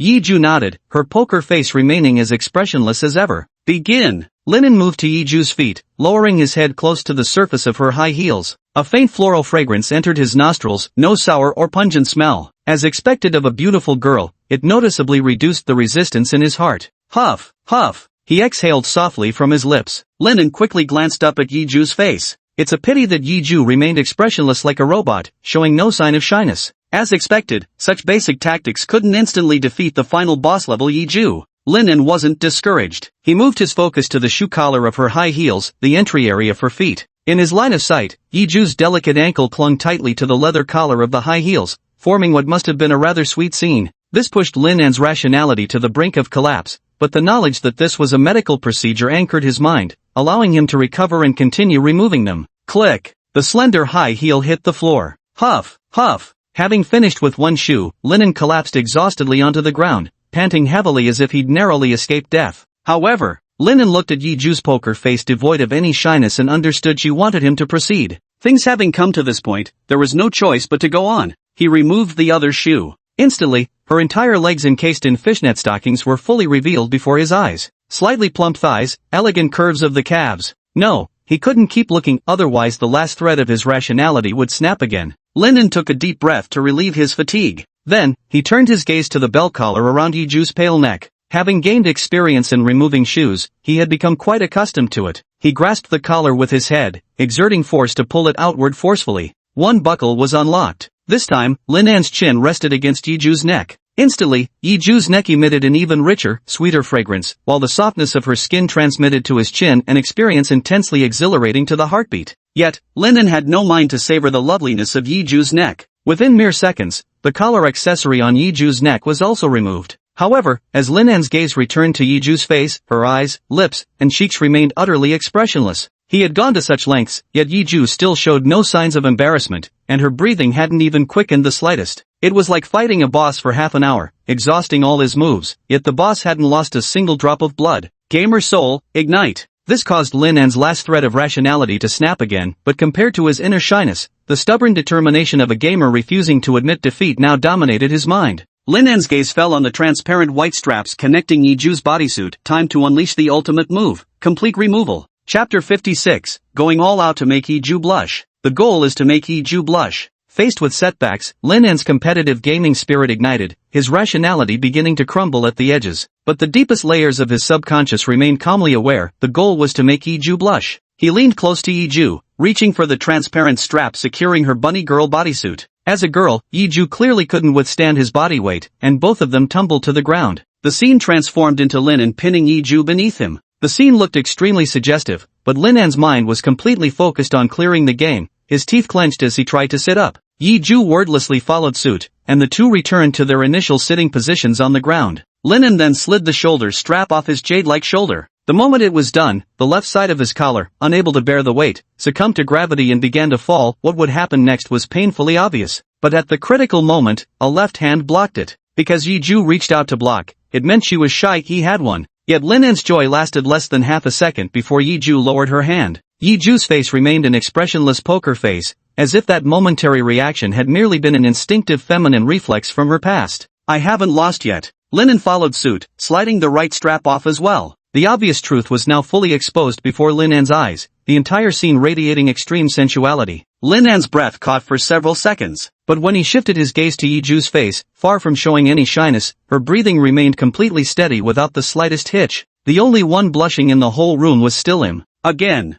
the thread of rationality was rapidly unraveling, as an emotion he'd only ever experienced in dreams began dispersing his gamer mindset to take full control of his body. He gritted his teeth. Calm down. He realized it wouldn't budge because of the size difference between his waist and hips, requiring a more meticulous pulling technique. This time it'll work, one pull should do it. But it's still not enough. Pull, pull, pull again until it finally drops to the ground. Now you should be embarrassed, I won. Having completed an extremely difficult battle, Linen gasped for breath and looked at Yiju with victorious pride. What greeted him, however, was Yiju's drowsy face, eyelids heavy with sleepiness. Clearly underestimated, the last thread of Linan's rationality snapped completely. His forehead was glistening with sweat, his mind completely blank. Linen grabbed at the delicate fishnet stockings around his waist, tearing through them without any of his usual tenderness, like a beast. What happened in between couldn't be fully described even with 5,000 words. But in the end, Linen sat slumped on the ground, his face filled with utter defeat. Because even though his sweat soaked half of Yiju's body, Yiju still showed no expression, not in their eyes, lips, or cheeks.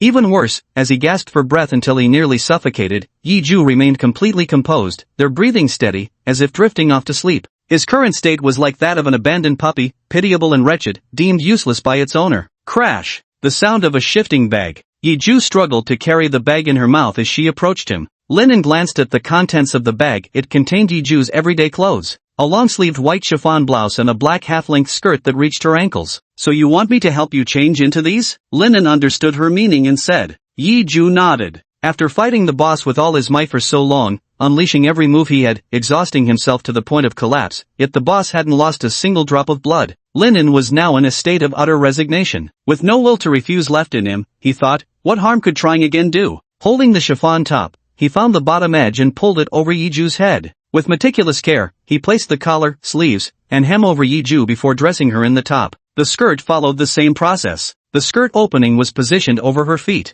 He slipped the skirt opening onto one foot, then the other. After putting the entire skirt around Yiju's waist and fastening the belt, the previously pure and innocent-looking Yiju instantly reverted to her familiar, conservative young lady persona. Before me stood an expressionless Yiju, her demeanor exuding utmost elegance. It was as if everything that had just happened had been an illusion. No, this wasn't an illusion. Perhaps because they'd been engaged in combat for so long, Yiju was also feeling the heat. A single glistening bead of sweat slowly trickled down from his forehead. Is this mocking me? All your desperate attacks only forced a single drop of sweat from me, you worthless trash. I've lost, but I can't accept this. The essence of a gamer's soul lies in refusing to admit defeat. Linen still wasn't ready to surrender, planning one final suicidal attack. Again! Linen stepped forward to Yiju with unwavering determination, gently catching that droplet of sweat. But it wasn't enough. He carefully wiped away every trace left by its fall. His movements were incredibly tender, devoid of any hint of desire, only that indomitable stubbornness remained.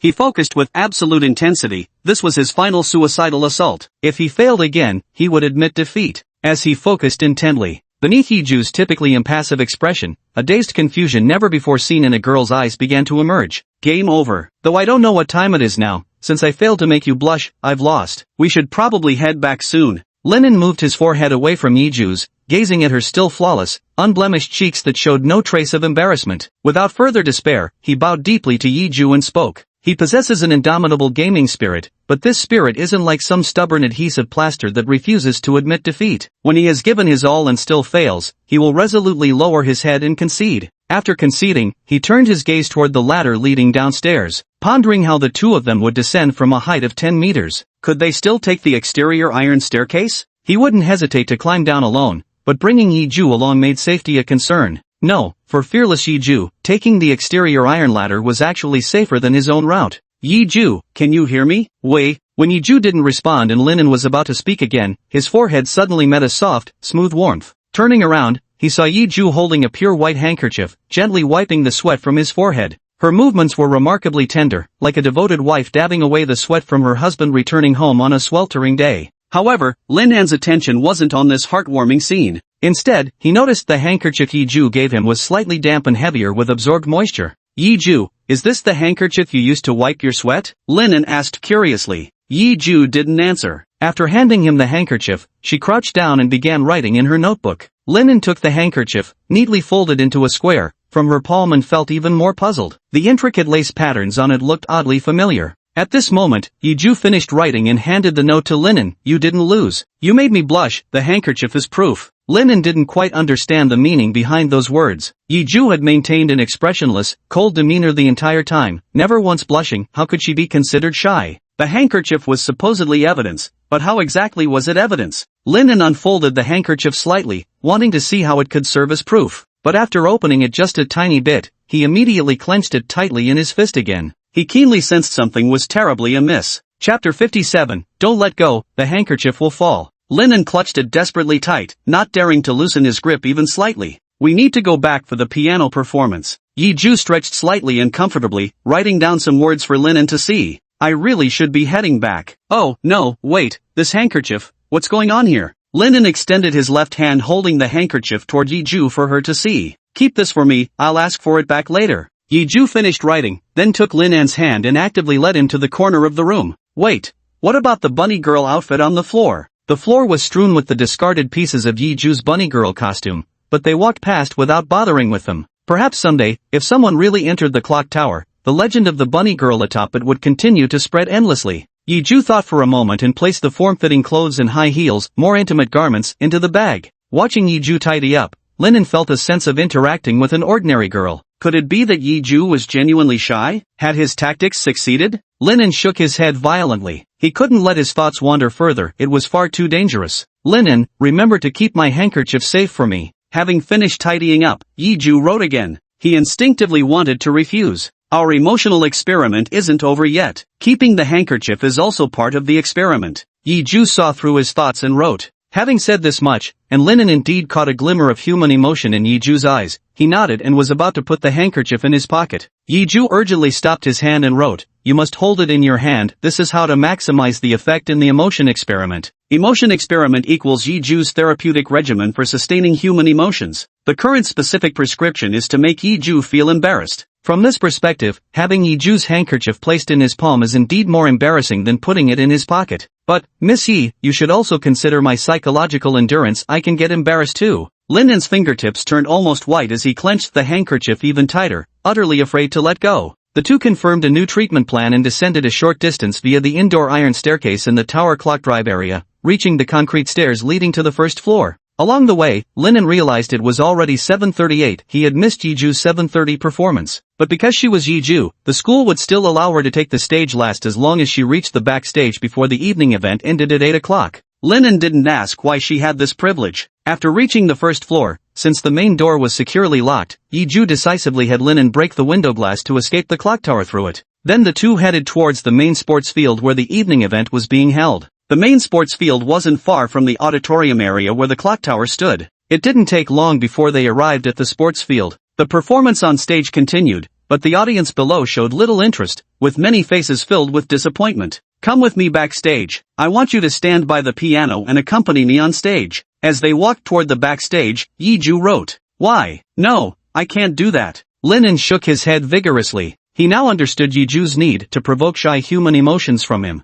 Suppose when Yiju performs piano on stage, he stands beside her. At the same time, Yiju insists he continuously holds a handkerchief. Below stood thousands of spectators watching the performance. Among them were many fans who had traveled long distances specifically to see her piano recital. In such circumstances, most girls would be so embarrassed they'd wish the ground would swallow them up. Indeed, it was enough to evoke that uniquely human emotion, shyness, within her. It would also be far more embarrassing compared to the Mouth Planet game. After all, there's a difference between public and private matters. Moreover, if Yiju went even further out of line, demanding that he wait until she finished playing the piano before stepping forward with a handkerchief to wipe her sweat. Under the gaze of everyone, he took out a handkerchief to wipe her sweat. Hey! The embarrassment level skyrocketed even further. He genuinely couldn't bring himself to do it. Stand at the corner of the stage where I can see you, then come wipe the sweat from my forehead after my performance ends, Yiju swiftly wrote. Hey, do you really want him to help wipe the sweat with a handkerchief? Yiju, you jerk, was this your plan from the start, telling him not to let go of the handkerchief? Lin couldn't possibly agree to this, but given Yiju's stubbornness, he compromised. How about I stand in the corner of the stage? If I help wipe the sweat during your performance, will you let me off? The experiment is supposed to make you blush, not humiliate me to death. Yiju batted his clear eyes a few times and offered his own compromise. Fine, stand in the corner of the stage. After my performance, you'll wipe my sweat with the handkerchief. That's my final concession.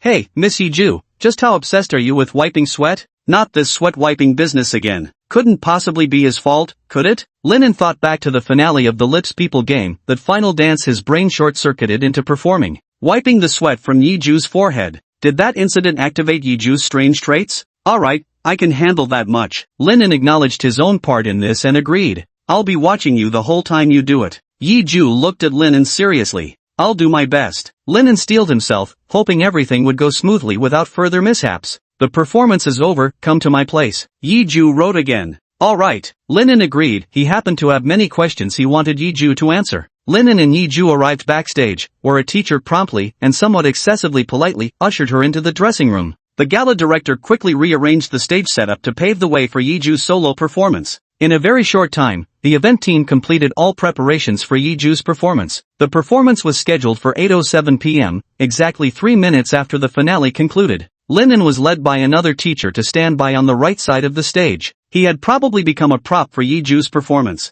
The next performance, also the final act of this evening's gala, is a piano solo by Yiju from the piano department. As he waited, Linen heard the announcement from the MC on stage, who was dressed in a strapless evening gown. Then the main stage lights dimmed, and over a dozen burly men wheeled out from backstage a massive, pure white grand piano that gleamed with an elegant sheen. It was positioned at the center of the main stage, yet not facing the audience directly, but rather positioned at an angle. Next, several people rolled out an expensive red carpet strewn with deep red rose petals, leading from backstage straight to the piano bench. Yiju, Yiju, Yiju. The audience area below was packed with fans who had come specifically for Yiju, waving glow sticks and support fans while shouting her name at the top of their lungs. The once sparsely seated area was rapidly filling up. This was the impact of Yiju's upcoming performance. Meanwhile, Linen was led to a corner of the stage, positioned at an oddly peculiar angle. Located on the left side of the stage, backed by a massive curtain with no one around him, the audience section at a slight distance from the stage was surprisingly crowded. Why was he placed here? Soon, he understood the reason. Now, let's welcome Yiju, the top student of our piano program, to perform the first movement of Moonlight Sonata as a piano solo. The stage was bathed in lights as bright as daylight. A figure appeared in a celestial gown that seemed to have captured the entire glittering Milky Way within its fabric, stepping forward in exquisite sapphire stilettos encrusted with dazzling diamonds. Jet black hair swayed gracefully with her gentle steps, a pale pink butterfly hair accessory pinned on the left side of her forehead, revealing her entire left ear and the beautiful petal-shaped earring dangling beneath it. Her face was adorned with a full set of exquisite makeup, cherry blossom lipstick, luminous foundation, and lilac eyeshadow. Yiju's natural beauty originally scored 99 out of 100, but with this exquisite makeup, her beauty gained an additional 9 points. She was the astonishingly perfect white moonlight, universally adored as everyone's first love, captivating both men and women alike. Especially her serene countenance, so tranquil it wouldn't furrow a brow even if the world ended tomorrow, offered a uniquely ethereal beauty that felt otherworldly and fragile. This was Yiju,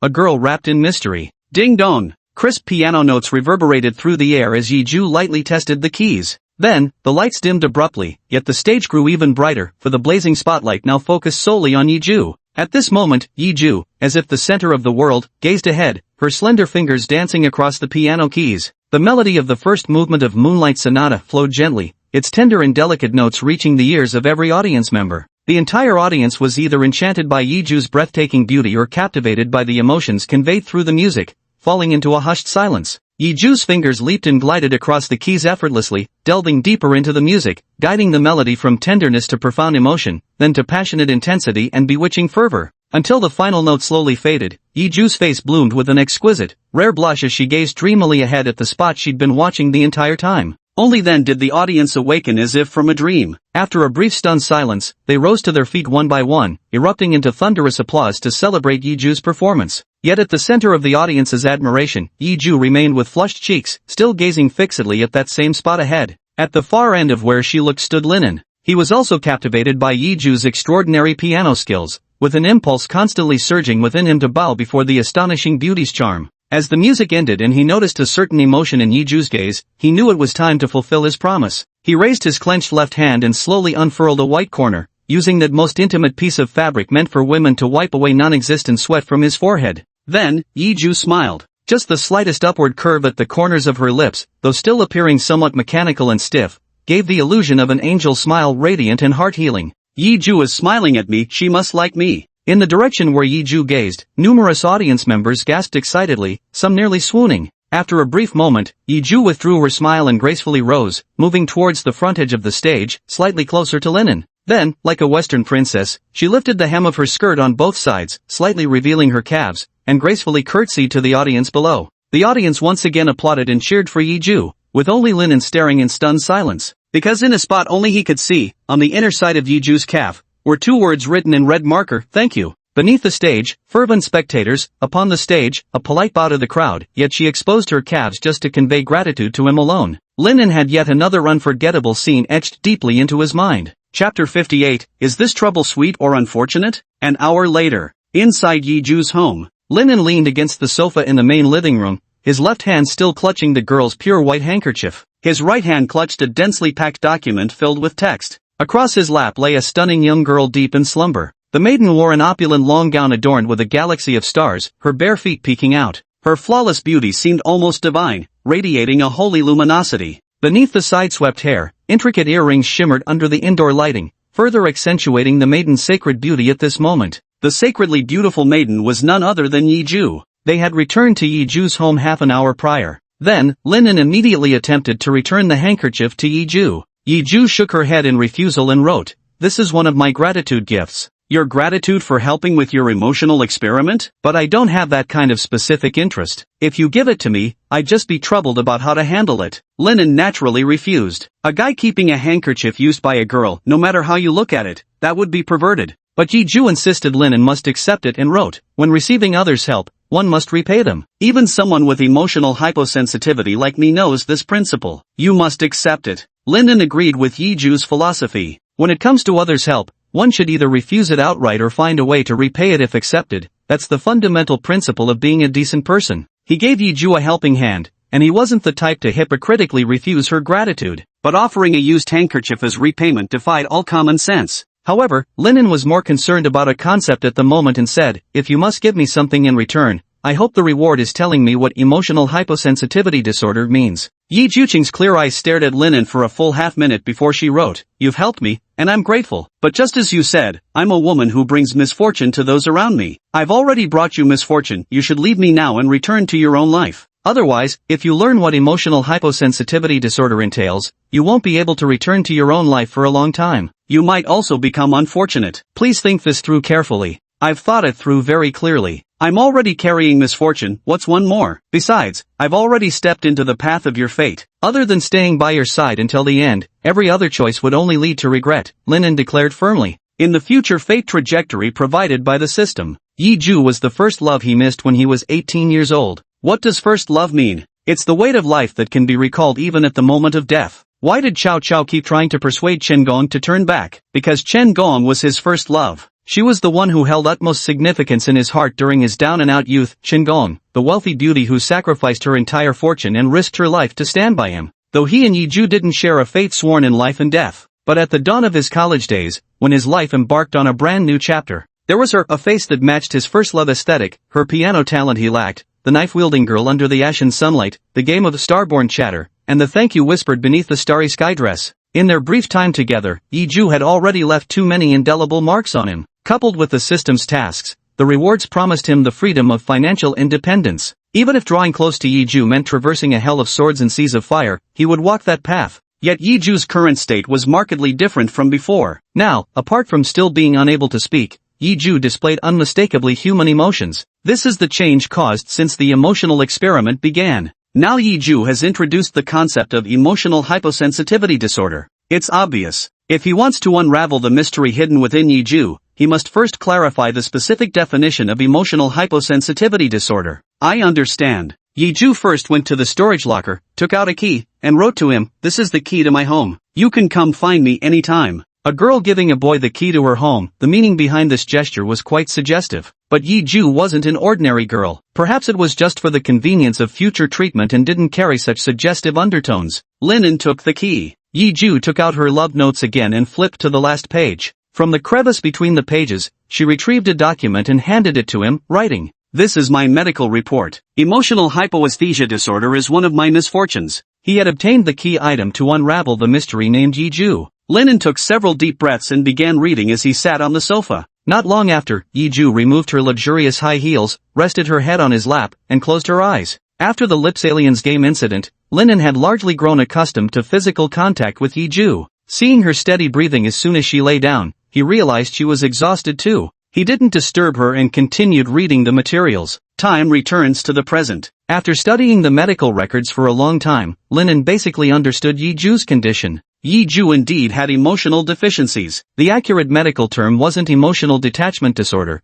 but rather emotional hyposensitivity dysfunction. This was an abnormal emotional state where she became insensitive to human emotions, equivalent to being unable to understand human feelings. A psychological disorder so severe that in its advanced stages, all emotions completely disappear. At that stage, patients utterly incapable of understanding human emotions will exhibit behaviors incomprehensible to ordinary people. self-harm like cutting oneself with knives becomes trivial, severe cases may turn antisocial, committing large-scale terrorist acts. It's an extremely serious mental illness that endangers patients' lives. The treatment method, medication, is ineffective. It requires intense emotional stimulation to restore the patient's emotional sensitivity to normal levels. This allows the patient to once again comprehend human emotions. However, note that such intense emotional stimulation does not fundamentally cure hyposensitivity disorder, it only temporarily enables the patient to understand emotions again. Moreover, depending on the intensity of the stimulating emotions, the extent of the patient's emotional recovery and its duration vary. Once this duration concludes, if no new stimulating emotions emerge, the patient will relapse into hypo-emotional dysregulation, unable to comprehend human emotions or empathize with others. Applying this to Yiju's situation. Yiju's earlier attempts at self-harm were one form of intense emotional stimulation, but Yiju had tried similar intense emotional stimuli too many times and had developed resistance, requiring new emotional triggers. Thus, romantic emotions, previously untried, became her method for sustaining human emotional therapy. The Mouth Planet game, watching him play the piano while holding her handkerchief on stage, and then displaying the thank you written on her calf for all to see. These were all her methods of treatment. Judging by the effects, the results were evident. Her eyes now carried much more human emotion, capable of excitement and shyness. Her current willingness to lean against his leg and sleep was further proof of this. And by understanding these, one could grasp a crucial point. Yiju said that once he learns the specific concept of emotional hyposensitivity disorder, for a long time afterward, he might be unable to return to his normal life and could even become unhappy. This meant that emotion-stimulating games like those played by the mouth people would continue involving him. Images flashed through his mind again, those borderline flirtatious moments between the two on the clock tower. Linen felt immense trouble was about to befall him again. He couldn't tell whether this impending trouble should be considered sweet or unfortunate. Rubbing his forehead, he became utterly confused. He pondered for a while. Perhaps his mind was still shrouded in fog when a wave of drowsiness struck, and he soon drifted off to sleep. Chapter 59, Yiju's way of repaying kindness. So heavy. In his dazed state, Linen felt the weight of something pressing down on his chest. Instinctively reaching out to grab, my fingers met a soft, fleshy sensation, like kneading a cat's plump belly. But I don't own a cat. Wait. I'm at Yiju's place. How did I fall asleep? As yesterday's memories resurfaced, Linen opened his eyes and saw. With holy maiden-like beauty, Yiju leaned against his chest, breathing evilly as she slept sweetly, treating him like a body pillow. Meanwhile, he lay sprawled on the sofa, his right hand clutching Yiju's soft belly while his left gripped a white handkerchief. Ugh, just how attached am I to Yiju's handkerchief? Linen inwardly mocked himself before immediately releasing his right hand, tensing his waist to try and sit up. But it seemed he had been used as a pillow for too long, and his body stiffened terribly, making it difficult to get up for a moment. All he could do was first put Yiju's handkerchief into his pocket and gently pat Yiju's back. Yiju, wake up. After calling for a while, Yiju merely fluttered her eyelashes slightly, showing no signs of waking up. Linen glanced again at the sky beyond the rooftop. Countless stars dotted the night sky. It was likely still the dead of night. Checking my phone, it's 2:10 a.m., definitely the middle of the night. Yiju, wake up. After calling out several more times, Yiju still showed no signs of waking. Linen hesitated briefly before leaning close to her ear and saying, "It's October now. Sleeping in the living room might make you catch a cold, let me carry you to bed." Yiju didn't respond, and the stiffness in his body gradually eased. Cautiously rising from beneath Yiju, he gently carried her towards the bedroom. They arrived at a bedroom as devoid of girlish charm as a hotel room. Linen placed Yiju on the bed and was about to leave when he noticed she was still wearing that heavy starry gown. This starry dress may be beautiful, but it's not comfortable to sleep in. Yiju, let me help you change into your pajamas. Deciding to see his kindness through to the end, Linen found Yiju's white pajamas and placed them by the bed. He instructed Yiju to turn sideways, reaching behind her to unzip the starry dress and gently sliding it off while lifting the hem. Pulling it down to her waist, he turned Yiju around to continue undressing her. Two vivid scarlet characters, "Thank you," suddenly burned into his vision across Yiju's dazzling white chest. Is this another reward for helping with her emotional experiment? But why hide it so? Unless she guessed I'd be changing her clothes. Wait, that can't be. Linen froze. Could Yiju have anticipated this exact scenario during her performance and prepared this backstage arrangement? Hard to know how to react. Though, would an average guy in my situation feel touched enough for his heart to race? Linen wasn't sure. He pondered Yiju's motives behind doing this. After some thought, he concluded. Yiju once said that when it comes to others' help, you should either refuse it outright or accept it and be sure to repay the favor. She accepted his help in the emotional experiment. Thus, she was making great effort to express her gratitude to him in a way that would move a guy. Just like at the end of the performance, in front of thousands of spectators, she secretly lifted her calf, showing only him the thank you written on the inside of her leg. She did this not to embarrass herself, but as a grand gesture of gratitude to satisfy a man's vanity. Imagine the radiant piano goddess admired by all, secretly showing you her delicate feet. How immensely satisfying for a man's pride. And the thank you revealed by the skin beneath her collarbone was likely the initial plan. It meant waiting until Yiju finished playing piano, then stepping forward to wipe her sweat with his handkerchief before she lifted her collar just for him, offering the skin at her chest as thanks. This action delivers an extremely powerful visual and psychological impact on the man. It was her way of expressing gratitude from the heart, a manner of expression unique to her alone. But Linen didn't know whether to laugh or cry. Couldn't she just show gratitude in normal ways, or simply give money instead? This kind of thanks from you, most guys couldn't accept it, could they? Forget it. Linen didn't dwell on it. Linen closed his eyes and quickly took off the starry skirt. Not planning to dress Yiju in pajamas, he set the skirt aside and fumbled in the dark to tuck her in properly. Then, immediately fled the room. Back in the living room, Linen recalled the scene just now, his breathing growing rapid, more intense than any thrill a strip poker game could give him. He and Yiju had forged another unforgettable memory, but he couldn't afford to dwell on it. Linen rushed to the kitchen and turned on the faucet. The icy tap water splashed against his cheeks, bringing intense discomfort to his face. Only then did he return to his normal state. Returning to the living room again, he saw that it was still dark outside. He thought returning to the dormitory now would be highly inconvenient. He simply continued lying on the sofa, planning to take a short nap and return to the dormitory at 6 o'clock. However, the series of events from yesterday had completely drained his mental and physical energy. His consciousness barely relaxed before he plunged into a deep sleep. When he woke again, the first thing he saw was a pair of eyes as clear as mountain springs, utterly devoid of any impurity. It's Yiju. Linen quickly got up from the sofa and apologized. Sorry, I fell asleep. Yiju's face remained expressionless as she picked up a notebook nearby and wrote, keep sleeping. Linen checked his phone and saw it was already 10 a.m. Realizing he'd completely overslept, he hastily tried to smooth down his slightly messy hair, not wanting Yiju to see his disheveled morning appearance. No need, I've slept enough, he said. Yiju wrote again, I want you to keep sleeping. Why? Linen was puzzled. Because your sleeping face is adorable. My sleeping face is adorable? She's complimenting me. I've never seen Yiju, who never expresses emotions proactively, actually praise me like this. Linen froze for a moment, then raised his hand to cover Yiju's gaze on his cheek. I've slept enough. Anyway, I'm getting up first. Linen sprang to his feet, headed to the bathroom, thoroughly washed his face and tidied himself up before returning to the living room. Glancing at Yiju sitting quietly on the sofa reading, he thought for a moment and said, Yiju, I should probably head back now. About that, no, the handkerchief thing. Gulp.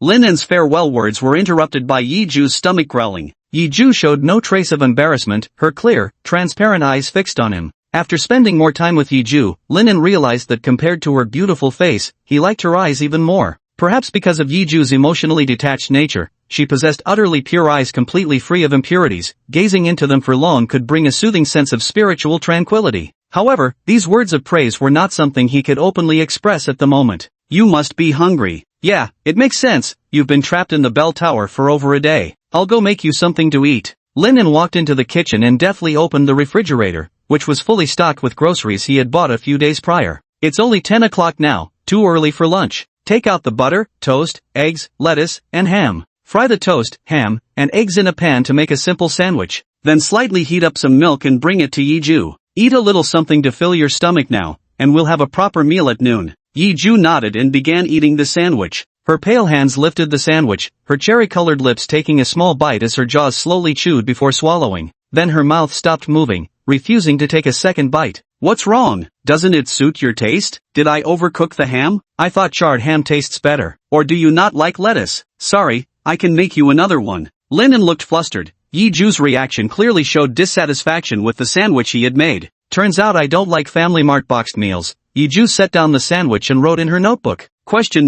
Linen couldn't comprehend. How could eating a sandwich remind someone of Family Mart boxed meals? The sandwich is delicious. It makes me realize how awful those Family Mart bento boxes I used to eat every day really were, Yiju wrote again. After finishing the note, she picked up the sandwich and began eating with focused attention. Now Linen understood her meaning. During his initial ecological survey of Yiju, he discovered she only ever ate Family Mart bento boxes. Family Mart bento boxes might be cheap, but their taste is honestly mediocre, the kind of food only overworked corporate drones would tolerate. Yiju only ever ate Family Mart bentos. At first, I thought she must be hopelessly in love with them. Turns out she just had a numb palate, unable to tell good food from bad. Only after yesterday's intense emotional shock did she realize today family-marked bentos are awful. Yiju, my poor friend, your life is truly filled with misfortune. Chapter 60, Leisurely Vacation. After a moment's hesitation, Linen asked in contrast, do you know about the existence of the school cafeteria? Yiju gave Linen a puzzled glance. Though no words were written, the implication was clear. Are you taking me for a fool? Of course, Yiju would never phrase it so crudely. Linen said, Yiju, you can go eat at the cafeteria. I recommend canteen number 3, it's a bit farther from the expert building, but the restaurants there cater well to female tastes and portion sizes. I can't go to crowded places like that, Yiju wrote after finishing the sandwich in her hand. My apologies. Linen suddenly remembered Yiju also suffered from androphobia and mutism. These twin misfortunes had virtually cut her off from any bustling environments. But yet, Linen smiled and extended his hand. It's the first day of National Day, so very few students are eating in the cafeteria. With me leading the way, you can have lunch there, just for today. Yiju's slender brows arched slightly, revealing a faint glimmer of interest as she wrote, I leave it to you. Leave it to me. To completely avoid running into too many students, Linen made an agreement with Yiju to head to the cafeteria only after 1 p.m. Linen glanced at his clothes, the stains from climbing the clock tower, the sweat-soaked marks from the strip game, looking like a complete vagabond. Yet Yiju never once showed any disgust. A true angel. I'll come pick you up at 1 p.m. If Yiju was an angel, he couldn't possibly approach her in such a filthy state. He decided to go back and change into clean clothes. Back at the dorm, Linen was surprised to find all 3 of his roommates present. None of them had chosen to go home or take trips during the 7-day National Day holiday. Remarkable. After exchanging greetings, they showed no interest in asking why he hadn't returned all night or how he'd gotten so filthy. Linen went straight to take a shower and changed into clean clothes. Linen. After coming out, Shi Yang walked over and said, there's something I don't know if I should mention. Just saying that means it's trouble. Theoretically I should refuse, but since it's coming from you, go ahead, I'm listening. Linen replied in a serious tone. Good roommate, sorry, this is indeed trouble for you. Shi Yang touched, patted Linen's shoulder and said, Miss Jian was looking for you all night yesterday, and even came to the dorm this morning to check on you. She's probably worried about you, maybe you should give her a call. Dorm leader Xiao Xiang walked over and chimed in, when Jian Shuer was looking for you yesterday, she had a clear smile on her face, but when she came to the dorm this morning and saw you weren't there, her expression visibly darkened. Linen, Jian Shuer is a rare, good girl, you should cherish what she's done for you. Linen had a headache. Jian Shuer was his heavy ex-wife. Whenever the two met, it only brought mutual misfortune. He tried hard to sever ties with Jian Shuer, but she seemed to be a masochist. The more he ignored her, the more enthusiastic she became. As for how to handle his relationship with Jian Shuer, he still hadn't found a good solution. For now, Linen said, there's no need to call her. If Jian Shuer really wants to find me, she'll call again herself. As for her efforts for me, facing his tragic future, Linen's eyes filled with regret as he murmured, I can only say sorry. He probably understood the reason why Jian Shuer had looked so unhappy that morning. With her intelligence, seeing that Lingen hadn't returned all night, having been busy looking for Yiju yesterday, and then appearing together on stage at the freshman party, she had likely deduced he had stayed at Yiju's place. Fortunately, the two were merely classmates who hadn't known each other for long. Had they been in a relationship, Jian Shuer would have come barging in knives drawn 99.9% of the time. At 1 p.m., Linen, now changed into fresh clothes, arrived at Yiju's doorstep. First, he rang the doorbell, but after 30 seconds, there was still no sign of Yiju opening the door. Linen had no choice but to take out his own key to unlock the door. The metal key turned the mechanical gears. As he reached out to grasp the doorknob and slowly pushed the door open, the sight that met his eyes sent a seismic shock through his pupils. Jet-black long hair cascaded over her shoulders, her clear and luminous dark eyes captivating. Her snow-white skin and exquisite figure were accentuated by the tight white shirt that highlighted the fullness of her chest. With her ethereal, refreshing aura and an eye-catching curvaceous figure, Yiju was undoubtedly a first-class beauty. None of that was a big deal. Yet beneath her white blouse lay a floral print midi skirt. Holding the hem up to her waist, the pale yellow fabric became clearly visible, resembling tender flower buds. What are you doing? Linen instinctively stole a glance due to male nature, then immediately averted his gaze with masculine decency, shouting, This is a thank you gift. Yiju skillfully took out a notebook with already written words. It should be virgin instead. Seeing that Yiju had already let go of her skirt, Linen helplessly explained that he had no particular fetish for this kind of thing and asked her not to spring such surprises on him again.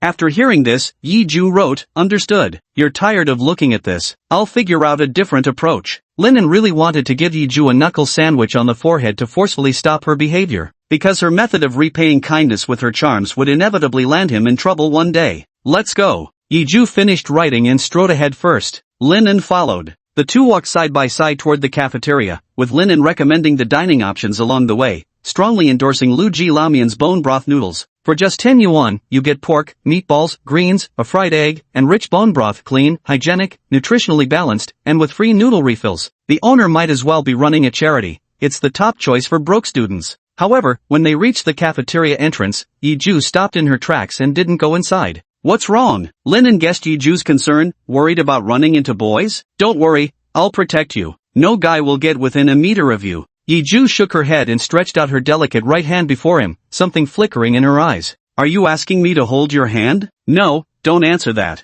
Linen recognized the flicker in Yiju's eyes as fear of unfamiliar surroundings, exactly like a child stepping onto the streets for the very first time. Without waiting for Yiju to answer, being the young man he was, he smiled and grasped her wrist, pulling her into the cafeteria. Upon entering the cafeteria, he swept his gaze across the overall environment. Probably due to the holiday, the number of students dining was noticeably fewer than usual. But precisely because it was a holiday, even past 1 in the afternoon, there were still students eating at various food counters. Linen had originally planned to take Yiju to eat the rice with dishes that most girls prefer. Given the situation, he simply took her to a quiet corner of the Shangnan noodle soup shop, where there wasn't a single student in sight. Here's the menu. What would you like to eat? Once inside the noodle shop, Linen pointed to the menu at the entrance and asked Yiju. Yiju scanned the menu, her eyes moving up and down as she carefully made her selection. My, what a pretty little girl. At that moment, the stout proprietress of the noodle shop exclaimed with exaggerated tone and expression, how on earth did she grow up like this? How can anyone be this beautiful?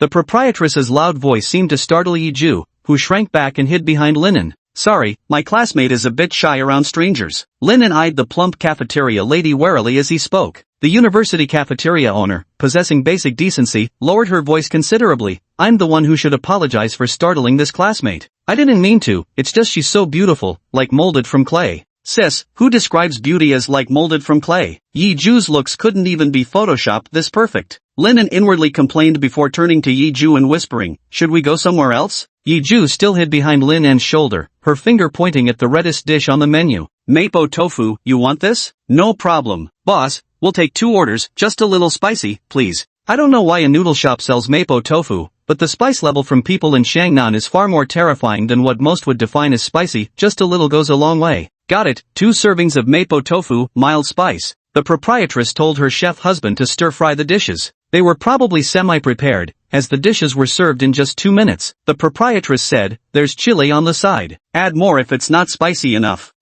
Thank you. After thanking her, Linen opened the cap of the mineral water he had just bought and handed it to Yiju, saying, this is a Hunan restaurant. The dishes are quite spicy. If you can't handle it, don't force yourself. We can go somewhere else. Yiju nodded, scooped a spoonful of vibrantly red mapo tofu with her spoon, and put it in her mouth. The moment she started chewing, ahem, he suddenly burst into violent coughing. Are you okay? Here's some water. I did warn you that Hunan cuisine is quite spicy. Most people can't handle it, Linen said with concern. Yiju didn't respond, her face flushed red as she scooped up another spoonful of mapo tofu. Then she coughed again, but this time managed to restrain herself from spraying out the mapo tofu, choosing to persevere and eat it. The result was a complexion that grew even rosier, like a delicate rose, gaining an added touch of alluring charm. Yet, Yiju's current demeanor resembled that of an adult pointing at chili peppers, telling a child, this is grown-up food, it's very spicy, and kids aren't used to it. In the end, the stubborn child pretended to be an adult, insisting on eating it despite watery eyes, only to declare defiantly, it's delicious. She's really quite adorable. Linen gazed at her with a gentle smile on his face, forgetting to pick up his chopsticks.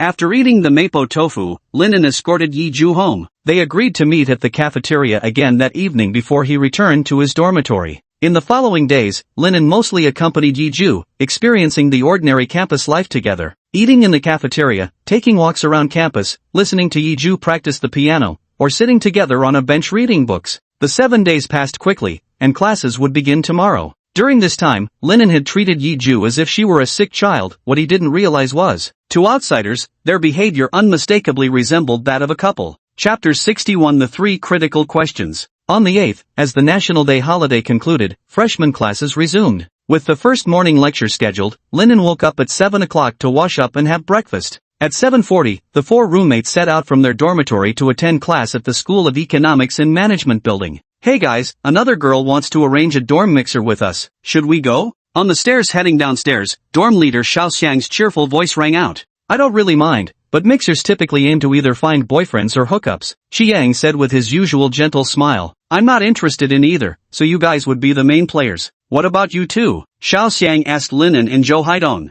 Girls in the real world are all capricious, troublesome, and pretentious monsters, none of them are cute. I've long since retreated into the 2D world. If you guys want to deal with 3D stuff, you can treat it as a dorm activity. Zhou Haidong, who had spent all 7 days of the National Day holiday conquering romance GAL games, yawned with pronounced dark circles under his eyes. Their dorm housed 2 real legends, Prince Xiao Xiang and the esteemed elder sister Qi Yang, making it the most famous male dorm in Haida University. So it wasn't long after the semester began before a swarm of girls came knocking, eager to arrange inter-dorm mixers. Even the equally renowned female dorm, room 306, had extended invitations multiple times, but Xiao Xiang had basically been refusing. It was quite surprising that he was actually asking them today if they wanted to go. After some thought, Linen replied, I'm not interested in the mixer either, but if you guys need someone to make up the numbers, I can tag along. Don't just think of it as making up numbers, old Lin, Xiaodong. Xiao Xiang leaned in with a sunny smile. Shi Yang is right, the girls who join mixers are usually open to finding boyfriends. If you participate earnestly, you might just meet someone you like. 3D girls? Put. Zhou Haidong scoffed. From today onward, call me 2D Kuan. I have zero interest in anything from the 3-dimensional world. Oh, wait, that's not entirely accurate. Zhou Haidong suddenly amended after a thought. If a 3D girl happens to be an alien, time traveler, someone from another world, or has superpowers, then I'd be very interested indeed. Count me out too. I've got no plans for romance in university. Linen reminded himself firmly that his sole purpose in college was achieving financial freedom. Not dating in college is something you'll definitely regret. Just as Xiao Xiang was about to say something more, a girl with an astonishing aura approached from ahead. Her gently curved chestnut brown curls cascaded naturally behind her shoulders, exuding the owner's strong feminine charm. She wore a figure-hugging white top that accentuated her bust line, paired with a pink knit cardigan draped over it. Her chest was slightly larger than average, but couldn't compare to Yiju's, and fell far short of Li Baiwei's. A black, waist-high midi skirt accentuated her slender waist with a round leather belt. Paired with exquisite black thigh-high stockings that left a tantalizing gap of fair skin, the sacred absolute territory between them and the skirt's hem.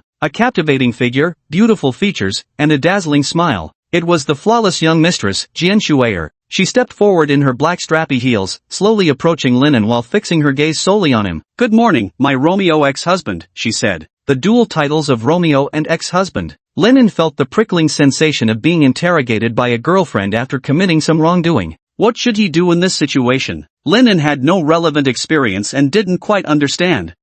We'll get going first. Shi Yang sensed the awkward atmosphere and pulled Xiao Xiang and Zhou Haidong away first. Only he and Jian Shuer remained on the scene. Ah, good morning. You've been waiting for me for a long time, haven't you? Linen hesitated before finally settling on polite small talk. Not too long, just 72 minutes. I didn't know what time you had class, Jian Shuer said gracefully, raising her slender wrist to glance at the visibly expensive lady's watch adorning it. 72 minutes seemed like an impossible stretch of time, yet Linen knew with certainty that Jian Shuer had truly waited that long. However, in October, the seaside city remained relatively warm during the day, while the mornings carried a slight chill. Jian Shuer had to wake up early for makeup, dress lightly, and waited outside for him all this time. Even he felt sorry for her, but he couldn't show even the slightest hint of it. Then why did you come looking for me? Linen asked in a flat tone. I want to do it this way. Jian Shuer rested her fair, delicate hands lightly on his shoulders, rose onto her tiptoes, and brought her high, straight nose close to his neck. After taking a deep breath of his scent, she whispered, I don't dislike your smell.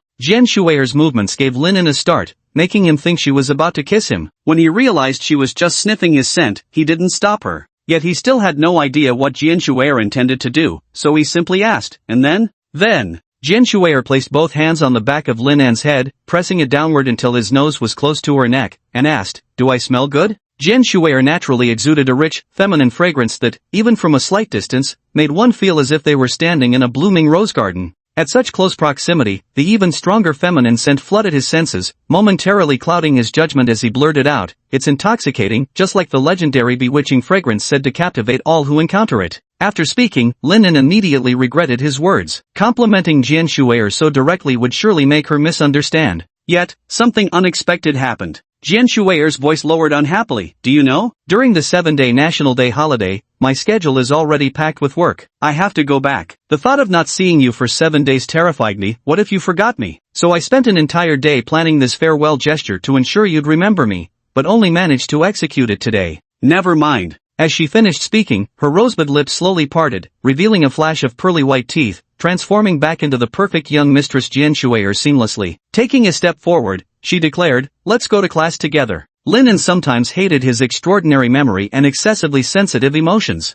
Jian Shuer's words just now were quite clear. She planned to visit him before the holiday, let him inhale the alluring feminine fragrance from her neck, and whisper temporary farewells like, "I smell nice, don't I? Behave well, and you might get to smell it again after the National Day break." Yet, he vanished for an entire day. By morning, Jian Shuer went to his dorm only to find he hadn't returned all night. To be honest, even he thought his behavior was utterly scummy. With a sigh, Linen said, "Beating around the bush isn't like you. It's better to speak your mind plainly. Keeping things bottled up can cause trouble sooner or later." Jian Shuer walked on silently for a while before turning back, her face lighting up with a radiant smile as she asked, "Are you concerned about me? I feel bad for you. How can you say that?" Linen realized he'd misspoken, but at this point, he could only be honest. "Normally you like wearing stiletto heels, black tights, and elegant dresses. It's an eye-catching look that appeals to guys, but those are just your fashion preferences, with zero intention of trying to please anyone. But today, your outfit, the top that emphasizes your chest, the thigh-high stockings that are a virgin killer, it's all tailored to impress me. Honestly, there's no need to go this far for my sake." "I'm not worth this kind of sacrifice from you. So you did notice I changed my outfit. Why didn't you compliment me the moment you saw me?" Jian Shuer shot him a playful glare. "Ha!" Linen was baffled. Was this the infamous difference between male and female thinking? Their perspectives were completely misaligned. However, Jian Shuer quickly softened and said, "You know what? The virtual world loves portraying girls falling for guys just because they're gentle. I admit that happens in real life, but only with girls who lack love in their lives. After all, gentleness is such a common trait. Any guy with a shred of emotional intelligence acts gently around girls." Does that mean a girl falls for every guy she meets? Of course not. For emotionally perceptive girls, what truly attracts them isn't just gentleness, it's genuine understanding and thoughtfulness. You understand me so well, noticing every tiny change in me instantly. What if I fall in love with you? Linen wanted to slap himself. As expected, he'd said the wrong thing. He should have remained an aloof jerk instead of showing Jian Shuer any pity. On the other hand, Jian Shuer seemed to be a masochist. The colder he treated her, the more she pursued him. It appeared that no matter what he did, Linen couldn't sever his ties with Jian Shuer. Is his karmic bond with Jian Shuer this deep? I know I'm very willful. Seeing Linen remain silent with an uneasy expression, Jian Shuer spoke in a low voice, "Linen, you've rejected me before. You and Yiju share a destined connection, and you hold special feelings for her. As a mature-minded girl, the right thing for me to do would be to bless you both. But I'm stubborn. I've never backed down from anything I've cared about since the day I was born. I may not even have reached the level of liking you emotionally, yet you're the first boy in my 18 years who has stirred my heart this intensely. Staying away from you leaves me restless, getting close to you wounds me, and receiving the slightest kindness from you keeps me happy for days. Yet seeing you near another girl even briefly makes my ugly jealousy drive me to do foolish things. No matter what I do, I only end up caring about you more. It's agonizing. I don't know what I should do anymore." Linen chose silence once again. Right now, no matter what he said, it would be wrong. "Here's what we'll do." Jian Shuer stopped walking and looked at Linen with a serious expression. "I'll ask you 3 questions. You need to answer honestly, just yes or no. I'll make my final decision based on your answers." "Ask." Linen also stopped walking. "First question," Jian Shuer asked slightly breathlessly, her face full of anxiety. "Did you confess to Yiju during the National Day holiday?" "No," Linen answered immediately. "Second question, did you kiss Yiju during the National Day holiday?" Jian Shuer relaxed her grip slightly before asking again. Linen hesitated before replying, "No." He truly hadn't kissed Yiju, but they had done things far more intimate than kissing. Should he confess this truthfully? Third question. Jian Shuer grew tense again, her breathing heavy as her chest rose and fell dramatically with each breath. Do you hate me?" Linen temporarily set aside the idea of telling her the complete truth. After hesitating for a moment, he answered, "No. I'm so happy." Jian Shuer's rose-colored lips blossomed into a radiant smile. "Though I'm headstrong, I won't force anyone. If you, Linen, dislike my persistence, I won't shamelessly keep bothering you." "But you hesitated before answering, which means you initially wanted to lie but ultimately chose honesty. You really don't dislike me." "In that case," Jian Shuer extended her delicate, lotus-like hand toward Linen. "You didn't confess to Yiju, nor have you kissed her. That means I'm currently on equal footing with Yiju in terms of affection. I haven't betrayed her by stealing you. I'm competing fairly. So, Linen, let's continue to explore our feelings together in the future, until I truly fall for you, or until you find another girlfriend." Watching Jian Shuer express herself with such sincerity, only one thought surfaced in Lin An's mind. Could Jian Shuer be playing some kind of romantic revenge scheme? Chapter 62, The Goddess's Smile. These days it's popular in web novels, a simp chases after a goddess for 7 or 8 years while she completely ignores him. Then when the simp gets fed up and stops pursuing, the goddess suddenly starts noticing him and actively chases after him instead. After a million-word tug-of-war of love, the goddess poured her heart out to her devoted admirer. Yet the outcome was the admirer harshly rejecting the goddess, executing a glorious romantic revenge. Transposing this to reality, Jian Shuer might likewise be infuriated by his rejection. First comes a heartfelt soliloquy to make him truly fall for her, only to cruelly reject him in the end. Exactly the kind of thing a pampered young lady like Jian Shuer would do. But yet, Lin believed Jian Shuer's personality wouldn't allow her to do such a thing. Lin extended his hand toward Jian Shuer and said, "Then let's get along well and confirm our feelings for each other. Maybe one day I might genuinely come to like." Never mind, forget I said anything. In this relationship with Jian Shuer, since everything he did seemed wrong anyway, he decided to stop overthinking and just go with the flow. Alright, let's run, my friend. Jian Shuer grabbed Lin An's hand and started running ahead in her high heels. Lin froze for a moment before jogging after her, then called out, "Why are we running?" "Because that's what youth is all about." Facing the wind, Jian Shuer turned her head, her smile beautiful enough to be etched deep into memory. Lin stared blankly for half a second before saying, "Don't tell me you're saying that students running across campus to avoid being late for class is what you call youth?" Hee hee, Lin, you really get me. After just a short run, Jian Shuer, whose stamina wasn't great, was already panting heavily. Yet the way she looked at Lin was filled with the joy of a young girl seeing something she adored. "It's fine if I run, but you're wearing high heels." "Not just that. As a perfect young lady, it's absolutely against my principles to wear unrefined leggings." "So Lin, you must protect me and make sure I don't have a wardrobe malfunction." "Ha!" Jian Shuer always managed to do things that made him want to ruthlessly mock her, but as he watched her skirt fluttering while she ran, he knew he had to take action. Without hesitation, he halted his steps. Amid Jian Shuer's shrieks, he slid one arm beneath her knees and the other behind her shoulder blades, sweeping her up in a princess carry as he dashed forward with the wind. Jian Shuer struggled slightly, then nestled her flushed face against his shoulder, her arms wrapping around his neck. Under the multicolored morning sun, the silhouettes of the two running figures exuded youthful energy. The first class of the morning was the dreaded advanced mathematics. Lin first escorted Jian Shuer to the law building, though he put down his princess carry 100 meters away from the building, before rushing to his own classroom just in time. Since it was the dreaded advanced mathematics, not a single student occupied the front rows of the lecture hall, most had settled in the middle and back sections. This left Lin without a resting place, forcing him to sit in the front row for lectures. After 2 sections of advanced mathematics, they moved classrooms for another major course, Introduction to Economics. This class wasn't too difficult, and with the front rows already filled with students, Lin returned to his usual middle right resting space as an ordinary male college student. The morning classes ended without incident. Lin had lunch with his roommate and went to the economics building in the afternoon for the ideological and moral cultivation class. He still chose to sit in the middle right section, surrounded by students who didn't pay much attention to the course. Since class hadn't started yet, they were chatting about random campus matters. "Wow, this campus goddess's smile is absolutely captivating. It's a photo of our Hainan University goddess Yiju's expression during the freshman gala. I regret so much not going to see the performance live. This photo is trending like crazy. I've seen it reposted 40 times in my friend circle. It's gone viral to other universities too. Students everywhere are asking who this person is." Their conversation caught Lin An's attention. He also took out his phone and began scrolling through his friend's circle.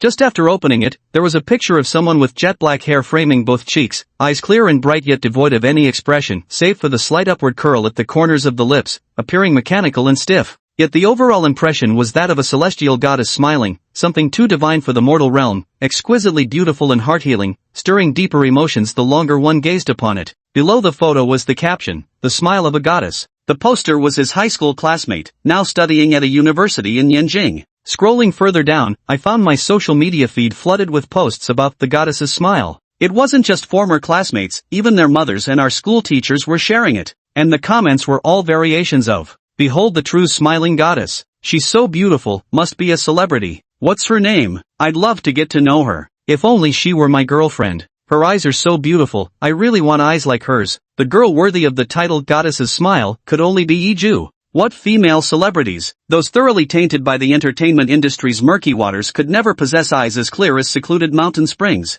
Nor could other girls with normal human emotions display such a smile that pierces straight to the essence of human connection. Which is precisely why manifesting the goddess's smile was never auspicious, but rather an immense misfortune. Thinking of Yiju's misfortunes, Lin sighed inwardly, feeling somewhat headache. After the emotional experiment, Yiju had noticeably regained much of her human emotions. She would actively express her likes, understood how terrible the family bento tasted, feared crowded places, and possessed a childlike competitive streak. Yet, these human emotions grew increasingly faint as time passed. 7 days later, Yiju seemed to have returned to that initial state, not caring about anything, not needing anything, not understanding anything. His utterly shameless, all-out efforts resulted in Yiju possessing emotions for just 7 days, much like a goldfish's memory, which was profoundly frustrating. However, he was definitely not the kind of man to give up so easily. With one successful experience under his belt, the path to success at least appeared clearly before him, fueling his motivation to keep striving. Thus, he spent yesterday carefully contemplating the matter all day.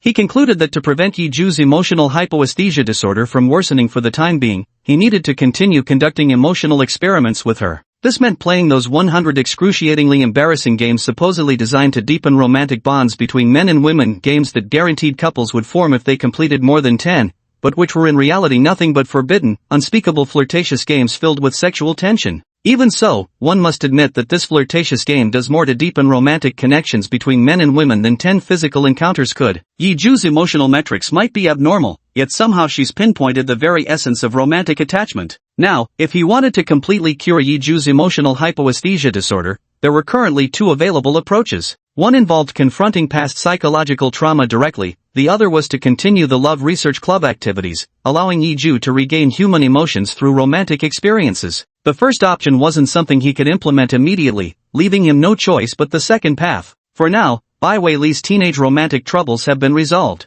It seems we'll need to find new clients for Yiju to use as reference. There was only one long class in the afternoon. After it ended, Linen bid farewell to his dorm mates and headed for the Love Research Club office to discuss finding their second client with Jian Shuer and Yiju. Arriving at the clubroom door and seeing it unlocked, he was just about to open it when past psychological traumas resurfaced in his mind. His heart began to flutter with anxiety, extremely worried about encountering another door-opening stimulus incident. However, having already played strip word games and witnessed a goddess showing him her panties with a cold expression upon opening a door, there was nothing left to fear. Wearing a composed expression, Linen opened the clubroom door. Yet, the moment he glanced inside, he immediately closed it again. Hey! What kind of 2D dimensional portal is this clubroom door? Every time it's opened, there's always some different bizarre thing inside. Earlier I saw a wild bunny girl, and today I'm seeing 2 black-stocking mates changing clothes. Had he been around Zhou Haidong too much lately, causing his mindset to become anime-fied? Was he hallucinating? No, wait. The maid with pastel pink hair and those unmissable assets, that was clearly Li Baiwei.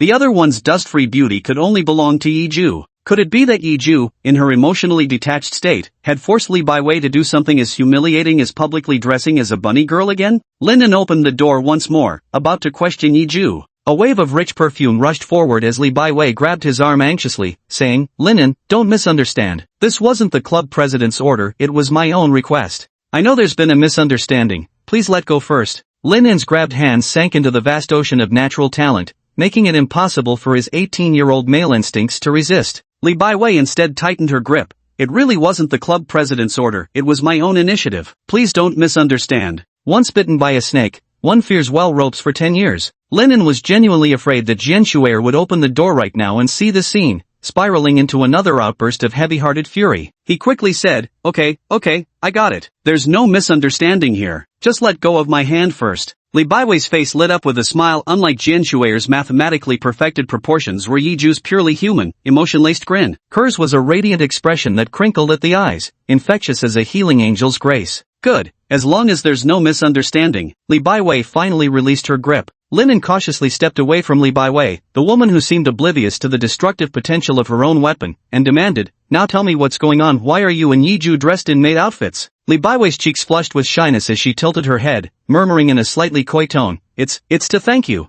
"Thanks?" Linen wondered if he had misheard. "It's a thank you gift." Li Baiwei's voice sounded much steadier as she spoke. "Linen, you've helped me so much, and I don't know how to repay you. Last time when I wore that bunny girl outfit, I noticed you kept sneaking glances at me. I consulted my friends afterward, and they said boys love it when girls wear cosplay costumes. So over the National Day holiday, I bought a whole bunch of different cosplay outfits. I plan to wear them at the club office as my way of thanking you. These are meant for your eyes only, Linen, so feel free to look at me openly. Why more gifts again, and so many cosplay outfits bought too? Linen was stunned, sensing that things seemed to be heading in an unfavorable direction. Is this the Love Research Club? I have a love-related problem I'd like to consult about. Just as Linen was about to say something, there came a knock at the door accompanied by a voice. The second client seemed to have arrived on their own. Chapter 63, I want to change. Luck was on my side, just as I was about to take on the second commission about a girl's love troubles. The second client came knocking on my door. But there was one problem, our Love Research Club was still only at the hobby group stage. Though after the battle at the business school courtyard, our club had made a name for itself. But the fact that Love Research Club's activities involve solving girls' romantic troubles isn't public knowledge. How does this person at the door know such details? Did Jian Shuer recommend them? What's going on here? Linen felt a flicker of doubt in his heart as he stood up to open the door for the person outside. At that moment, Yiju tugged his arm and held up the written words, how about today's thank you gift? The gratitude gift was Yiju's way of repaying him for helping with her emotional experiment. He looked at Yiju, still not properly dressed in her maid outfit. Only the right shoulder strap was secured while the left one hung loosely around her waist. The ill-fitting, semi-transparent bra and exposed hemispheres left little to the imagination. If observed carefully, one might even glimpse something darker. No more imagining, this would only lead to forbidden developments. Classmate at the door, wait for me just a moment. Linen shouted, then quickly helped Yiju adjust the straps of her maid outfit before sighing helplessly. Yiju, I helped you willingly, and I'm not so pretentious as to refuse your thanks. But please, can your thank you gift be a bit more normal? Most people wouldn't be able to accept showing off your lingerie as a gratitude gesture. That's not the thank you gift, Yiju wrote again. Linen froze for a moment, his mind racing before he blurted, don't tell me it's some accidental clothing change fan service like when the door opened earlier. Yiju wrote quickly, if you're tired of panties, I'll switch to boys bumping into girls changing clothes. In manga, boys always get nosebleeds from excitement when they see this. Why aren't you getting a nosebleed? How strange. Just as I thought, it wasn't an accident that he stumbled upon them changing into maid outfits. They did it on purpose. Linen turned to look at Li Baiwei and saw her lowering her head, cheeks faintly red, her body twisting shyly as she avoided his gaze. Now it's pretty much confirmed. Linen pondered whether he should proactively ask Yiju for some form of repayment to stop her from continuing such beneficial acts of gratitude. Otherwise, things might escalate to even more provocative scenes, and his self-control would inevitably crumble sooner or later. Adding this matter to his list of things to address later, Linen said, let's attend to our guests first. We'll discuss this afterward. Rubbing his temples, Linen walked toward the clubroom door, relieved that Jian Shuer hadn't witnessed him helping Yiju into the maid outfit that would have unleashed another storm. Hello. Linen opened the office door and greeted first. Hello, the other person replied nervously, stumbling over the words. Linen gave them a quick once-over, unkempt, slightly poofy black short hair, thick glasses smudged with grease stains, a wrinkled cotton t-shirt paired with tattered jeans, and a few pimples dotting their face. A rather plain appearance, hunched shoulders, dull eyes, with a somewhat gloomy demeanor. I'm a member of the Love Research Club. You can call me Linen. Please come in. Linen guided her towards the meeting sofa. She nodded and was about to step forward when she spotted two beautiful girls in maid outfits inside the clubroom. Her mind short-circuited, unable to comprehend why maids would appear here. They're also Love Research Club members. The maid outfits are just cosplay hobbies, just treat it as a personal interest, Linen explained, noticing her confusion. She nodded again, the tension in her body becoming even more palpable. When they reached the reception sofa area, Linen gestured for her to take a seat. Li Baiwei held a tray in her hands and asked gently, classmate, what kind of tea would you like to drink? Exclamation point. She had never experienced such a scene before, and her face quickly flushed red, remaining silent for a long while. Just give her black tea, Linen spoke up, easing her embarrassment. Linen took another look at her features, her somewhat dark complexion, slightly sparse eyebrows, thin lips, without a trace of makeup on her face. Her looks fell within the range of an ordinary girl. She probably wasn't a beauty deliberately disguising herself as plain. With that, his expression relaxed considerably as he said, classmate, what's your name? Zhang Yunshu, from the English department, the other party replied, still somewhat nervous. Zhang Yunshu, is it the Yunshu that watches clouds roll and unfold in the sky, or the Yunshu that's sparsely scattered in the mist? Linen asked while looking at them. It's the first one. What a lovely name. Let me introduce myself again, I'm Linen. Over there is our club president, Yiju, and that's our Love Research Society's mascot, Li Baiwei. Mascot? Zhang Yunshu blinked at the peculiar descriptor. It means she's everyone's beloved little angel in our love research sector, an auspicious symbol that brings world peace and cuteness. See how white and adorable she is? Li Baiwei lowered her head, embarrassed by Lin An's lavish praise, yet the corners of her eyes crinkled with apparent delight at being called the mascot. Hello, Jian Yunshu greeted them. Hi, Li Baiwei responded to the greeting, while Yiju ignored it. After this brief interruption, Jiang Yunshu felt noticeably less nervous. Linen knew it was time to get straight to the point and said, "This is our Love Research Club's office. We can indeed help with romantic troubles,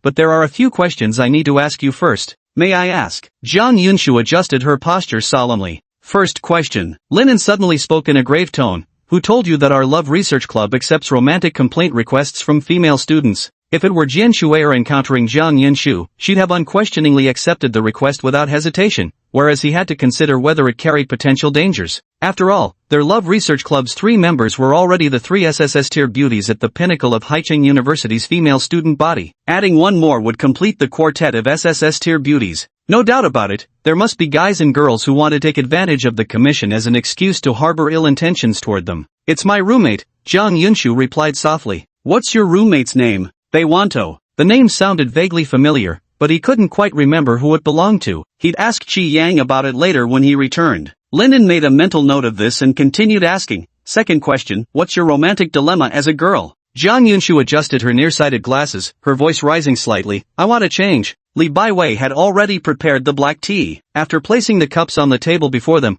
she stood beside Linen like a maid devoted solely to serving him, paying little attention to Jiang Yunshu's words as her gaze remained fixed on Linen. Linen nodded. "What do you want to change?" Jiang Yunshu glanced at Li Baiwei, who was as beautiful as an angel, then looked back at her own unattractive self, uglier than even a toad. Clenching her fists, her voice grew louder. "My personality is ordinary, my looks are ordinary. Since childhood, I've always been a fringe character. I want to change this fate of being an outsider. I want to become popular." "And then?" Linen asked again. "What do you mean?" Jiang Yunshu didn't quite understand what Linen was getting at. Linen said calmly, "Who exactly should you be popular with? A specific person, a group, or everyone? And what about gender? Boys, girls, or both? Once you become popular, what then? Do you want romance or not? With whom? Do you have someone you like?" You have to understand, our Love Research Club is meant to solve girls' romantic troubles. Right now, your desire to be popular doesn't seem related to romantic problems at all. Jiang Yunshu's mind was reeling from Lin An's torrent of questions.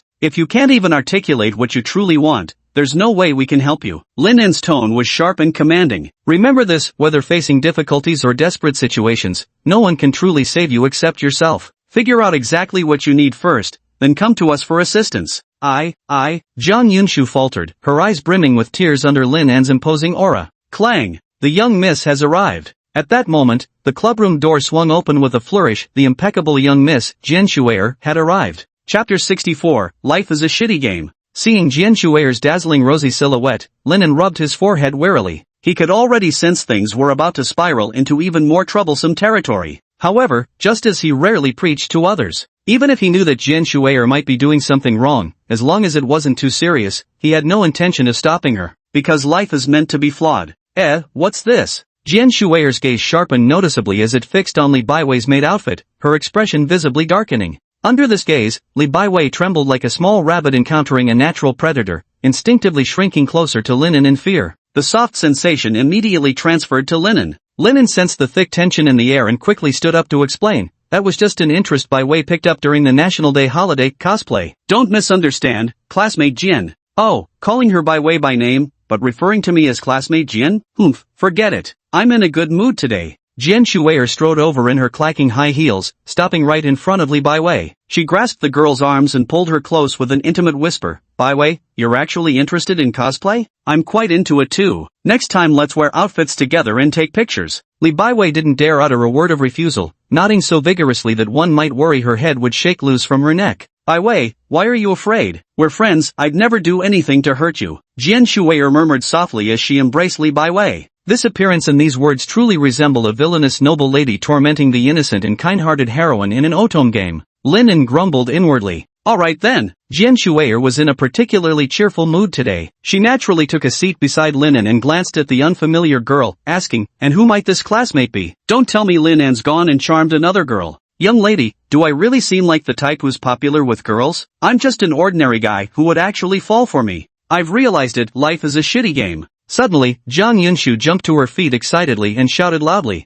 Linen was startled and asked, "What are you talking about?" Jian Shuer also looked at her strangely, not understanding what she was about to do. Life is nothing but a shitty game, that's my answer to your question, Jiang Yunshu gasped, his voice cracking with emotion as he spoke to Lin. And a top-tier winner like you, who's never walked in my shoes, couldn't possibly understand what I've been through. Don't you dare assume I haven't tried my hardest. Am I a winner in life? Lin thought the other party was talking nonsense, but she seemed to still be venting her emotions, so he patiently listened until she finished. Life is inherently unequal. Some are born with a silver spoon in their mouths, their infant wealth surpassing what I could earn in a lifetime. Others, though lacking privileged backgrounds, are blessed with striking looks center stage since childhood, living the youthful dreams I only entertain in sleep. And still there are those who, devoid of silver spoons or good looks, possess remarkable talents, flourishing brilliantly in this game called life. What about me? Jiang Yunshu collapsed onto the sofa, her head buried in her hands, her expression twisted with pain. I was born in a rural village in southern province. I have 3 older sisters and a younger brother. My grandparents worked the fields while my parents migrated south for factory jobs. Our family was desperately poor. I never had a single full meal as a child. Being the lowest in the household hierarchy,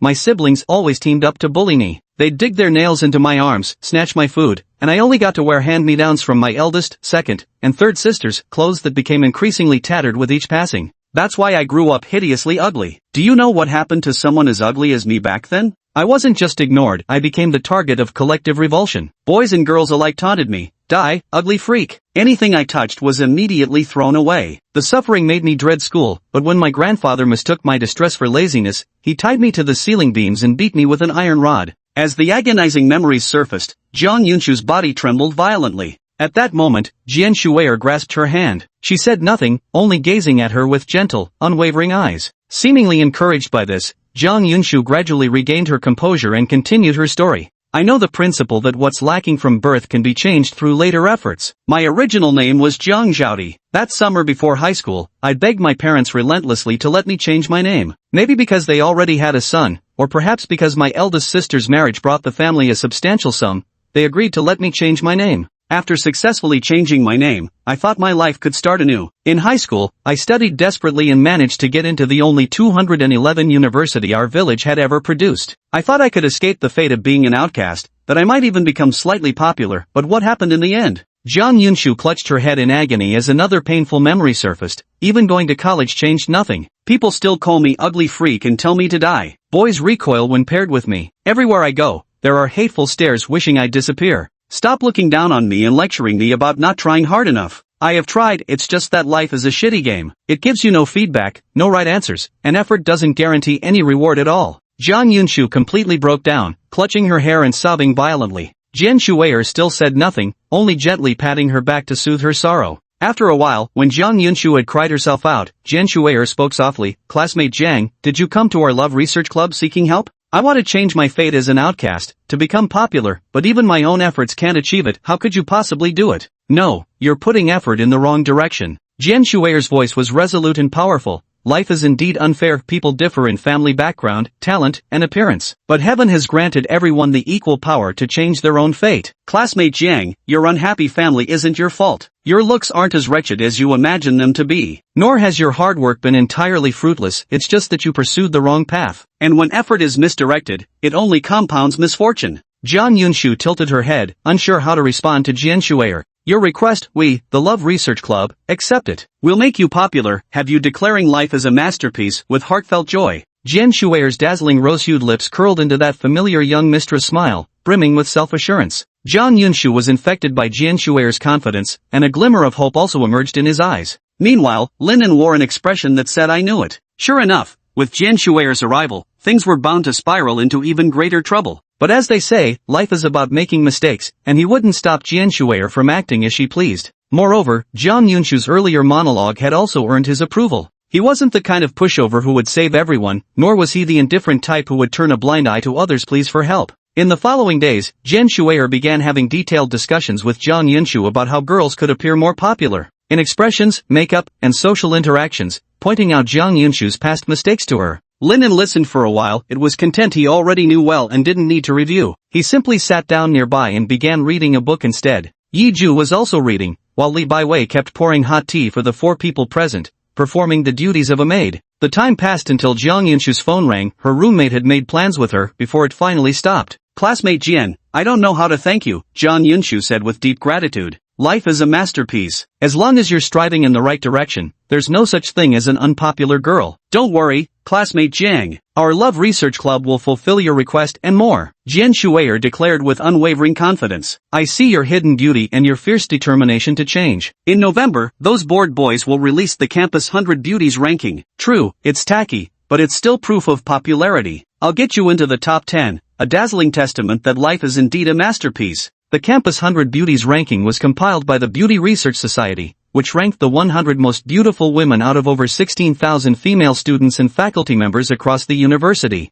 Proving her philosophy in this manner bears Jian Shuer's signature flamboyant style, but can she actually pull it off? With Jiang Yunshu's current mediocre demeanor, achieving such a feat would be nothing short of daydreaming. Linen pondered. My roommate's waiting for me, I should get going. Jiang Yunshu waved as she departed. Linen, noticing how late it had gotten, simply told Jian Shuer, I'm heading out too, planning to cook at Yiju's place. Naturally, Jian Shuer wanted to join, and Li Baiwei shyly asked to come along as well, which Linen agreed to. Since the girls needed to change clothes, Linen decided to wait for them downstairs. As he went down, Linen spotted Jiang Yunshu's figure ahead, along with a pink-haired girl walking beside her. It must be her roommate. Dyeing hair is quite common in college, and Linen didn't find anything unusual about it. However, that girl's waist-length pink hair was such a deep shade that it reminded him of late autumn sunset clouds or like a flamingo standing among a flock of egrets, making a striking impression on him. But that was all there was to it. He had already encountered enough troublesome women in his life and had no intention of adding more complications. Unless, of course, that woman possessed an irresistible charm. Right at that moment, as if echoing his thoughts, the long-unseen system screen materialized before his eyes. An ordinary evening, as you're about to head home after work, the back view of a woman with deep pink hair stirs up long-buried memories. She was your first girlfriend at the age of 19. You both adored each other, believing you would walk together into marriage and grow old side by side. Yet, lacking experience and caring too much, your relationship ended after just 3 months. You still loved her, but that romance became a regret. Now, 13 years later, you meet again. As a matured man, you realize the breakup back then had another reason. You two were never meant to be a regret. Uncover the truth behind ex-girlfriend's breakup mission activated. Please discover the real reason your ex-girlfriend broke up with you. Quest reward, 10 million renminbi. Ex-girlfriend, 10 million renminbi? Lin En's eyes lit up. Chapter 65, Absolute Trust. He had never forgotten his goal of achieving financial freedom. The reason he went to such lengths to help Yiju was also for money. However, it seemed he had underestimated the difficulty of the system's task. Yiju, a girl burdened by layers upon layers of misfortune, suffering from an almost unsolvable emotional insensitivity disorder. He wanted to complete his relationship with Yiju and claim the 10 million yuan reward. At present, it seemed hopelessly far away. But now a new mission had been activated. As long as he uncovered the truth behind his ex-girlfriend's breakup, he could earn another 10 million yuan reward. Following the usual tropes, this hidden truth was likely something like his ex-girlfriend having cancer and not wanting to burden him. With a bit more effort, there's a good chance he can complete the task. Surely, the difficulty of this 10 million reward isn't on par with dating an emotionless girl or breaking up with an overly clingy one, both equally impossible to solve. The system wouldn't be that cruel, right? Probably not. Hi, my male best friend, Linen. You've waited long, classmate Linen. Lost in thought, two voices sounded behind him, one brimming with enthusiasm, the other soft and adorable. Without needing to think, the only person who could shamelessly shout his name with such overflowing enthusiasm, deliberately emphasizing male with a rising tone and lowering best, could be none other than Jian Shuer. As for the other one, it must undoubtedly be the top-tier cutie Li Baiwei. Didn't wait long. Just as Linen was about to turn around to respond to the greeting, he felt a soft sensation against his right arm. Someone had linked arms with him. Without even turning to see who it was, a familiar fragrant breeze effortlessly reached his nose, and Linen instantly knew it was Yiju who had taken his arm. However, Yiju had mostly returned last night to that emotionally numb state where she cared about nothing, needed nothing, and understood nothing. Just like a goldfish raised for 8 days, how could she be so proactive in hugging his arm? Linen pondered briefly, recalling his conversation with Hui Hui. Could it be like amnesia patience, or even if memories are lost, past habits and stubborn attachments remain? Though Yiju's emotions had reset to zero, rendering her incapable of feeling anything special for him, the memories and habits from her emotional period had been preserved. Just like the previous days, they would inevitably cling to his arm whenever they went out. Although Yiju's affection might reset to zero, what he did to her wouldn't be erased, it would accumulate deep within his subconscious. Linen confirmed this. How come you're clinging to his arm together? What's going on? I want to. Jian Shuer's shimmering eyes brimmed with pitiful charm as she stomped her foot and boldly stepped forward to cling to Lin En's left arm. As if deliberately competing with Yiju, she buried her head against Lin En's shoulder just like that morning, her cheeks flushing pink. Surveying the envious and resentful gazes from surrounding students, Lin En sighed helplessly. Could you two at least consider the setting? It's not vacation time, this is a normal school hour. With so many students witnessing this, I'll be getting another 1,000 comment thread tonight calling me a scumbag. Realizing the impropriety, Jian Shuer reluctantly began releasing Lin En's arm. But after a brief glance at Yiju, he still very naturally kept his arm around her, with no intention of letting go. She puffed out her left cheek and said bluntly, "You're my ex-husband, it's only natural for us to walk arm in arm. If outsiders gossip, it's just jealousy. Pay them no mind." Young lady, society doesn't have any common sense that says it's only natural to link arms with your ex-husband,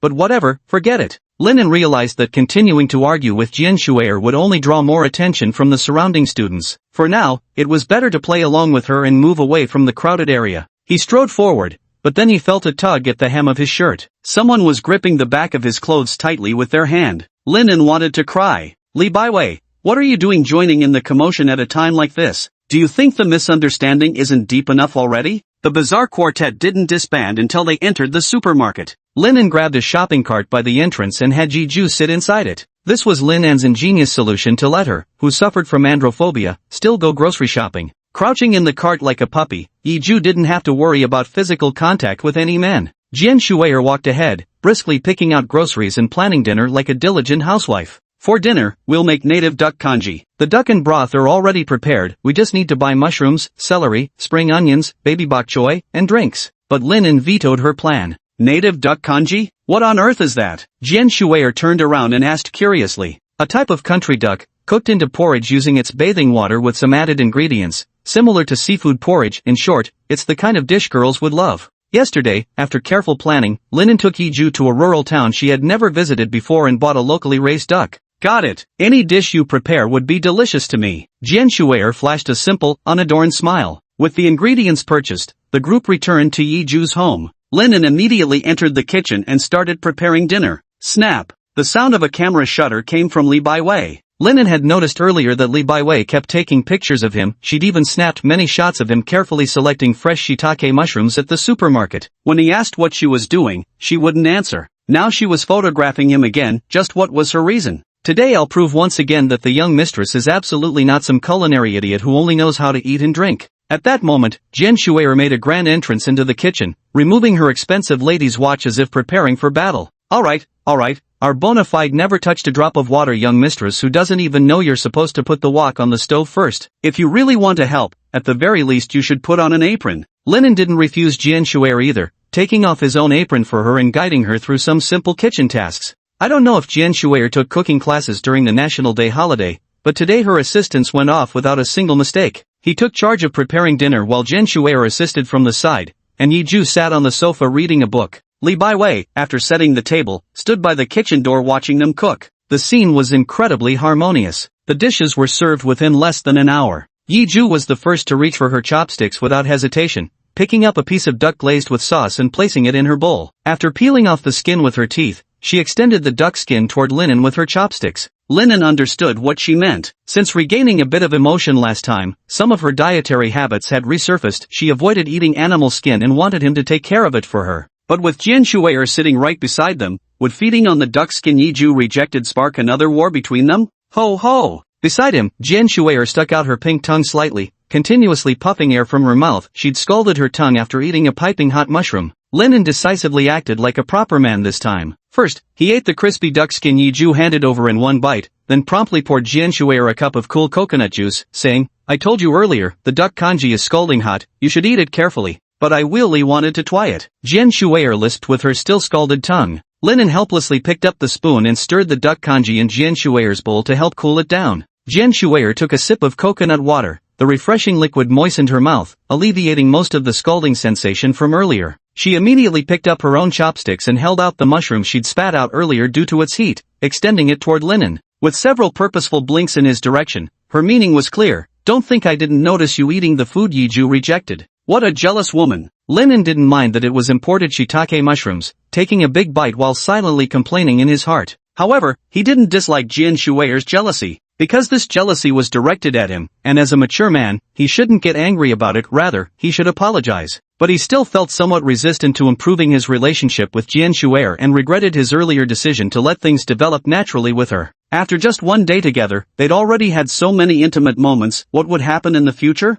Meanwhile, across from Linen, Li Baiwei stared at the celery in her bowl with distress. It was a food she'd hated since childhood. Picking up and putting down the food with chopsticks repeatedly, as if wanting to do something, yet ultimately choosing to eat it himself. It really is bitter. After finishing dinner, Yiju, who had only eaten half full, sat on the sofa with her bare feet tucked under her, gazing blankly at the night sky beyond the balcony. Jian Shuer, stuffed from her meal, leaned comfortably against the sofa, stroking her slightly bulging belly. A loose strand of hair behind her ear slid casually onto her face from sheer relaxation, showing not a trace of her usual ladylike demeanor. Linen was clearing the dining table when Li Baiwei stepped forward to help. After tidying up, Yiju remained curled up in a ball, sitting quietly while gazing blankly at the night sky. So absorbed was she that the world seemed to have narrowed down to just herself, appearing utterly alone. Jian Shuer, on the other hand, seemed rather fatigued and had fallen asleep with her eyes closed, still wearing her high heels. Linen wiped the water droplets from his hands and first went to the next room to drape a blanket over Yiju's body. Then he walked over to Jian Shuer, crouched halfway down, and gently used his index finger to tuck the loose strands of long hair that had fallen across her face back behind her ear. The image of a perfect young lady must remain flawless even in sleep. Suddenly, Jian Shuer reached out and grasped his hand that was still tidying her hair. The temperature, softness, moisture, and the emotions embedded within their hands were rapidly transferring between them. No, this is too intimate. Linen decided to pull his hand away, but Jian Shuer clutched his hand even tighter, opening her eyes as she said, "About Zhang Yunshu, you'll help me, right?" Zhang Yunshu's situation was clearly troublesome, and Lin An's eyes flickered with hesitation. Jian Shuer continued, "Do you know why I'm so confident about getting Zhang Yunshu into the top 10 of the beauty ranking? It's because of you. I have absolute faith in you." Perhaps the damned atmosphere was clouding his judgment. Linen nodded and said, "I'll do everything I can to help you." Chapter 66, Intelligence from the Ex-Girlfriend. By the time Linen returned to his dorm from Yiju's place, after dropping off Jian Shuer and Li Baiwei at their respective dorms, it was already 9:30 p.m.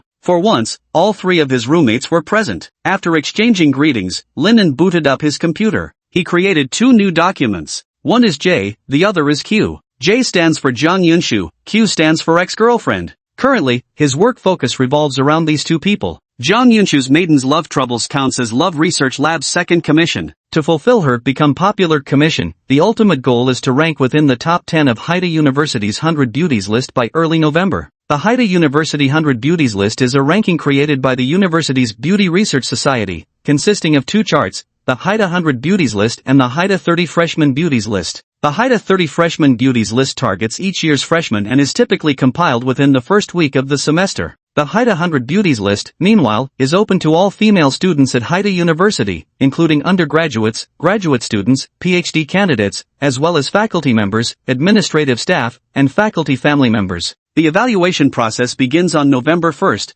with results announced on November 8th. The final ranking list categorizes positions 100 to 51 as FG, 50 to 33 as NG, 32 to 17 as UG, and 16 to 1 as selected. Among the selected, the top 7 are called Camus 7, while the top 3 earn the title Big 3, and the highest-ranked individual is crowned as the University Belle of Haida. In the past, virtual worlds often depicted campus bells, yet in reality, there was hardly ever a universally recognized one in any school. But as times evolve with the intersection of virtual and real life, today's students are deeply influenced by virtual culture. Many university students, much like the members of the Beauty Research Club, organize self-nominated or peer-recommended campus belle elections. Students upload their photos and details to voting websites where others can cast votes, and the one with the most votes becomes the campus belle of that school. However, in most university beauty pageants, the title of campus belle ultimately goes to someone who is truly the school's flower, or occasionally to a Kaishu-kun lookalike, a chubby girl, or even an anime character. Few student clubs like the Beauty Research Society at Seaside University manage to stir up such a sensational commotion. Therefore, given Zhang Yunshu's circumstances, going from an average girl to one of the top 10 most popular girls at High University within a month was an unprecedented challenge. Extremely difficult. But it wasn't impossible either. Linen had similar experiences before. Typing rapidly, he spent an hour drafting a rough Cinderella-style transformation plan for Zhang Yunshu. If Zhang Yunshu could persevere till the end, miracles would unfold before her eyes. As for the plan's name, Lin An's Heart Magic, With Jiang Yunshu's matter settled, next came uncovering the inside story behind parting ways with his 10 million reward ex-girlfriend. Linen rested his forehead in his hand and pondered carefully for 30 seconds. He concluded that the primary goal was to clarify who his ex-girlfriend was, otherwise, all analysis would be just a castle in the air. Shi Yang. Linen hesitated for a moment before deciding to ask the ultimate girl's encyclopedia, Shi Yang. After all, this was the fastest solution. What's up? Shi Yang immediately dropped his chat with another girl and replied, do you know someone named Jiang Yunshu? Jiang Yunshu? I know her.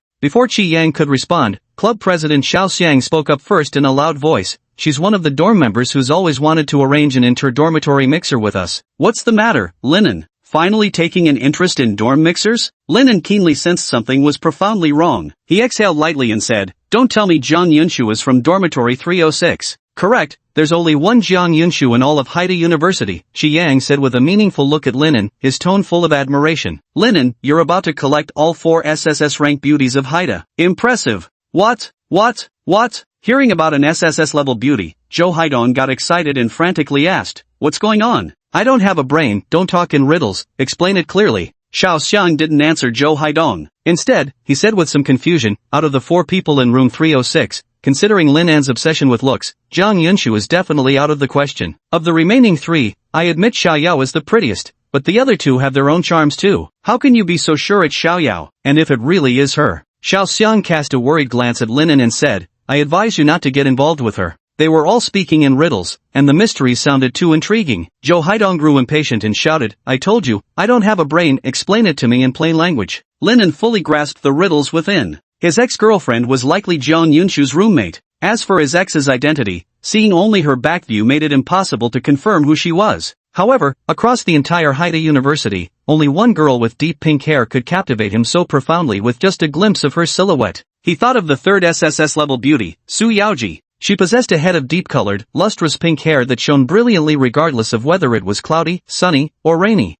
Moreover, to a great extent, her appearance was even more eye-catching to guys than Jian Shuer's glamorous young Miss Aura. But since he hadn't seen her face clearly, he merely considered her as one possibility among many, without being certain his ex-girlfriend was actually her. Moreover, if it really is her, that would mean 3 out of the 4 most beautiful girls at Haida University are his first love, ex-wife, and ex-girlfriend. Isn't that just too much of a coincidence? Just now, the dorm leader mentioned Jiang Yunshu's name as a member of the dorm that had always wanted to arrange a social event with theirs. Lin An had heard their dorm number far too often, 306. And the girls' dormitory, 306, was known alongside the boys' dormitory, 410, as the twin legends of Haida University. One of its members was none other than Su Yaoji, the SSS-ranked beauty. However, their boys' dormitory, 410, was hailed as the pinnacle among male dorms at Haida because it housed Prince Sunshine Xiao Xiang, the revered big sister Qi Yang, and Lin An, the outright winner in life. 306 was called the pinnacle of female students because it housed 3 extraordinarily dazzling girls. Though he didn't know what made the other 2 stand out, he didn't mention anything, so how could Qi Yang be so certain his target was Su Yaoji among the 3? He was sure Qi Yang didn't have a system, but for his guess to be so precise, given Qi Yang's understanding of him, there was only one possibility. Su Yaoji had something exceptional about her, making Qi Yang instantly conclude that she was the one who interested him. Also, why did Xiao Xiang advise him not to stay in contact with Su Yaoji? His ex-girlfriend is no ordinary person. That 10 million yuan reward probably can't be obtained so easily. At that moment, Zhou Haidong also pieced together the situation from Qi Yang's explanation. He immediately stepped forward with tears in his eyes and pleaded, brother, please reel in your divine powers. Don't take away our otaku goddess. This time it was Lin An's turn to look baffled as he said, what's wrong with Su Yaoji? I don't pay attention to any campus gossip at all. Goddess Yao is an angel who showers blessings upon us nerds. Having any connection with Xiao Yao will damage your reputation. Zhou Haidong and Xiao Xiang each chimed in. Lin An was still only half understanding. Xiao Xiang made a welcoming gesture, signaling Zhou Haidong to speak first. Zhou Haidong said excitedly, Goddess Yao, miniskirt, cropped shirt, thigh garters, collar absolute bombshell babe. All my otaku friends say no matter how fat or ugly you are, if you just kneel down and beg Goddess Yao, she'll be your girlfriend. She's an angel to us otakus. Bro, don't take our angel away. A bombshell babe who's sweet and desperate for otakus? Sounds like someone's been reading too much sci-fi manga. Lin An didn't even have the desire to refute Zhou Haidong, turning his gaze instead to Xiao Xiang. Xiao Xiang wore a guilty expression as he said, it's really bad to badmouth someone behind their back, but for your sake, I'll make an exception. From what I've heard, Xiao Yao is being kept by some businessman outside. This is such a classic trope. In virtual worlds, rumors like these are almost always slander, 9 times out of 10. But we're in reality now. When such rumors spread, there's an 80% chance they're true, with only 20% being false. Men who think it's 99% slander and go out of their way to approach that girl will most likely end up both emotionally and financially duped. Reality has no shortage of scummy women, just as much as scummy men. But since Su Yaoji became an ex-girlfriend, it must be a rumor. After mentally analyzing the situation, Linen said, even if so, that's her choice. We don't know her past and have no right to define or judge her. I know you don't believe it, Linen. Xiao Xiang sighed and said, Xiao Yao is young, fashionably dressed, has a great figure, wears name brands everywhere, clearly loaded. On the first day of school, she drove a Maserati to campus. A few days later, she was seen getting into some old man's luxury car. There's even a photo of her leaving a hotel in the morning. Too much evidence proves she's being kept by some rich guy outside. Linen neither confirmed nor denied it, remarking instead, by the way, why do you call her Xiao Yao? Are you close with her? Wait, never mind. I bet you'd call Jiang Yunshu Xiao Yun or Yunshu right away upon meeting her. Xiao Xiang sighed even deeper, because after hearing those unsavory rumors, I went to find her. I told her a girl should cherish herself, and if she needed money, she could come work at my family's company. Then she said, I'm just the kind of trashy woman who would get herself a sugar daddy if I needed money. If you're really as kind as you act, don't stab me with your kindness. Just stay away from me. Linen was moved by Xiao Xiang's old-fashioned chivalry. Born 500 years earlier, this guy would have surely been a leader of men like Lu Junyi, commanding instant allegiance with a single call. What do you think? However, Linen still didn't believe Xiao Xiang's words and turned to Qi Yang, whom even he couldn't comprehend. Qi Yang, displaying rare interest, remarked, Su Yaoji is quite an intriguing person. You'll understand once you interact with her. Of course, I don't harbor any romantic notions toward her, so you don't need to worry about me competing with you. After a moment of contemplation, Linen concluded. His ex-girlfriend was indeed not as simple as she seemed. Those rumors couldn't be trusted. Looks like I'll have to meet my ex-girlfriend in person tomorrow. Chapter 67, The Game of Life Levels. The next day, since there was class during the first period in the morning, Linen woke up early from his bed, a sudden chill sweeping over him starting from his face and spreading throughout his body, making him instinctively shiver. The weather in Haicheng changes in the blink of an eye. Yesterday still smelled of summer, but today, autumn arrived overnight. Got up still wearing summer clothes, but threw a light jacket over them. After washing up and having a quick breakfast, checked the time and headed to class with my roommate. A chilly breeze swept in from due north, making the clusters of students hunch their shoulders against the cold. Linen was chatting idly with his roommates about whether to accept the mixer invitation from dormitory 306. Good morning, Linen. Just then, a pale yellow figure approached from the opposite direction. A pale yellow puff-sleeved shirt with an adorable bow at the chest, paired with a short floral printed skirt, white knee-high socks, and campus-style brown round-toe leather shoes, completed with a white bare-faced shoulder bag, radiated an utterly sweet and charming vibe from head to toe. But the naturally exaggerated upper curves, seemingly larger than a head, shattered all that sweetness, leaving only a thrilling, jaw-dropping allure. In all of High University, only one girl possessed this level of captivating charm, the youthful Li Bai Wei. Good morning, Bai Wei, Linen greeted back with a smile. Here, this is for you. Li Bai Wei, whether from the cold wind or her own emotions, had a rosy flush on her face as she handed Linen a pink rabbit-patterned thermos. It's the milk tea I brewed this morning. Since it's getting colder, you should stay warm. The one who needs to stay warm is you. Linen took off his thin jacket and draped it over her shoulders. Perhaps the lingering warmth from Linan's jacket made Li Bai Wei stammer awkwardly. We'll head out first. Xi Yang quickly took hold of Xiao Xiang and Zhou Haidong's arms and led them away when he saw the situation. Don't mind me, I should be the one leaving first. Li Bai Wei bowed to Linen, then turned and ran off, still wearing his jacket. All that remained was Linen, hesitating whether to chase after her, and Xi Yang shaking his head with a sigh. In the end, Linen still didn't chase after her and went to class with his roommates instead. Once in the classroom, Linen took out his notebook to prepare materials needed for Jiang Yunshu's transformation plan. The core concept of the plan was called the Life Level Game, inspired by online games and Jiang Yunshu's declaration that life is a shitty game. He worked on it until class began. The subject was Business English, a compulsory course for his major and also one of his weak points, requiring his full attention during the lecture. Putting down his notebook, Linen listened attentively through 2 classes. With no classes scheduled for the next 2 periods, Linen planned to continue his project at the library. While walking out, he accidentally overheard Renengying's conversation with Yi Meina. Peach invited me to a mixer party. Do you think I should go? Renengying asked. Go if you want. Haven't you always said you wanted a boyfriend? Bei Fantao has a wide social circle, she might be able to find someone suitable for you. I've heard that blind dates in big cities can get pretty wild.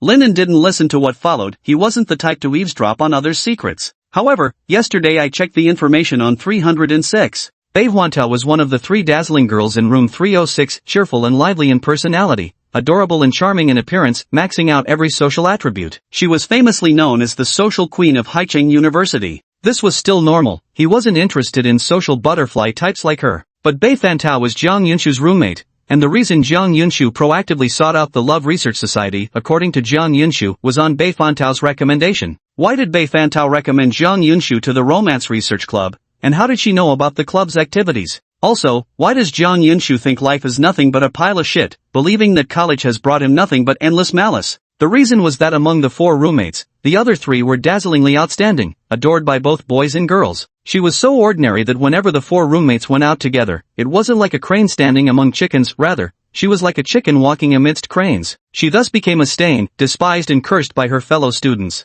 She just cursed that life was a pile of shit, that the disparity between people was far too unfair. But on the other hand, if Bei Huantao truly possessed maxed-out social skills and high emotional intelligence, she should have been able to handle Jiang Yunshu's issues with ease. But she did not do so. As for the relationship between Ren Yingying and Bei Huangtao, he still remembered the time shortly after the semester started when Ren Yingying had asked him to help procure some local specialties. It was meant to be bought for Bei Huantao, as the two were good friends. Bei Huantao kept inviting dorm leader Xiao Xiang to organize a joint gathering between their dorm room 410 and room 306. The information alone might seem ordinary, but when pieced all together, it raises far too many puzzling questions. There seems to be something seriously wrong with Bei Huantao? I've sprained my ankle. Is there any kind-hearted 18-year-old sophomore studying international trade with short hair, surnamed Lin, the character with 2 trees, standing right in front of me who could help me out? Lost in thought, a woman's coquettish cry for help rang out ahead. His gaze swept over the fallen woman, a white blouse adorned with lace trim paired with a houndstooth-patterned high-waisted mini-skirt. She wore sheer black tights with an upscale allure, completed by ankle-high black stiletto boots. The blouse was neatly tucked into the skirt,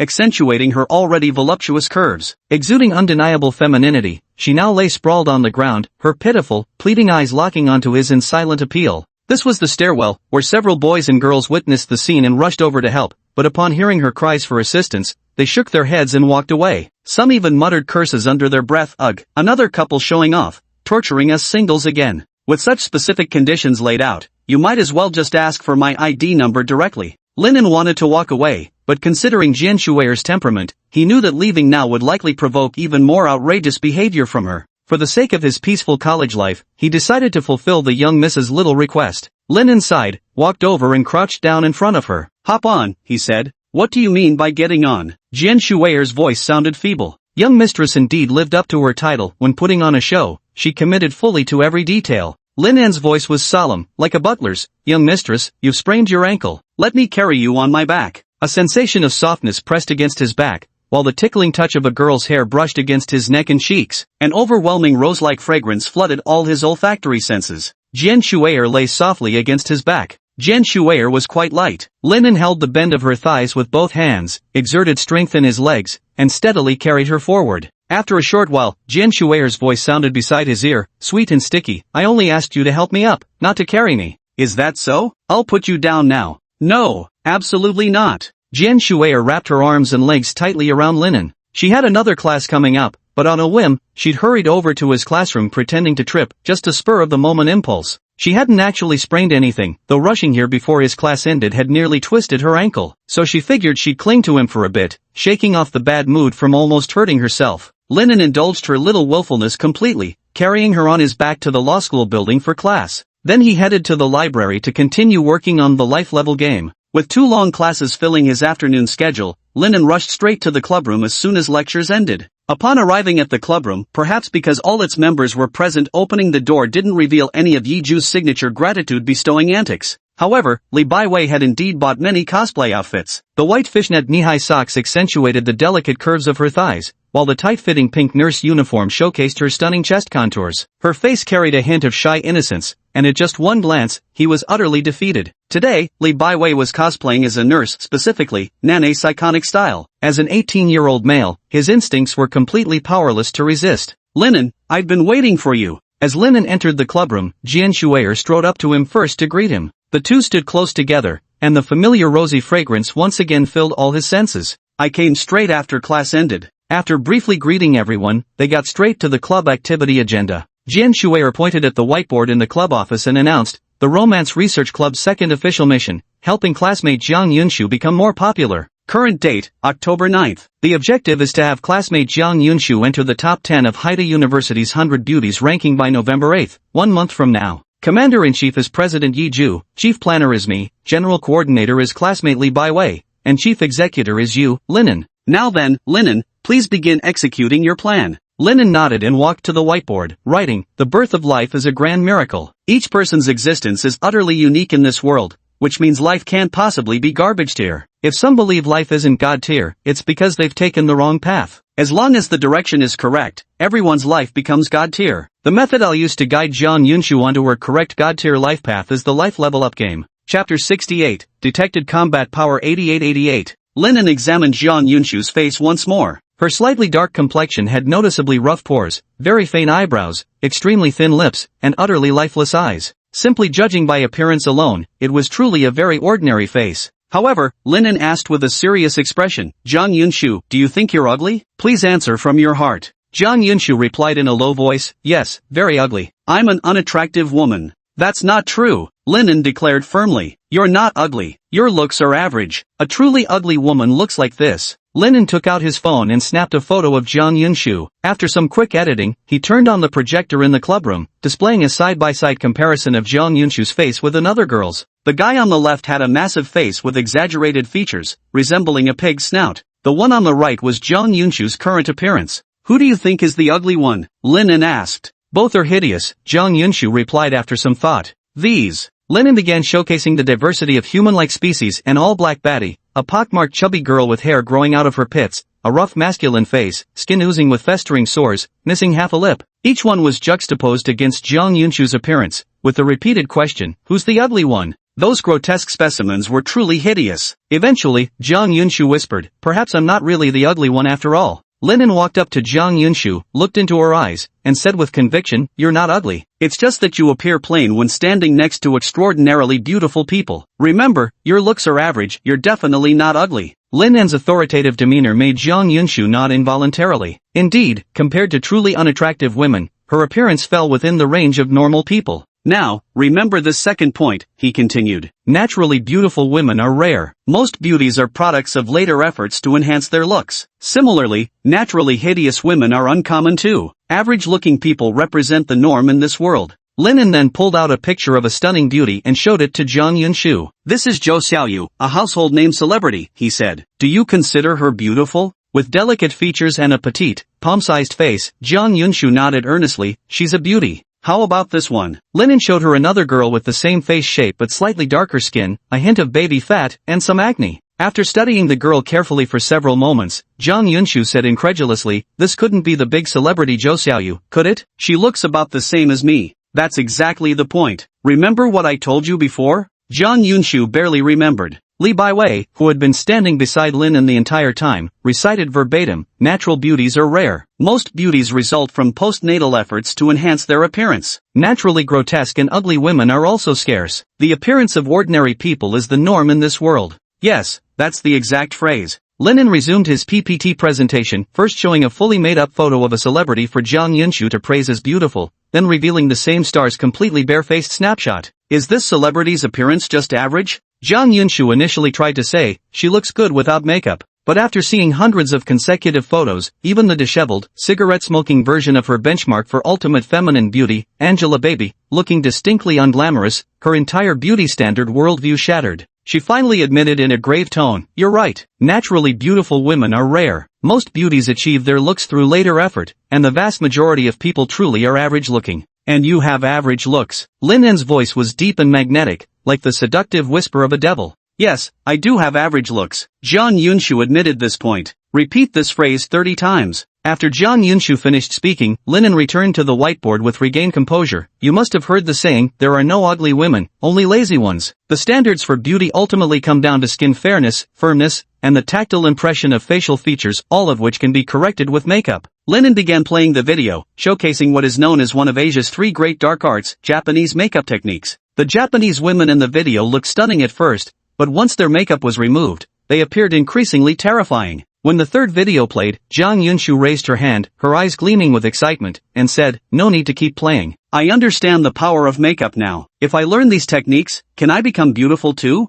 Ha! Linen sneered and replied, "You think I'm just some pyramid scheme lecturer pushing cosmetics? Think again. I'm the legendary craftsman who holds the secrets to why truly beautiful women are beautiful. True beauty lies in the bones, not the skin. Beautiful women don't just dazzle, they exude comfort. And it's the ones who radiate comfort who win over both men and women. The secret to being a comfortably beautiful woman is expression, posture, social grace. It's about the emotions you project and how others receive them. Jian Shuer is a master at this. She gave you a rough idea yesterday, you should trust her expertise." Jian Shuer nodded in agreement. Yesterday, Jian Shuer's beauty science lesson clearly illustrated how two people with similar facial features could give completely different impressions, one appearing unattractive while the other beautiful, simply due to subtle differences in expression. Neither Linen nor Jian Shuer was spouting pseudoscientific nonsense, they supported their approach with countless concrete scientific examples. She began to realize that by following Linen and Jian Shuer's tailored plan, she truly could transform from an ugly duckling into a graceful swan. The concept of aura is quite enigmatic, it both exists and doesn't. But if you perfect your facial expressions and posture, you can become the kind of effortlessly appealing beauty everyone admires. Why do ballet dancers always seem to have such grace? It's because ballet heavily emphasizes posture. Simply keeping your back straight and avoiding slouching can instantly give off that elegant, beautiful aura. The saying "there are only lazy women, no ugly women" is mostly true. But if you think mastering makeup alone will make you a beauty, you're severely underestimating what it takes to be genuinely captivating. To become a beloved beauty, everything counts: makeup, posture, expressions, daily habits, and fashion. And who better to teach you this than Jian Shuer, the top fashion genius in all of Haicheng, no, the entire Hai University? My role is handling the practical execution. Now, let's move on to some new material. Having just delivered a lengthy spiel, Linen paused to catch his breath. Li Baiwei was about to pour water for Linen when Jian Shuer beat her to it. After taking a sip to moisten his throat, Linen continued, "Jiang Yunshu, you believe life is a shitty game, that it's inherently unfair, a trash game where good-looking people are naturally adored while average-looking folks are looked down on no matter what they do. No matter how hard you try, you can't win against those born pretty or privileged. Life has no clear rules, effort goes unrewarded, and there are no right answers. Just a garbage game."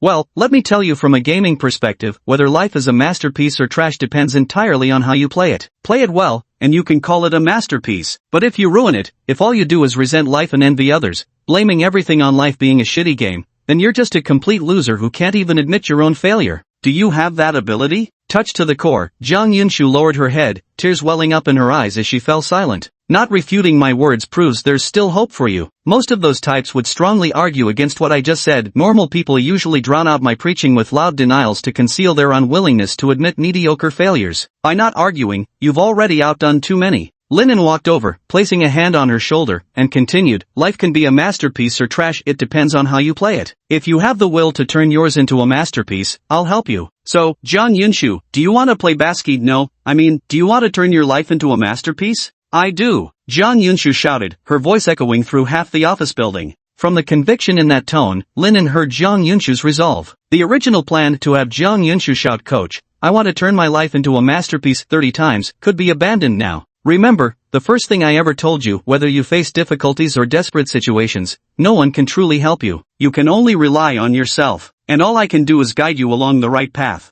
Although proper guidance could be said to account for 99% of the credit in achieving success. Once Jiang Yunshu's emotions settled down, Linen returned to level up in life. Jiang Yunshu, you see life as a shitty game where effort yields no reward. The main reason is that games always provide feedback, experience points and loot from killing monsters, rewards for completing quests, all positive reinforcement. But reality isn't a game. Most of what you do gets no feedback at all, or worse, even when you're doing the right thing, you're met with nothing but negative feedback, obstacles blocking your path to success. So, over the next month, I'll use a life leveling game approach to help you upgrade from level 1 to level 30. Linen took out a clean face mask, tore open the packaging, and helped Jiang Yunshu put it on before explaining, Jian Shuer is currently at level 91, basically, she's already cleared life's toughest challenges. Her combat power stands at 8,765. Right now, you're only level 1. Moving forward, I'll assign you missions like in a game. Completing them will earn you experience points to level up. Then, I'll train you in expression control, posture correction, social etiquette, conversation starters, makeup and styling, and developing a specialized skill, all to boost your combat power. Think of combat power as the numerical representation of your outward charm.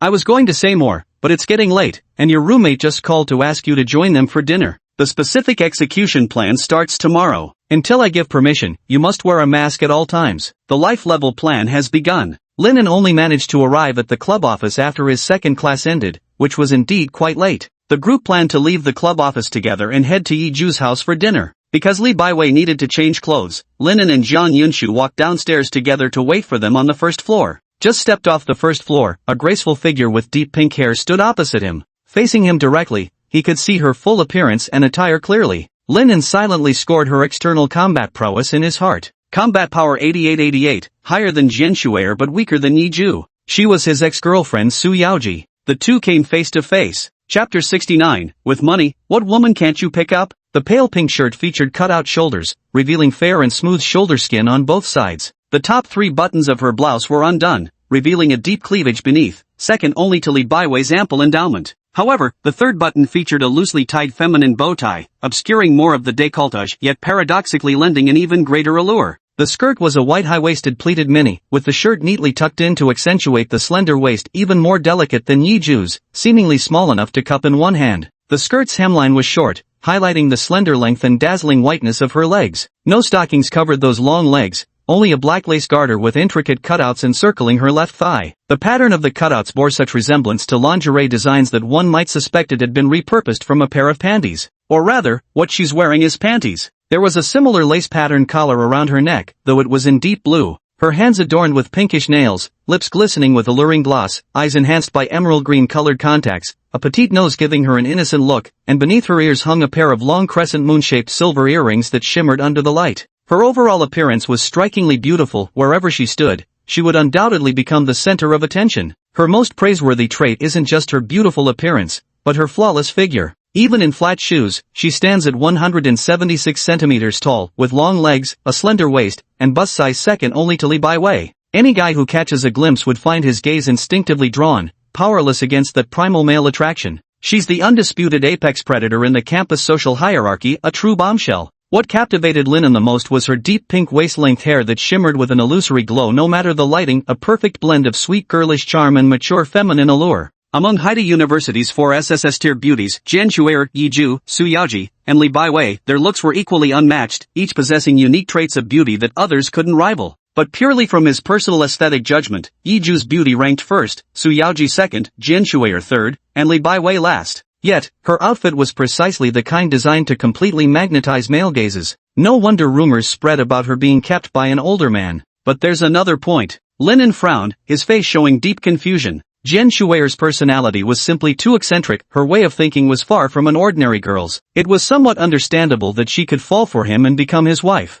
Yiju, a girl burdened with multiple misfortunes who suffers from androphobia, could only ever get close to him among all boys. It seemed almost fated that they'd become star-crossed first loves. Yet, someone like Su Yaoji, a spicy, top-tier girl reigning at the peak of the social hierarchy, ending up as his mutual love, smitten with someone so painfully average like him? That defied all logic. Why indeed? Yaoji. Lost in thought, Linen barely noticed Jian Shuer beside him already calling out her name, stepping forward to greet her. Staring too long at an unfamiliar girl would be impolite, so Linen only gave Su Yaoji a brief glance without any intention of approaching her. He remained standing in place, waiting for Jian Shuer and the others to come downstairs. Over on their side, Jian Shuer seemed to briefly introduce him to Su Yaoji before walking toward him. Linan's heart tightened. Was Jian Shuer about to introduce him to Su Yaoji? Though Su Yaoji was his mission target, she carried some major hidden mysteries. Recklessly approaching her now could unravel his entire plan. He hadn't gathered enough intelligence on Su Yaoji yet, but he had no intention of approaching her at this moment. Linen pondered how to turn down Jian Shuer's matchmaking attempt. Hey, you're Su Yaoji, the campus belle of our high university, right? Just then, a couple approached Su Yaoji, a blonde guy dressed fashionably and a golden-haired girl dressed provocatively. The ultra-short skirt's hem barely covered her bottom even without a scope. The slightest movement revealed glimpses of her purple panties. The blonde guy stood a meter away from Su Yaoji, his left hand casually groping the flirtatious woman's buttocks as he spoke with vulgar familiarity. Watch your language, keep it clean for everyone's sake. Linen internally rolled his eyes, watching curiously to see how Su Yaoji would handle this sleazy guy's harassment. Su Yaoji's eyes showed no emotion, even when clearly underestimated, there was no anger. His voice remained steady and toneless as he said, I'm Su Yaoji. Kachin, bring it here. The frivolous man patted the coquettish woman's bottom beside him. After letting out a flirtatious squeal, she handed her small purple purse toward Su Yaoji. Looking quite smug, the frivolous man boasted, "This bag is Chanel, retails for 80,000 yuan. And then? Su Yaoji's voice remained utterly composed. And then? The frivolous man laughed with confidence. Kachin, tell that woman, how many is this that I've given you this month? Kachin's face was plastered with an ingratiating smile. The fourth one, Brother Zhao. I've got my girlfriend's birthday party this month. As your girlfriend, I can't show up looking like some country bumpkin. Buy me 2 more, won't you? Girlfriend? You are right now, but in the next second. Brother Zhao lifted his foot and kicked Kachin's leg, sending her crashing to the ground. Her bare thigh scraped against the cement, instantly drawing blood. Without any hint of chivalry, Brother Zhao pulled out another card and flung it at the fallen Kachin. "You're done. Here's 300,000, take the breakup money and get lost." How cruel. Seeing this scene, Jian Shuer beside Linen bit her lower lip, unable to stand by any longer. She stepped forward to help her roommate. Linen grabbed her arm, shaking his head to signal her not to go up. Brother Zhao, please don't break up. I love you so much, how could I possibly live without you? Kachin collapsed onto the floor, his face momentarily contorted with fury, but the moment he caught sight of the 300,000 yuan breakup fee, an obsequious smile instantly spread across his face. Biting back the pain in his leg, he scrambled over to cling to Zhao Ge, pleading pitifully not to break up. Brother Zhao kicked Kachin away again, shouting for him to scram and return all the gifts given earlier if he refused to leave. Kachin then ran off in a hurry. Girl, you know what's going on now. Brother Zhao crossed his arms, looking quite pleased with himself as he stared at Su Yaoji. You're very rich? Su Yaoji's voice remained calm and indifferent. Not just very rich, but extremely rich. My family gives me 1.2 million a month to spend it all, just so I won't squander the family fortune. Impressive, and I do love money dearly. My life goal is to achieve financial freedom before graduating from university. Brother Zhao wore a matter-of-fact expression. Perfect timing, sweetheart. I've taken a liking to you. From now on, you're my girlfriend. I'll give you 1 million upfront, followed by 500,000 monthly. Just date me for 6 months, and you'll achieve financial freedom. A tempting offer indeed. How powerful money is. But, Su Yaoji's indifferent gaze fixed on Brother Zhao. Do you think just because you have money, any girl would agree to be your girlfriend? That cold, aloof demeanor is exactly my type. Nothing excites me more than watching an ice queen melt into a passionate temptress under my financial assault. Sweetheart, it's the 21st century, open your mind a little. Personality, dignity, moral integrity, all worthless trash. Money is the only thing that's real. That makes perfect sense. I do love money very much, and I'm willing to sacrifice a bit of myself for it, including my looks, Su Yaoji said slowly. Hearing this, the nearby students who had been watching the scene immediately shook their heads in disapproval.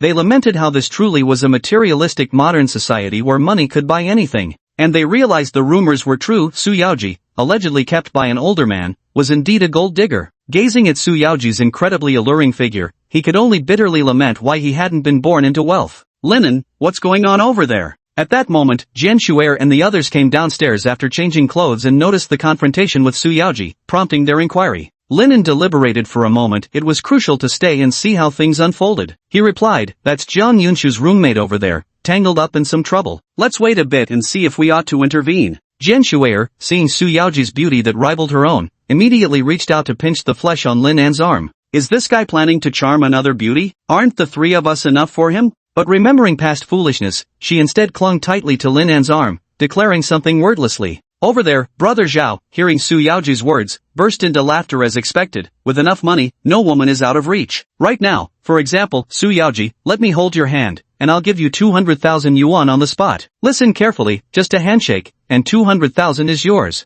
Are you implying that treating a girlfriend like an escort service means finding a girlfriend is equivalent to prostitution? Su Yaoji asked calmly. Why do you care so much? Just hurry up and rub my hands. I'll add another 100,000, Brother Zhao said impatiently. Answer my question first, Su Yaoji replied, his voice still calm. Exactly. I have money, and girls only approach me for it. Calling them whores and equating dating to prostitution makes perfect sense. Treating women like paid escorts is the mindset of a pathetic scumbag, no different from feudal-era landlords and bureaucrats. I refuse to converse with feudal remnants like you. Su Yaoji finished speaking and turned to leave. Bastard! Realizing he'd been played, Brother Hai stepped closer in fury. What's with the holier-than-thou act? Not enough money? Let me hug you once, I'll add another 1,000,000. Is that enough? A conflict erupted between them. Chapter 70, My ex-girlfriend is kind of formidable. Su Yaoji maintained a meter's distance from Brother Zhao, looking at him with extreme pity as she said, in your eyes, any girl who doesn't love money is just pretending to be innocent, right? You're truly pitiful. Isn't that how it is? Women in this world can only be divided into those who love money and those who pretend not to love money while putting on an act of innocence. Women are all shameless creatures who'll kneel for money. If they're not kneeling, it just means the offer wasn't high enough. Brother Zhao declared with a disgusted look as if he'd seen through the ways of the world. That guy is so vile. I can't stand it. I need to go teach him a lesson. Over on Lin En's side, Jian Shuer frowned and spoke up. Lin En stopped her and whispered, "Don't go and make things worse." Su Yaoji seems to be fishing for information. Let's wait a bit longer. Most people hearing the conversation between Su Yaoji and Brother Zhao would assume Su Yaoji is a gold digger, willing to do anything for money. But they're overlooking one crucial point. If Su Yaoji were truly a gold digger, her dress would be much more revealing. Instead, she's covering her décolletage with that big bow tie. The ultra-short skirt looks scandalously brief, but it's actually a skirt, that deceptive hybrid of shorts wrapped in a skirt. Peek underneath and you'll find neither safety shorts nor covering tights, just plain pants. Beneath her seemingly bold, spicy girl fashion choices lies a surprisingly conservative nature. Combined with her composed questioning technique from the outset, Lin En detected Su Yaoji carefully fishing for information from Brother Zhao. As for what purpose this serves, just keep watching and you'll find out. You should meet girls who can't be bought with money. Are they pretending to be pure or what? Su Yaoji said, glancing at Jian Shuer and her friends. They're just naive, still immature. Brother Zhao's voice carried certainty. Some girls always think a rich spiritual world is more important than material wealth, scoffing at money and chasing true love and real feelings. But in reality, they're just little girls who haven't faced reality yet. Wait till they grow up a bit, taste the bitterness of society, they'll weep with regret for not choosing me back then. You're delusional beyond pity. Su Yaoji shook her head deeply. Brother Zhao flared up again. I'm exposing the truth of this world. The pitiful ones are fake pure girls like you. Don't think I don't know what you're up to playing hard to get, so I'll offer more money? Listen, I'm experienced in love. Only I toy with women. No woman tricks me. Last chance, 1.5 million to be my girlfriend. Refuse, and after graduation you'll be sobbing in a toilet-sized cubicle, regretting today's mistake. I'm sure you were once a passionate young man chasing true love, Su Yaoji said with absolute certainty. What kind of joke is that? Brother Zhao cracked a smirk. Me, a passionate young man? You don't know how wild my high school days were. I once spent 400,000 at a KTV with 30 beautiful girls, just me, the only guy. Su Yaoji forcefully interrupted. There's a psychological principle called the law of attraction. It states that a person's thoughts always attract corresponding realities, meaning the world becomes what you believe it to be. To put it more bluntly, your thoughts influence your actions, and your actions shape your relationships. What the hell are you yapping about? Brother Zhao looked thoroughly annoyed. Your pitiful nature. Su Yaoji spoke faster. You hold the belief that as long as a man has money, there's no woman he can't get, and you've consistently acted on this idea, treating all women through monetary relationships. Over time, your friends and the opposite sex around you reinforce this mindset. As a result, women who cannot be bought with money will find you repulsive and distance themselves. You, in turn, label them as fake pure. When you encounter women who genuinely can't be swayed by money, you dismiss them as naive and immature. Gradually, your social circle narrows to only those who echo sentiments like, as long as we have money, there are plenty of women out there, men who encourage your delusion, and women who think, if it weren't for your money, why would anyone bother with you? Every relationship in your life, whether with men or women, revolves around your money. At first, this might satisfy you, but over time, you'll inevitably feel hollow. You have immense wealth, but you're too young to appreciate the bittersweet beauty of human solitude. Unable to buy genuine affection, you become a truly pitiful soul, a man whose inner world is utterly empty, dependent solely on money for fleeting happiness. The moment you're alone, the pain creeps in.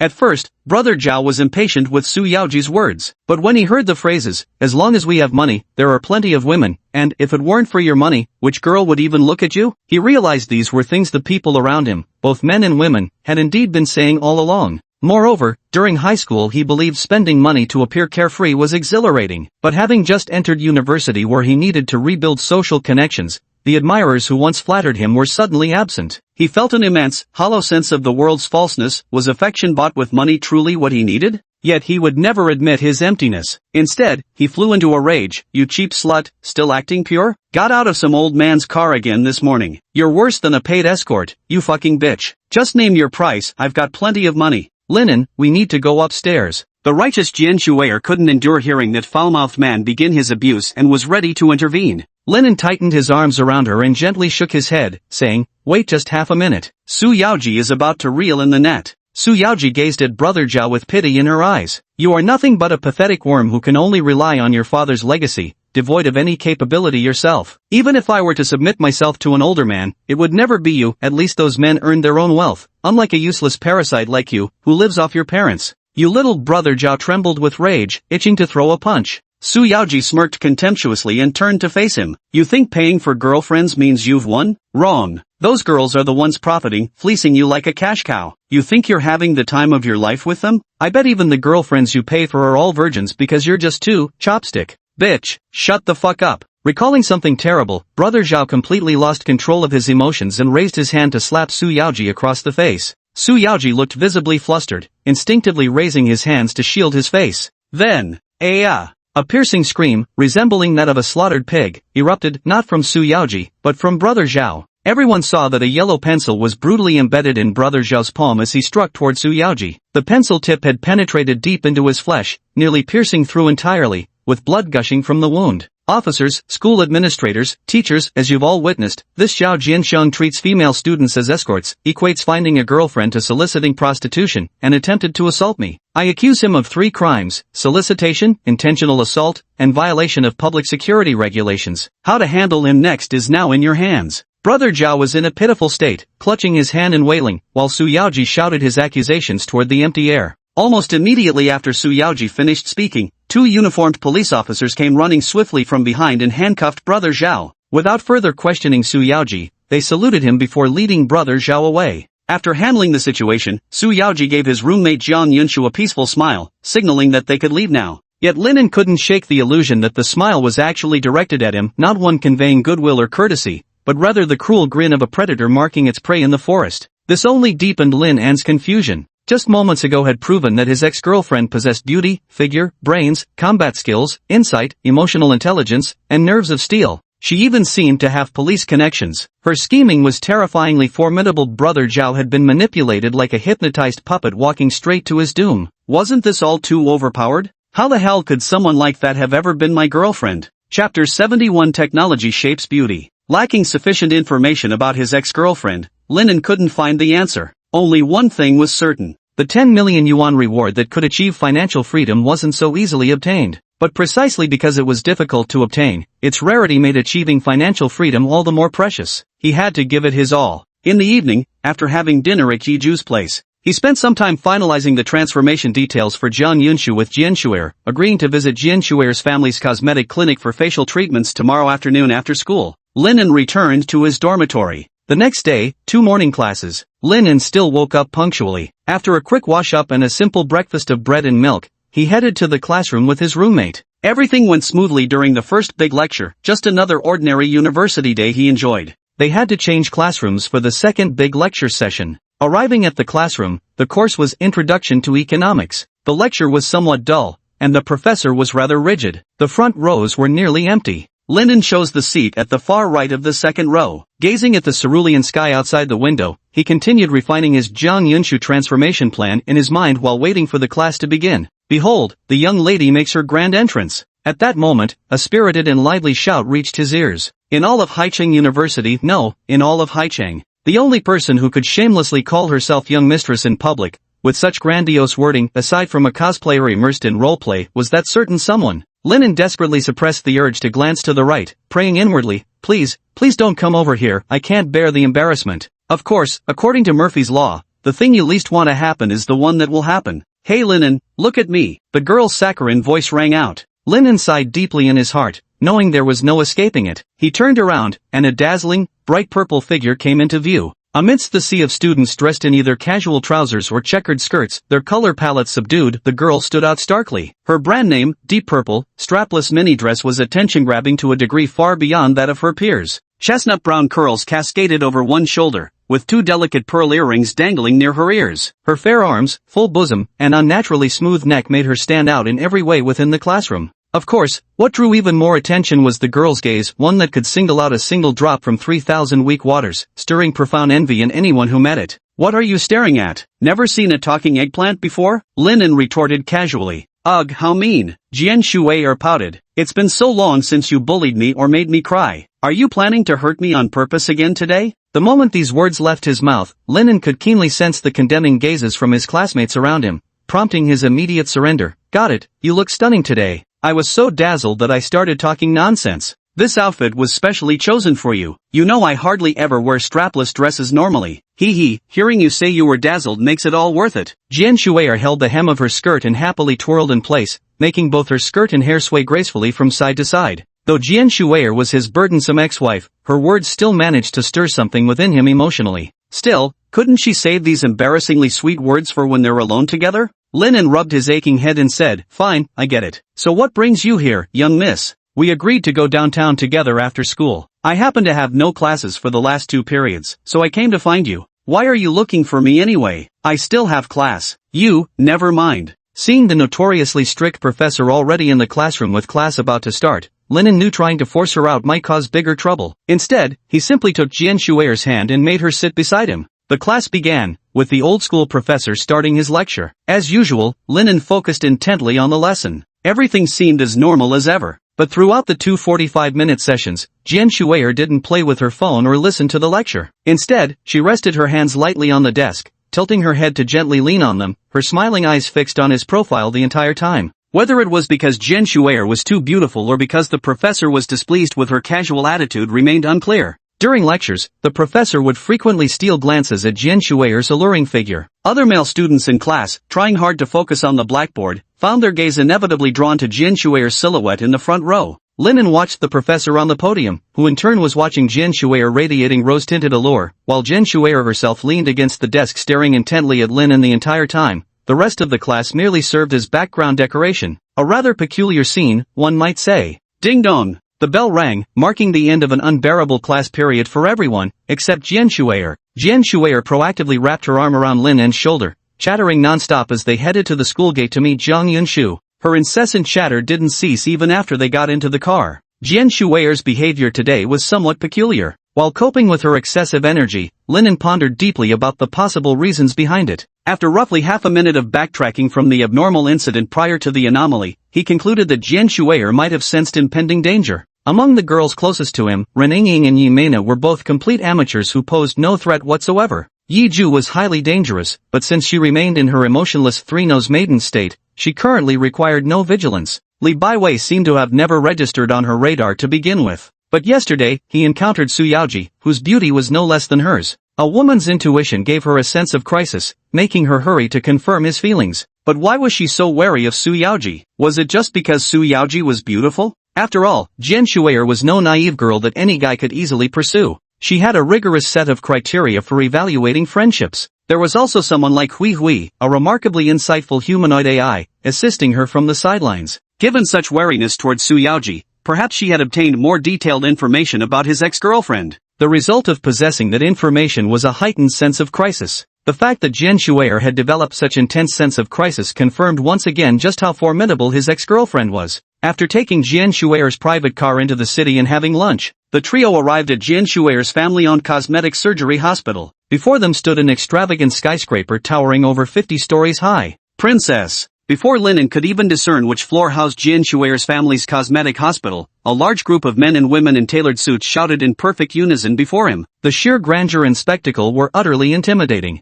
They're calling Jian Shuer princess. These people must be employees from her family's company. Though Jian Shuer once mentioned that her family's business had reached the pinnacle in a certain industry, this level of pomp and circumstance surpasses the dramatic portrayals of chaebol heiresses in TV dramas. A faint tremor of surprise rippled through Lin An's heart. We're here, on the first floor. Jian Shuer responded to those people with a wave before pulling Linen into the building. After the crowd dispersed, Jian Shuer turned to Linen with slight unease and explained, I'm not some princess. It's just that my dad spoiled me too much. When I was little, I watched a performance at Disneyland and told my dad I wanted to be a princess, so he made all the employees call me princess. I used to love playing along as a kid, but as I grew up, I started disliking it. I even told them to stop, but they just made it even more elaborate. Now Linen understood why Jian Shuer could shamelessly declare, the young lady makes her grand entrance. In front of everyone, she had been subjected to such embarrassing situations since childhood and eventually grew used to it. He nodded understandingly and said, when it comes to friendships, I don't care much about status as long as the other person doesn't flaunt it around.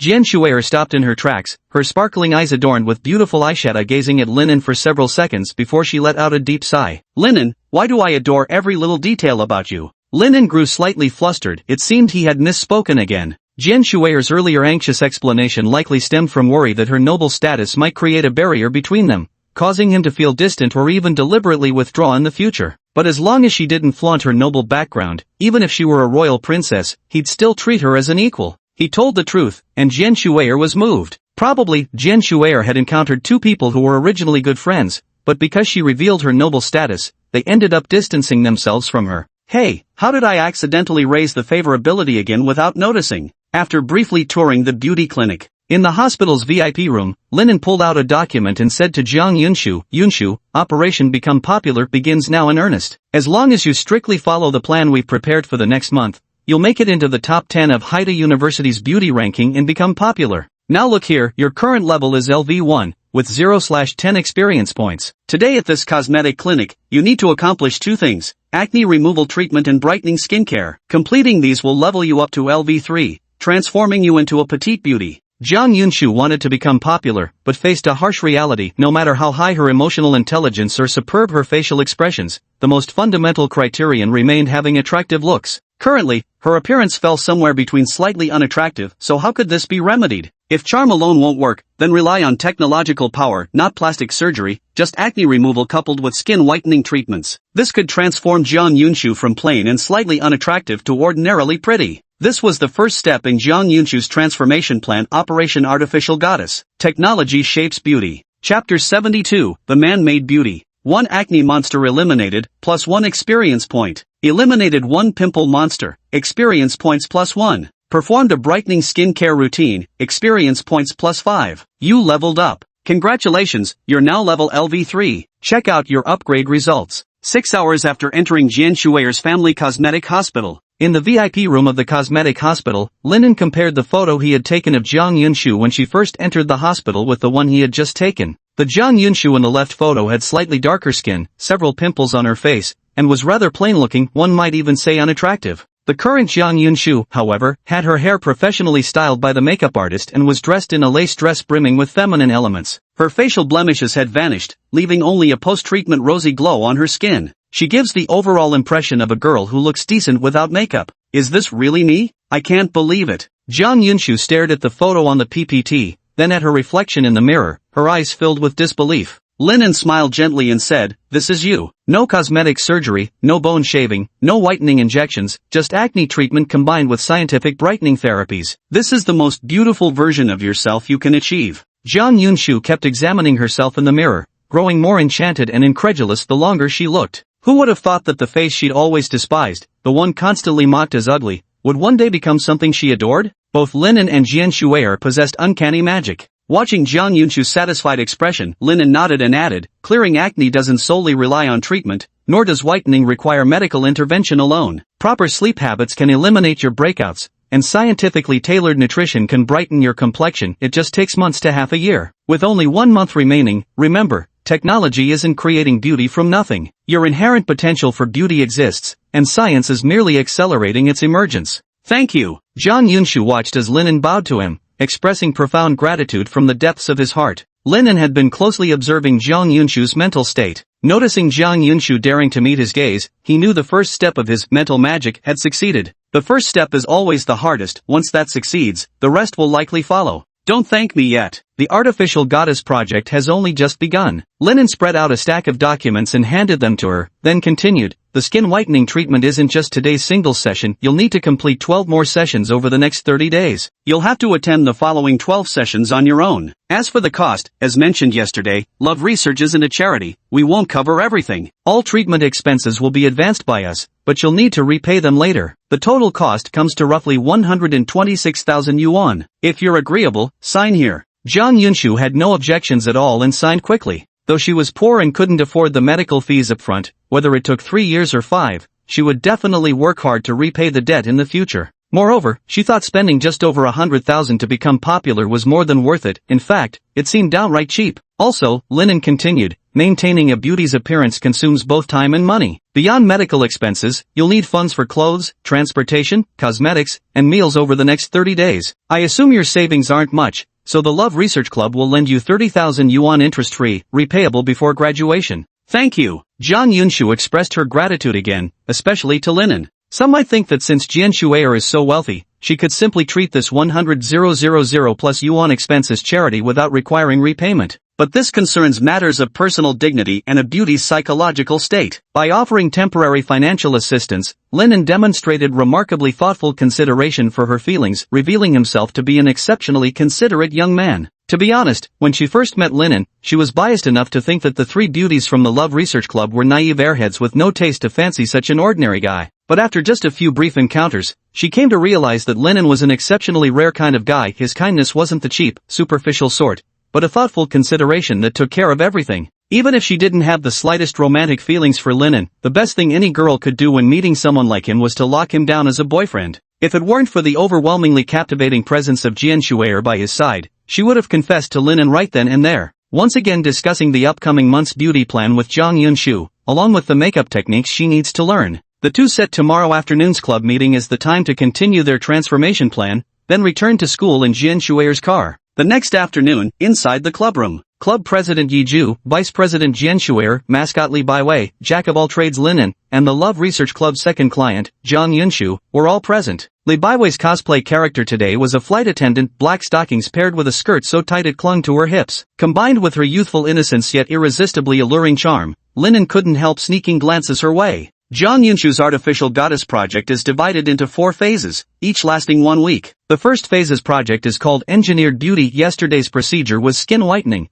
while today focuses on expression management. Linen addressed Zhang Yunshu, as mentioned earlier, beauty can be categorized into 2 types, striking and harmonious. Compared to strikingly beautiful women, harmonious beauties tend to be more universally liked by both men and women. The essence of harmonious beauty lies in emotional expression and facial management. Linen raised both hands to cover his face, then suddenly spread them apart like playing peekaboo with an infant. Then, the corners of his lips lifted ever so slightly, his eyelids stretched slightly to the sides, and his eyes exuded an indescribable air of innocence. In that instant, Linen, who had previously seemed rather ordinary, transformed into a strikingly handsome young man. It left Zhang Yunshu and Li Baiwei momentarily stunned, except for Yiju, who quietly continued reading, and Jian Shuer, who simply gazed at Linen, both unaffected. Linen maintained his handsome youth appearance for barely half a second before reverting to his usual self and continued, "This is the impact of facial expressions on one's appearance, precisely what Jian Shuer taught you yesterday and what you'll need to master in detail over the next fortnight. I call it the smile of an oxygen beauty." Next, Linen had Jian Shuer step forward to explain. Jian Shuer demonstrated that oxygen beauty's smile, focusing mainly on the mouth and eyes. The corners of her lips lifted slightly, causing her cheeks to gently contract beside them, forming a very natural curve utterly seamless in its execution. As her lips adjusted, her eyes transformed in sync, her eyelids lifted delicately, her gaze softening gradually until it focused solely on the person before her. The entire performance exuded a comforting aura, making one feel Jian Shuer's accommodating nature towards those watching her, effortlessly causing people to overlook her astonishing beauty. After releasing it, Jian Shuer instructed Zhang Yunshu to begin a one-to-one replication. The outcome was utterly disastrous. Zhang Yunshu couldn't even manage a proper smile, let alone maintain that effortlessly natural oxygen beauty smile. It seems it's a bit difficult for you to grasp advanced techniques all at once. Linen noticed this and stepped forward, saying, "Start by practicing your smile, just a slight upward curve of the corners of your lips, a semi-permanent gentle grin. Also work on your posture, no slouching or looking down. Remember, you're a beautiful woman now." The smile practice lasted for 3 hours. Linen allowed Zhang Yunshu, whose cheeks were practically cramping, to take a break, then continued,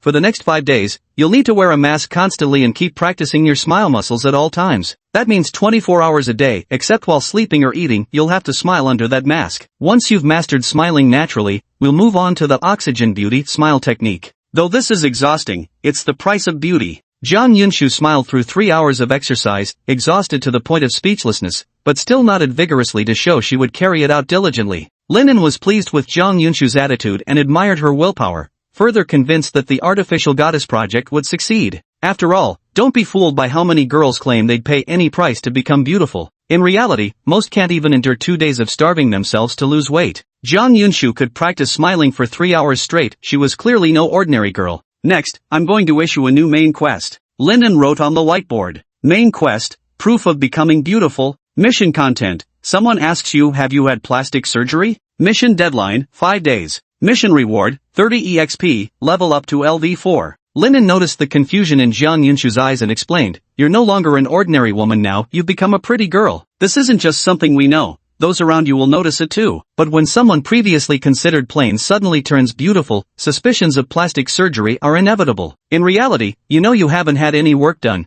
but such comments prove you truly are becoming more beautiful. This is crucial, as it directly determines whether the artificial goddess project will succeed, because it represents others' acceptance. Jian Yunshu nodded, showing he understood. Linen smiled with relief, finalizing Jian Yunshu's arrangements for the next 5 days. He could finally take the initiative with his ex-girlfriend, and coincidentally, he had just obtained a top-secret piece of intelligence.